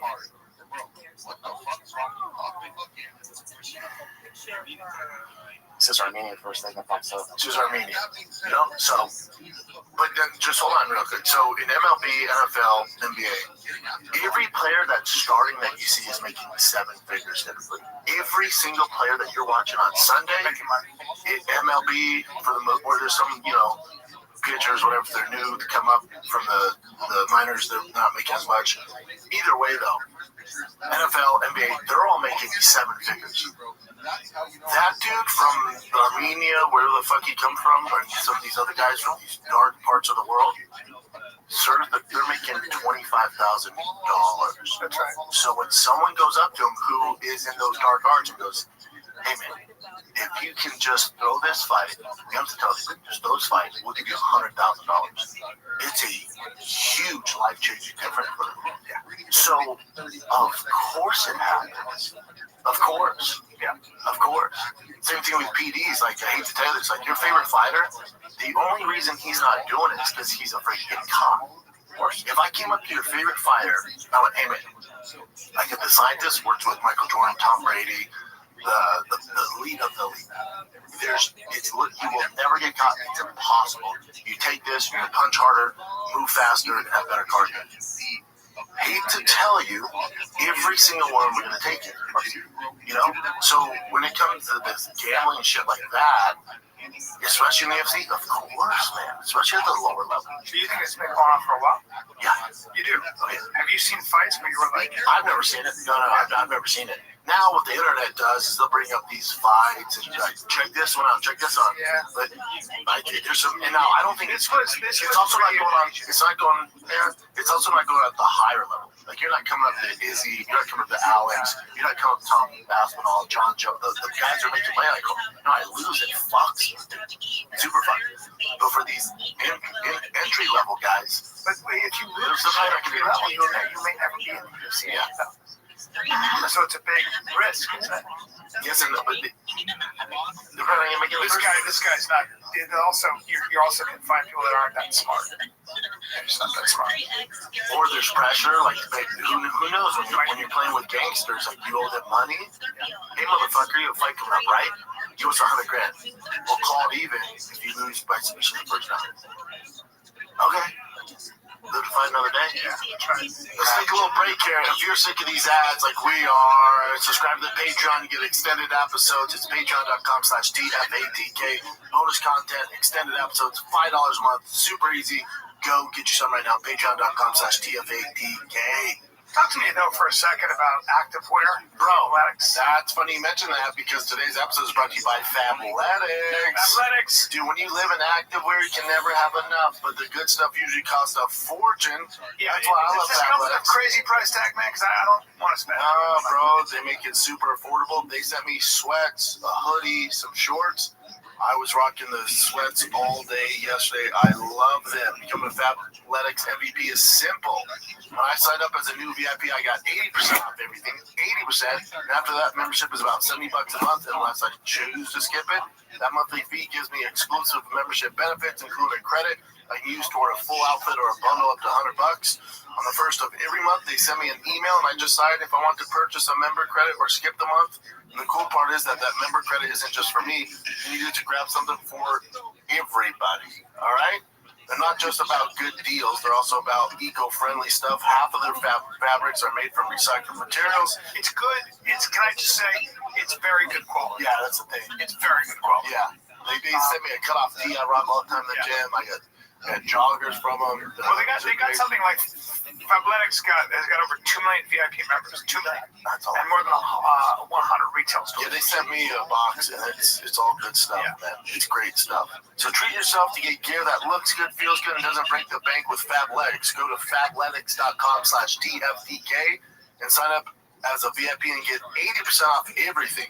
That's fabletics.com/TFTK to sign up as a VIP and get 80% off everything. That's fabletics.com/TFTK. That's pure dark shit. Fighting. It's always been. So he could have fought off the choke, I think. Did you see the fight? Yeah. What did you think? Of course, yeah. And he got caught, I think. Yeah, he did get cut today. Yeah. And there's obviously an investigation here, a big one coming. Yeah, Dana White came out and said the FBI's been investigating. Now they said, and that's the thing, everyone wants to hate on like DraftKings and FanDuel and all the other shit, but that's who flags all this stuff. Right. If they weren't around, you would be privy to it. They said, hey, we're going to give everybody their money back. Yeah. So let me see what Dana says. We're with a company called IC360, and they are the best bet monitoring company in the business. They reached out to us and they told us that there was some unusual action going on with that fight. Did we know anything? We didn't. So what we did was we called the fighter and his lawyer and said, what's going on? There's some weird action going on in your bet.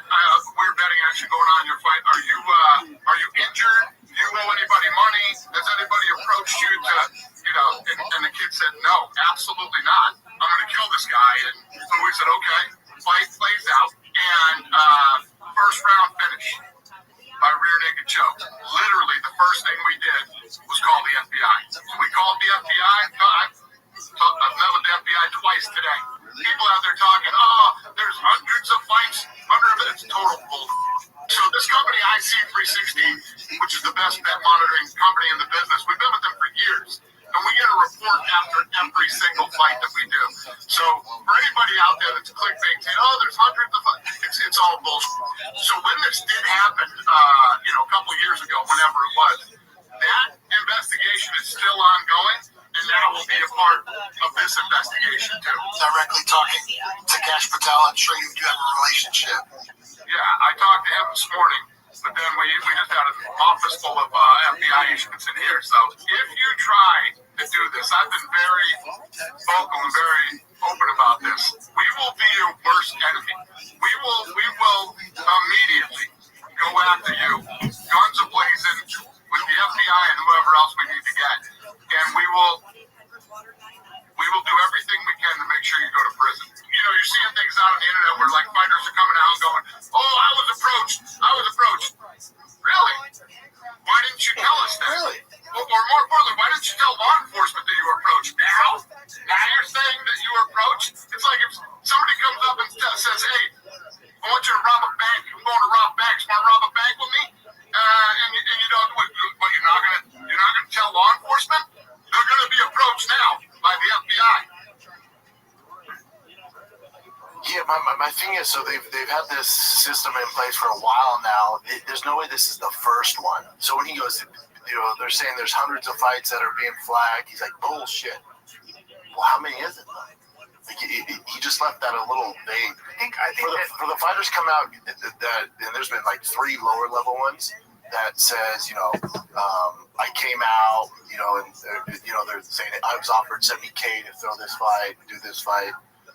I don't think they would lie, because it's also not like these big names. It's just like these lower level guys be like, yeah, someone offered me money, which I think, and now it might not be a gangster, it might be someone who's a gambling degenerate, who's like, hey, has a friend of a friend who knows him, went to the gym, was like, hey, I'm gonna put a lot of money on this. You throw the fight, I'll give you $70K. Like, get the fuck out of here.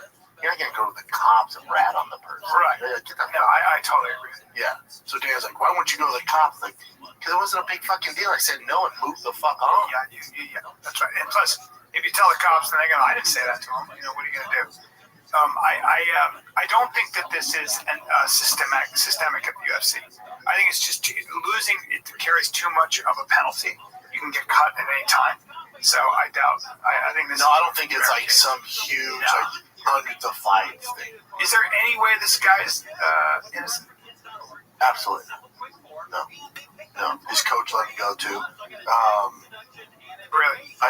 These lower level guys are gonna do it because they know they're they know where they're at. They're not gonna be there too long, so they're gonna try to capitalize on it. And UFC go back and catch up with it. I think it's just part of sports, man. You even said in an interview prior, it's kind of silly, but you said if anyone bets on him, like he should get a percentage of that winning as well. So he's familiar with like the sports gambling. Yeah, he was connected to James Krause training back in the day. The James Krause whole thing. Yeah, it's all. James Krause is like banned from the UFC from. Yeah, that guy. Yeah. I love that. I can't believe people compromise their morals. Like, I know that. Hey, check your spelling, dude. When you're gonna skip it, nice, Vanessa. Morales, nice. But also, so with Vanessa and these 3 ones, so it's Vince Morales, Vanessa, and Lando Venata. They all claimed that they got approached. 2 of them said straight up, it was a joke afterwards. After this all of a sudden came out, it was a joke. Because you fucked up. Because now the FBI goes, really? Why would you do that? It might be a family friend or a friend of a friend, and the FBI's going, really? Yeah. Well, now we're going to have to look into it. Oh, yeah. And again, these gamblers know, like, they're not coming to the big boys. The big boys, GSP, like back in the day, Chuck, you're not going to the big boys. I'm like, get the fuck out of here. You're going to these lower level guys. So the problem's on the lower level, not the big boys. Yeah, my answer always is, but of course. I mean, so with the Chauncey Billups and stuff, the NBA, that one is that prop bets though mostly, or is that's prop bets? But the Chauncey's thing is gambling. So that thing, the UFC fighters make sense. Some of them, like Pantoja was driving for Uber before he's a champion. He's currently in the UFC. So it's like those guys don't make money, so that it makes sense why they do it. They're literally doing it to feed their family and pay their mortgage or rent or car payment. So that makes at the lower level that makes sense. In the NBA, and it's guaranteed money. They make so much fucking money. It's so stupid. It's so fucking dumb. Now Chauncey will be pulled from the Hall of Fame. It's so stupid. But their thing is they're actual gambling addicts. They're degenerates. That's why they're doing it. Wow. Yeah, that's why. So yeah, there's a difference. One of the things that in Hollywood, like if you ever pitch a show that wants to use pro athletes, they'll almost always be like, what sport? And if it's like football, baseball, basketball, they will almost, you won't get it off the ground typically because they go, players make too much money a lot of times, the much you want, and they're not going to show up. They just don't need to do this. It's pretty wild, especially if they're in the middle of their careers. Yeah, Chauncey, I think so he's a degenerate gambler. Yes. Now is he being accused of gambling on the games he was involved in, or is he being illegal poker games that were rigged? These games were sophisticated cheating technology, shuffling machines, altered to read card, camera-enabled poker chip, X-ray tablets to read the card face down, special contact lenses, glasses to read pre-marked cards. Wow. The scheme involved inviting wealthy victim players to play alongside celebrity athletes called face cards to lend the game prestige. Bills are alleged to have such a beat. Here's my thing. When it comes to Chauncey and this stuff, who gives a fuck?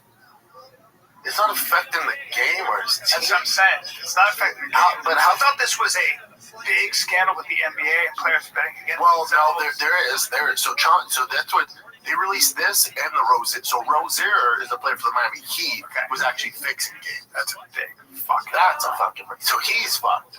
My thing with Chauncey is, so in a separate but related investigation, there are allegations of using non-public injured player information to make bets in the NBA. The prosecutors suggest Billups is not formally charged in that part of the case. Now, hold on. It says prosecutors suggest Billups may have been given inside information about his team, the Trailblazers, before a game against the Chicago Bulls. That was then used to place bets. So he is betting against the games he's involved in. No, he's not. Prosecutors suggest Billups may have been given inside information about his team, the Trailblazers, before a game against the Chicago Bulls that was then used to place bets. Yes, he is. No, that doesn't mean he's betting against his team. That means he was given information playing the Chicago Bulls that there's injuries, and he was releasing that information to the bettors. Oh. We're getting paid for it, probably. Right. I mean, he's still betting. He's betting on or against a game he's involved in. That's crazy. He was arrested. Wow. Ooh. If they're gonna arrest you, there's that much smoke. Oh, this has been going on for like 3 years. Investigation. Oh yeah. The card thing, which is what he's being bent over the fucking fire for. Who gives a fuck? So a bunch of rich people lost their money because he was using glasses. So I get it, but okay. It's just because he's a very famous, or was a very famous NBA player, and he's doing this, so it makes it look like it's a legit thing, So he was the face of it, essentially. See, where the UFC and the NBA and NFL, where if this keeps snowballing, the big ones when it comes to the refs and the judges, like Herzog's being investigated for the UFC. He is Jason Herzog, yeah. He is. Jason is. Do you remember that one fight and we were watching it? This is very the two Asian girls were fighting. I sure do. She passed out. He woke her up and let her continue. I sure do. What the fuck is going on there? Well, also he stopped the fight early. Remember? What was that fight that Jason? So it's not being confirmed that UFC referees are being personally investigated by the FBI. The FBI might seek out an audit for his officiated fights as part of a broader investigation. So basically, he is for unusual betting patterns in the UFC. Well, do you remember when he stopped that fight very early? So it says MMA journalist Harry Mack, which people are getting a lot of shit. I don't get why you'd be mad at this guy's doing this. Has alleged on social media that over 100 fights have been flagged by the FBI due to unusual betting, which doesn't mean they're rigged. It just means I'm not going to throw Jason Herzog under the bus. I don't know enough, so I don't want to gang up on the guy if this turns out to be a nothing. Right, we're not ganging up on anybody. No, I'm just saying. We're reading what the investigation. I'm just reading. But I just kind of was like, what? Let's see. But I do think people are going to say, hey, wait a minute. They're going to go back over those fights, right? The problem is it's going to be tough to tell because refs do make mistakes. They do make mistakes. He's had a few. He's one of my favorites. He's a good ref, right? He ref my first UFC fight ever. I like Jason. So the problem is people are going to go back through all this shit. So your mistakes would be glorified even more now and ostracized. Where people are like, well, what the fuck happened there? He's right. Made a mistake. Yeah, I mean, it's a very hard job. I wasn't betting on Shaw. What was the fight he did take a lot of heat for stopping early? I'm just curious. And again, this I don't think this is. I'm not saying this is. I love it. Like I don't want to get into it. Hey, Chin, bring up the fight. I want to be fair. I want to be fair to the guy because I like him, and I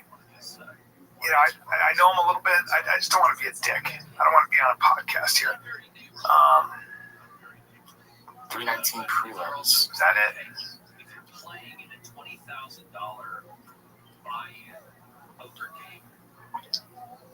If you care about the game, you don't want to do this. If you don't want to, because what you're doing, you're right. You're adding to. You don't want to do this, and you're like, Chin, look up the huge mistakes. Right. I just remember that the one thing you shit for him. You're adding to it. Like you're making it worse for him. Yeah, that's right. Like let's wait until they do the investigation because the problem is he might not have anything to do with it. And then we're like, let's bring up when he fucked up and see. Yeah, I don't want to fucked up. I do not want to do that. I hate that shit. No, in the NBA, there's been guys busted. There's been refs busted before, for sure. Sure. Yeah, but the one you're referring to is Fernandez versus Hooper. In case people want to look it up, the big one was that UFC. Was it 300? The co-main event where the was it Waylay and Jan Shanna. Yeah, they may be. So they're looking at. Yeah, I don't know what they're looking at. We'll see. Because Jan was very much out, and it seemed like he sort of woke her up. Yeah, like just continued on to the next round. It was really bizarre. Is that? I can't remember. Is that we talked about that? What do you mean, like back then? Yeah, maybe. Of course. It was a co-main event on UFC 300. He woke her up. It's like, so the FBI's gonna be like, we need to see your bank account. Bring it up. See that? Do you do it again? I want to watch the fight. I don't want to watch the fight. I don't want to watch the fight. Not the fight. I just want to watch that. Relax. Let me see. Let me see if what you say is actually the case. Let's go high. Let's see. Let's just go to this Reddit thing real quick and see.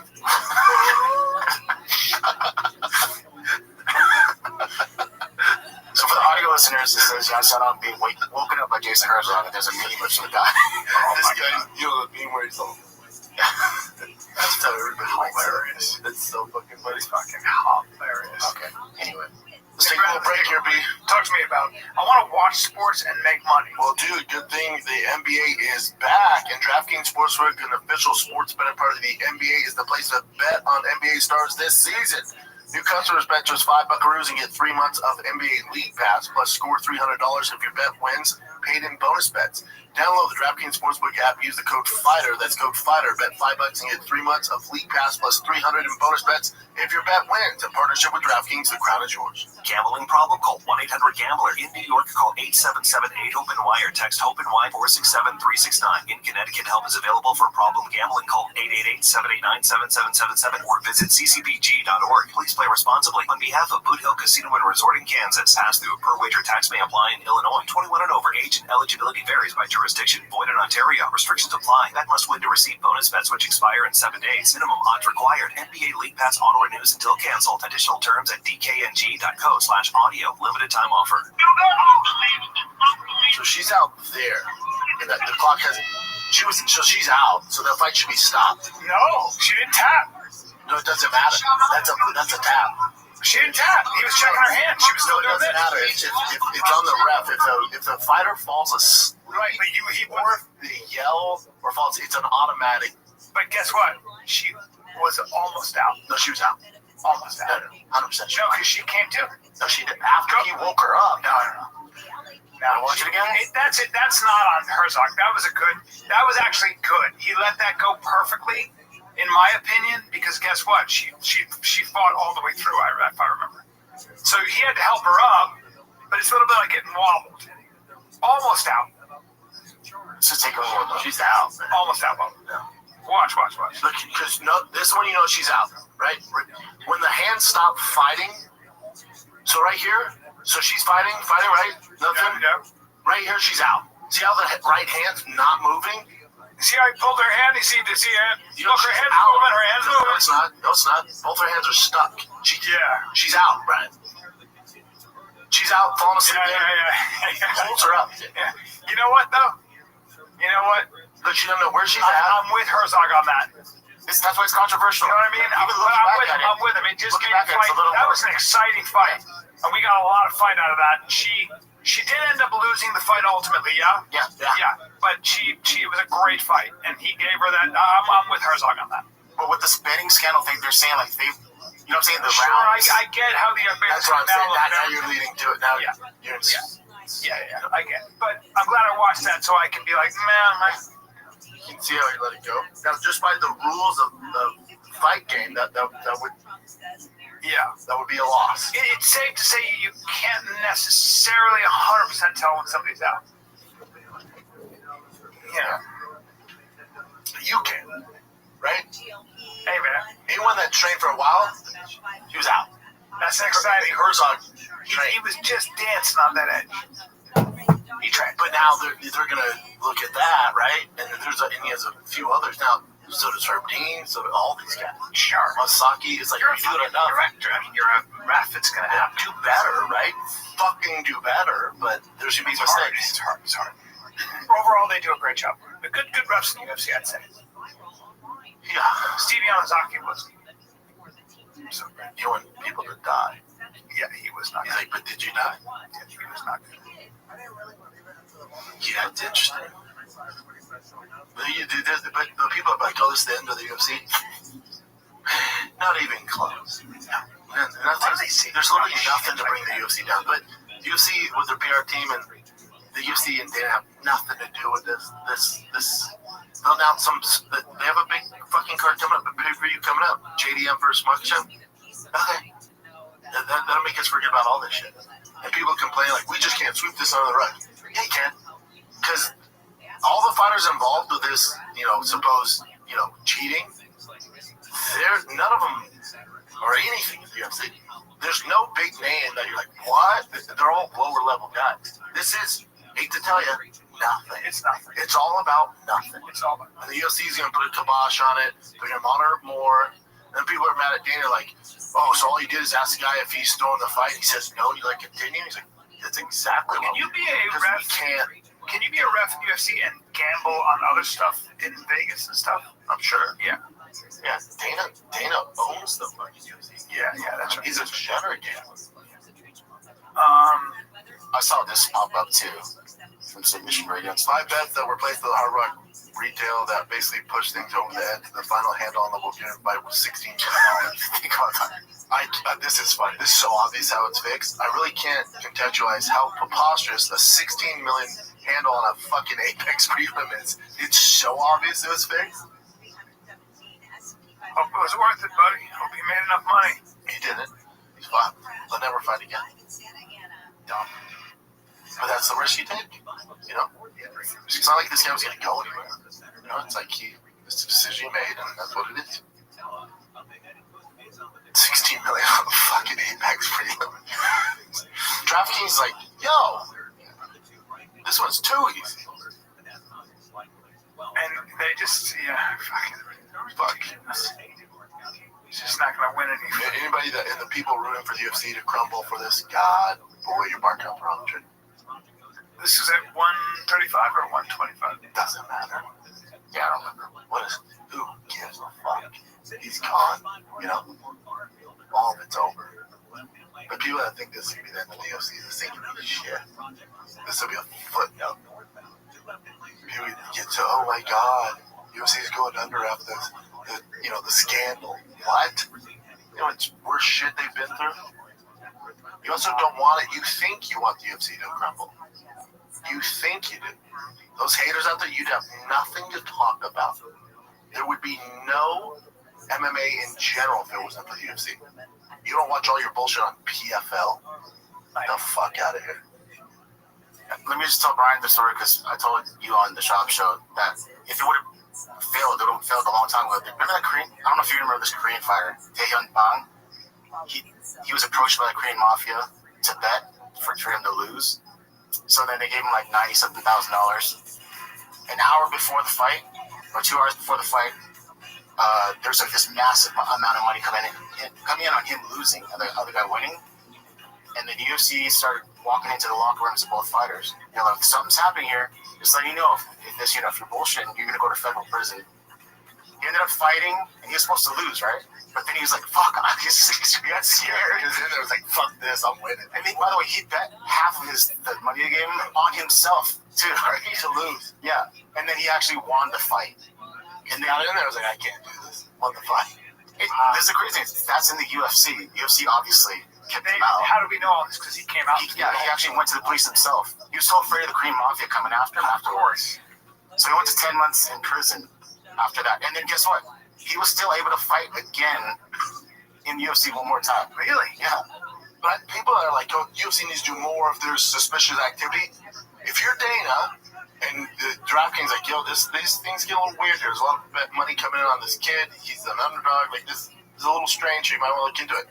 If you're Dana, all you can do is go in the locker room and go, yo, dude, there's some suspicious activity. Same word. And they go, yeah, I know. Or I have nothing to do with it, man. If you're Dana, you just got to take their word for it. You're not going to cancel the fight because let's say the kid has nothing to do with it. You rob him of opportunity to fight. That's not, you don't want that. Yeah. So I'm with Dana. It's like, I fucking asked them. They said no. We let them do their job. And then we'll let the FBI deal with it. There's only so much you can do. This is going on in all sports, man. At some level. There's so much money involved. Look, degenerate gamblers out there. Oh, it's the actual American pastime. It's not baseball, it's not football, it's gambling. I never got into it. Gambling is the actual American pastime. It is. Me and my brother got really into so rampant. Jay still bets, and so does his wife. They love it, but my thing, like, especially at the time when I have money, I put like 100 on the Broncos, and they'd lose, and it would ruin my fucking week. I'm like, this ain't worth it. Online gambling is crazy. It's available to everybody. Porn, gaming, online gambling, scrolling. All those things are essentially silent killers, and it really affects men. See, I don't think it's fair to say gambling is toxic, or in general, most people, like my brother or other people, like I know a bunch of dads that gamble. Tigers coaches gamble in professional sports. They're normal people. They like to do it. They can still pay their rent, mortgage. It's like alcohol. Yeah. Some people can so when people are like, oh, gambling, so even porn, oh, are you addicted to it? That's not. No, the issue is young men. So the statistics with young men it's so addictive. With porn, porn, isolate porn and gambling and gaming.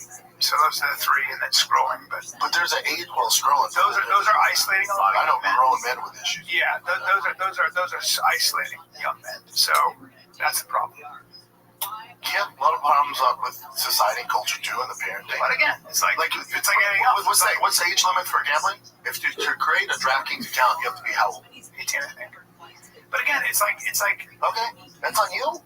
No, I mean I'm saying it. You know what I'm saying? It's like you start to realize that your phone can be, if you're a certain kind of person, as toxic as fucking cocaine. So get away from it.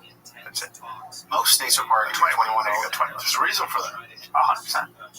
So we should just ban that because there's a few fucking idiots who can't handle it? Well, there's more than a few. The question is, what do you do about it? That's the minority.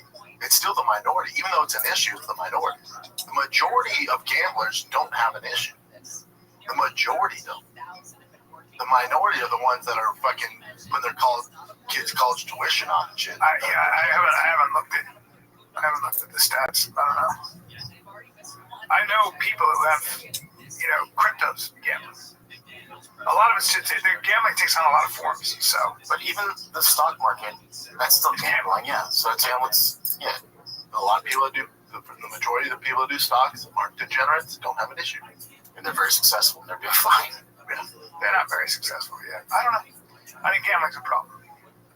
Gambling's not a small problem; it's a big problem. The friends that I know that are in trading, addiction in general, to whether it's gambling, pornography, alcohol, drugs, but gambling, pornography. Let's talk about our phones and gaming is an actual big problem for young men. It's a big problem, and it's not getting better; it's actually getting worse. So that trumps all that is the phone. Phone's number one. That's right. Well, your phone. That's exactly right. Phone's number one. You're addicted to your it's phone, not a which gives gambling. you access to the access because of your phone and the social media. Social media and your phone is way worse than gambling, drugs, or anything. It's all part of the same toxic mix. 100%. But again, so do we ban all phones? I don't know. No, the answer is no. No. You got to be disciplined and figure it out. Obesity, eating problems, well, that's the number one problem. Yeah. So should we ban fast food? Here's my question. Want to eat every meal? But here's my question. Let's go back even further. So this is where you get into it. I'm not banning anybody's phone. I'm not going to actually ban pornography or gambling or gaming. I'm not doing that. I'm not going to ban scrolling. You could actually, you got to kind of go back to the family. And when a family's broken, when a dad isn't in the house or whatever like that, it has real consequences on a bunch of levels. And so that's also tough. Now, hey, guess what? There are also families that have to work 2 jobs and they're never around their kids. There are a lot of issues. So, wait, what was the question? I'm saying that you can blame the phone. Sometimes you got to bring it back to the family and how you raise your kids with a phone and what the rules are. That's the other problem. But I don't know. I don't know. I think it comes down to. Well, no, I think it comes down. The only thing it can come down to at the end of the day, once you hit 18, is personal responsibility. It just does. You just have to go. Hey, listen, dude. Just so you know, that phone, for the most part, is not good for you. It ain't gonna work out. And the younger generations figure out way better than we did. Probably the most disciplined people I know, I see on their phone all the time. Yeah. All the time. Yeah. All the time. So it's that's an issue. But the younger generation, I grew up with my dad hunched over instead of watching me catch a touchdown. He was on his fucking phone. There's majority of kids are into it. My dad's on his phone. Oh, right. Yeah, so they're gonna be like, ugh, it's like cigarettes. I'm like, fuck that, dude. I don't be that guy. Just experience life through my phone, So hopefully they reject a lot of it because it's all new for us. It's exciting, whatever, I think the kids, they're smart. They'll figure out how unhealthy it is. You hope. But I don't. The cat's out of the bag. I don't know what you do. I don't either. And then now the AI's come in, so there's even more reason to be on your phone. Social media. People can make a living streaming 24 hours a day. People make a living creating hate videos on YouTube. Oh yeah. So what do you do? You just let it go. It's part of the whole.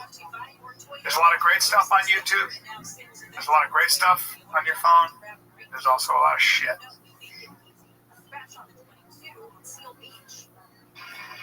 Yeah, it's not good.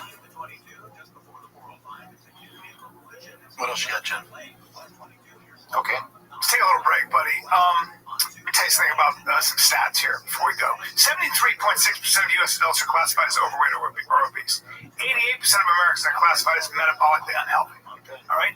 Global diabetes diagnoses are projected to reach 1.3 billion people by 2050. So what do we do? The bottom line is, when your blood sugar spikes because you're eating too many carbs or whatever it is, you don't know.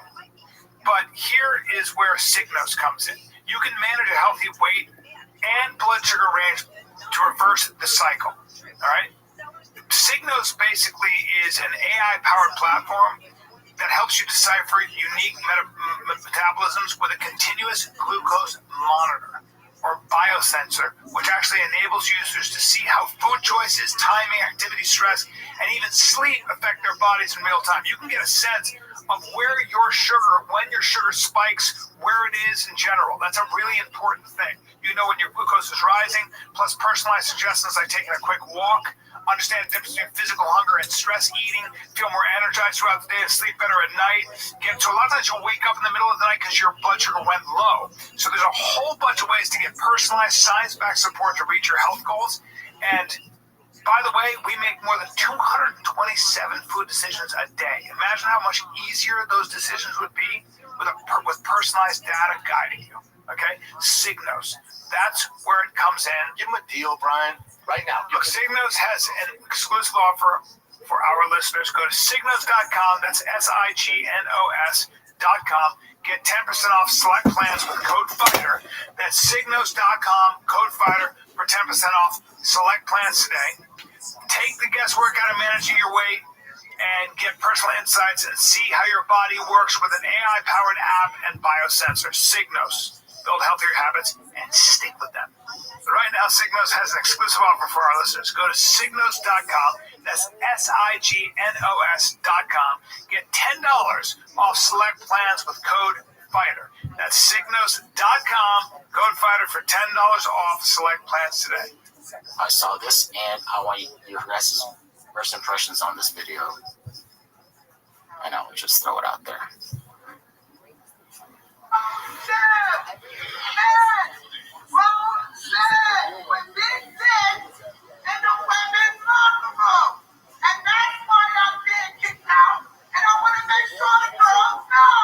She's in shape.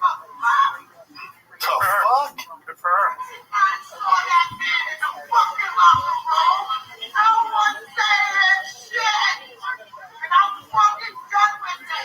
Good for you. Here's what's Here's what's crazy. That this is even a conversation. I agree. That we're going, man, look at this lady upset.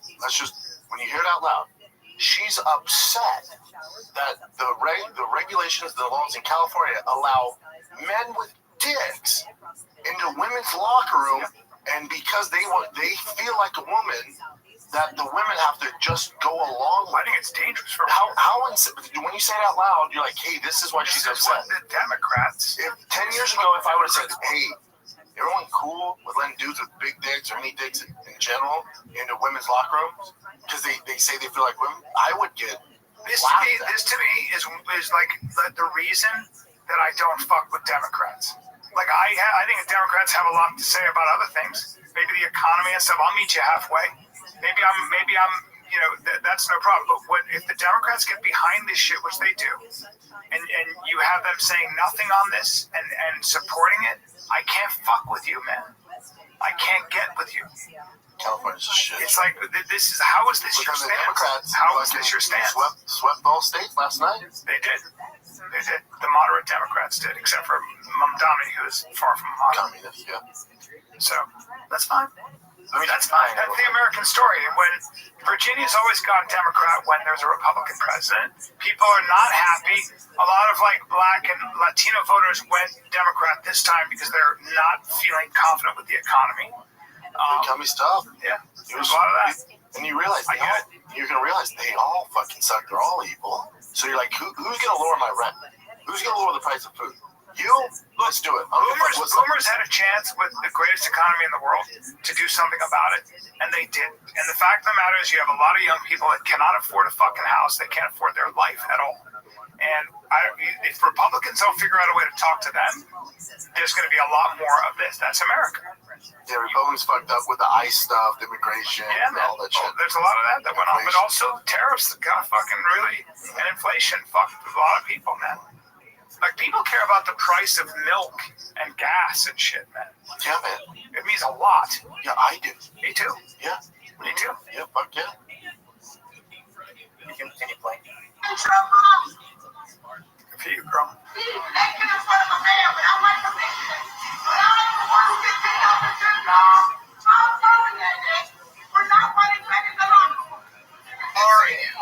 you tell me or not that wasn't like you say? Wait, is that the guy in the locker room? guy in the locker room? Yes. Now he knows how to be a man. Stay out of the women's locker room. We don't want him. He needs to have his shit that he should have voted for that shit. That's the one I told you. He assaulted me. Now don't hold on. Where's the video? No. That's not. I want the video. You can't get rid of me for this. I'm a woman and I have every right to not want a man in the restroom when I'm naked. Holy shit, he just walked in there. Walking in there like it's okay. It's not okay. I'm not going to. So apparently she got her whatever, her gym membership. You get this fucking and kicked out, yeah. You get this what's crazy is I would assume everyone standing around not saying anything all agree with her, but they're scared. Anybody who's saying scared to come out.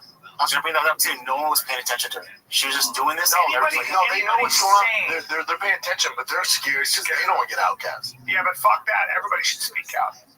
Everybody should speak out. She's great. She would beat the shit out of her. Yes, she would. And we'll get to that. I hope she's not apologizing.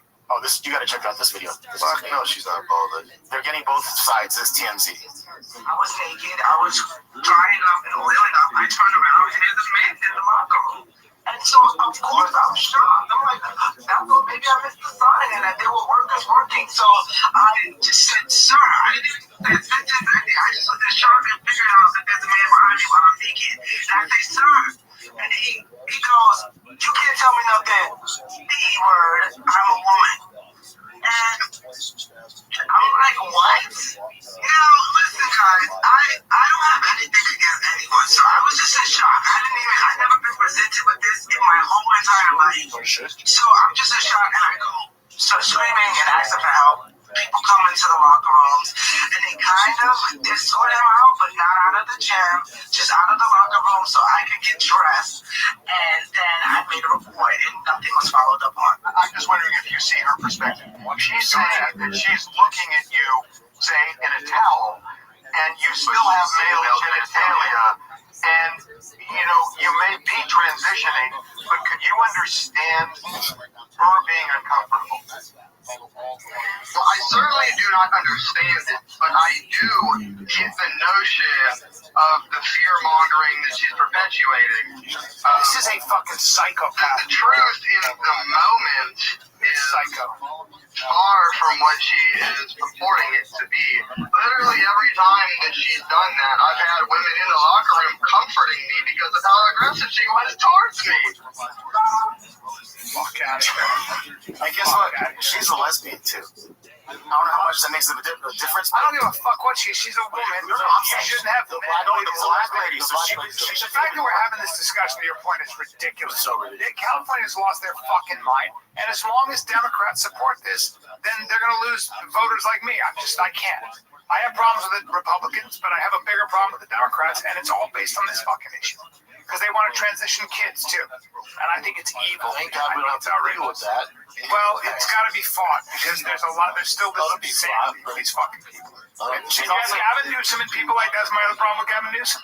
Don't tell me you're a moderate. You're not a moderate when you support this. You're just not. And I'm against it. And I'm not against trans people. Most people I'm not against trans people. No, I just don't think men should be a fucking thing. She just said that they just have a transgender restroom and we're all good. That's at least that's or whatever. But that's an expense too. I don't really think the world should bend to your what I consider to be mental illness. No, the world's bending to the 0.01%. No, if you have a dick, you gotta get checked to the mental. Have a unisex bathroom, I guess. Sure, if you want to do that. Okay. But then it should be a single bathroom because I don't think anybody should be. That's your thing. But you're not allowed to just come into a woman's bathroom. Like my wife or my daughter's there, and I got to do with a dick. Fuck. I know. Fuck you. What's this, Jim? This is just. Now that's a woman. This is Sydney Sweeney.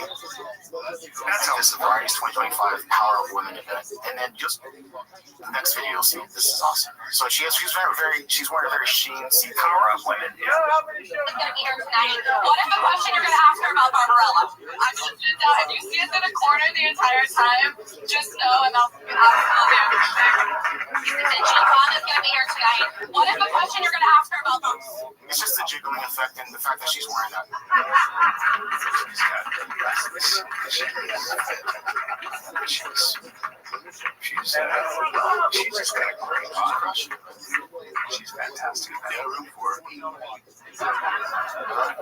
guys all right now? These things have popped up a lot on my feed.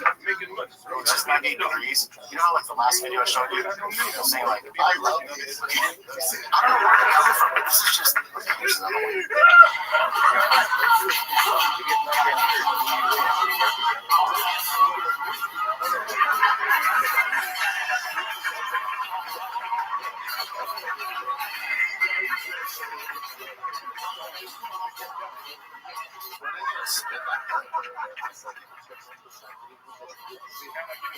Are they fucking with the sound there? It's everything. See, I fucking with the sound because I don't know. They're just doing a cover of the phone. It's just so Cisco phones. Yeah, it'd be great. At a concert too. But then here's a Backstreet Boys.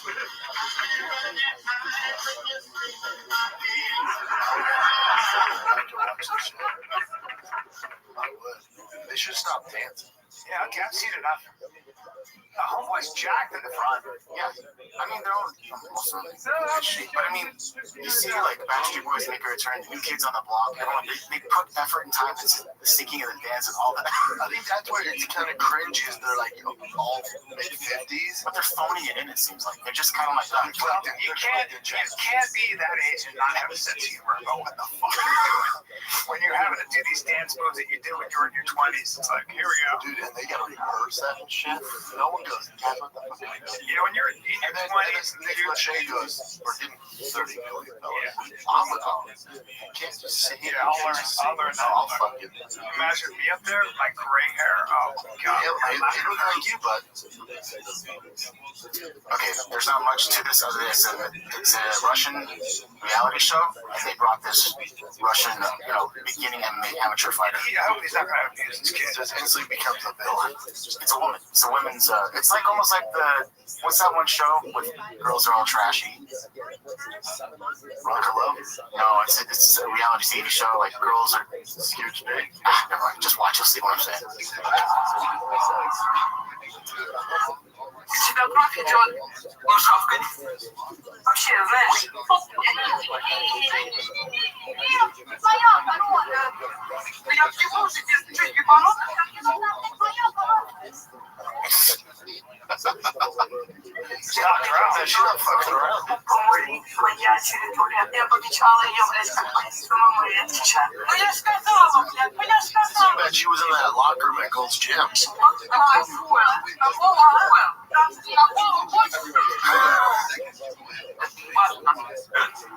This show's awesome. Выкиньте, пожалуйста, вот это вот. She's big. She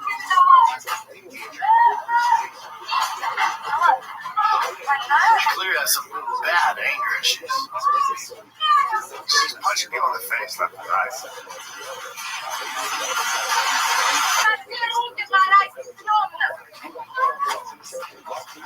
Clearly trained, too.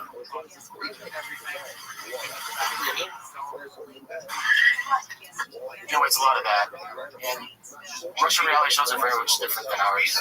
Yeah, they go crazy. In America, she would be banned and kicked out of the show. Russia, well, what the girls need to do is organize and all time gang up. Yeah, I don't know. That didn't help them. Just tough. Well, you get 5 girls on her. She'll get it. You mentioned Gavin Newsom. Have you seen this one with Cassie Barstool talking about him? This is about Rogan. Yeah. That was trying to be tough. California Governor Gavin Newsom went on CNN and called out Joe Rogan, saying that Joe is a coward who's afraid to have Gavin on his podcast. For years and years, he's been attacking. It's one way, and he won't have the audience consistently not have the audience. By the way, I'm moving on. Yo, what up, New Dev? It's the Facebook podcast. Pretty big audience. If he has a big audience, but he doesn't have big enough confidence. New Dev, how are you? To have me on. But he's been attacking for. But here's the thing. These guys, they all have something in common. It's one way they attack, they belittle, they listening to me and take things out of context. And the unwillingness for a guy like that to even have the common courtesy to attack someone and not have the decency, you know what, why do you have a chance to come on? Oh yeah, dude, totally sounds like a guy who's done and doesn't care and definitely isn't desperate to get on that podcast anymore. Totally. Now, this is a rivalry that's been going on for quite some time. Joe Rogan famously led an exodus out of Los Angeles, bringing his content, his podcast, his comedy, and a lot of the comedy industry with him to Austin. For years now, Joe Rogan has been saying that Gavin Newsom ruined Los Angeles, ruined California, and he cites the homelessness and the unemployment and ruining Hollywood. And so in response, Gavin Newsom jumps on Twitter and calls him a chicken and lists out all the stats on why he is doing a good job. Now, for me, this is where things get interesting because you start talking about what should Joe Rogan do. Because on the one hand, it's Joe Rogan's podcast. He can do whatever the fuck he wants to do. He doesn't have to do anything with his platform. Sometimes he talks to MMA fighters, sometimes he talks to alien scientists, sometimes he talks around with comedians, and sometimes he sits down with the president of the United States or other major political pundits. But does he have to do that? No. It's not like it's some requirement that he has to have on all the major politicians or anyone who has aspirations to become president. It's not his duty to do that. Joe Rogan built his podcast empire by doing that. So I can speak on this because on my phone I probably have, I never have told anybody this. I keep this very quiet, but I was texting with Gavin Newsom about Joe because when Joe called Gavin Newsom a con man, Gavin Newsom texted me, and there was a long exchange about how he's not a con man, that he's a fan of Joe's, and that it's a personal thing, and he wants to be on. He'd like to, at least Joe to know that he's not a con man. It's interesting. And I said to Joe, I go, you're super famous. I'm literally texting with the governor of California, and Joe said, I don't want to see that. And I think the reason Joe doesn't want to see that, and Joe's not interested in talking to Gavin Newsom, is because sometimes when you are a podcaster and you have someone like Gavin Newsom on, Gavin's a very charming guy. Gavin's not a dumb guy, and Gavin can make a strong case for California. He can also make a strong case for why he is not running the state. He's also dealing with city councils and a lot of other shit that's very hard. Arnold Schwarzenegger basically said, and I talked to him about this, he said, the one thing as a governor is you can't get a lot done. Can't. Now, having said that, then why would we vote? Joe is very savvy and smart to know that he doesn't know enough sometimes to not be gamed. One of the reasons he probably doesn't want to have certain leaders of countries on is because those leaders are very good for making a case for why they're good guys. Because politicians are very good at that. Why criticism is wrong. Okay? And Joe's smart enough to know that there's a lot of smoke, and you got to be very careful with people like that. He also doesn't like him. He also doesn't. I was there when he showed him the text. That's a great point. Hold on. I was there when he showed him the text. We're all at dinner, and Rogan goes, "Fuck off." Yeah, because I don't see that. He doesn't like him. He's a scumbag. Right. You don't like him. He's a scumbag. Very good and all the things that he posted, all that was there in California before he became governor, dumbass. So he's taking credit for it. That stuff was there before he was governor. He did not create that. Yeah, I think he's a scumbag. Joe can smell a scumbag a mile away. He's a born politician. He is a terrible human being. He's ruined California, and Joe wants no part of it. You're scared to have him on. Joe would run circles around. I don't think he's scared to talk to him. You just want to give him a platform because he's a piece of shit. He doesn't like him. I think at the end of the day, he doesn't like him. Nobody fucks with him. And when Joe doesn't like you, it doesn't matter. He has a good reason not to like it. It doesn't matter what you California. Do. That's right. We can play the thing, they don't have a lot of power. Okay, he's done a lot of bad shit. Yeah. The way he's done with the Palisade fires and shit.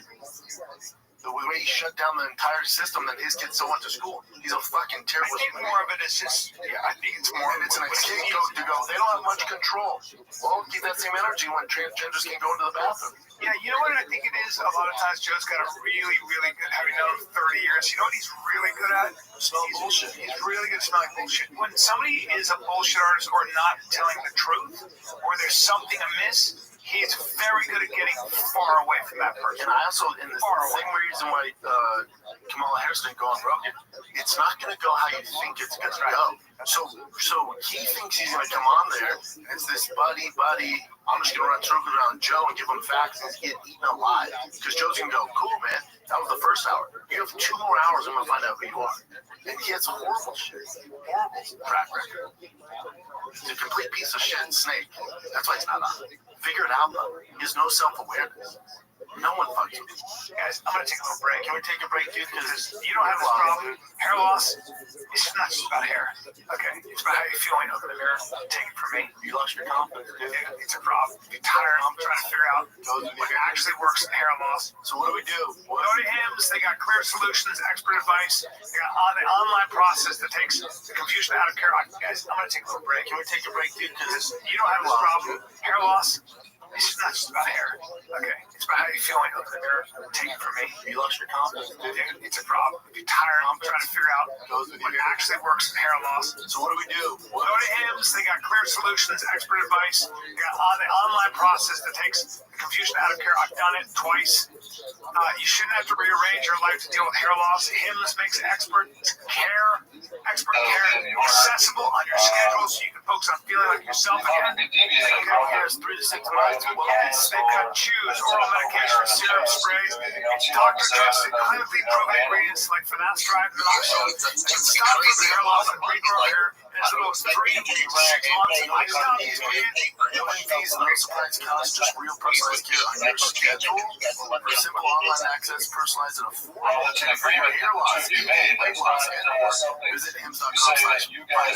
That's hims.com/finder for your free online visit.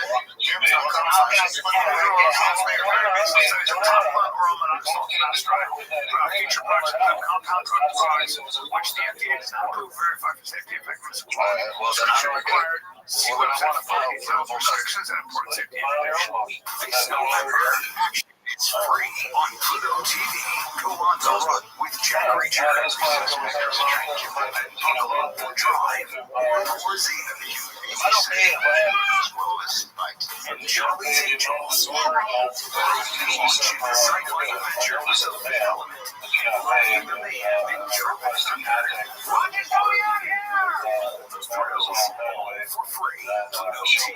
Stream now. Well, he's good. He's very smart about what he's doing. He's taking it to the belly of the beast. He's going right past people who don't like him and coming in and saying, hey, let's talk about it. His podcast and he's using the same. Did it not do well? Still on with it. You guys take a look at how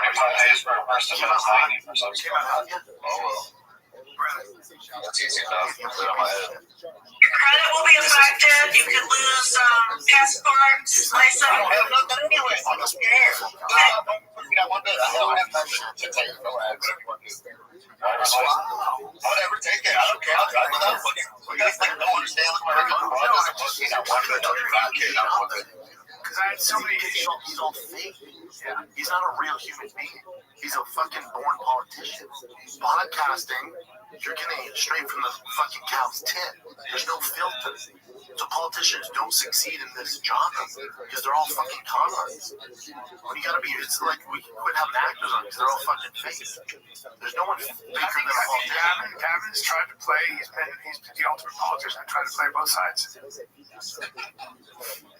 Yeah, and then you can see it as a rebranding, couldn't you? It's like he tried, and he's just regurgitating using Trump's wording and shit. Yeah, we all have these instincts. It's just like you're like, man, I'm not buying it. Well, he was like the left through Joe Rogan. All he is. Joe Rogan is the left. Joe Rogan is fake. Give us some more. I saw some other stuff. Why'd you skip over that other stuff? I mean, it's just more Rogan stuff. But what Elon Musk is saying that there's going to be a demo of the flying car, the Roadster. What? Yeah, because he's coming out with so he's coming out with their Roadster model, and Joe has that crazy Tesla, and so he's like, no, what's up with the Roadster? You been working on it? And Elon said, he's like, I don't want to get away before. He's like, but you'll never see anything like this. So he's like, what? He's like, you know how when our kids go be flying cars? And he started talking about how the Roadster's gonna fucking fly. He's like, I think people should be able to drive flying cars. Like, What the fuck? You know me, I'm not a big fan of Tesla, but what he's doing is fucking wild, dude. Flying car. Yeah. So it sounds like the road system is a flying fucking car.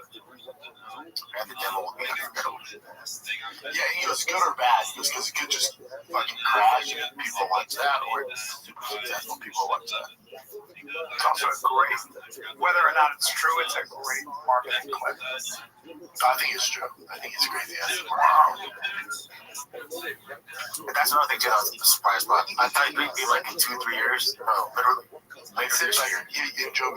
We're in November. I know, which is like, hopefully by December of the year, January. Like, holy shit, you got flying cars, but it's like, yeah, the guy fucking does rocket shit for this right on TikTok.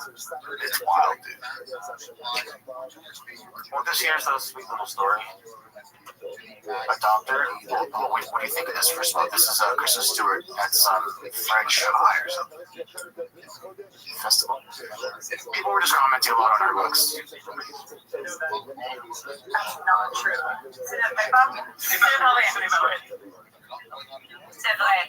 You're right. I do speak better French than you speaking. It's not true. Thank you for saying that. I think it's more of makeup and style. What do you guys think? What are you asking? Her looks. People are saying that she looks like she's on drugs. She's an artist. She's so fucking rich from Twilight. She's probably like, fuck it. She's just, I'm going to become a real life vampire. She's just like a classic famed actress. Yeah. Right down on the drugs. C'est très mignon. It's very cute. And her hair's super thin. Let me hear her speak French. Okay,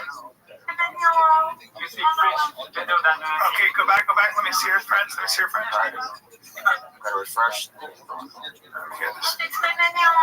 You are the French police. My vocab list is like this high, but I can't put these words together. So if I do it, you will say, "Oh, c'est très mignon." You said French. You're better at French than she is. C'est vrai. You're right. I do speak Did she get married to a woman? It's not true. No, I think you're saying Yeah, whatever. She's, what, did you take classes for it? Brian, you just read it? What's that? French. No, I lived in Lebanon as a kid. So. Oh, I didn't know that. I was like, Christian side spoke French. Okay, this is a 93-year-old doctor, general practitioner, and he has a kid. I think he had him at like 91 or so. Oh my God, that's from Australia. This is his wife. She's trying to go back to him at 93. Looking good, brother. Yeah, good. He does all that stuff. I'm sure that you don't do that. He's fucking He's better than you. He does. And by the way, his skin is better than yours, right? Like he does all the anti-aging stuff. That's what he does. Yeah, and he does this HGH. He started at 70, by the way. I started doing all what the hell he's got. That's great. And how many kids does he have? I don't know about that. He's just busting nuts. Dude. But he met this Chinese girl when she was 26. That is so awesome. Homeboy is killing it. Yeah. And they're actually like, they seem like a very sweet family, not about like money and all this stuff. 93, he has about 7 years left. Got about he thinks he has to 105 because of all those treatments that he does. All right, cool. That's their kid over there. So 105, yeah. 13 bomber though, Dad. He's got to go. You know, it sucks. He's hoping to make it by his 21st birthday. That is my first birthday. Congratulations. Hopefully it does, though. Hey, he looks great. Technology. I wonder how his energy is, though. You know? I mean, I would imagine. Hey,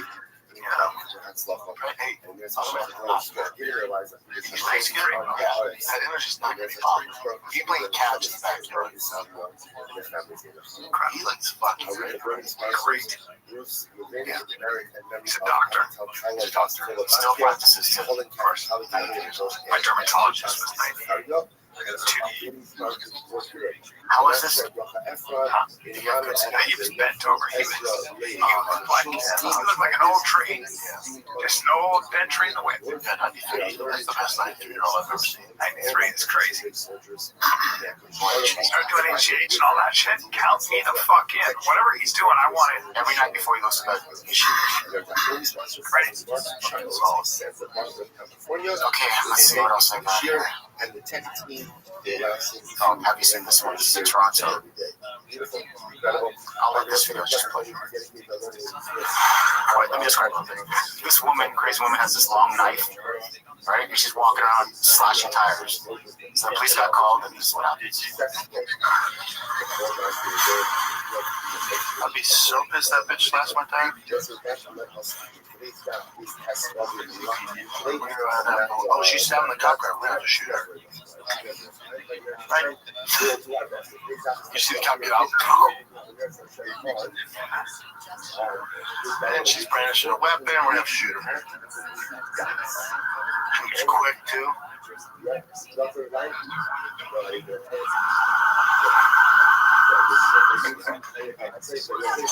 Oh, drop the knife. Tight move. Like cop was like, let me run this cop said, let me run this bitch over. Oh. Oh no. Oh no. Oh no. The cop's all, my bad. My bad. Oh no, they ran her over. Oh, that's really bad. Hey. Good. Oh, hey, play stupid games when shit is probably crazy though. But he also injured his partner too, because the partner was on the ground. He rolled over his partner. So what happened? The cop just left the vehicle without putting it in park, because I'm sure the adrenaline going. And when he went back in to stop it, he got accelerated. You gotta be trained for that. I hear you. Hey, dude, you gotta train for this shit. That's just take accountability. You're pulling a knife out, you're stabbing cars, you stab the cop car, you got ran over. Yeah. Play stupid games, win super prizes. Yeah, you're lucky they didn't shoot you in the fucking face. You're lucky you got out with a broken leg. Oh, yeah. Even here it says, neither sustained serious injury. She's a small woman who was obviously a little crazy. As all those men, hey, do better, you guys. They could have definitely done better with that one, bro. 100%. That guy, don't panic. They tased her and she dropped that knife right away. That's a training issue. That's a training issue. You sink the level of your training. You gotta train for that shit. You know, your cortisol, your adrenaline, you gotta practice that shit. It's gotta be second nature. Boom, boom, boom. For sure. But none of this would have happened if she wasn't stabbing their tires. Well, it's always gonna happen. You spend time in Canada, boy, the amount of meth, the amount of all these different crazy drugs that cause people to go crazy. This will be the last one. Whoa, what is this? That's another thing just popped through my feed. This is apparently a Muay Thai instructor. Looks like the catcher for the Toronto Blue Jays, Kirk.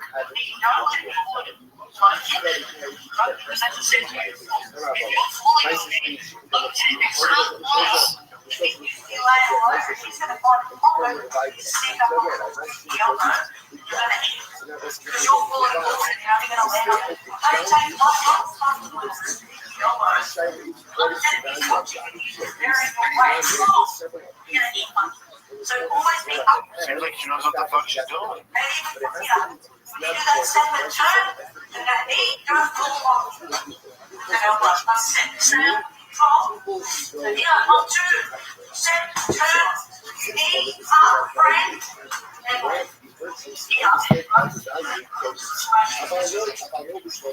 So as far as training, what do you guys think with her advice? Right? Some fucking experience. Something I got. Thinking. But it seems like her fighters are winning their fights, so she knows it's up. But obviously, I'm not upset because, you know, the comments were just mean. Yeah. But who knows? She might fall on bad fucking times, put on a bunch of weight. Doesn't mean she can't fight. Doesn't know the coach. Yeah. You gonna send me some, Brian? Dungeon? I'll grab one more from Brian. What is it, me? I sent it to you. Sorry, never mind. He's coming, he's coming. What's this? This is the one, right? Yeah, this chicken. I like the way she talks. This is great. Okay. It's a housewife. Here we go. He is to get as many little hits as he possibly can. Okay. All right, instead of just going, this is it, and now I'm going to stand and admire my work. It doesn't happen that way. All right, so I go here, and you may, oh man, it's like, no, now it's going to this one, and now we're back in something else. Now That's crazy. Because the variations of how you can go inside or outside of position. yes. Okay. So I might start inside and then go to here. I might start and then hit the arm and go outside. I can still play. I go into the same direction, or once I go here, I might take the Yes, sir. Get down. Get from the god. Wow. From the fight god. Dude, turn the line with different positions. Dude, you don't know what's Yes. okay. That guy's super. Why don't we go in here? Yes. All right. Maybe now what? You get one knee in, and I can go. That's going to do what to your body? Brings the body forward. Yes, it takes my body forward. Then I might step here because I'm going according to what? Oh, bro. Okay. Dude. One, two, Honestly, you're that good. Dude, are you kidding right now? Are you choking me right now? Wow. How many variations is there? Like, There's a lot of variations. You know, everybody wants something in an order. Nobody wants anything. Right? And they want to go, this is how it works and this is how it does. But life isn't even that way. So I try to make it so that we flow from one thing in. And I think for me, Silat has done that. Silat added a lot of other things into that so that you can go from one thing to the Silver other. mermaid. Take all of the tools. I look at them as pieces of the puzzle. Now, Silver mermaid. That's a silver I have a piece of a puzzle. So now that piece, it's going to fit any place in the repertoire. What's that? Repertoire. That's badass. I like that. And then we're here. Fuck around and find out. And then boom. Doing shots, girl, step in her locker room. What's up? She gonna got my dick in that locker room. What's up? She gonna take me down. Dude, that was a gift from the gods. What was that other thing I saw? Alright, so this will be the last one. Yeah, man, let's go. Like I said, these are just popping in my feed out of nowhere, but this I thought you guys would find funny, even though it's not supposed to be funny. I'll just play the video. 24 uninterrupted hours to celebrate. Orange Grace is delivering me from the bondage of pornography. We celebrate every year. We know the date because of a chain of events that had happened that day, and that was literally the day that God freed him was October 13th of 2000. She's very hot. So every single year, we do something to celebrate, whether it's a super fancy dinner or a date night or 24 hours away. Overnight. Well, we get 24 uninterrupted hours to celebrate. Wait, so he's been porn-free since 12? Yes, and I don't know. She's like this huge religious person, so this is like 24 hours to celebrate with porn while you have sex. No, not at all. He probably. Can she be my little personal porn star? Is that how that works? I think that's how it worked. Yeah. She gave up porn, but she's more of my lip strap. Very pretty. That's wifey right there. You don't need to be watching porn if you got that gal. She's drunk. Let's show me a really hot gal, and I'll show you the guy. That's a good family right there. That's a beautiful family. Yeah, bro. Yeah, no porn is worth getting in the way of that. That's an awesome family. That's a real problem. Yeah, good looking couple. He was jacked and it's nonstop. Yeah, I would imagine some people develop that addiction. Yeah. I don't imagine. I can't really do that. No, but some people do. She's a good Can't get enough of her, huh? You keep saying it. She's all right. Yeah, you're cool. She's cool. She's as hot as Sydney Sweeney. In fact, she's hotter. Okay. Wow. She is. Hotter. She's every bit as hot. Wow. I don't see a difference. Now's the time. I'll talk about my girl. What's her name? Huh? Her name? Brian's girl. All right. Okay. I'll not have another competition. I was hoping more out of that video celebrating. Yeah. It seems like she made him do. It was just an interesting video. I don't think he wants to stop playing at all. All right, is that it? That's it. Great way to end out. But you want some more? I'll be No, you got it. How you going? what's this TV? Oh, fuck. I want to show you this. This pissed me off so bad. This dude is just walking his daughter back home. Says father robbed at gunpoint in front of young daughter before trick or treating. Look at this little girl in the bathroom. What happens when a person says, say they want more police on patrol in the area. Smacked in the head. Deeply inside, I'm so sorry. What's that? Bridgeport community members sticking out for one of their own. Father Ting Chu and his young daughter were getting ready to trick or treat Friday afternoon on the 2600 block of South Emerald Avenue. Her bucket of candy in tow, but just as they got out of their black Mazda CX-5, a man runs up on them, holding Chu at gunpoint. During that situation, she was crying. She was literally crying. I didn't know what to do because I couldn't really help her. I was just frozen. I was gun in my face. Eventually, the suspect hits Chu in the face with the weapon, and another man comes to steal his belongings. A third suspect running to the driver's side to steal the vehicle. That child witnessing it all. I was robbed of my phone, my card, and also my wallet. Basically, they took everything. Today, residents marched through Bridgeport streets. It's just fun. I can't believe they're doing it for us. Baby girls, that sucks. Well, hopefully captain. yeah. Alright, I gotta get going. Let's do one more. Lauren Hill. 1988. Lauren Hill. She's so great. She's amazing, but anyway, she didn't do a great performance. Obviously, she became one of the best singers out there. They put her. They put her, and then they kind of like were returning the times later on. But, I think we're gonna do Apollo. Buddy, I'm going to be in Westminster, British Columbia. House of Comedy. Rick Bronson's House of Comedy, right outside of Vancouver. You come get some. Then I'm in Plano, Texas. I did. Then I'm in Plano, Texas, November 21 and 22. And then Salt Lake City, Utah for Thanksgiving. And I got to get one more date up there in San Diego. I'm going to be the Laugh Factory December 5th and 6th. Nice, buddy. Yeah. Go see Brian. This is the Planet Kid. If you're sick of the ads, subscribe to the Patreon. I should do a Q&A on there. Brian's doing it later. There's a bunch of extra content for you. Get you some. It's patreon.com/TFATK. We got you guys, all right? This is the Planet Kid. We're out. There we go.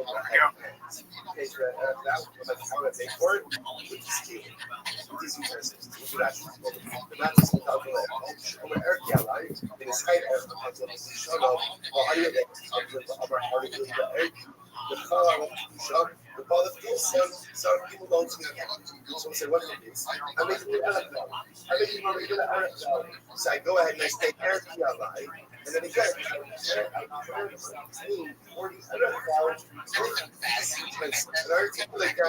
let's see again. I see RPLI. So again, I want to have a day. I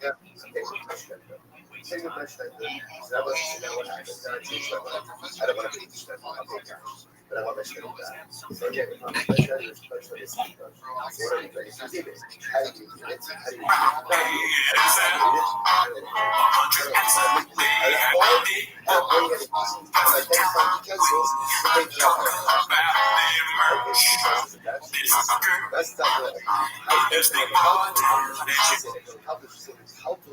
show everything. Then we should be talk to everything. You're right. You don't even talk to each other. You're right. But this done, you have to change the wording of the and you know it. You know it says, I'm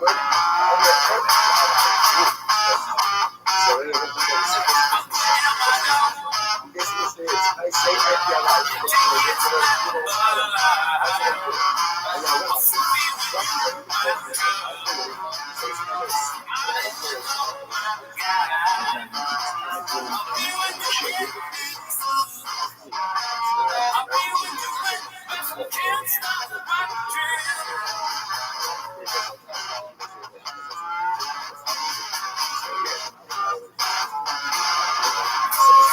I've been waiting for rapidity always in the sunshine of my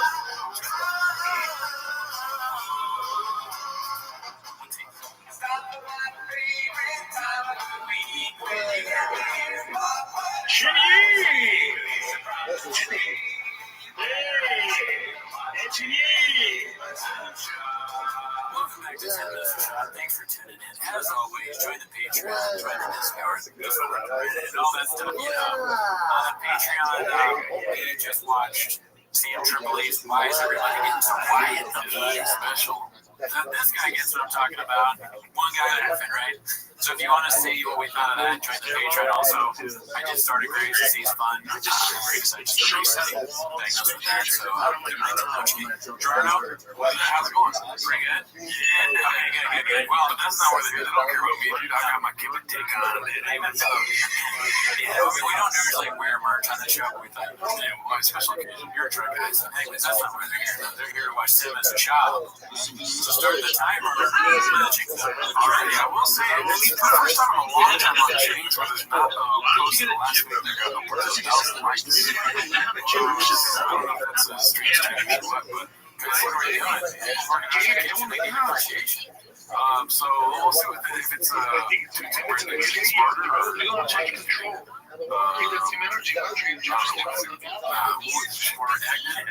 that's the thing is, like, you know, we always say, you're the one who said, just look at what they're working with. Shop, true. It's hard to make brilliance out of shop. So even a slow imitation, get more done. I don't even know if you will figure it out. This one's called The Curse Continues, posted by Haphazard. Let's see here. I've never had better food than Biloxi, Mississippi. What? Seafood. Yeah. I thought Denver was the best, right? Denver is the best barbecue. Oh, gotcha. In yellow shoes. That's not your justification. I dare you to wear those in a small town, dude. But dude, it's called Mary Mahoney's. Everyone told me, Mary Mahoney's. This guy comes up and goes, Joe, where we're at. I said, what's the best kind of steak you guys have? French house. Oh, here we go. This whole dude comes in. Now, why would y'all, they're not from here, why would y'all come all the way to Biloxi, Mississippi, and order steak? You know how stupid that is? I was like, seriously? He's like, dude, we do seafood here. You get steak anywhere. So I said, oh, okay, well, what should we have? He's like, I'll tell you what you have. I'm going to tell you, you know what? Just leave it up to me. I'm like, dude, I'm a grown man. I go, well, how long you been working here, man? Finally, just order my food. He goes, well, geez, son, good question. Let me think about it. 61 years now, and then my mother before 61 years. My mother before that owns the place. I think that there's so much going on in this thing. But I think Shab, when he said, listen to this, is his way of saying, shut the fuck up. And it's funny because that's a southern thing, you know, bless your heart. Or like they have those snake phrases that mean something else. Shab's like picking up. But totally made up story. Yo. What up, Only Solid? How you? I don't know a lot about Mississippi, but it's funny that Kicking ass, taking names. Every day is a holiday, every meal's a feast. I'm in the middle of a Twitter space right now, so I can't talk much. What's new?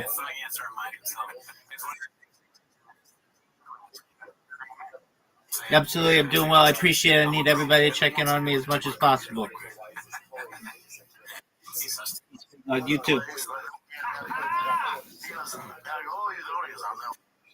Happened today for two of the three defendants pleading guilty to passing off imported seafood as one pet at Mary Mahoney's restaurant. The corporation Mary Mahoney's Old French House Incorporated was paid a $149,000 fine.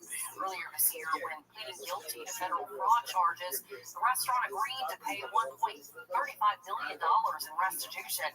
Co-owner Andrew Satanovich will serve 4 months home confinement and 3 years probation.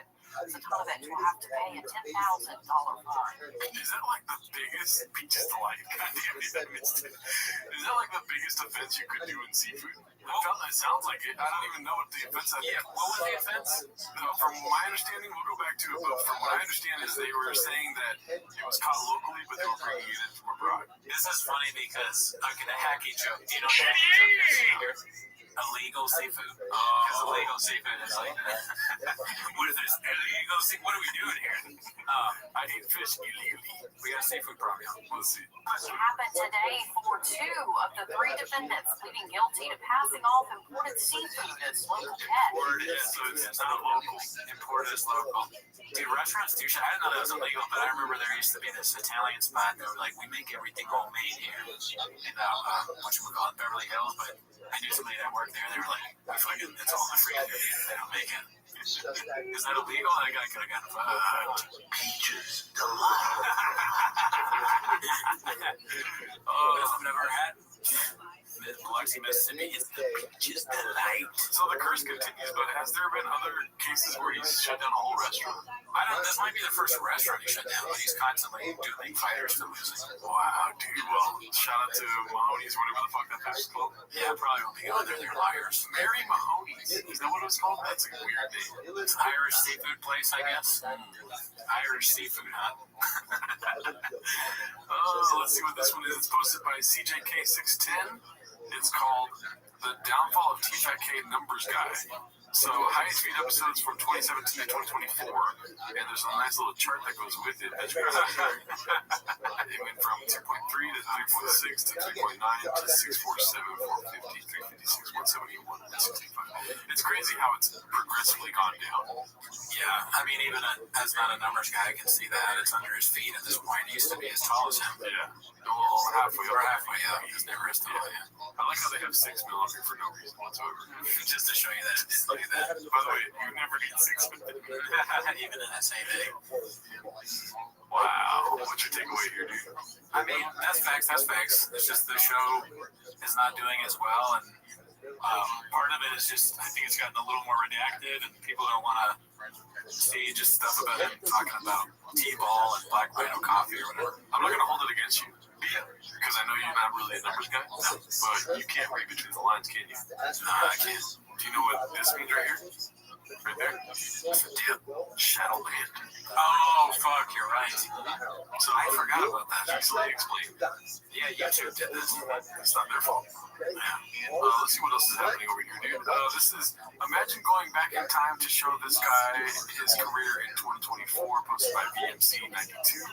And it's just, oh my bad, I didn't show the whole thing, but yeah, this is him. I wonder what his reaction would be to, like, hey, you're gonna have a show with Brian Callen, or maybe you already had one of those, but the show's not gonna be as big as it once was. But you do have a truck show that takes you a year to make.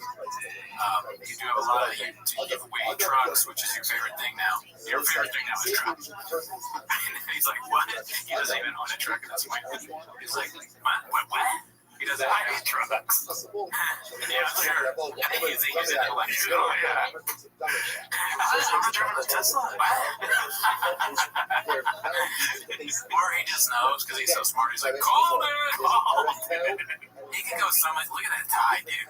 Honestly, I kind of want that. I want that tie. I don't think it's a bad tie. I do think the fire.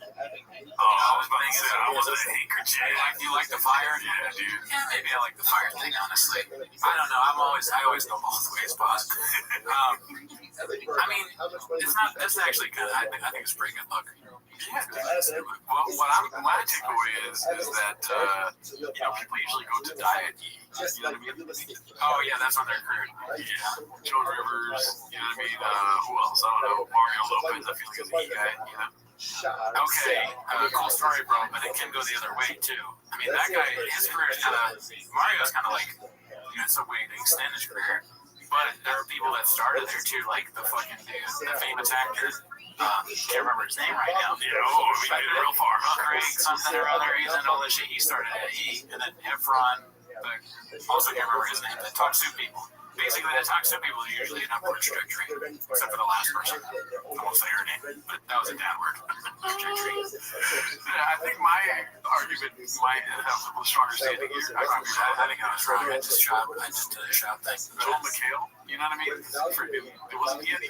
Yeah, that's actually that against your because he went up. Fuck Joel McHale, he's a terrible person. What did he go into after E, dude? He started at E and then went to like community and movies and annoyed everyone, dude. Nobody liked him. Why'd I like Joel McHale? Be cool, dude. Wow, dude, community rules. What are you talking about? What are we doing here? Fucking Blockbuster community service. What? All right, you're gonna be alive. I'm just going further down. I don't give a fuck, dude. It's like I hated Gerardo, but after he said community, now I really have a problem. He's like, yeah. Let's see here.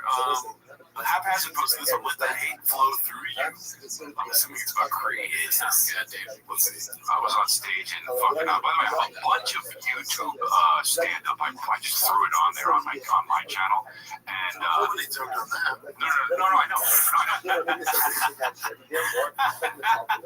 That was fun.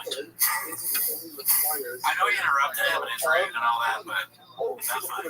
But I have a bunch. Like, I just keep pumping shit out because I just keep fucking having so much fun. I'll tell you this, man. I'm having so much fun on stage now. Were you having fun before? No, I was. I always was. But it was fun. But you go through ups and downs. But like, I don't understand it. I'm out. I'm going over here. A lot of little things like that, but it's just like all that added up. When I finish this comment or something, I think that's. It kind of annoys me with comments in it, but no. Really, what? I don't know, because I hear so much. Wait, hold on. So what? You hear what so much? I'm having so much fun on stage right now. Really? Yeah. Yeah, but bro, it is a cringe ass take, dude. Yeah, and also just he's sliding into the sort of like his body posture is of someone who's almost about to leave. Like, all right, see you guys later, dude. I can call. I'd rather you not talk to me if I'm behind you and your arms crossed. Don't be like this. That's a great point. That is a weird like way to communicate the shit. Like if I were to do the show like this, even though the shit's over, I'm like, yeah, dude, you're right, great clip, man. Yeah, Blockbuster. Yeah, right. He's wearing a fat fuck ass shirt. It'd be funny if he's so stupid that the logo was on the back or something. Like he turned away that the camera can't see the logo. He's like hyping his own merch constantly. Yeah.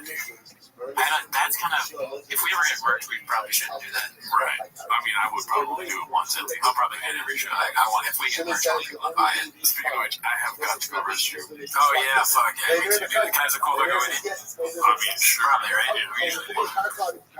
All right, you got this. Ready, Bert? All right, we'll be back.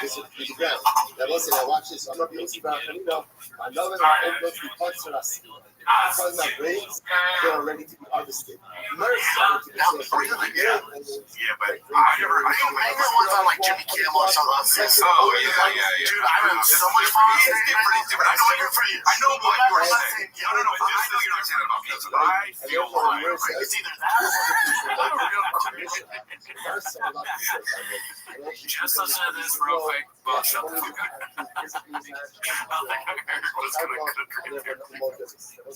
Real quick, it's either that or, dude, my material right now, I'm getting ready for this hour, it's never been better. Oh, no, yeah, well, that's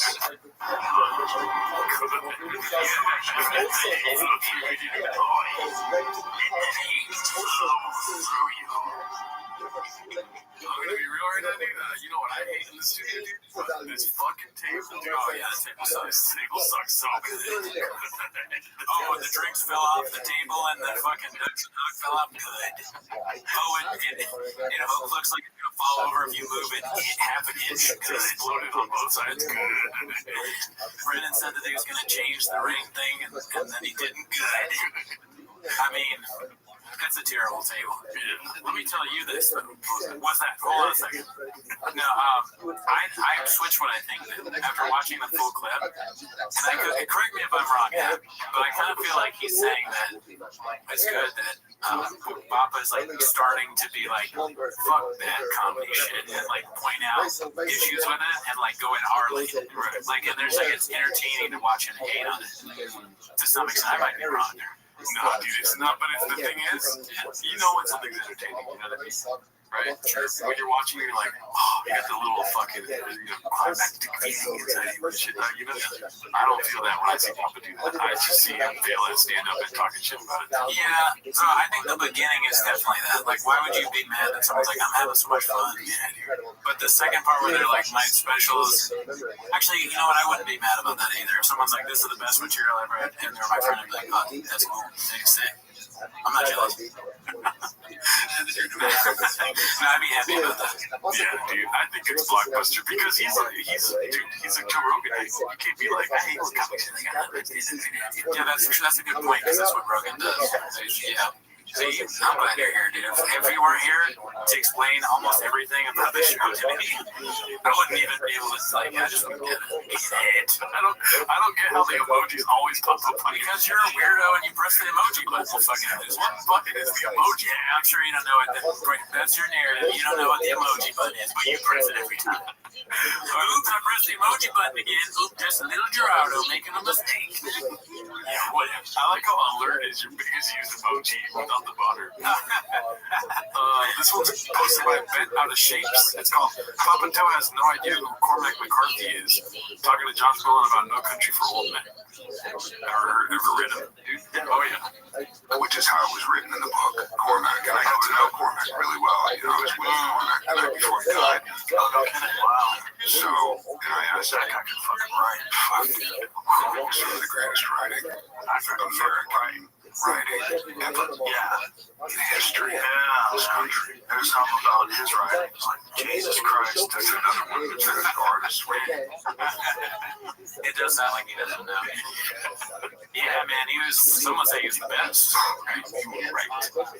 He wrote the shit. You're like, Phoenix and him, he's fucking sick. I would ask him about his writing. He didn't want to talk about it ever. And he finally got mad at me one day and he was like, hey, I don't fucking know, man. I just sit down at the typewriter and it comes. Like, what do you want me to tell you? Wow. I was like, all right, then.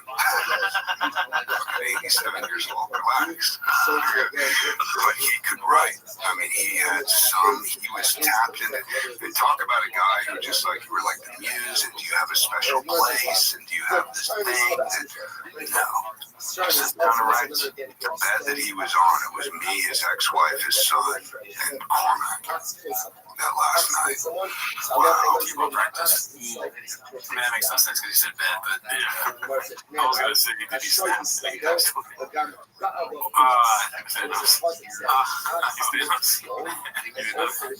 Cormac? Josh Brolin. Oh, fuck, dude. Why did that one?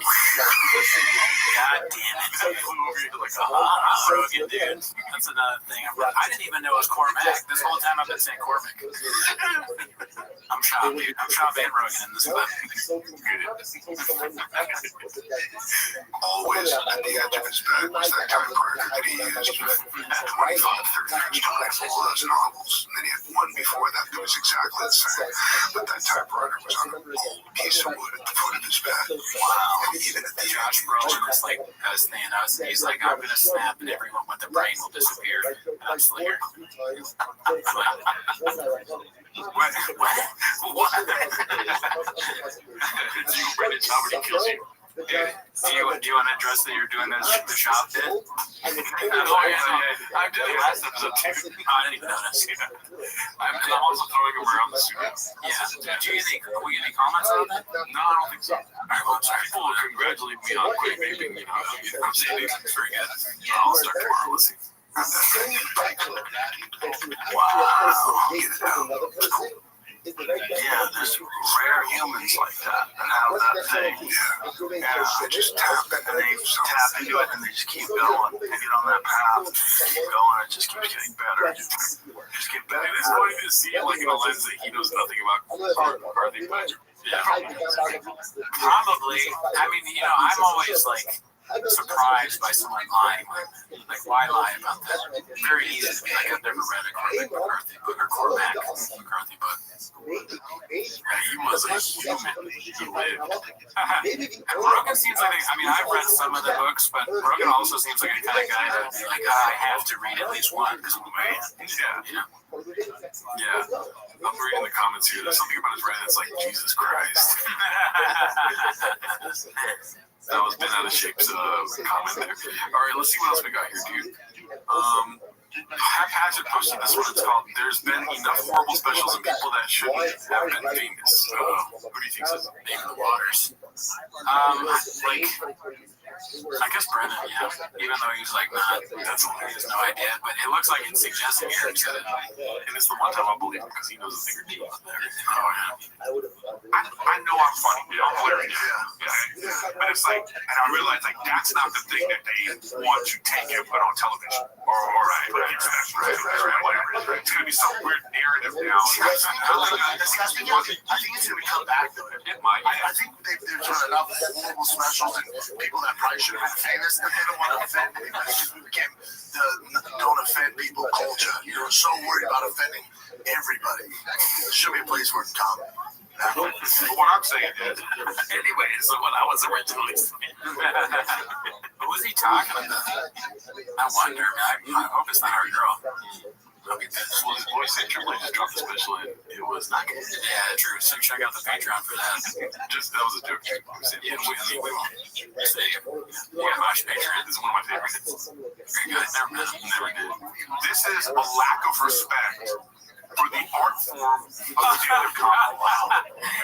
I'm saying HBO being like, because they don't believe stand-up. It's a shot. Why you check off? Comedy is enough. Can't live on its own. They don't like because they've oversaturated it so much that they put so many horrendous comic people who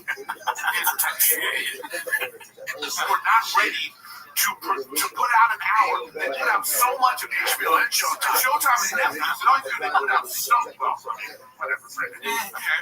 I stopped myself. They put out so much trash. Like, is he gonna stop? He just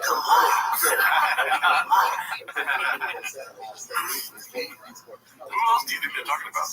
I think they're probably talking about people that aren't in their side of the comedies. They're probably talking about like comics or something that have specials that we don't even know about. Yeah, they probably saw Nate one time on Netflix and were like, "What is this?" I mean, if they saw Nate, they probably are talking about Nate. That shit was trash. Yeah, that was terrible. We also watched that on the Patreon. It was so bad.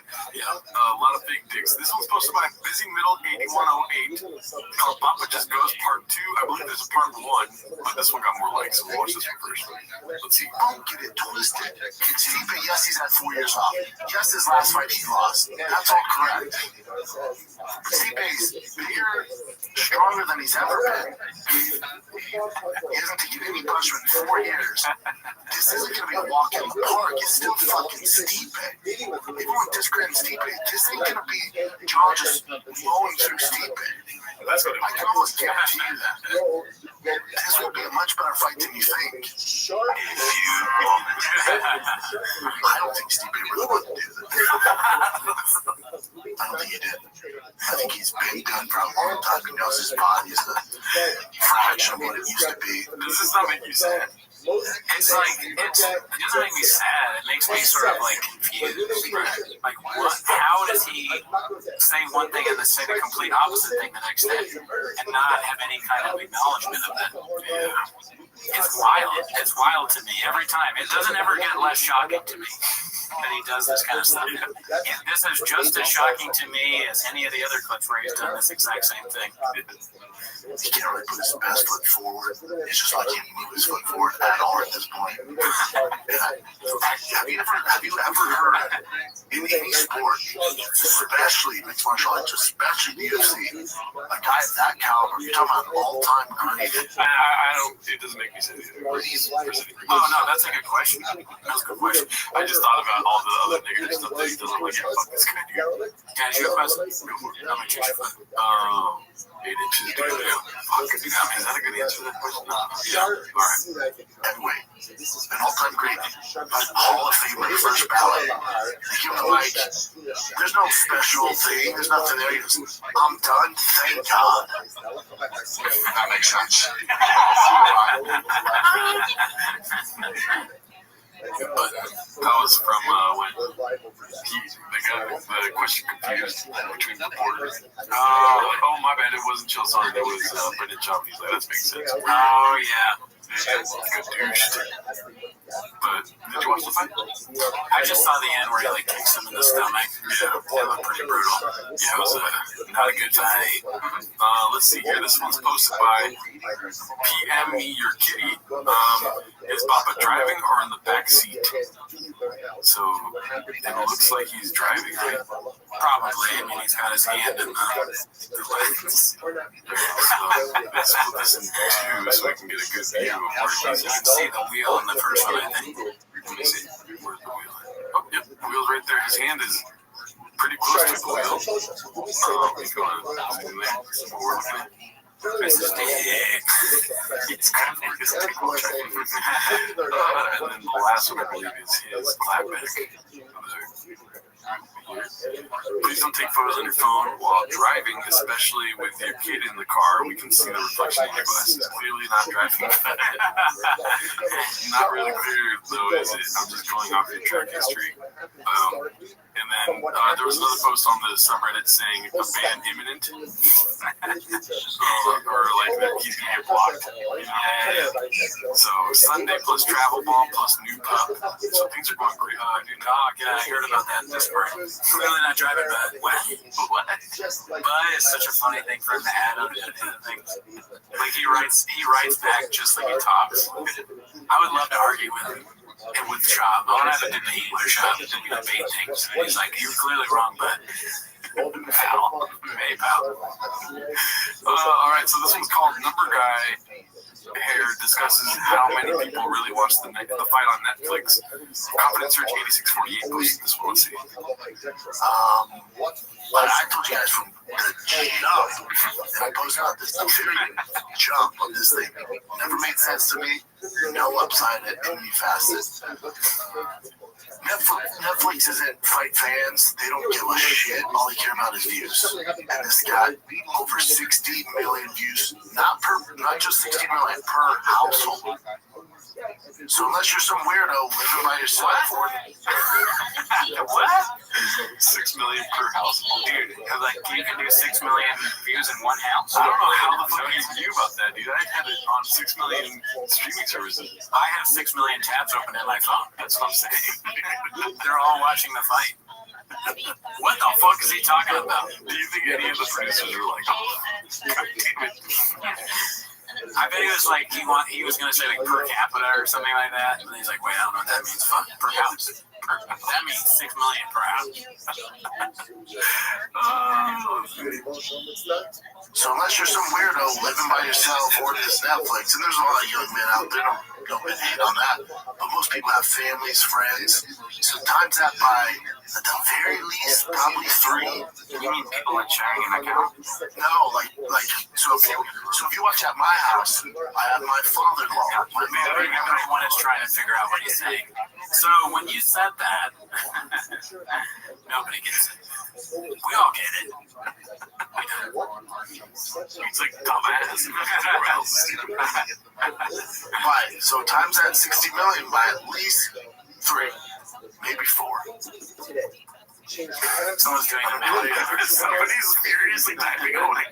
They're trying to do a timestamp to take this out of the show. Maybe 4. The fastest typing of all time. 80 million people watch that fight. That's the BD guy typing up his resume to get an account. By the way, shout out to everyone that comments on the videos. There's one that was like that horrendous noise, by the way. It's like the mic squeaking. I think Hap shared that in the Discord. Yeah, dude, hilarious. I just love all the squeak sounds that come out of Thick Boy Studios, dude. The best. The best of squeaks. Let's see here. This is posted by Sergeant Slice. It's called A Homeless Cat Just Showed Up Under My Deck. First thing I thought of was this sub decided to bring it inside. What should I name it? Hard for me to think homeless cats don't matter when this face shows up on your camera. I already brought it in. Trying to socialize, maybe either take it myself or adopt it out. What should I name it? Doesn't matter is a good name. On the count of 3, let's both say a name, but you don't say doesn't matter again. Oh, so you ready? 1, 2, 3. Peaches Delight. Oh, okay. Peaches Delight. I like Peaches Delight. Tank's good too. Peaches is a good name. Yeah, Peaches is a good name for a cat. Yeah, shout out to that cat, dude. I hope you have a great life with your donor. Good job for a good thing to do that. Nice. Let's see here. Always happy to see people call him out. Posted by Clam Digger 37. Crazy name. It says, I think this is the post, as you can tell from the hat and the shirt combo. This is post Stipe. Your post before the fight was how Stipe still has it. Hey, someone's asking a question. We're all asking. Good for them. Yep. And he got blocked, I bet. Okay, his unhinged Stipe rant posted by Confident Search 8648. I'm assuming it's some of what we already saw. Okay, let's see. He said this. Stipe's not a guy that, asks for the mic, doesn't like cameras. He's a family man. He's a firefighter. Sorry, he maybe is, and I was thinking firefighter. Is he a firefighter? Yeah. Okay, cool. Okay, well, I'm just like, that just made me laugh. I thought he had just completely lost his mind. Oh, no, he fights fire. Okay, good. Great guy. So is this it? He goes, yeah, I'm done. Thank God. Do you have a thought from now, like, as to what happens next? Are you going to continue fighting, or do you think this might end? I'm done. I'm here tomorrow. Returning. See that you had an incredible career. You're the most accomplished civilian of all time. It's been an amazing ride. Thank you for everything. Thank you.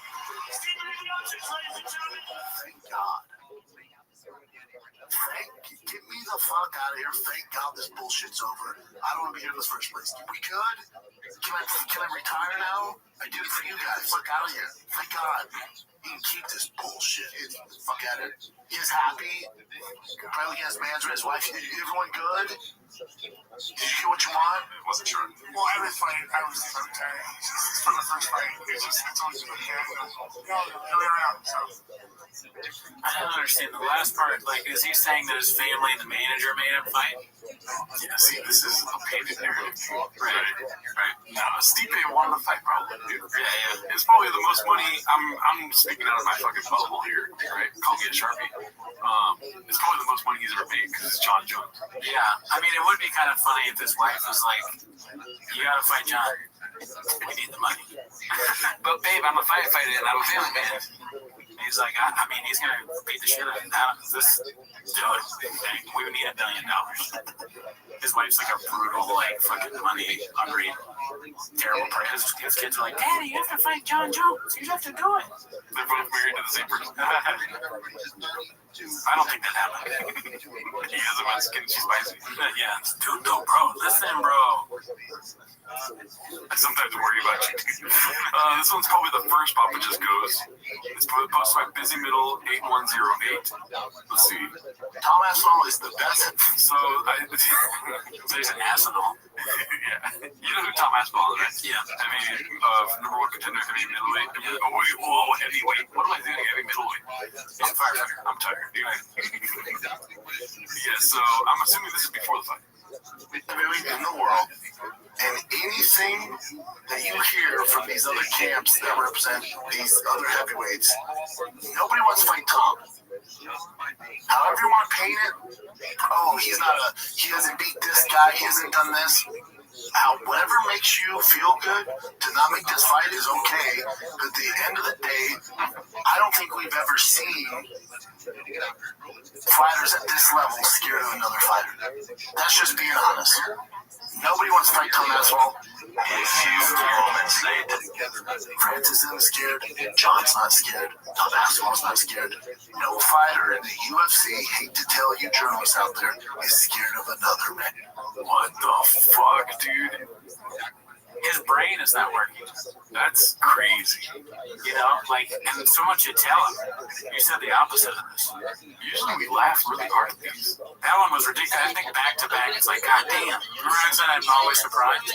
I'm even more surprised. Dude, maybe they took out some context where he's like, listen, last week I was on some bullshit, but here's my thoughts now. You know? Yeah, I doubt it, though. I doubt it. Yeah, James can always edit and stuff. Like, we both thought the fish thing was real. We just go back to the fish. You don't get to a championship level being scared of anybody. It's fun. I don't get your content. Oh, he's dumped it up. Come on. That makes sense. Dude, again, ridiculous. That's your takeaway, dude? Yeah, that's crazy. I hate when guys are like, whoa, I'm just talking to this book. It's so crazy. It is just that over and over again, isn't it? He just says one thing and says the exact opposite thing in the next clip. All right, so let's see this. Let's get off Papa for a little bit, dude. This is Confidence Surge 8648. He posted this one. Chin doesn't like the buy. Let's see. I was gonna make a. Oh, I cracked it. Filter. I did. Yeah, I was gonna make a filter, but no. It's not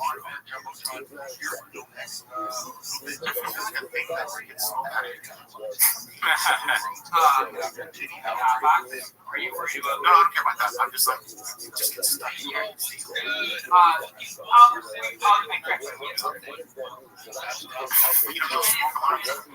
Like right there. I promise that's not an issue. I never thought of it. He can't put the producer chair away, you know. He's a producer wherever he is. We're not going to get the smoke out. There's no way to get it out. I like to think that he's like a really good producer, but he's like, don't you dare WD-40 that door. I want that fucking mic stand squeaking, dude. It's more authentic that way.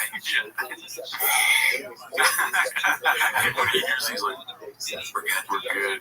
This is T-Fat K right here. There's a little He's blowing it away from him.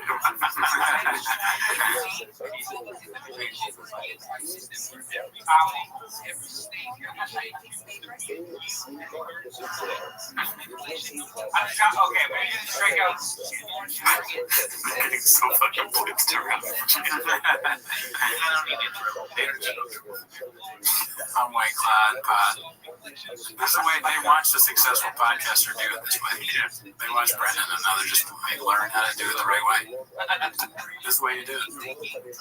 Smoke in a room with no filtration and drink. Is it mine? What?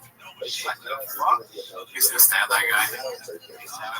This one's actually There's a lot of knives. We said this somewhat, but about this specific thing.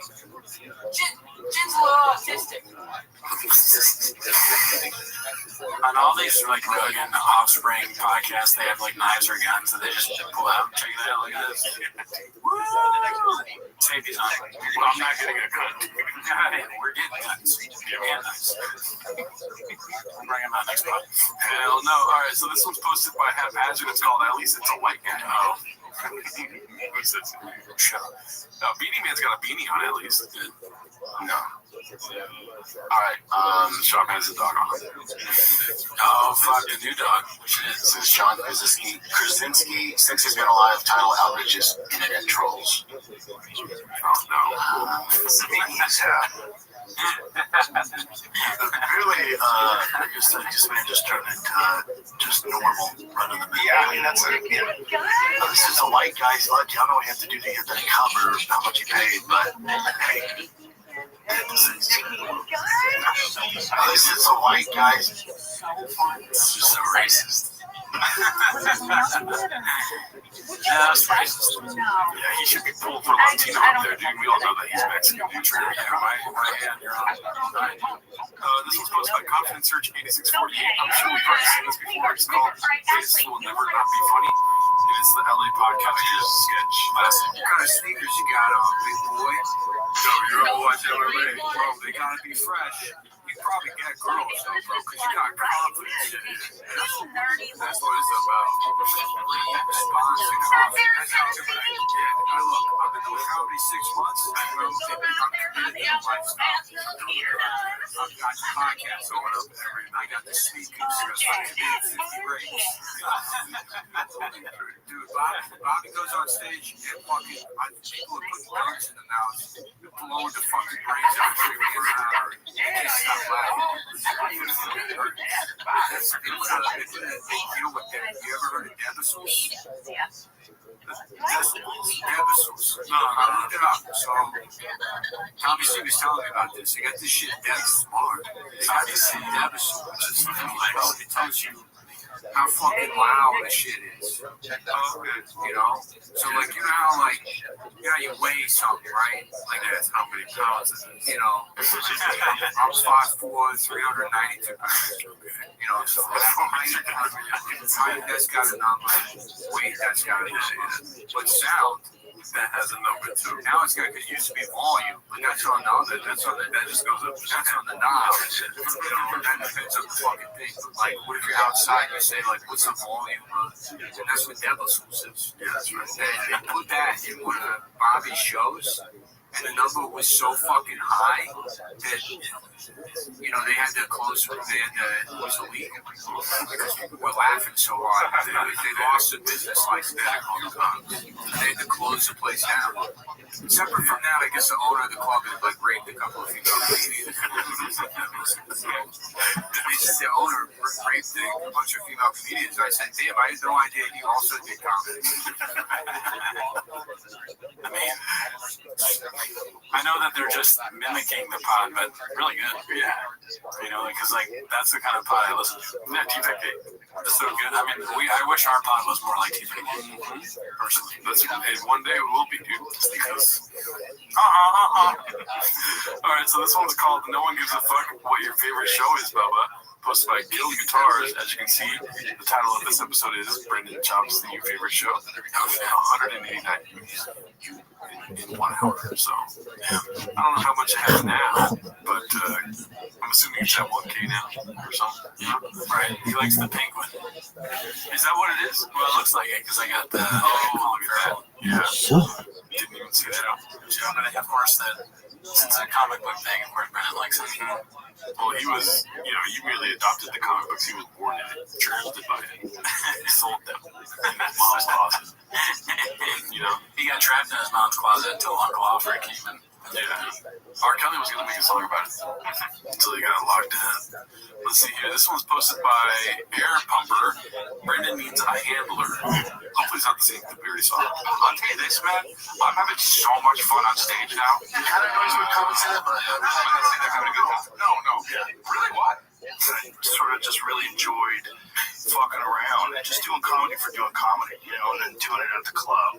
And when the club opened, it was just so much fun. It was just, because I hear so much. It's comedy club. I'm just having so much fun on stage right now. Really? Yeah. It was just so much fun. It's just such a fucking joy to be there all the time. But I know what you're saying. I know what you're saying. I know you're not saying about pizza. It was just so much fun. It's either that or, dude, my material right now, I'm getting ready for this hour. It's never been better. Oh, no, yeah, well done. I've seen your set. It's really funny. It's tight now. It's good. It's like, I'm very happy with it. Really? Yeah. Oh, really, dude? Hey, you two rich, privileged fucks. Come here. Let me talk to you. What you got? I mean, finally a place for fucking misfits, right? I see what it looked, the mothership. It's like there's only 250 comedians left, and like they finally have a place where they can go over their new material, and it's like received well. And honestly, the most one, Rogan's new material is like really good. Yeah, like it's probably better than it's ever been. He's got a new joke about how he might be gay and weed. Like he takes an edible, dude, and dude, it didn't work at first. So then he took more, and dude, these new edibles, man, the ones I got in Oakland, yeah, like those gummy bears, you can only eat a foot. I like his new bit where he's like, pick me up on my baby. That's my favorite new joke, dude. He's finally addressing the height. Yeah, that's good. This one's posted by Dramatic States. It's called "You're Not One of the 250 Beat." This made my day. I don't know if y'all hate him as much as I do. You should though. That's good, great. And I saw this live on Wikipedia. No shit. It's David Lucas, the politician. He's an American politician. He's a member of the Georgia State Senate from the 26th District, serving since 2012. He's a member of the Democratic Party. Prior to being a senator, he served in the Georgia House of Representatives from 1974 to 2011. Lucas is also a founding member of 100 Black Men of America. He's the father of failed comedian and morbidly obese vape addict David Lucas and gridiron player Al Lucas, who died during a game while playing for the Los Angeles Avengers. I mean, it's almost like Tony Hinchcliffe hit into this Wikipedia. Yeah, it's a good roast. That's one of his, roast king. All right, let's see what we have next here. This one's Captain Joe 201 posting. Poor Theo figuring some stuff out. It looks like him and David Spade are starring in Bus Boys. They're adding a new project to their plates with the buddy comedy Bus Boys. The pair wrote the script. Are they going to be in it, or they just wrote it? Well, I hope whatever it is, he figures it out. Yeah, that's true. I mean, it's tough. Like, he was like doing so well when they had the King and the Sting or whatever it's called. Yeah, it's just crazy. Now it's like, oh, you're going to do a show with David Spade? Like, who even remembers and being one of the funniest people in SNL ever, right? The King and the Sting, the Wing and the Sing. Yeah. Who would you rather do something with? David Spade or Brenda Chapman? Welcome. Do I even have to say it? No, that kind of. I mean, David Spade, great guy. Never met him, but yeah, I mean, we all know, like, if you put us in a room with David Spade, we would fuck our way out. Yeah. Okay, that's your narrative, dude. Still paying for comments posted by Wooden Salad 3870. Still paying for comments, B. All these people posted 12 to 13 minutes ago and have 6-hour-old profiles. Alright, so it looks like it's a short. The first one is, your videos are a treat for the eyes and mind. Eva Brady D. just posted this. The quality is top notch and the presentation of information is professional. Thank you so much. This is the difference between his fans and our fans, dude. Yeah. Our fans, homeless cats, mostly dudes, love them, right? His fans, fucking baddies. Yeah, they're usually hot. Sucks for us, but it's fine. What are you gonna do? Yeah, things like a famous UFC guy. Yeah, he's turned comedian, truck guy. Yeah, dude. I mean, like he's in the gym. He's waking up at 4 a.m. doing runs and stuff. We just eat food. Maya Uriah, that's a sick ass name, dude. Your videos are a treasure. Thank you for your talent and creativity. Giraffe, hilarious. Half a Moon and Popcorn. The other one had camera, water, and dinosaur. I wonder if they're just so in on TFK and Brendan, where Brendan understands that, and they know that he understands it. Like, Kemba White Dinosaur. That, just those emojis, he knows the whole comment. He doesn't need to read it. Hot chicks love emojis. They're always sending like cameras and water stuff. Dinosaurs, like that thing. Yeah. This one is M1093 Jedediah. Tentativo de masaggio sensual si concluso con una gomitata accidental in fascia al mio partner. Something about he wants to show us the sensual. I'm inviting everyone on our lunch day. We will have a great giveaway at the lunch day, and then I'll do a little quick rundown about the BBB. So we got the name Burn It Baby Burn It. I got the name from our tag that I developed myself. It's an auto tag that does auto play, auto buyback, and auto burn. So it's built for a fun platform. So what is happening is that the tag will be 24/7 auto claiming from the curator's fee, and then it will auto buyback using the Dead wallet, and then it will automatically burn 100%. So it depends on the community whether they want to make it like a 50-50 or 25 to 75%. It's up to the community votes. So also for the Debs wallet,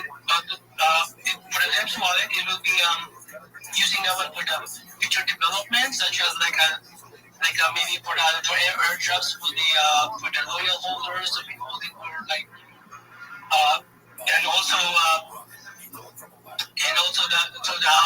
the remaining percentage of the token will be 100% burn forever. That would be completely gone forever, and so we will be continuing. We're going to continue until the supplies are reduced to ashes to 69 million tokens. So until the 69 token will be stopped auto burning so we're gonna, after the 69 million, we will start airdropping all the creators fee to the holders and stuff like that. So it's gonna be bullish. So also we encourage all our holders to be able to participate the airdrops.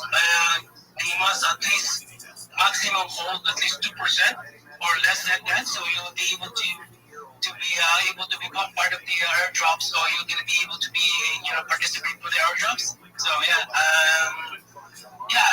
and also for the I think that's all I can say right now, man. So yes, it's just amazing. All I want to say is December 7th, our launch day, and yes, I hope you guys are gonna support us, and yeah, I'm getting a bit lost my words right now, so sorry about that, guys. So yeah, thank you for having me, guys, and thank you, Scooby, for this awesome live space. Thank you, Ghost, and yeah, thank you. 100% follow you, bro. Everybody go follow my bro. Baby Bird, baby Bird, yo. For real, he's out here, for real, grinding the space, just like all of us in the space. You want everybody to jump on, drop, like, comment, space, like, all, and comment on all the other posts as well. Go show some support to all the supporters in the space, listeners, guys. I want everybody to start from the bottom of the space, follow, definitely following back, Sparky's following back, I follow back, Tex follow back, everybody on stage is following back. Real, you're going to go on to the next speaker, we're going to Rabbi Rothschild, and then you're going to go to the comment section and call the space. What is good, my bro? Every day is a holiday, every meal is a feast. I hope you're all doing well. First and foremost, make sure that you have joined the Big Steppers Discord. I'm living in the lounge. You can watch me 24/7 in there. You can watch me shill from there. It is your opportunity to view me live. Additionally, you should know that I've been live streaming my life 24 hours a day, 7 days a week, 365 days a year for world peace on Discord for more than 4 years. This is the biggest event in global history. This is a real life Truman Show, a real life Big Brother. We've seen the death of a queen, the birth of AI, the coronation of a king, and everything in between. This is a time capsule or a timeline of human society, and you can witness it live. You can witness it from either my Discord, which is discord.me/rabbi, or the Big Steppers Discord. I give you multiple views on my life. You're not just going to see me from one stream like a YouTuber or 2 streams like a YouTuber, but 20 different YouTube streams. This is a gigantic data opportunity for the world to study. And if you didn't know, data in 2018, according to The Economist magazine, overtook petroleum as Earth's #1 resource. And I have more data archived on the internet than any person ever, which is going to make me a very famous person someday, very influential. And I'm going to take that influence and I'm going to make all your friends and your family and you independently wealthy if you're not already. I'm going to make sure that you have generational wealth if you don't already. And I want to give you the money to be able to start charities and philanthropic organizations of your own. I don't want anything from you. Everybody else may ask for your money or to invest in something.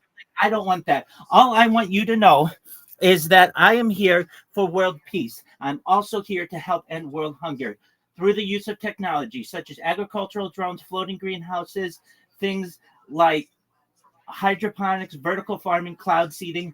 I want to help end world thirst. I'm sponsored by a cryptocurrency that's worth about $100 million. And one of the things that we do is we build wells in developing nations like Nigeria for the benefit of the less fortunate. Additionally, I'm an advocate for the Lifestar program, and most importantly, desalination technology, where we pump Earth's seawater onto land to make it drinkable. If you have the opportunity, please look at my pinned tweet. You can watch a 1-minute video on what I do. You can look at my link tree. I have the world's largest link tree. I have more social media than any person ever. No one else is going to say, I dare you to Google me and YouTube me and check me out in Reddit and check me out on TikTok. I have more social media, more content than any person ever, and I'm going to make you all extremely wealthy with it. But more than anything, more than saving the world and making you rich, I want you to know that I'm here to support you personally and professionally. If there are any reply guys out there, if there are any marketers out there and you want to learn how to improve, come to my Discord. I will talk to you. I will mentor you for free. Nothing I do costs any money. I want you to know that I am here to be a positive person in your world. I'm here to have an optimistic view on the future. And most importantly, I want to give people hope. And with that, I want to close by saying, please join the Big Steppers Discord. If you have not, thank you so much for the opportunity. Let's go! 100%, my bro. 100%. You brought it to end, you guys. Everybody go follow my bro, Rabbi Rothschild, bro. We're out here in space. Everybody here is grinding. I'll tell you what, bro, you guys do not know how to do this one, bro. This guy is in there all day, every day, 24/7. Grinder out here in space. And that's the one, guys. You guys do not know. Big Steppers Discord is the biggest in the space, guys. Like, you guys know. Yo, Shock Daddy, how you living, pimp? I always say this, bro. This is the Excellent. I hope you're doing well. Welcome, Hash. How you living? Yo, Chess, you're back, baby. How are you? Excellent. My friends, I know you just met me or you just heard me shilling. Just one moment. Let me finish, see if there are any questions, and then I'll be all yours. Okay? Sound like a plan?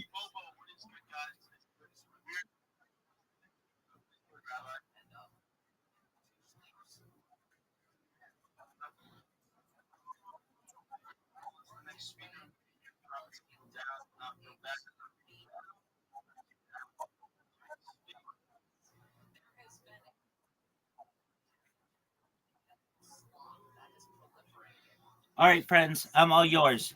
How are you? I hope you're all doing well. All right, first and foremost, thank you for being here. You all need a link tree. If you don't have a link tree, I don't know what you're doing. Get yourself a link tree. It's the most powerful way that you're going to have to market yourself with all your social media. So first and foremost, get a link tree. It's free. Put all your social media in there. You want to put your YouTube in there, your Reddit, your Imager. If you're like, well, I don't have those things, they're free. Go sign up for them. Go put your profiles in them. Go fill out the biographies. Okay. Then what I want you to do is come back in here. We'll go over your logo and make sure that it's appropriate. Then I want you to, I'm going to teach you how to create videos using AI for free. Very easy to do. You just type in a prompt and it will develop like 10-second videos for you to be able to market. And we'll teach you how to make GIFs and how to market yourself with them. Then we're going to work on your elevator pitch, just like what I did just now to get the energy going. We'll make sure that you're able to do the same and you're going to get business. You're going to get money for yourselves. If that's what you want to do, I'm your man. How are you, Favy Marley?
Yo, how are you?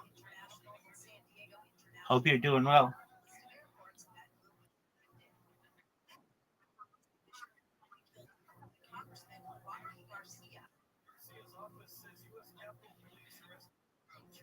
Yo, what up? How are you? Hello.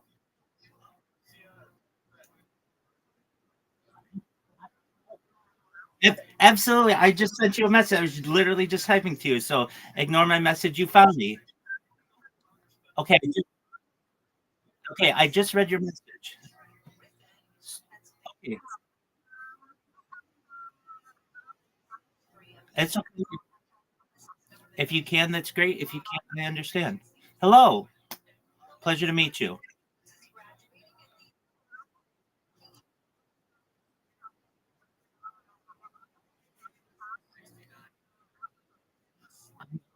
And that's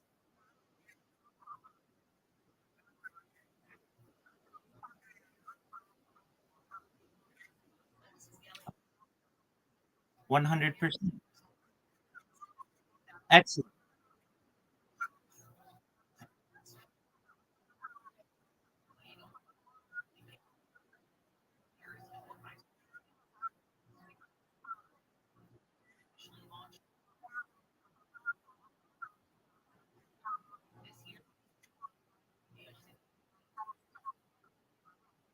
100%. Thank you.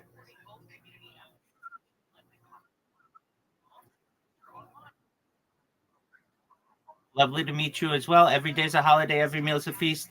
How are things in your neck of the woods, Mr. Arbogast?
'Kay.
Absolutely. Okay. I think it's wonderful. All right. So you want to make money? Is that the goal?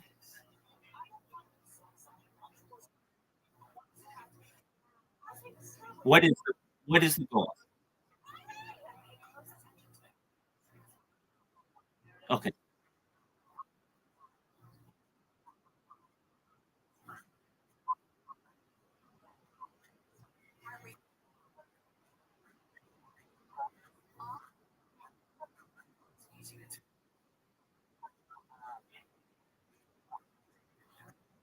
It is. Okay. So what is your Twitter handle?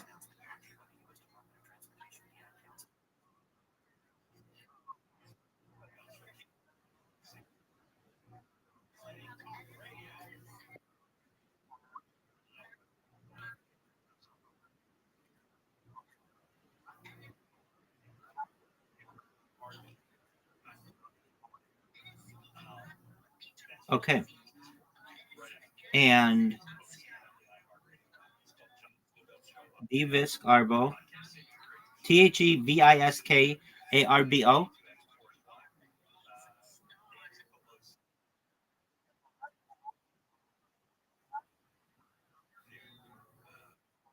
Oh,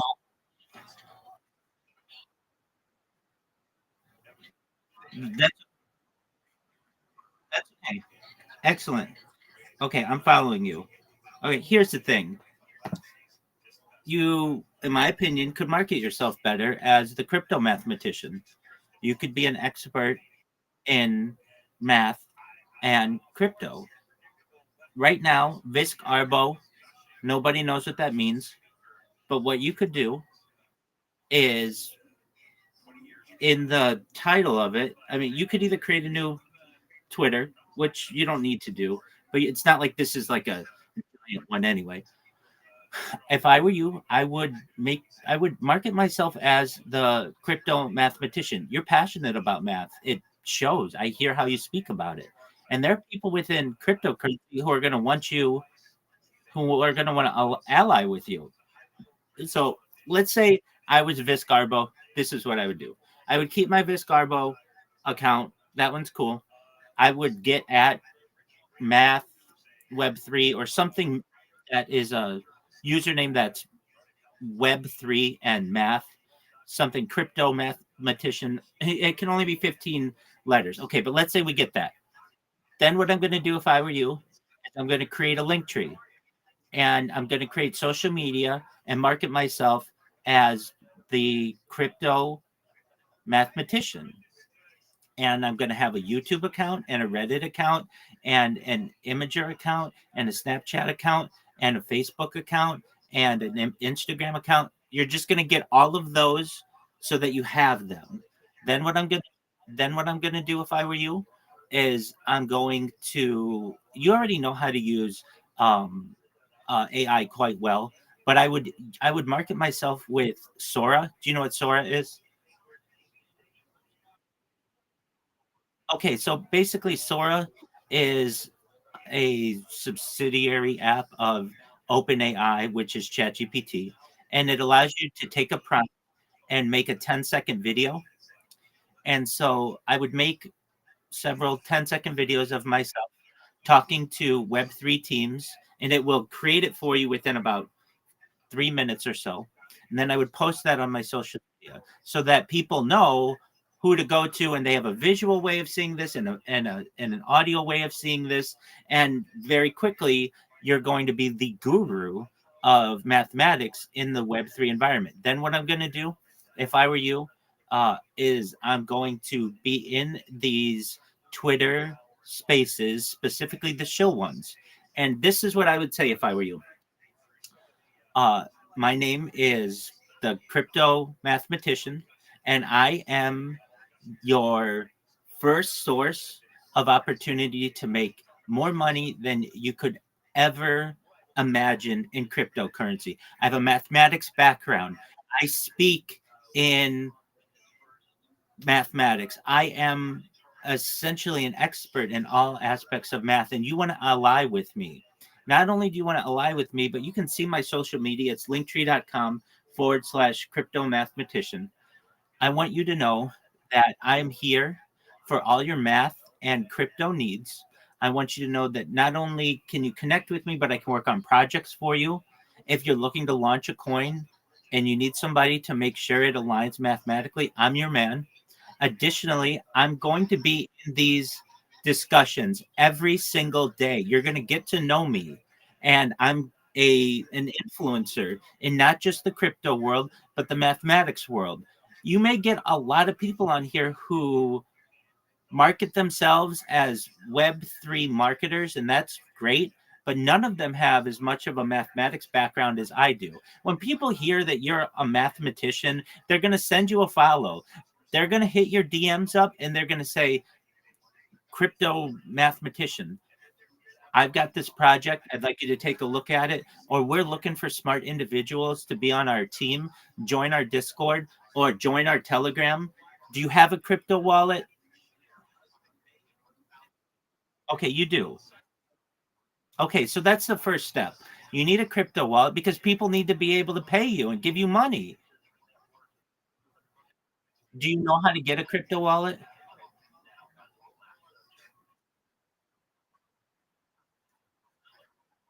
Yeah, no, you're smart, man. I know you can do it. Okay, so there are at least within Web3. You know what Web3 is? Absolutely. Okay, so I want you to know how much I appreciate your honesty because I didn't know what Web3 was and I'm the king of it. So here's what Web3 is. Web3 is basically the world of the chain. It's Bitcoin, it's cryptocurrency, it's NFT. So Web2 is social media, that's Snapchat, Imager, YouTube, that kind of stuff. So Web3 is the blockchain. Exactly. So when people say blockchain, they're basically just saying cryptocurrency and NFTs. There are other aspects to it, but that's what they mean. So when they say they're a Web3 guru, they're going to mean that they are into cryptocurrencies, into NFTs. Really quick, I'm sure you know some of these terms, but NFT is non-fungible token. You should be able to hear me. Can you hear me? Okay, excellent. NFT is non-fungible token. This is like digital art that people buy and trade and sell. And then crypto. Okay, excellent. And then cryptocurrencies, of course, you have your big one at Bitcoin, you have Ethereum, you have Solana. Okay, with that said, what you're going to have is the homework of creating a crypto wallet so that people can pay you. The big one that I would say that you want to use is something called MetaMask. It's METAMASK. If you don't remember, it's all on my stream. You can go back to any of my streams and you can hear all of these notes. Okay, so once you create your MetaMask, there's an important thing that I'm going to tell you, and that is this. You're going to get something called a seed phrase, which is a bunch of different words. It's maybe like 12 different words, and it will be like balloon, kite, kangaroo, dog, water, all kinds of random words, but it's very difficult for a traditional computer, even a supercomputer, to be able to crack that. The only thing that can really crack that is like a quantum computer. So you're going to get this seed phrase, and you only share that seed phrase with yourself and potentially your wife or someone who you really love, your family perhaps. But basically, that's giving them the keys to the castle. You never want to give that out to anyone else, or they will what's called drain you. Okay, so once you've got your wallet, you're going to be able to go into the, and let's say you get your social media, you're going to be able to go into these Twitter spaces and you're going to market yourself. And so you're going to work on a 1 minute pitch or so. You heard mine. Mine's actually longer, but I don't do it all because it's just overwhelming. But you can hear there's energy in my voice. Tons of people come in when I talk about it. People say, I hear all the time that that's the best pitch we've heard all day or ever. And that's what I want people to say. I want people to walk away saying, wow, that's a really unique project. And they're going to do the same when they find out that there's the crypto mathematician out there. See, the thing is, you're going to brand yourself. Right now, you're not really branded because you're not in crypto. but you want to brand yourself. And then what you're going to be able to do is get involved in projects, and you're going to start making money in cryptocurrency, which is what you want, right? Okay, excellent. The biggest thing that you need to do is brand yourself as the crypto mathematician, right? Like that's what you need to be. And when I see the crypto mathematician in any of these Twitter spaces, I'm going to say, wow, I that's a big name to have, because nobody else has that. You're a crypto mathematician. And when it comes to math, you're a guy who's passionate about it. You can talk math all day with these people. Now, that's for gurus in mathematics. Your average individual is just going to want to have you on their team, have you as perhaps a member of their board. And that's all you need. You just need some passive income so you can sit on your couch, be on your phone, shill yourself in a few different spaces a day, and make money. That's what you want. That's the goal, right? Exactly. So your homework is first to get a wallet. That's with MetaMask. Your second is to create all your different social media. Now, I'm not going away. I'm live all the time. So if you are like, Rabbi, you know what? I need help creating whatever account. You shouldn't.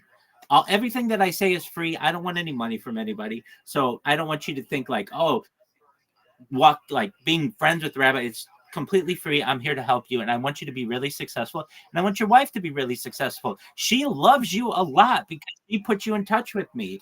So I want her to be able to retire early, and you as well. You're a very smart person. I can already tell from just hearing what you have to say.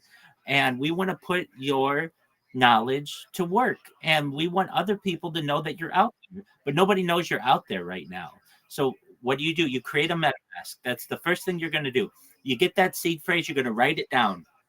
And that seed phrase, you're going to keep basically in a safe deposit box or in a safe or wherever you're under your bed, wherever the safest place is that you can keep it.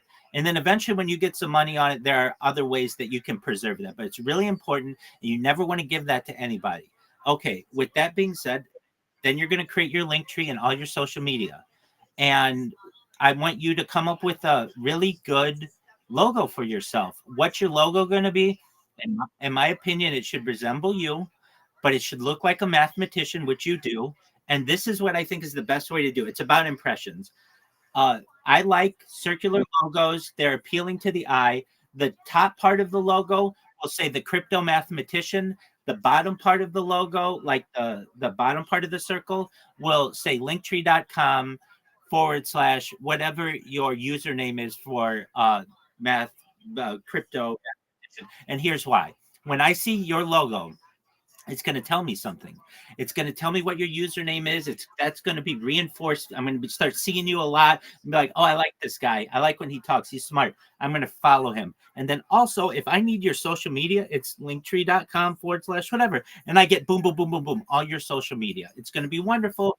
And you're telling an entire story just using a picture. Then what are you going to do? You've got to populate your social media a little bit. So I'll show you how to do that for free. And you're just going to download Sora on a phone. There, it's on Android, it's on iOS. You're going to create maybe 10 different videos yourself, just talking to like generic groups of people, so that if I go to your social media, it just doesn't look blank, and it gives you some cachet, it gives you some authority. And then what you're going to do is you're going to get into these Twitter spaces after having rehearsed your elevator speech a little bit, and you're going to start getting a lot of friends, and a lot of people are just going to come to you with business, and that's what you want. That's going to allow you to make passive income. You'll be able to sleep in if you want. You'll be able to go to bed late if you want. Your wife won't have to work anymore. You won't have to work anymore, and you ride off into the sunset. That's the goal, right? Exactly. So what you want to do, I would advise, is first get a MetaMask, get a link tree, and start creating the social media that you need.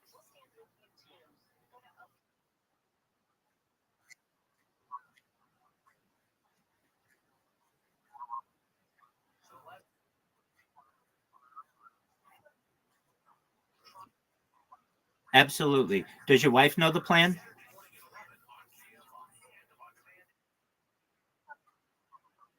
Oh, absolutely. Okay, very well. So make sure she knows that you've got a nice plan and that she's not going to have to do anything. And I'm here for all the support that you may need. And if you need to reach out to me and ask me questions, just come back in here. And hello, our friend here, the crypto mathematician or whatever he's going to brand himself as, he is he's going to be really really successful. So one other piece of advice I would give you is whatever your username is, you want to make that standardized over all of the different social media. And so there's something, just Google it. It's called Name Checker.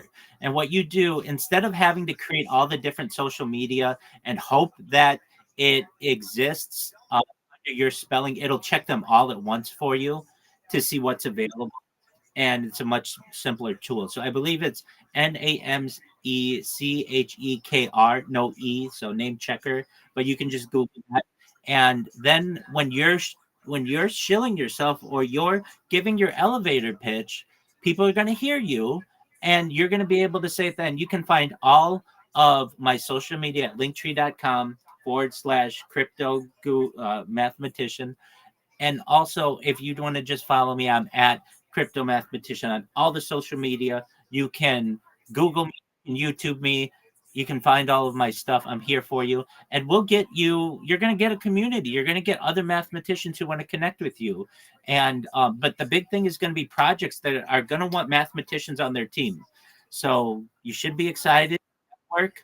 And what's your day-to-day activity going to be? You're going to be in Twitter Spaces, and you're going to go to Shill Spaces and just tell people who you are, and the fact that you're an intelligent person and that you're a well-rounded individual.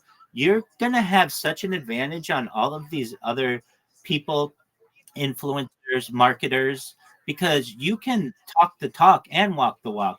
People are going to want mathematicians on their team, so you should be very excited.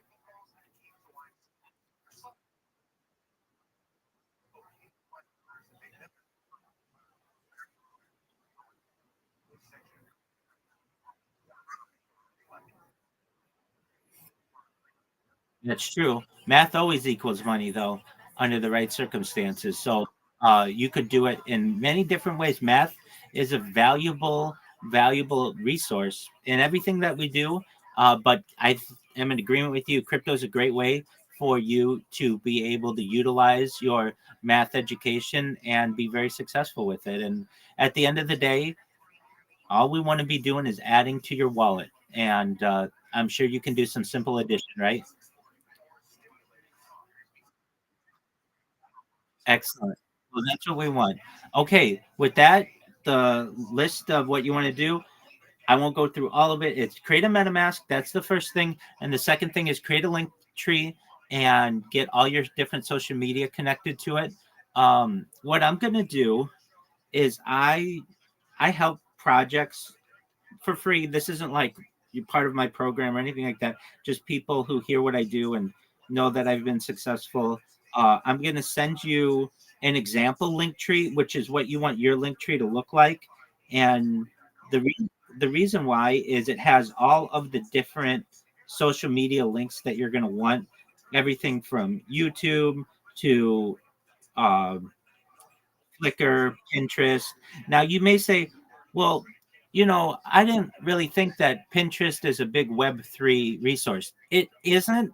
That doesn't mean that it can't be.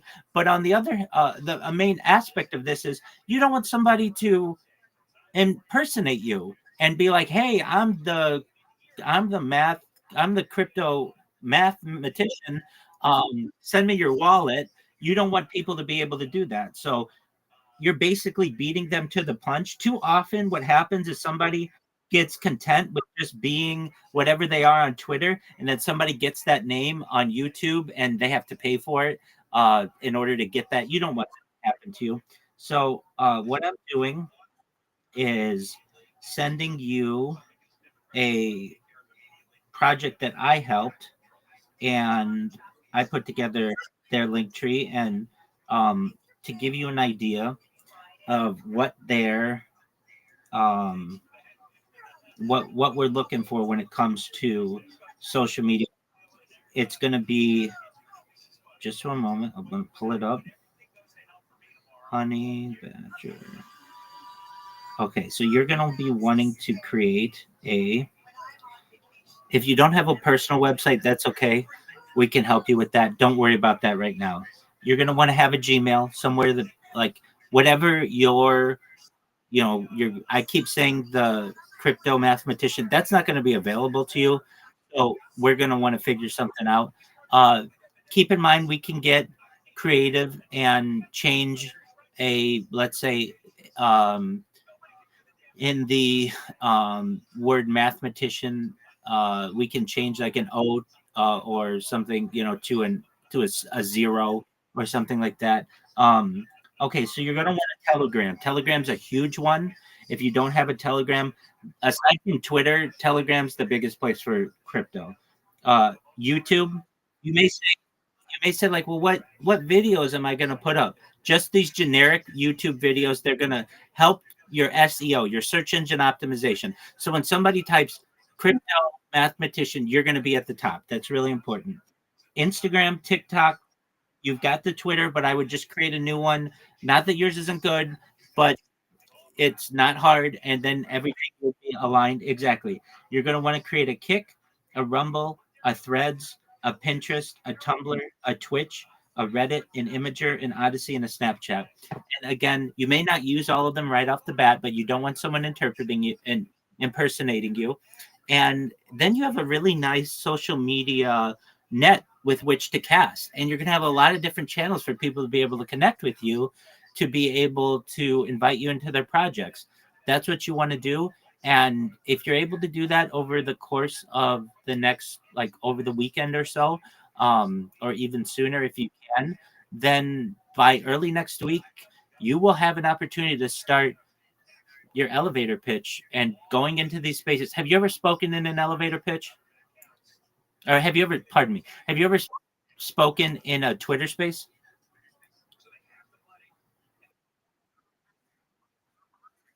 Okay, that's okay. That's how your wife found me. And we'll teach you how to work those as well.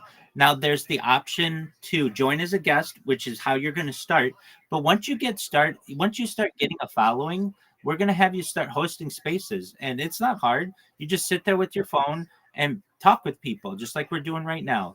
So that's down the line. That's at least a few months in the future. We're going to have to build up your account, but you basically got a winning strategy, and most of all, you're going to use your knowledge and your expertise to be able to help projects and make some money.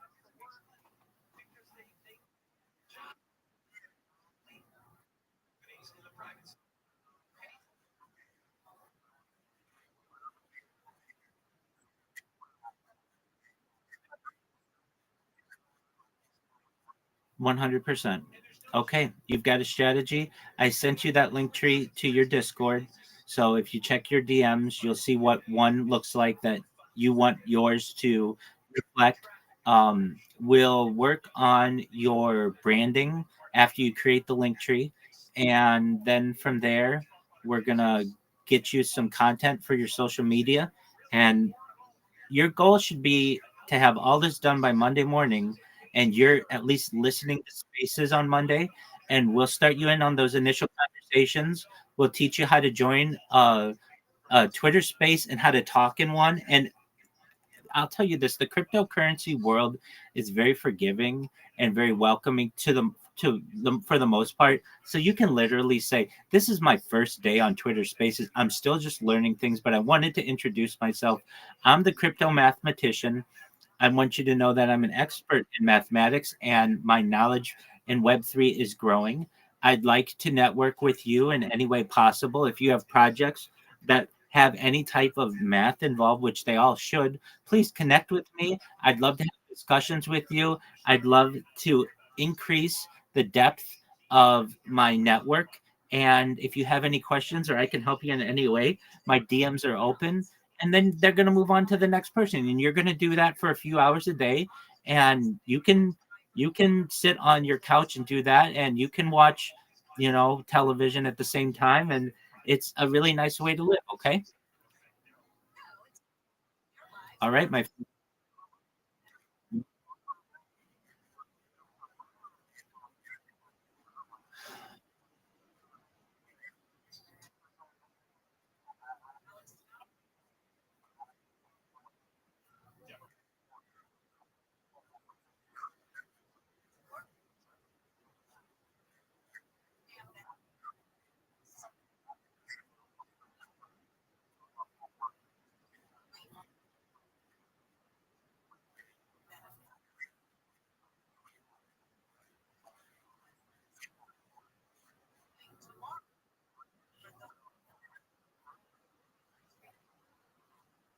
Oh, thank you. I appreciate it. That's high praise because, as we both know, AI is quite talented. You have a lot of potential in this, and you're still very early in the crypto world. And you should know this is how you're going to be able to retire, and you're going to be able to pay for everything for your children and buy houses and things like that. Don't think that the boat has left. It's still at the dock. It's still early, and you're going to be able to make a lot of money this way. It'd be one thing if I were saying, hey, we want you to become a professional athlete, or there's this product that you need to sell. It's none of that. It's all literally just basically invisible money that you're going to be able to get. There's an invisible money tree out there, and you're going to start harvesting very soon.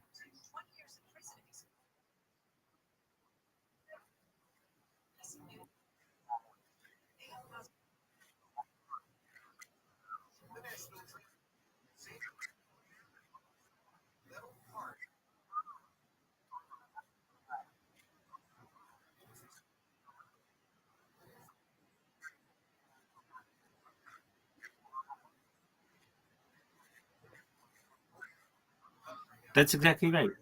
That's exactly right. I would say with our relationship, I am I'm literally live 24 hours a day on YouTube. You can follow my life. I'm not going anywhere, God willing. You can connect with me always through this Discord.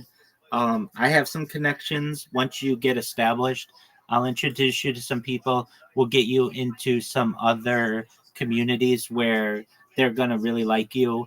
And of anything I can tell you, you just market yourself as the crypto mathematician. Before you go, let's brainstorm names for a minute.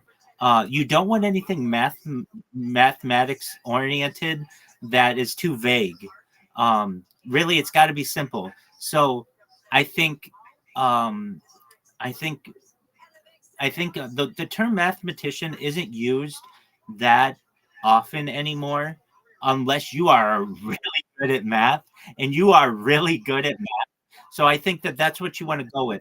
The difficult part is going you, and it's not a big deal, is going to be to get a username that represents that. So like uh like again, it has to be 15 characters or less. But when people refer to you, you're going to say, you refer to me as the crypto mathematician. And that's a memorable name. Everybody knows what that is in crypto. They know what the is, they know what crypto is, and they know what a mathematician is. So you don't have to explain it to anybody. It's already a career, and it's going to get people excited. It'd be like coming in saying like, "Oh, I'm the crypto detective," or "I'm the crypto doctor," or "I'm the crypto lawyer." There are crypto lawyers, and I remember their names because they're able to combine, multiple industries. You're going to do that with that. So that's a very exciting.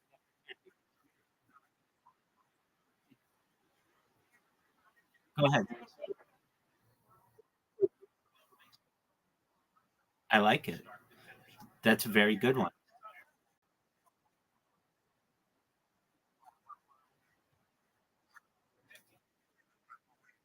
You- Um, that works though. Crypto math magician is a really great name. It's really creative. I don't know how it'll be available on all the sites because it's a little long. It's got to be 15 characters. Um, but I like it. Whatever it is, you could refer to yourself as anything. The goal is to have it be the same on all the social media. But crypto math magician is really a really creative name. So whatever you want it to be, um, you get it. And if you need my help, I'm here. Oh, baby, I don't know the answers to those questions. Who told you that?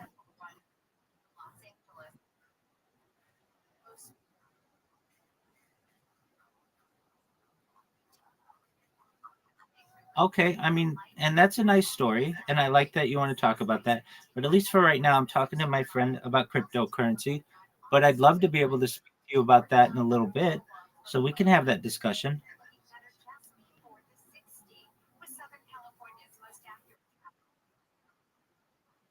Okay, excellent. Um, okay, so crypto mathematician, you know what to do, right?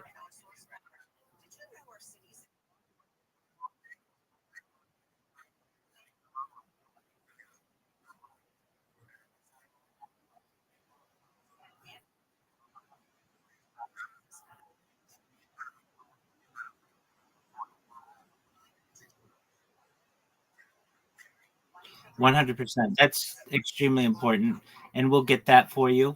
And you'll be really happy with what you've got.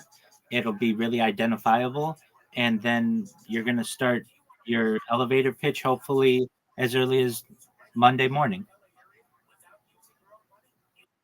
Absolutely. Excellent.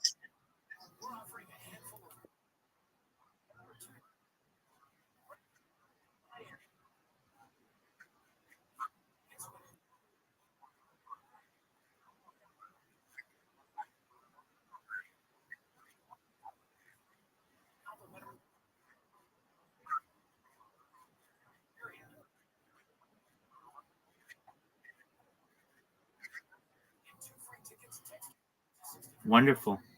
All right. Well, I'm here to support you. So let me know if you need any help. You know what to do. MetaMask, then Linktree, then get your social media together, and then we'll work on a logo. Okay.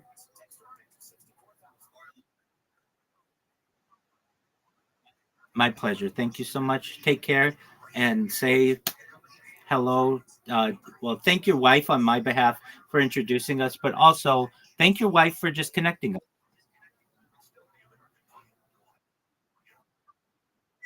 You're welcome. Bless you. Excellent. Take care, guys. L'chaim. Geshem.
Welcome. How are you?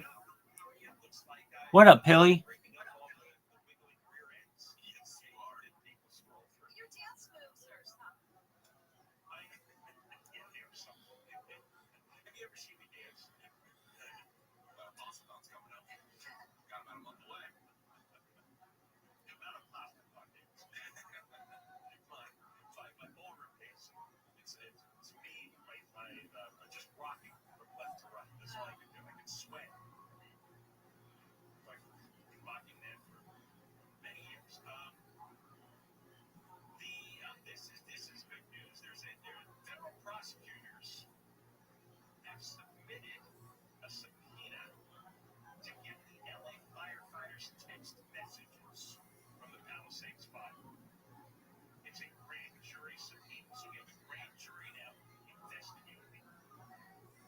specific messages of what you talked about a few days ago.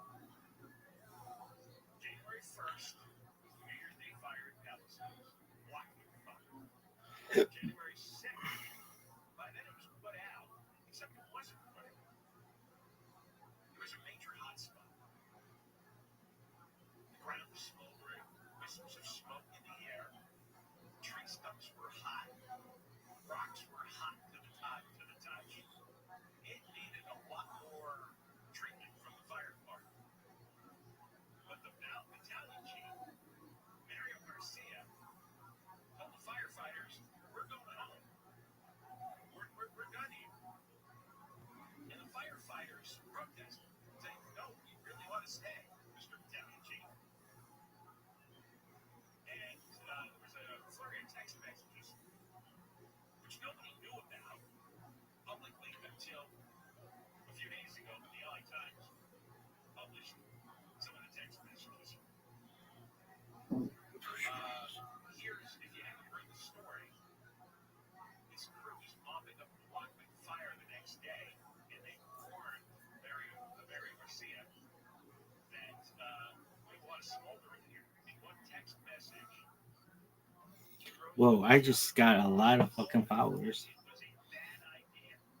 Haley, can you hear me, big dog? Because of the visible signs of smoking terrain, which crews feared could start a new fire if left unprotected. And the rest is history. A second firefighter was told that the tree stumps were still hot at the location when the crew packed up and left, according to the text. A third firefighter said this month that crew members were upset when told to pack up and leave, but they could not. How you living, big dog?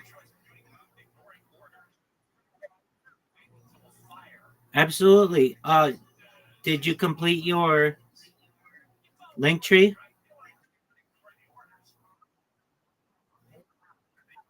Excellent. Did you send it to me?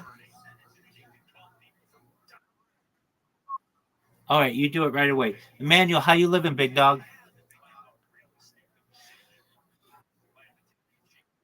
No, I know you're fine, Pilly. The other person. Emmanuel, how are you? Emmanuel, how are you? Ime, how are you? Can you hear me, Ime? You need a mentor. I'll help you. For free. 24 hours a day if I can. Ime, can you hear me? Emmanuel, can you hear me? Pilly, send me your link when you can. Excellent. Are you proud of yourself that you've got all your social media?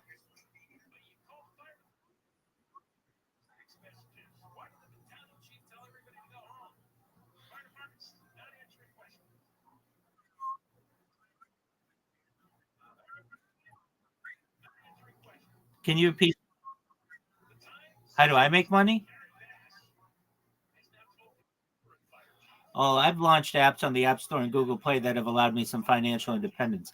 How you're going to make money is you're going to be a Web3 marketer, but you're not just going to market on Twitter. You're going to market on all that social media that you just created. So send me your link tree, Pilly, and then what I'll do is I'll look at it. We'll make sure it's good. We'll make sure.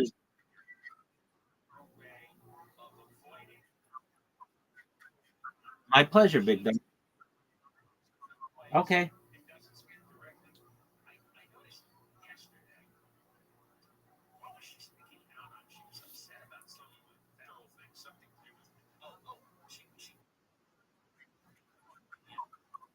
You had a dream?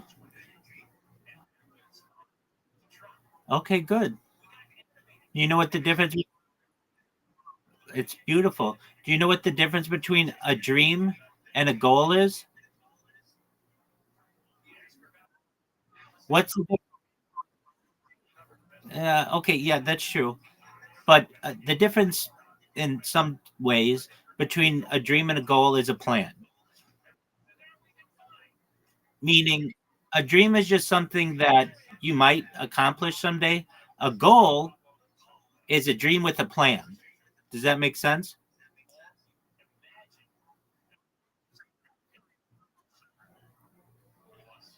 Absolutely.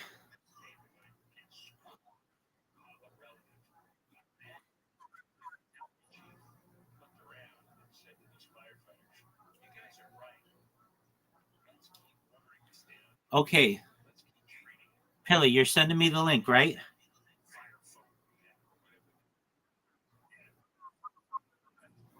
All right, take your time, big dog.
Former Speaker of the House Nancy Pelosi says she is retiring from Congress, and the coolest year of the season is forecast for the East Coast next week.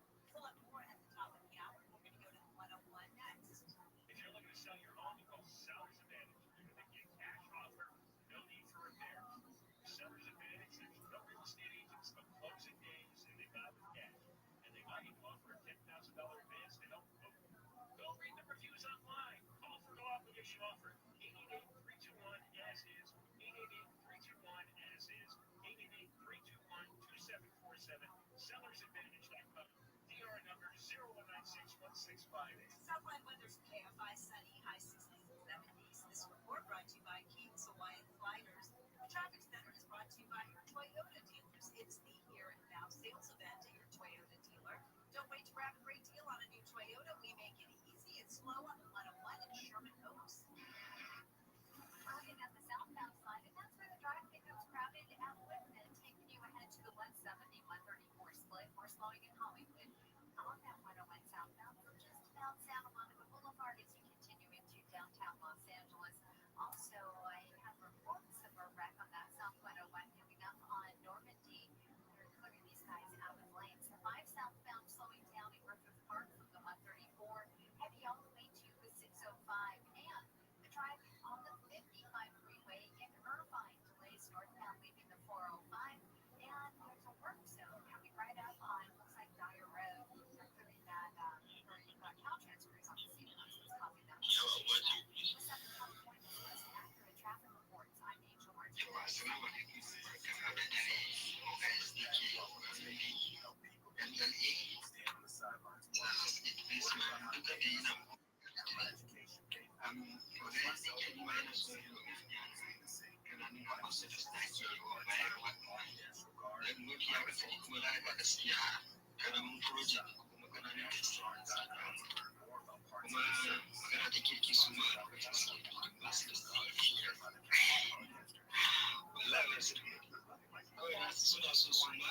What the fuck is that? Irresistible King's Hawaiian sliders that make them a winner on game day.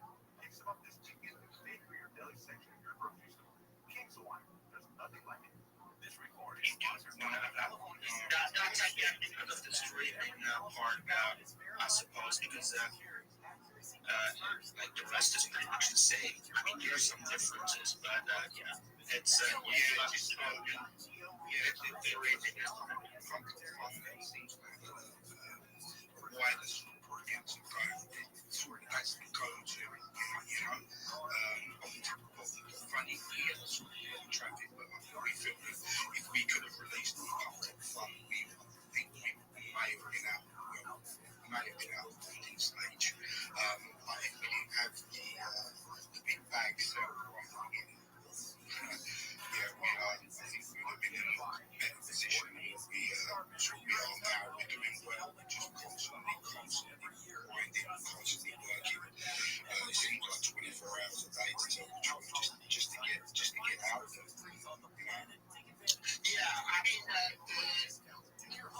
lots of tough. It is what it is. We got one virus in here. It took them like 6 weeks, plus minus, give or take a few days until they got bonded. So you just have to kind of keep grinding, show up your daily base, get the message across, show up in spaces. And eventually it's gonna happen. So Yeah, and Stuart, I mean, this is like, obviously, right now is some of the toughest freaking times for, new projects to be trying to bond and creating growth, because, I mean, shit happens. So, the fact that you're still here and kicking and talking about your project, well, I would say that you should probably be pretty proud of that at this point. Yeah, I mean, to tell the truth, it's quite exciting. To be doing this, and it's something that instead of watching sort of other memes, other coins doing, it gives you a goal. We can only get better and sort of learning. It's like a learning curve every day. And what you were saying earlier, easy about liquidity pools, etc. And I mean, that is something that obviously people are sort of really interested in sort of learning, because that is sort of at the moment mind-blowing stuff. Let's go. Go ahead, Swizz. Yeah, so he definitely has to show up next week for Easy for that space about LPs. Yeah, make sure Chris is locked in on that one too, man. And you guys are gonna freaking, I guess you guys are gonna have a good time. It is hella foreign to me. It's like not even English when I hear about it. I'll be one to pick that. I don't know shit about it, and when I hear it, it's all foreign. But I'm definitely intrigued, and I know it's something I will need to know about if I want to generate fees and lock fees and stuff like that. So yeah, 100%. I do see some hands. If you go cash. The guys who have questions for Stuart, then we can bring him to the stage. But if you're trying to show your project right now, put your hand down, because we're not going to do that at this moment. We're still giving the stage to Stuart. And while we're waiting to see if some of those audience members want to come up and ask Stuart. Stuart, I want to ask you one thing. Why did you decide to go after the gold aspect? Why did you want to utilize that as far as part of the narrative? Part of the narrative, really. I mean, there's memes, things like fun. So we really wanted to have a sort of like a sort of kind of not utility, but a proper meaning. It's basically to take away the control. Yo, what up, Cardi? How you living? From the banks and the government of the gold. Excellent. How'd you find out about me? They control everything, so why not take a piece and bring it to Okay. Excellent, my friend. I'm in the middle of a crypto space right now, so I can't talk. If you want to listen, though, you feel free. Sooner or later, it's going to come up. It's not going to be around forever. It cannot explain what he's doing. And I truly believe that the crypto will be the future, 100%. Whether what they say is true, I don't believe anything they say. When it comes to money, all they seem to be doing is just putting every single country into further debt. So by taking just that little piece, just a little sort of 1 ounce at a time, just a little piece, niggling, hopefully, we can sort of start something for the future. Let's go.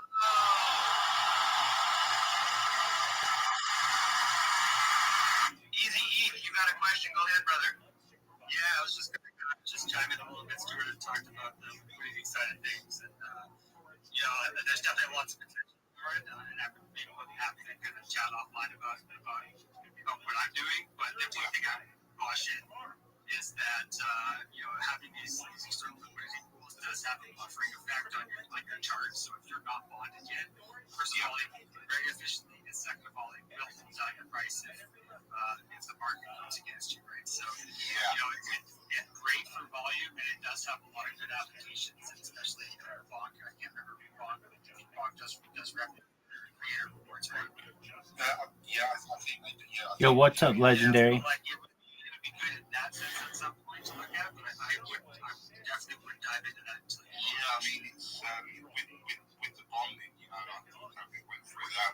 it's a catch-22 because obviously you go on and you've got no liquidity.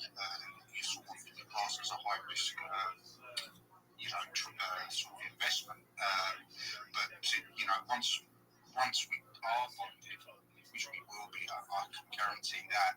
Then obviously we've got so many plans and so many things, going forward. But we just need to get through that bonding phase, basically.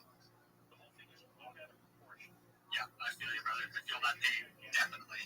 Like I said, my first project is still not bonded, so I feel that pain. And Stuart, do not shy away from the jumbotron, man. Are you familiar with jumbotron? Yeah, I was hoping one of my other devs was going to be on it to do that, because at the moment I'm just on my phone and I'm not 100% how to do it. So if you don't mind, the next time that I come on here, I should be a bit more prepared, and I'll post something up on that.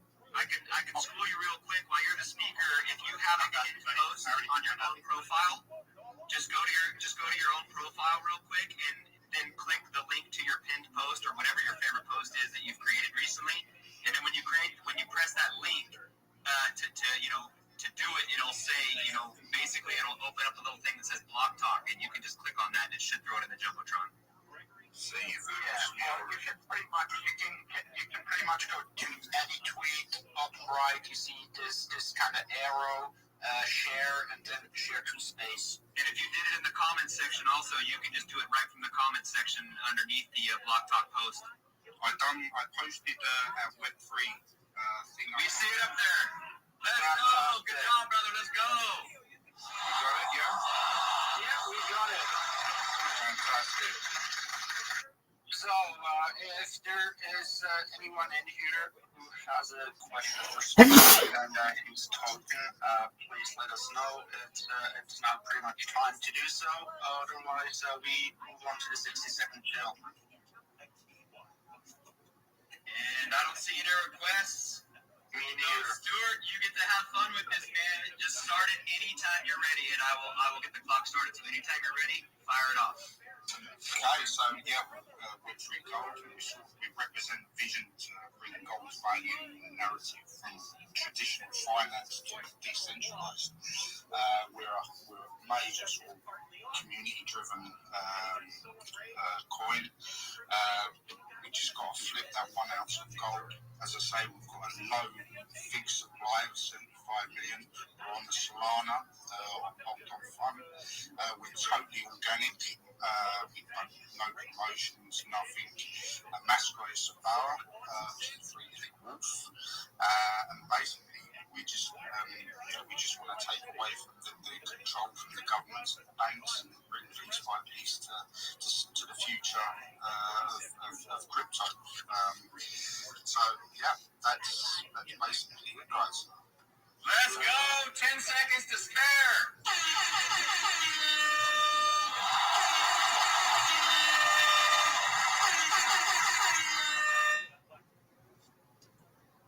Thank you, Stuart.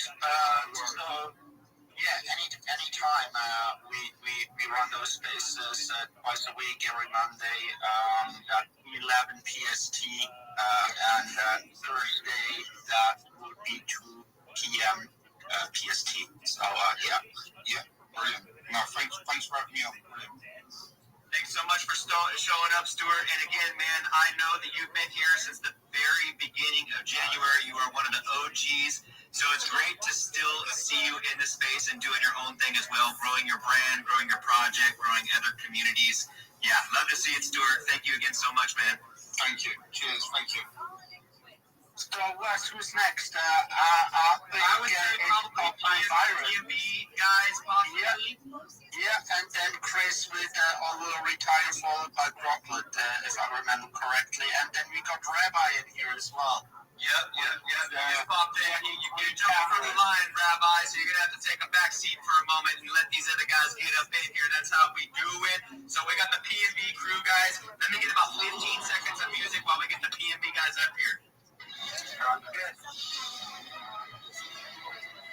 What is Swiz's personal favorite? Here we go.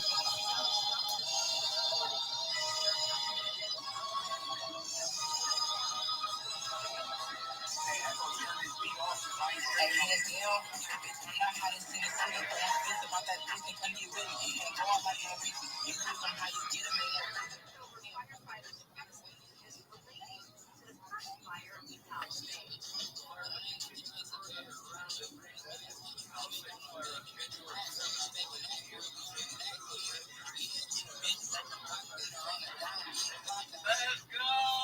Let's bring our next guest up to the stage. Swizz, you want to bring him up? Welcome to the stage, online virus. Not the first time. I guess most people by now should know what the virus is all about. It's literally spreading all over Twitter these days. One of the screenshots these days is snaps they look at without fucking getting a heart attack. So, welcome back. Thank you. The CHP should face that. Damage things from the heart and then return them in exchange for new ones. Losses total more than $1,000. You want it all, bro. You want it all. The guy is breaking fucking Twitter. Yeah, if he comes on the stage, bro, the X fucking space might shut down. Soon be an historic cultural landmark in LA. Yeah, so most of the people in this room probably are aware of us at this point, but I appreciate y'all always giving us the opportunity to speak and enjoy the space and enjoy the vibe. The big thing I'll say for this room, if you're not having fun right now, come join us. We're having a lot of fun, right? Memes are supposed to be fun. This sector of Web3, this sector of crypto, is supposed to be fun. If you're not having fun right now, come join us. Okay? If you're waking up to charts that have taken your value to like zero or like, bottomed out 90% of your value, come hang out with us. People can sleep on their bags with our community right now. We are nice and early. We have sturdy chads holding a sturdy floor right now. So if you're having a problem with sleeping on your bags right now, and then the market conditions make it that way, and meme coins and some of the cringe that goes along with meme coins make it that way, right? That's undeniable. It's part of the space. If you want a bag you can sleep on, Pump My Virus is that bag right now, right?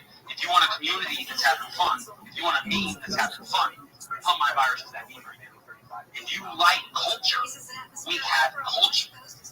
Just put a virus in your little handle. Just throw up a little green heart if you're infected with that. We don't even have to do it hard. It ain't even hard to vibe with our culture. We like culture. We have culture. We have fun. We have a chart we can sleep on. We have a micro cap of a meme coin. But it is amazing in its potential. Everyone has Pump My Virus. It's the reason we come back and get people pumped every day. It's the thrill you feel when you see those green candles and it's that sting when you see the red and you didn't take your profits off. You were supposed to. That's Pump My Virus. It's why we're all here. It's why we keep chasing. It's the reason we keep wanting to come back to Web3, trying to make it every day. When are we going to make it? We're all going to make it. It's Pump My Virus. It's driving us all. And so we have a meme that's great. It can run. The community can rally with it. If you check the content, you can see people are vibing with the meme in their own way. Shout out Flarn Rules. Everybody see that little frog down there? That's Flarn Rules. He's an old community member of mine way back in the day of NFT communities. Look at his PFP. He's put a little infected pill in his PFP. Look at the way he's vibed with the Wojak on his timeline and made it his own art. You can do whatever you want with our Wojak. You can do whatever you want with Pump My Virus in terms of it being a meme. Check out what we put out today. Marvin made some super dope culture. We've got Patriots now, repping wherever anybody's from. We have an international community of 300 holders. 6 weeks of community culture grind to put that together. We've got people from Nigeria. We've got Swizz from Switzerland. We got Lauren, where were you from? Norway? Somebody said Lauren's from Norway. He's from Croatia. Croatia, that's what I heard in the chat. Sorry. I heard that in the chat earlier. We got V from Poland. We got people from Nigeria. We've got people from the Philippines. We got people from France. We got Americans and Canadians. We got a great, vibrant, diverse community going. We've got these new PFPs that are all holding our flags to demonstrate how awesome our community is, how vibrant it is, the culture we're developing. So yeah, man, if you want to vibe with some culture, if you want to have fun again in crypto and Web3 and memes, really memes, right? If you want to have fun with a meme, come have fun with us. If you want to get a bag that you can sleep on, come get a bag of Pump My Virus. You can come have fun with us without getting a bag. You can come meme and vibe and enjoy having fun without even getting a bag. That's what this is supposed to be about. That's what this is supposed to be about. Anyways, I've taken up enough time. I know there's other people here who want to show their project, but we are ripping, y'all. We are up and to the right and setting higher lows with each run up. So stop sleeping. Stop sleeping. Don't miss out on us, please. Do not miss out on the Pump My Virus, people, guys. If you are here in this space right now, you have the Pump My Virus. If you are in crypto Twitter, you have the Pump My Virus. These guys have been working relentlessly. They work relentlessly for 6 weeks just to bond. If that doesn't tell you that there's some builders in that community that are trying to build this thing for the long term, I don't know what else to tell you guys. Let's go. Let's fucking go. And yeah, hands down, like literally going to their cheat sheet every single time I show up in there, like their output of just like hilarious memes, it's crazy. So just based on the quality and the quantity of the memes, I mean they're massively underrated. It's as simple as that. I can see numbers hand, so just be careful. He might just about to break the trigger. So prepare yourselves, guys. Numbers is about to take the day. If we go down, it's numbers' fault. What's up? What's going on, everybody? How y'all doing out there today? What's going on? What's going on? You already know, baby. Let's go. We're back and we're showing up just like you. Absolutely, bro. Absolutely, bro. Listen, man, as the devil likes to say, come by with the news, and I'm going to tell you to come lock in with the movement. You understand what I'm saying? Because at the end of the day, we are already putting that international pain. You understand? We're definitely putting in that pressure. People are feeling us all around the world, man. So, what started as a tight-knit community is really starting as really moving as an outbreak. You know what I mean? And people just have to understand the work ethic that's going behind this. Every single person, let me tell you something. I have not heard one complaint from anybody on the team or in the community. If they say something, we get it done in there. I'm very happy with what's going on, man. It's just nothing but pressure every day. It's amazing what's going on, man. And I mean, we are just literally looking at the timeline to where we are infecting people in different communities. We hop on the stage. They already know what's going on. It's like, we all have this, man. We all have this, and it's bigger than the meme. The meme is fun. You can put it everywhere. Got the multi going crazy on every single thing, but we have a movement. This is not a joke. This is a real movement. We already told you guys we're not going anywhere. Listen, we haven't even accepted the rest of the world yet, right? But just look at today's memes that's going on. Just look at all the different countries. Look at all the people that are interacting. One of the best things I feel about our community is that everyone interacts with everyone. You post something, it's on fire immediately. People work, whatever they got to do, they catch up, and you'll see it all day long. Everyone's interacting with each other. Everyone's showing each other love. Everyone's retweeting each other stuff. We're showing each other faces. Like, it's not a joke. So the meme turned into a movement, and the movement is going to be felt. I promise you, it's going to be felt. We're out here giving in, we're out here bringing the pressure, we're out here taking care of the people. And at the end of the day, it's all about the people. Without the people, we are not nothing, right? So we always make sure that we're here for the people.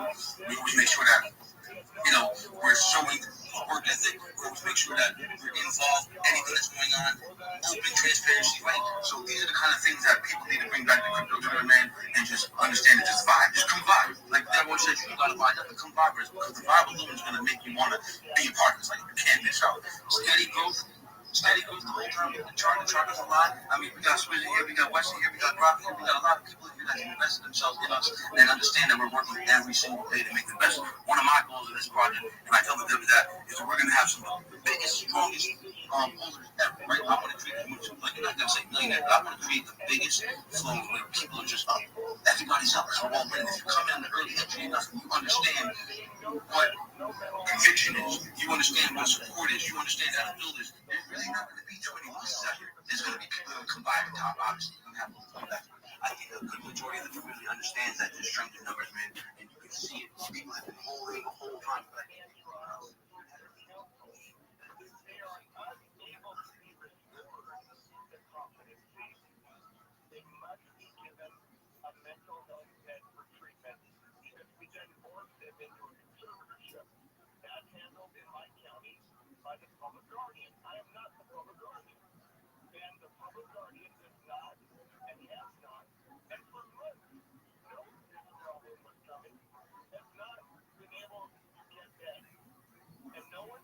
about it. No one pulled the fire alarm. No one called the governor's office. No one worked with our state legislators. Like, I'm not saying that tomorrow the two I described would be released from custody with no supervision. Outrageous, John. Whose job is it to call somebody in the state government and say, we need 12 beds for 12 dangerous mental patients? Like, who's that person? What's their name? So the public guardian in my county is supervised by our health care agency. And I've gone to battle with them before. There's a horrible murder in the city of Orange a couple years ago. I did a show talking about it. Where he executed 3 people, a 5-year-old child, and he was shot in the head by the police. He is now in a conservatorship. But I literally had a light of fire under I was a different public guardian there. Then I got that person transferred because of their incompetence. But literally now, the public is reliant on an unelected bureaucrat buried in a county agency without any accountability. And these people are, without finding any detail about that, are going forward to court as early as tomorrow to say, And I'm going to say right now, guys, the fact that these dudes battled 6 weeks just to get the bond, that is like the shortcut to finding out what type of community you have. Because, you know, there were so many people in there that could have given up after just a couple of days, and they did not do that. So the fact that they stayed there to continue to build, that should tell you Big something Lisa, how you about living, like, girl? what their expectations are as far as this project being a long-term project.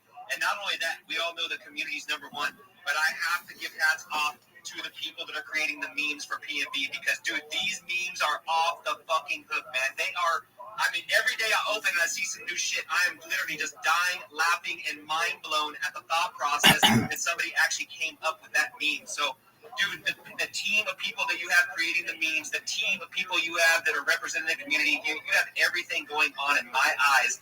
This project has so much potential. I think it's unbelievable. So I just had to say that. It's unreal. You guys are doing phenomenal things. I really, really like what you guys are doing. Yeah, Wes, I would like to add that it took them 6 weeks, but it's not just any 6 weeks. It was literally the worst time in crypto for a long, long, long time. So, yeah. And it's came out there in some of the hardest times in history, guys. The worst. Oh, yeah. That's literally the history. The chart doesn't lie, people. That's what it is. Just look at the chart. The chart doesn't lie. The chart doesn't lie. Because I gotta add this in. When that idea hit me, I launched it September 16th. I launched it the day the idea hit me. When I launched that thing on September 16th, I'm sitting there launching this thing thinking, fucking A, perfect idea, Q4, here we go. And you guys are saying, man, the last month or so has just been some of the most volatile shit, biggest liquidation event. We had 2 front-running events on the chart. Like, no, we're still here, man. I'm still grinding. But yeah, no, there's no easy road in this game. Not at all. It never is. Yeah. And, Yo, join my Discord. Discord.com/Rabbi. It's in my obviously, the last 6 weeks it's have in my been profile. horrific. And if you basically can build and grow a community during those times, I mean, sky's the limit. When we actually see, a bit more green in the market. So, I'm bullish myself. I'm on the back. I just love the memes. Bullish AF on the PNB, guys. You know what? Everybody's here right now. You're in the space during some insane times. If you keep showing up and you keep continuing to have fun and you keep building, this is what's going to happen. Let's do about 15 seconds.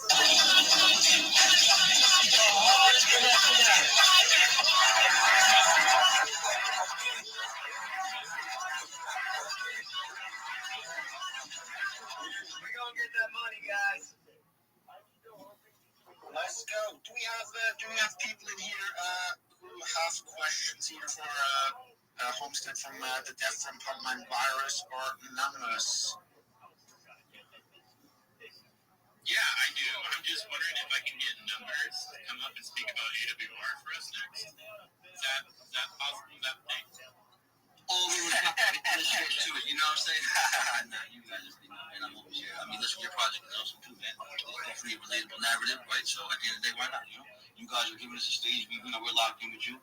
As you know, I don't know everything about your project, but I do know it's a relatable narrative, and that's what we're going for, man. Hard workers, dedication, and persistence, and you guys are doing that every day. You guys are showing up every day, right? You guys show me a lot of love. You always pull up to my stuff. You guys are shouting out the team. You guys are working with the team. So at the end of the day, of course, man, AWR is a big emotion, man. Everybody can understand that. Everybody wants to retire. So let's replace anything, yo. I'm a real one. Anything is solid, bro. You know what I'm saying? These numbers, we coming for anybody who rocks. So we're going to rock with that, man. So you guys do your thing. Keep putting being bulls out there.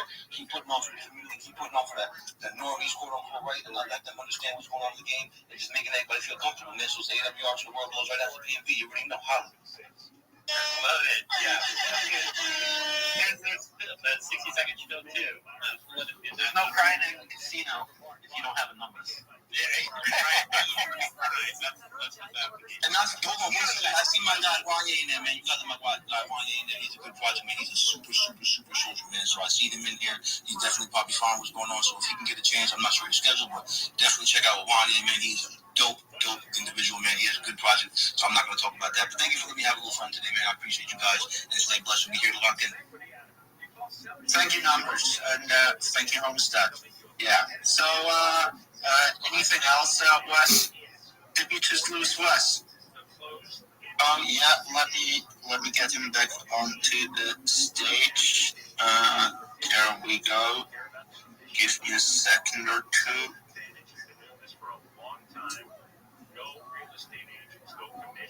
Yeah, I got you, Wes. You should be back up.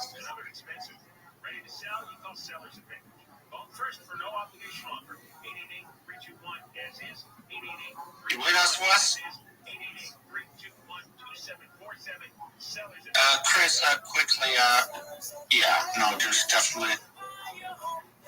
there's definitely some. Can you actually hear me, Chris? Is it me working? Okay, so it definitely was. Okay, I got it thumbs down, whatever that means. Just basically quickly, okay. You're back, Wes? That's strange. I'll try again. Otherwise, let's move on to Chris from Old World Retire, I guess. While I'm trying to get Wes back up here as a co-host. Yay! That was my iPhone. My apologies again. I told you I need to upgrade my fucking phone. It literally just shut down and went black screen, even though I've got full battery and everything. So it's a good thing I'm not hosting the show and fucking wreck the space. Thanks for getting me back up here. My apologies. No worries. Do we do the 60-second shield? Hell yeah, we need to hear the 60-second shield, bro. We got the best in the game to do it, so let's fucking hear it. So I guess you're talking about numbers? I mean, either one of all the PMV crew fucking are well-spoken people, but yeah, obviously, whoever wants to come up, give the 60-second spill, let's hear it. Not Deb, go ahead, Deb, do you think? Yeah, no numbers for this show, even though But that's all right.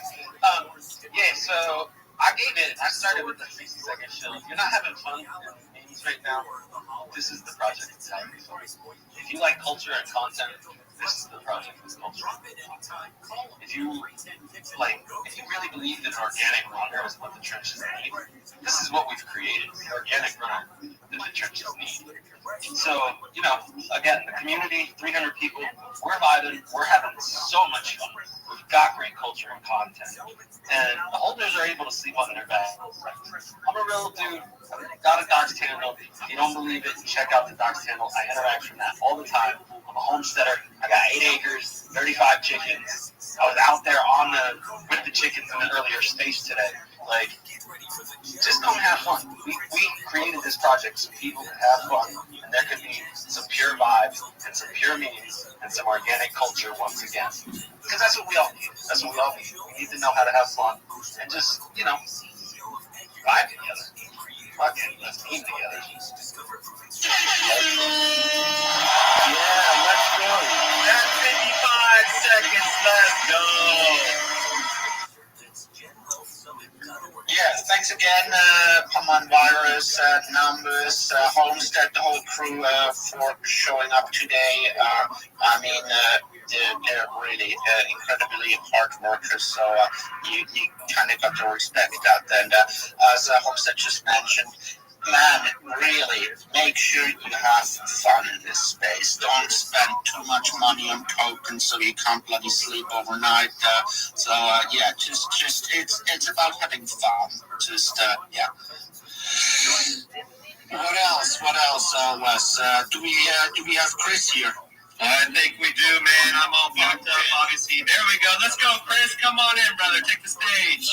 Hey, brother, thanks for having me back. So, everyone in here, let's just take a moment. Let's thank our hosts, Quiz and Weston here. Go ahead and send them a call. It really helps them grow their brand, their platform.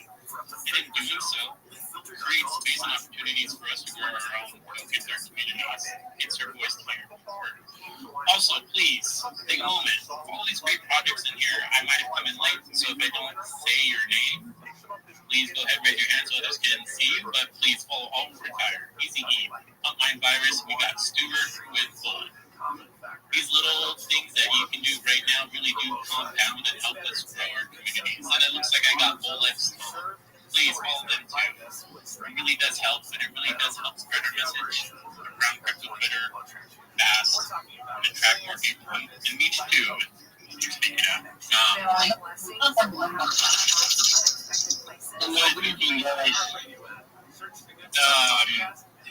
come on up after we do the AWR show. Yeah, did you have a quick question, Meech, or did you have a quick question? Because we'll retire about the Shield project. If you have a quick question, go ahead. No, I don't have a question. I'm just an engager and also a community moderator. I also do graphics design. So I'm just We'll leave that for later, bro. Okay? We'll leave that for later because All Retire has a stage right now. Thank you. You're welcome. Yeah, so my name's Chris. I'm the founder of All Retire. The basics. Solana token. Been around for almost a year now. Minted on December 5th. We got 7,000-ish followers. We're at about 1.5 million market cap. Our all-time high was 16 million. We've had several pumps, more pumps, over 7 million plus. That's important. Here's why.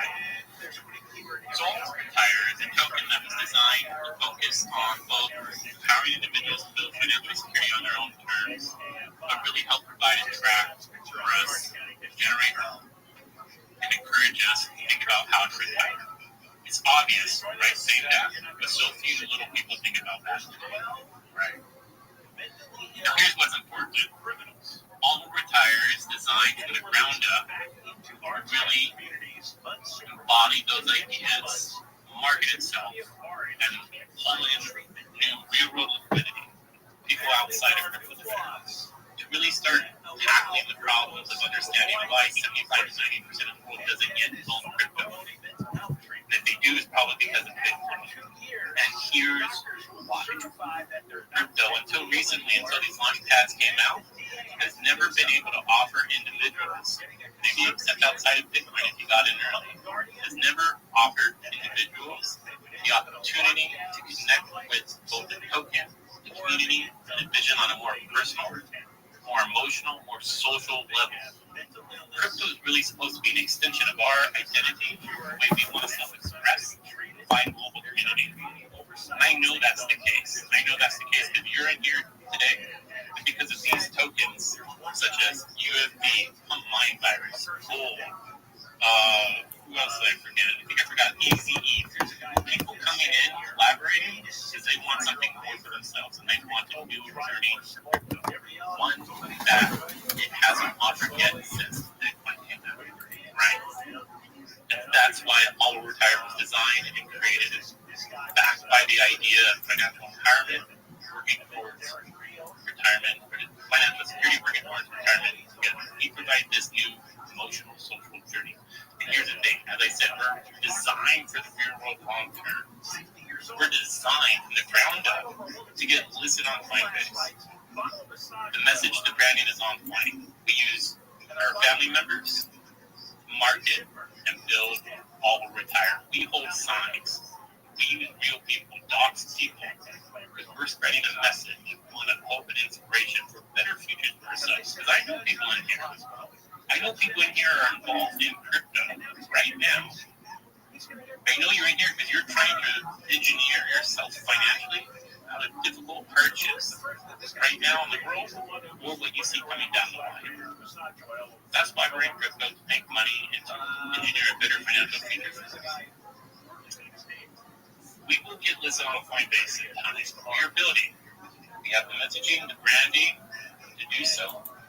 Our team is drawing beautiful, detailed formulas, as they say, outlining the real world. We have people everywhere in the world, Nigeria, New Zealand, Philippines, the Balkans, France, South America, holding up our signs because they believe in the vision and the message behind all of retire. And they are building in their local communities and onboarding people. Because as we said, you've been designed from the ground up to be successful in the real world. And we know that it's our individual, passionate family members that have better, trusted connections in their local communities. If you're into Mustaf Murad, let me tell you, he rules us because we take his cases, we iterate on it, we apply it to the real world. I want you to hear this. We don't care that he holds us. It's cool, yes, but guess what? People in your local communities, teachers at your kids' school, people you bump at the gym, on the trails, Yo, just one moment. Grocers, mailmen, everyone in your local community, guess what? They don't fucking know who Mustaf Murad is. But they know who you are. And they'll be curious as to why you're holding assignments in Thailand, why you're living an inspired